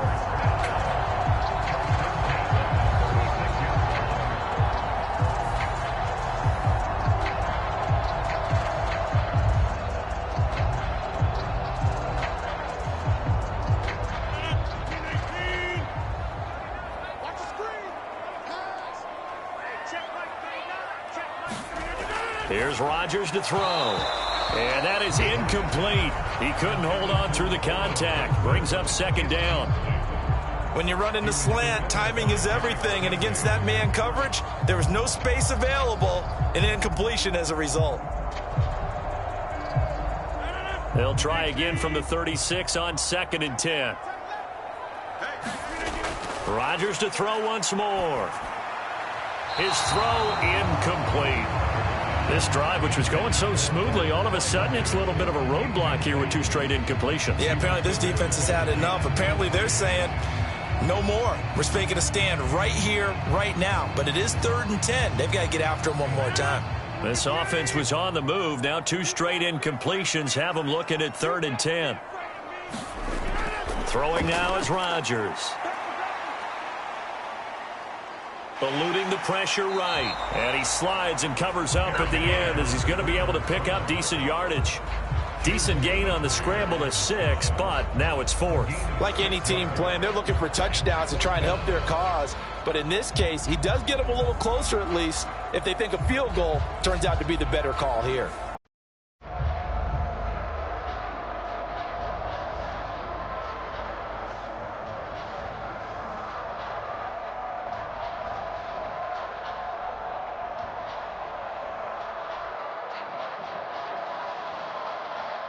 Now Chris Boswell for the Steelers field goal try. It'll come from the right hash. It's a 47-yard attempt. Boswell's kick is good, and that will make this a 9-point lead.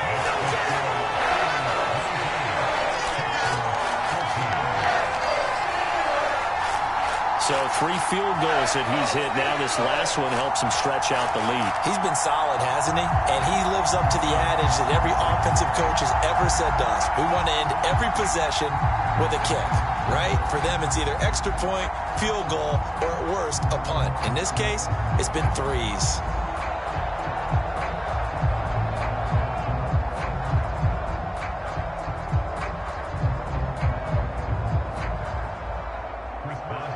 After the successful field goal try, here's Boswell to send it away.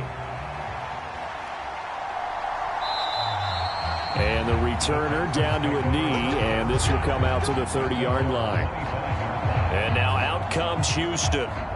See if they can put this drive in the end zone, Charles, because it's been a little bit of a rough go at times. They've had to punt the football a ton in this ball game because of stalled-out drives. So are you saying that you're kind of tired of seeing the punter run out there and do his thing during this game? Is that what you're trying to say? Well, I mean, I'm okay with it. I have a feeling that this offense, they don't want to see the punter again. And frankly, the punter doesn't want to run out there anymore himself. He would love to see his offense put together a drive and give his leg a rest. Well, they get to Stroud, nowhere to go, and he goes down. T.J. Watt able to drop him that time for his 2nd sack of the evening. Well, you could almost see his eyes light up defensively. I mean, as a linebacker, that's about as quick as you can get to a quarterback. So what did your 3rd grade teacher teach you about straight lines, right? As soon as you have those, you take full advantage of them. He found a gap in the offensive line, got to the quarterback, and put him on the deck.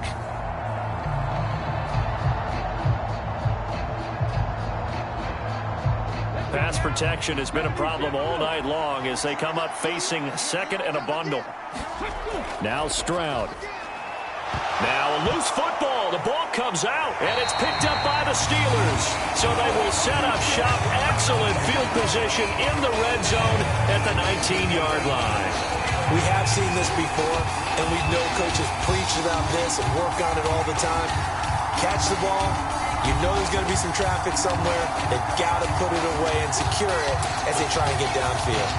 Get a look at DK Metcalf as this offense returns to the field. And we get a peek at the kind of game he's having. It's been a good game. 8 catches now, Charles. Everyone likes to spread the ball around. They want a lot of people to catch it and touch it, get a lot of guys involved. But sometimes when you have the hot hand or a person who's just really taking care of business in their part of the field, you have to keep going back to them.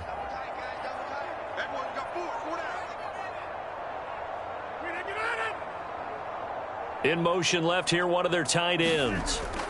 A first down carry here for Johnson. And good downhill running. He's got 6 yards down to the 13.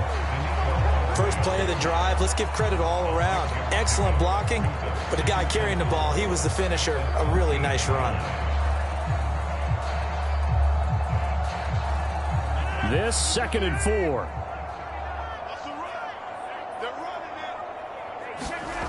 Shotgun now for Rodgers.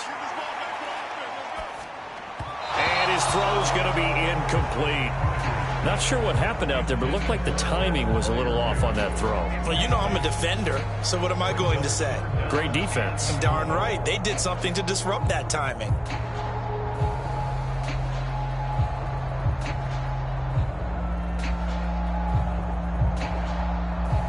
Well, they were handed great starting field position on this drive, but now they face a 3rd and 4. From the gun, it's Rodgers. Pass taken in by his big tight end. And the Steelers are going to have 1st and goal as they try to finish off this drive with 6 points. And in a lot of ways, that catch is expected. Red zone presence, and that one was realized there. You've got to find your tight end in that situation.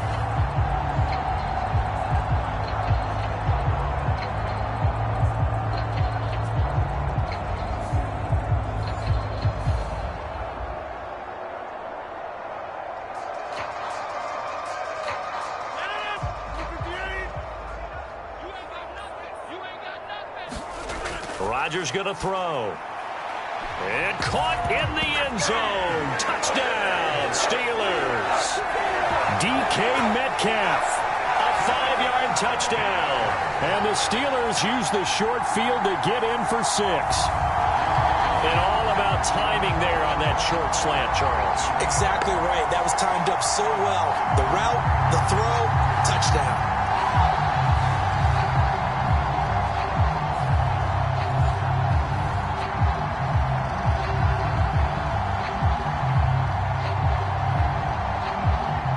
Tomlin says, let's go ahead and go for 2. Rodgers will throw for it.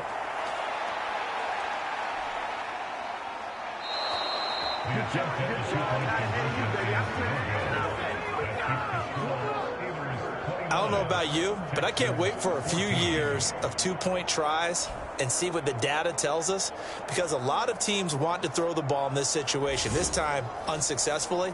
I just wonder if maybe running the ball might be the way to go. With it moved up from the 3 to the 2, you would think maybe a few more attempts at running. I think stats over time may bear out that running the ball will at least be the equal of throwing it in that situation.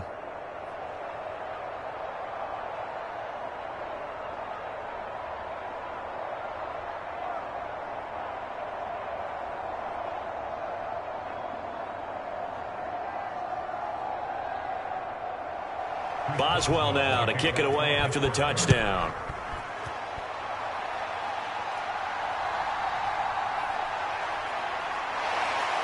And he'll take it up past the 25 to the 26-yard line.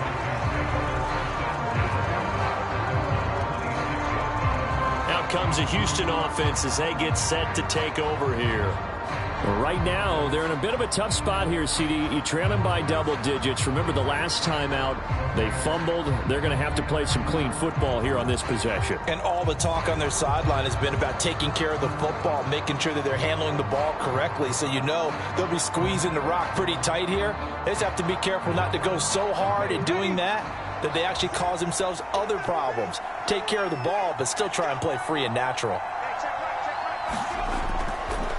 And they'll begin by running the option. And just no chance of turning the corner. He can only get back to the line of scrimmage. 2nd and 10 coming up.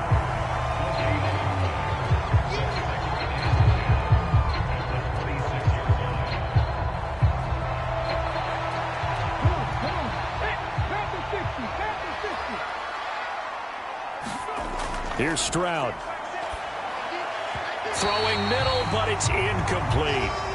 And now offensively it's 3rd and 10, and I'm just thinking to myself, actors always say, what's my motivation before a big scene? Right now the play caller's thinking, what have I done before that's worked well that I can go to right now? Yeah, because they were pretty successful in the first half scoring points. Haven't done anything so far here in the second half. Now the terrible towels in full force now as the Steelers get set to defend this third. They get to Stroud, nowhere to go, and he goes down. Patrick Queen in there to get him. That is the 6th time that they have sacked him tonight. But collectively as a defense, Charles, I think if you get 4 sacks a game, you're feeling really good. Now they have 6 as a unit. And that type of a number, it's just staggering because there's so many ways to try and counteract it. But in this case, they've got no answers for this unrelenting pressure coming at their quarterback.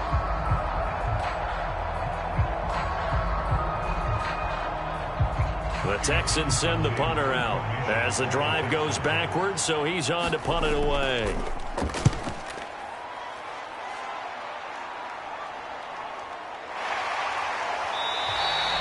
That'll be a 43-yard punt, just a single yard on the return. And the Steelers will go on offense here, 1st and 10. Get a look at DK Metcalf as this offense returns to the field. And he is just 1 reception away from 10 in this game. I don't know what they need to do defensively, but something has to be altered, does it not?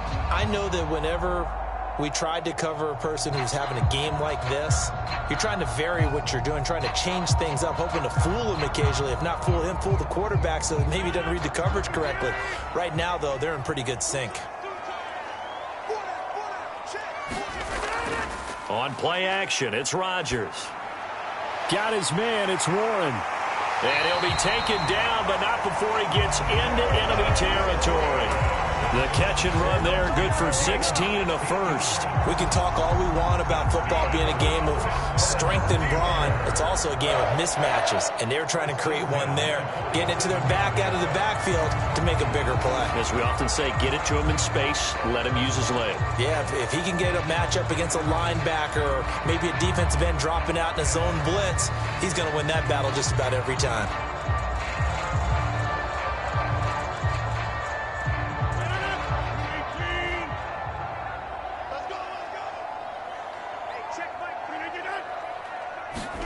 On 1st and 10, here's Rodgers. Down the right sideline. And finally taken down at the 20-yard line. The 2 big plays right in succession as this one goes for 27. Another nice play there. They've gotten down into the red zone in no time at all. That's what this offense can do when they get on a roll. And now they're set up with a 1st and 10.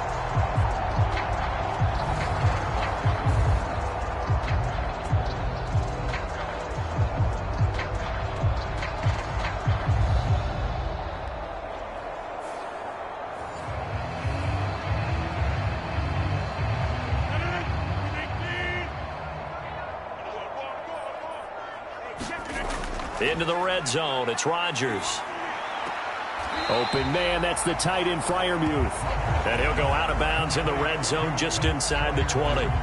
So the completion good for just 3. And it's 2nd down. That was a nice throw out there to the flat, but they defended that pretty well. The hope is to go ahead and put it on him so he can turn and get upfield and gain additional yardage. There just wasn't anywhere to go on that play. And again, it's Rodgers. And he'll find Thielen on the right side. And the Steelers are going to have a 1st and goal coming up as the tackle made at the 3-yard line. Boy, how about the speed with which this offense can get down the field? It's taken them no time at all to get down here. And now they're set up with a 1st and goal.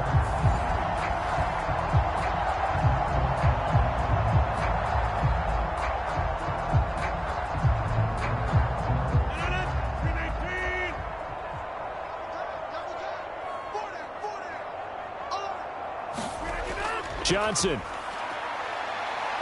Pushing and fighting his way in for a Steeler touchdown. A great effort there with his 2nd touchdown of the night. And the Steelers will add on to their lead here in the final minute of the 3rd. Well, fair to say they've got something here in this rookie running back, and he's in for the second time of the ball game. And, Brandon, it's a position where there's often a lot of turnover, a lot of competition at that spot. But he's proven to them that he wants to be the bell cow guy that his franchise can rely on. Extra point now by Boswell.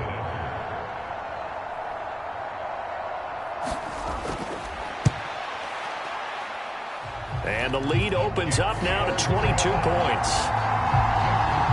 So that drive spanned 5 plays, and it ends with a 3-yard scoring run.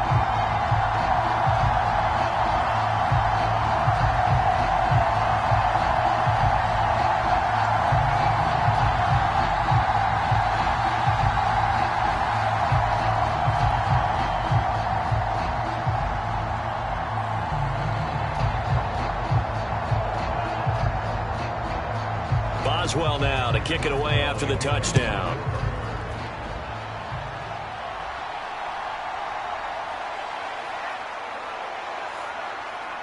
And they'll get him down inside the 30 at the 27.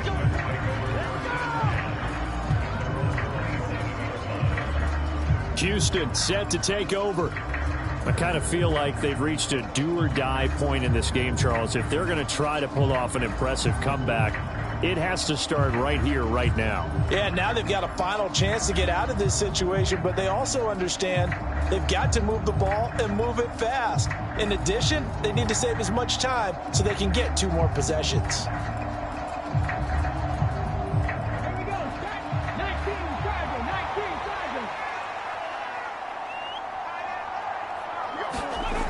First and 10, it's Stroud. And this will be incomplete. Physical play on the football there, and it's second down. It's been clear in this matchup which side has been the more physical one. It's been this defense. And here's another example on that last play.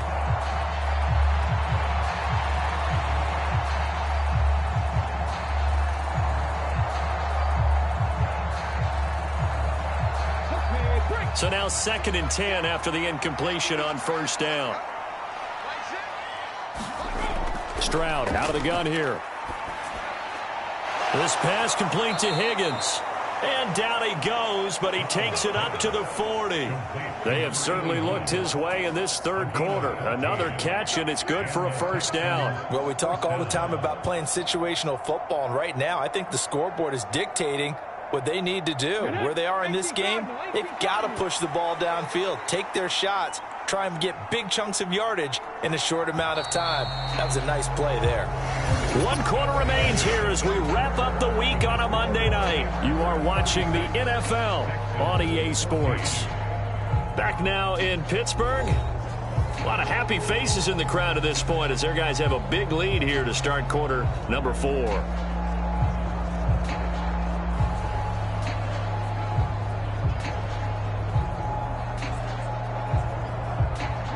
So signs of life in what's been a dormant offense in this second half. Here's first and 10.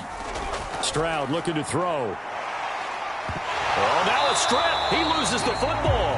Oh, and one of the linemen on the other side has got it. And a little bit of good fortune there. He wasn't able to get it back, but he did have a teammate on the spot able to retain possession for them.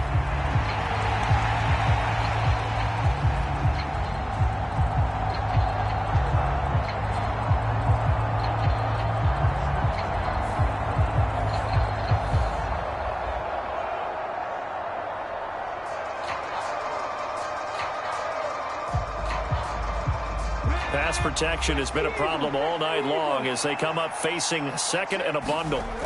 Stroud. Quick slant caught by Kirk. And able to break one tackle, but then quickly brought down. But a nice little gain. They'll wind up getting 10 back as that sets them up for third down.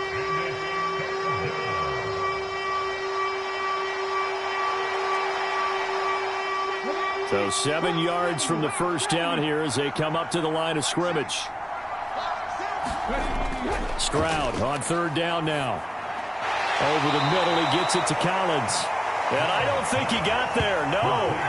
He's short by maybe a foot, maybe. Call it 4th and inches. That pattern and scheme was well defensed on third down. He tried to just sprint from one side of the field to the other, and they got it to him quickly. But no chance at yards after the catch there, and they stop him short.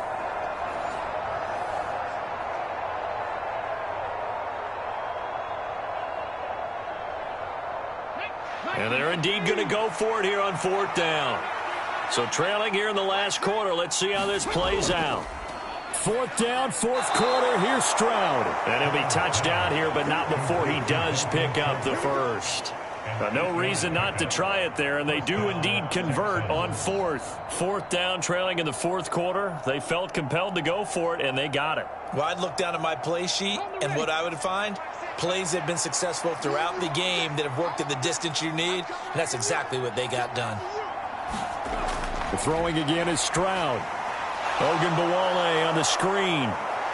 And brought down, but not before they're inside the 25. Texans passing game in rhythm right now, picking up another first. For as many sacks as this defense has, you can understand their willingness to try and get upfield and get another. So what a really smart play call here to use their aggression against them, go with the screen, and they're able to get the first down.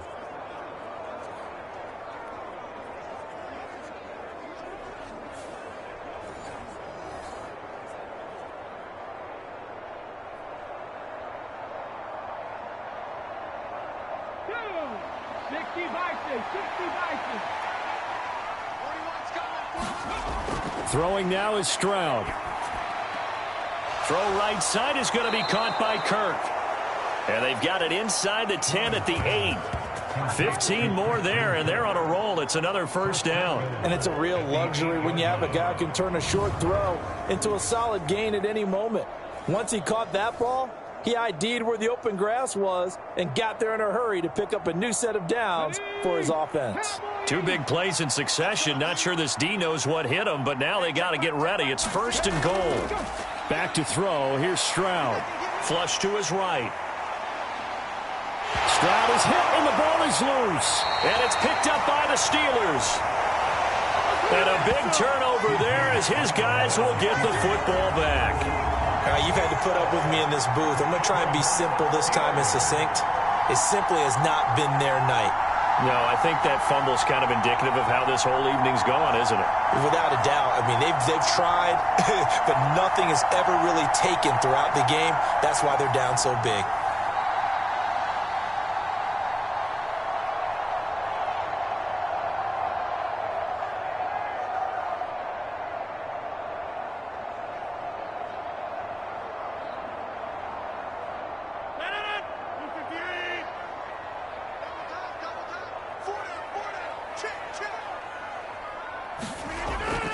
They'll start on the ground here on first down. And he's going to take this ahead for right around 3 yards, but no more than that.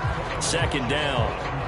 And that's frustrating for a defense because they've got them pinned down deep. And on the first play, they give up a run that keeps an offense on schedule. Yeah, because 3 to 4 yards, that's all you're looking for right there, right? That's absolutely perfect, really, as a play call. You get 3 to 4 yards on first down.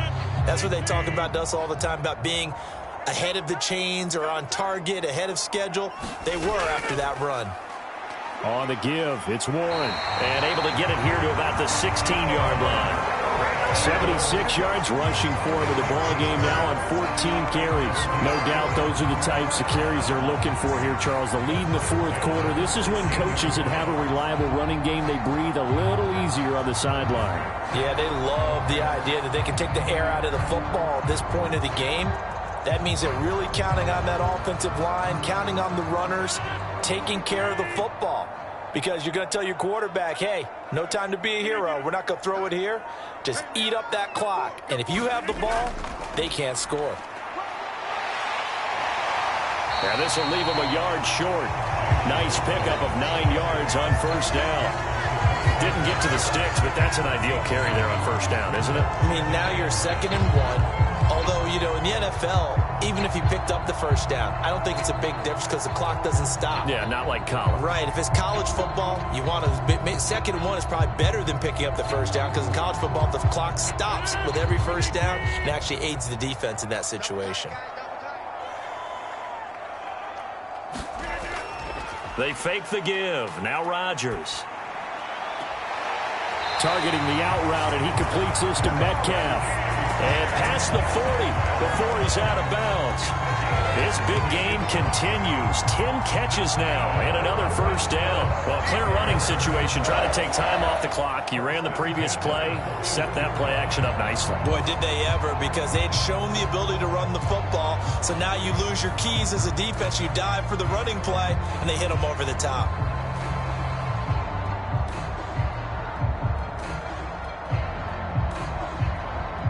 Two first downs have him up to the 41 now for 1st and 10.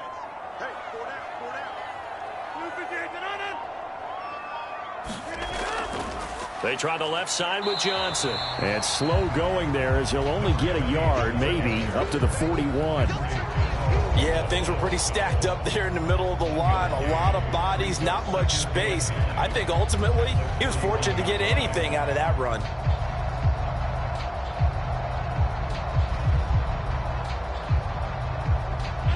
Now we're at the 41, 2nd and 9.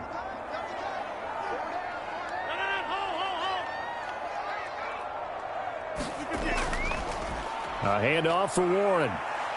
And able to work about 5 yards out of this as he's taken down up near the 47. They're in a pretty good spot right now with a convincing lead. I think this is where they put on the boxing gloves, start to try and pound them into submission. And the offensive line, they've controlled this game. I don't see why that trend would change now. Here's the 7th play of this drive. This is 3rd and 4. From the gun, here's a run. And now a fumble. The ball's out. And they're going to mark him down short, maybe by about a yard, if that. Wow, that ball gets knocked free, but a teammate comes along and scoops it up. It's almost like baseball. Guys at bat, people are on base in scoring position. One guy doesn't get him home. The next guy comes through and picks him up. And avoids the turnover.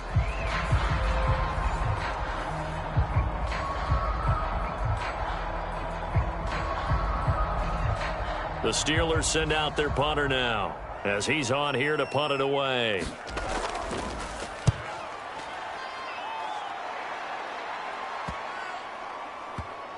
And great special teams work here. This is knocking on the door of the 5. They'll spot it at the 6-yard line. Absolutely love the flexibility of these punters. Their leg drive, able to get it way up in the air, and that allows their punt team to get down there and down it inside the 10 because they've had some time. Heading out is the Texans offense as they get set to take over here. Even though they were able to force the punt defensively, still a big hole to climb out of, especially at this late stage of the contest.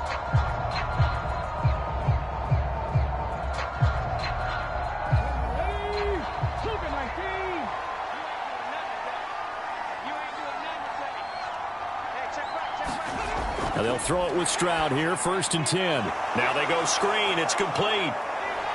And they'll get him down up past the 15. Right off the bat, it's a first down to start the drive, 12 yards.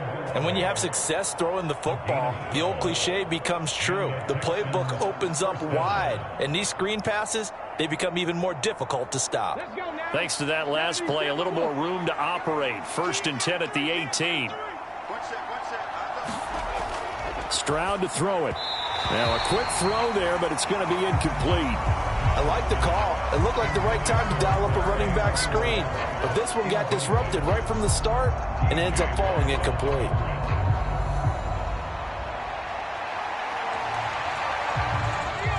After the incomplete pass, here now is 2nd and 10. And Stroud now to throw. Open man is Higgins. They get 7 out of that, so they're left with a 3rd and 3. I always laugh when people say, what's the toughest route to defend? And I'm like, any of them, especially if it's a good receiver. That makes things very difficult. But when you're running a drag route, something short, shallow, going through defenders, using guys almost as screens in order to get open, that makes things tough for guys trying to get to the football. He's got his target. That's complete. And he is going to have a Texans first down as they're able to get the 3rd down conversion. Going old reliable there to the slot on third down. And the slot position has become the bane of just about every defense's existence, because how do you cover? Do you go with a bigger guy to try and use size? Got to try and go with a quicker guy, and sometimes you even get out quick there. Very difficult to match up with that slot receiver. That's why they keep going back to him. And he's had the hot hand.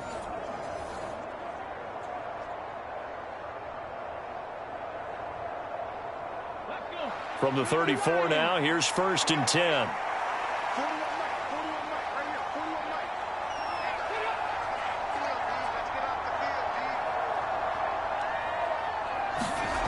They'll stick with the passing game as he looks to throw. Short completion, just 4 yards, and that'll bring up 2nd down. Completion was given up, but that's why you play zone defense, so that you can have people around the ball when it's caught, and you don't give up much run after the catch. From the 38 now, here's 2nd and 6.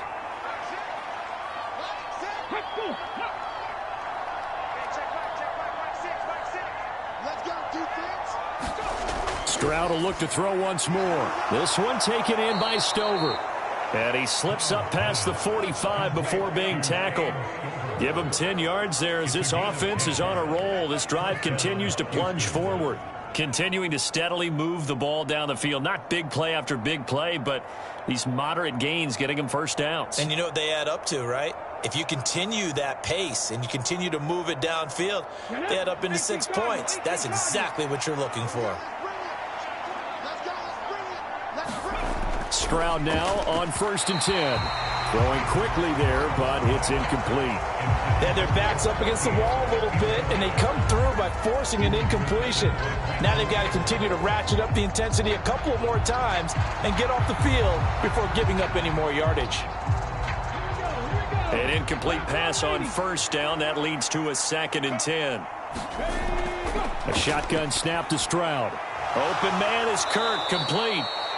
That'll leave them with a 3rd and 2 coming up. They got 8 yards there. In today's football, where receivers break tackles, make people miss, get upfield for the extra yardage, when you see a play like that where it's caught and he's dropped on the spot, that's a big-time play by the defense. Play number 9 set to come here on the drive on 3rd and 2. They'll look to throw again. Able to find the open man. That's complete. And they're going to have themselves another 1st down as the tackle's made at the Steelers' 31-yard line. Texans passing game in rhythm right now, picking up another 1st.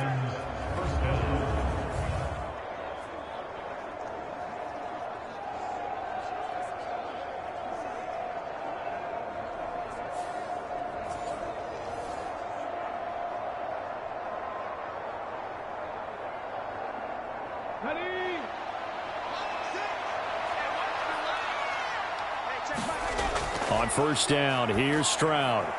This is caught by Dare Ogunbowale.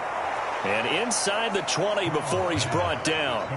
Back-to-back nice gains. That one for 14 yards and another 1st. And with that last play, he's now up over that 300-yard mark. And in today's NFL, it almost feels routine. And I hate that when you talk about a 300-yard passing game.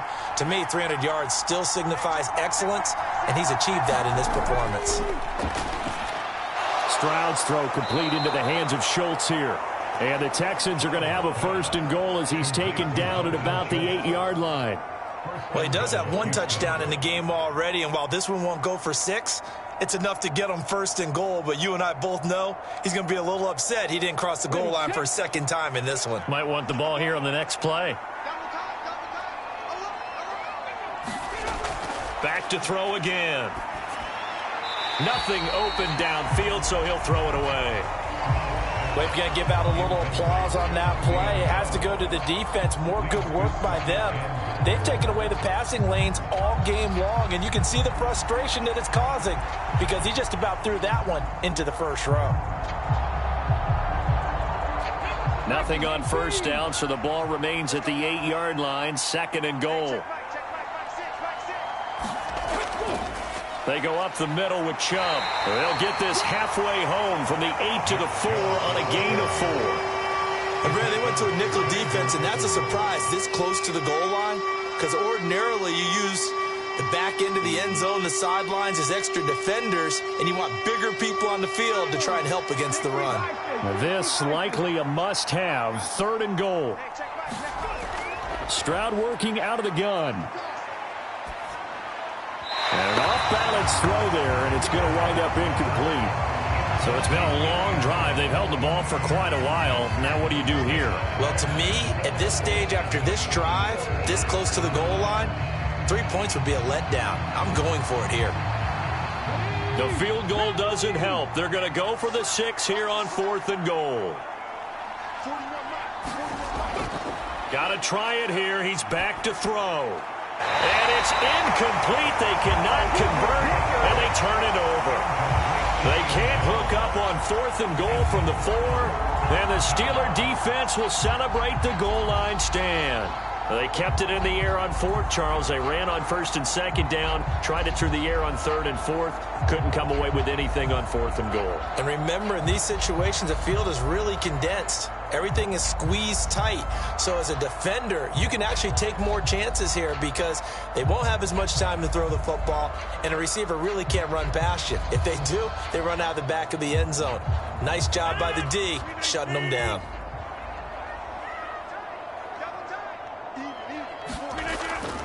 They'll try and run down some clock with Johnson.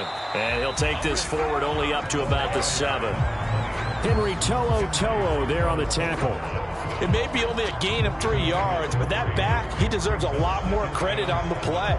That could have easily been stopped at the line, but his vision and his determination found some space to turn it into that modest gain. Just 2 minutes remaining here in the 4th quarter of what has been a one-sided affair. So the Steelers with the football as we get you reset. And you'd have to figure they're just looking to burn these final 2 minutes away and get out of here with a victory. Here's 2nd and 7.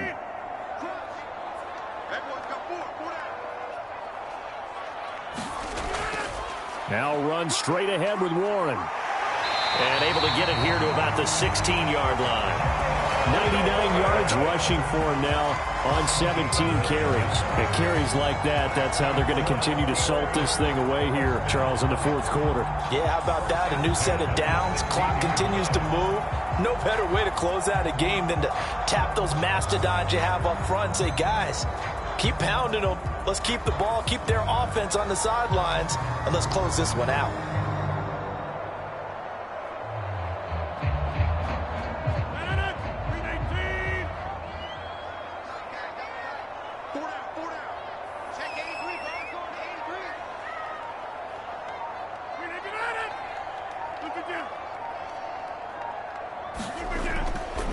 They give to Johnson going right. And nothing doing. He's immediately taken down at the line of scrimmage. No gain on the play. It'll be 2nd down. Defense doing their job, really nowhere to run the football. Yeah, it's almost textbook, wasn't it? Every place he tried to find an open spot, there just wasn't one. Congrats to the defense, no gain. Call fitting your gaps, right? I love it. You're exactly right.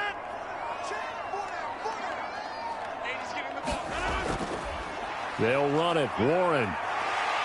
And good yardage as he gets this one up to about the 23. They get 7 out of that, so they're left with a 3rd and 3.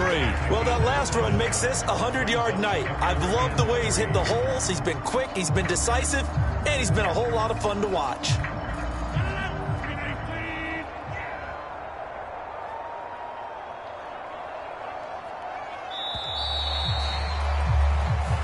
So this one in the win column for the Pittsburgh Steelers. And it was their defense that really made the statement after the break. They pitched the second half shutout. Yeah, think about the team that just got vanquished. They did score in the 2nd quarter.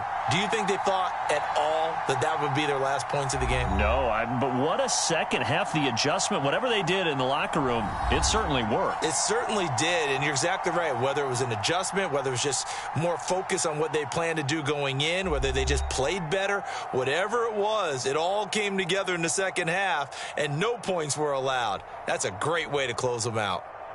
So that'll do it for us. For Charles Davis and all our crew, I'm Brandon Gaudin. You've been watching the NFL on EA Sports. The Steelers earn the win at home as we say so long from Pittsburgh.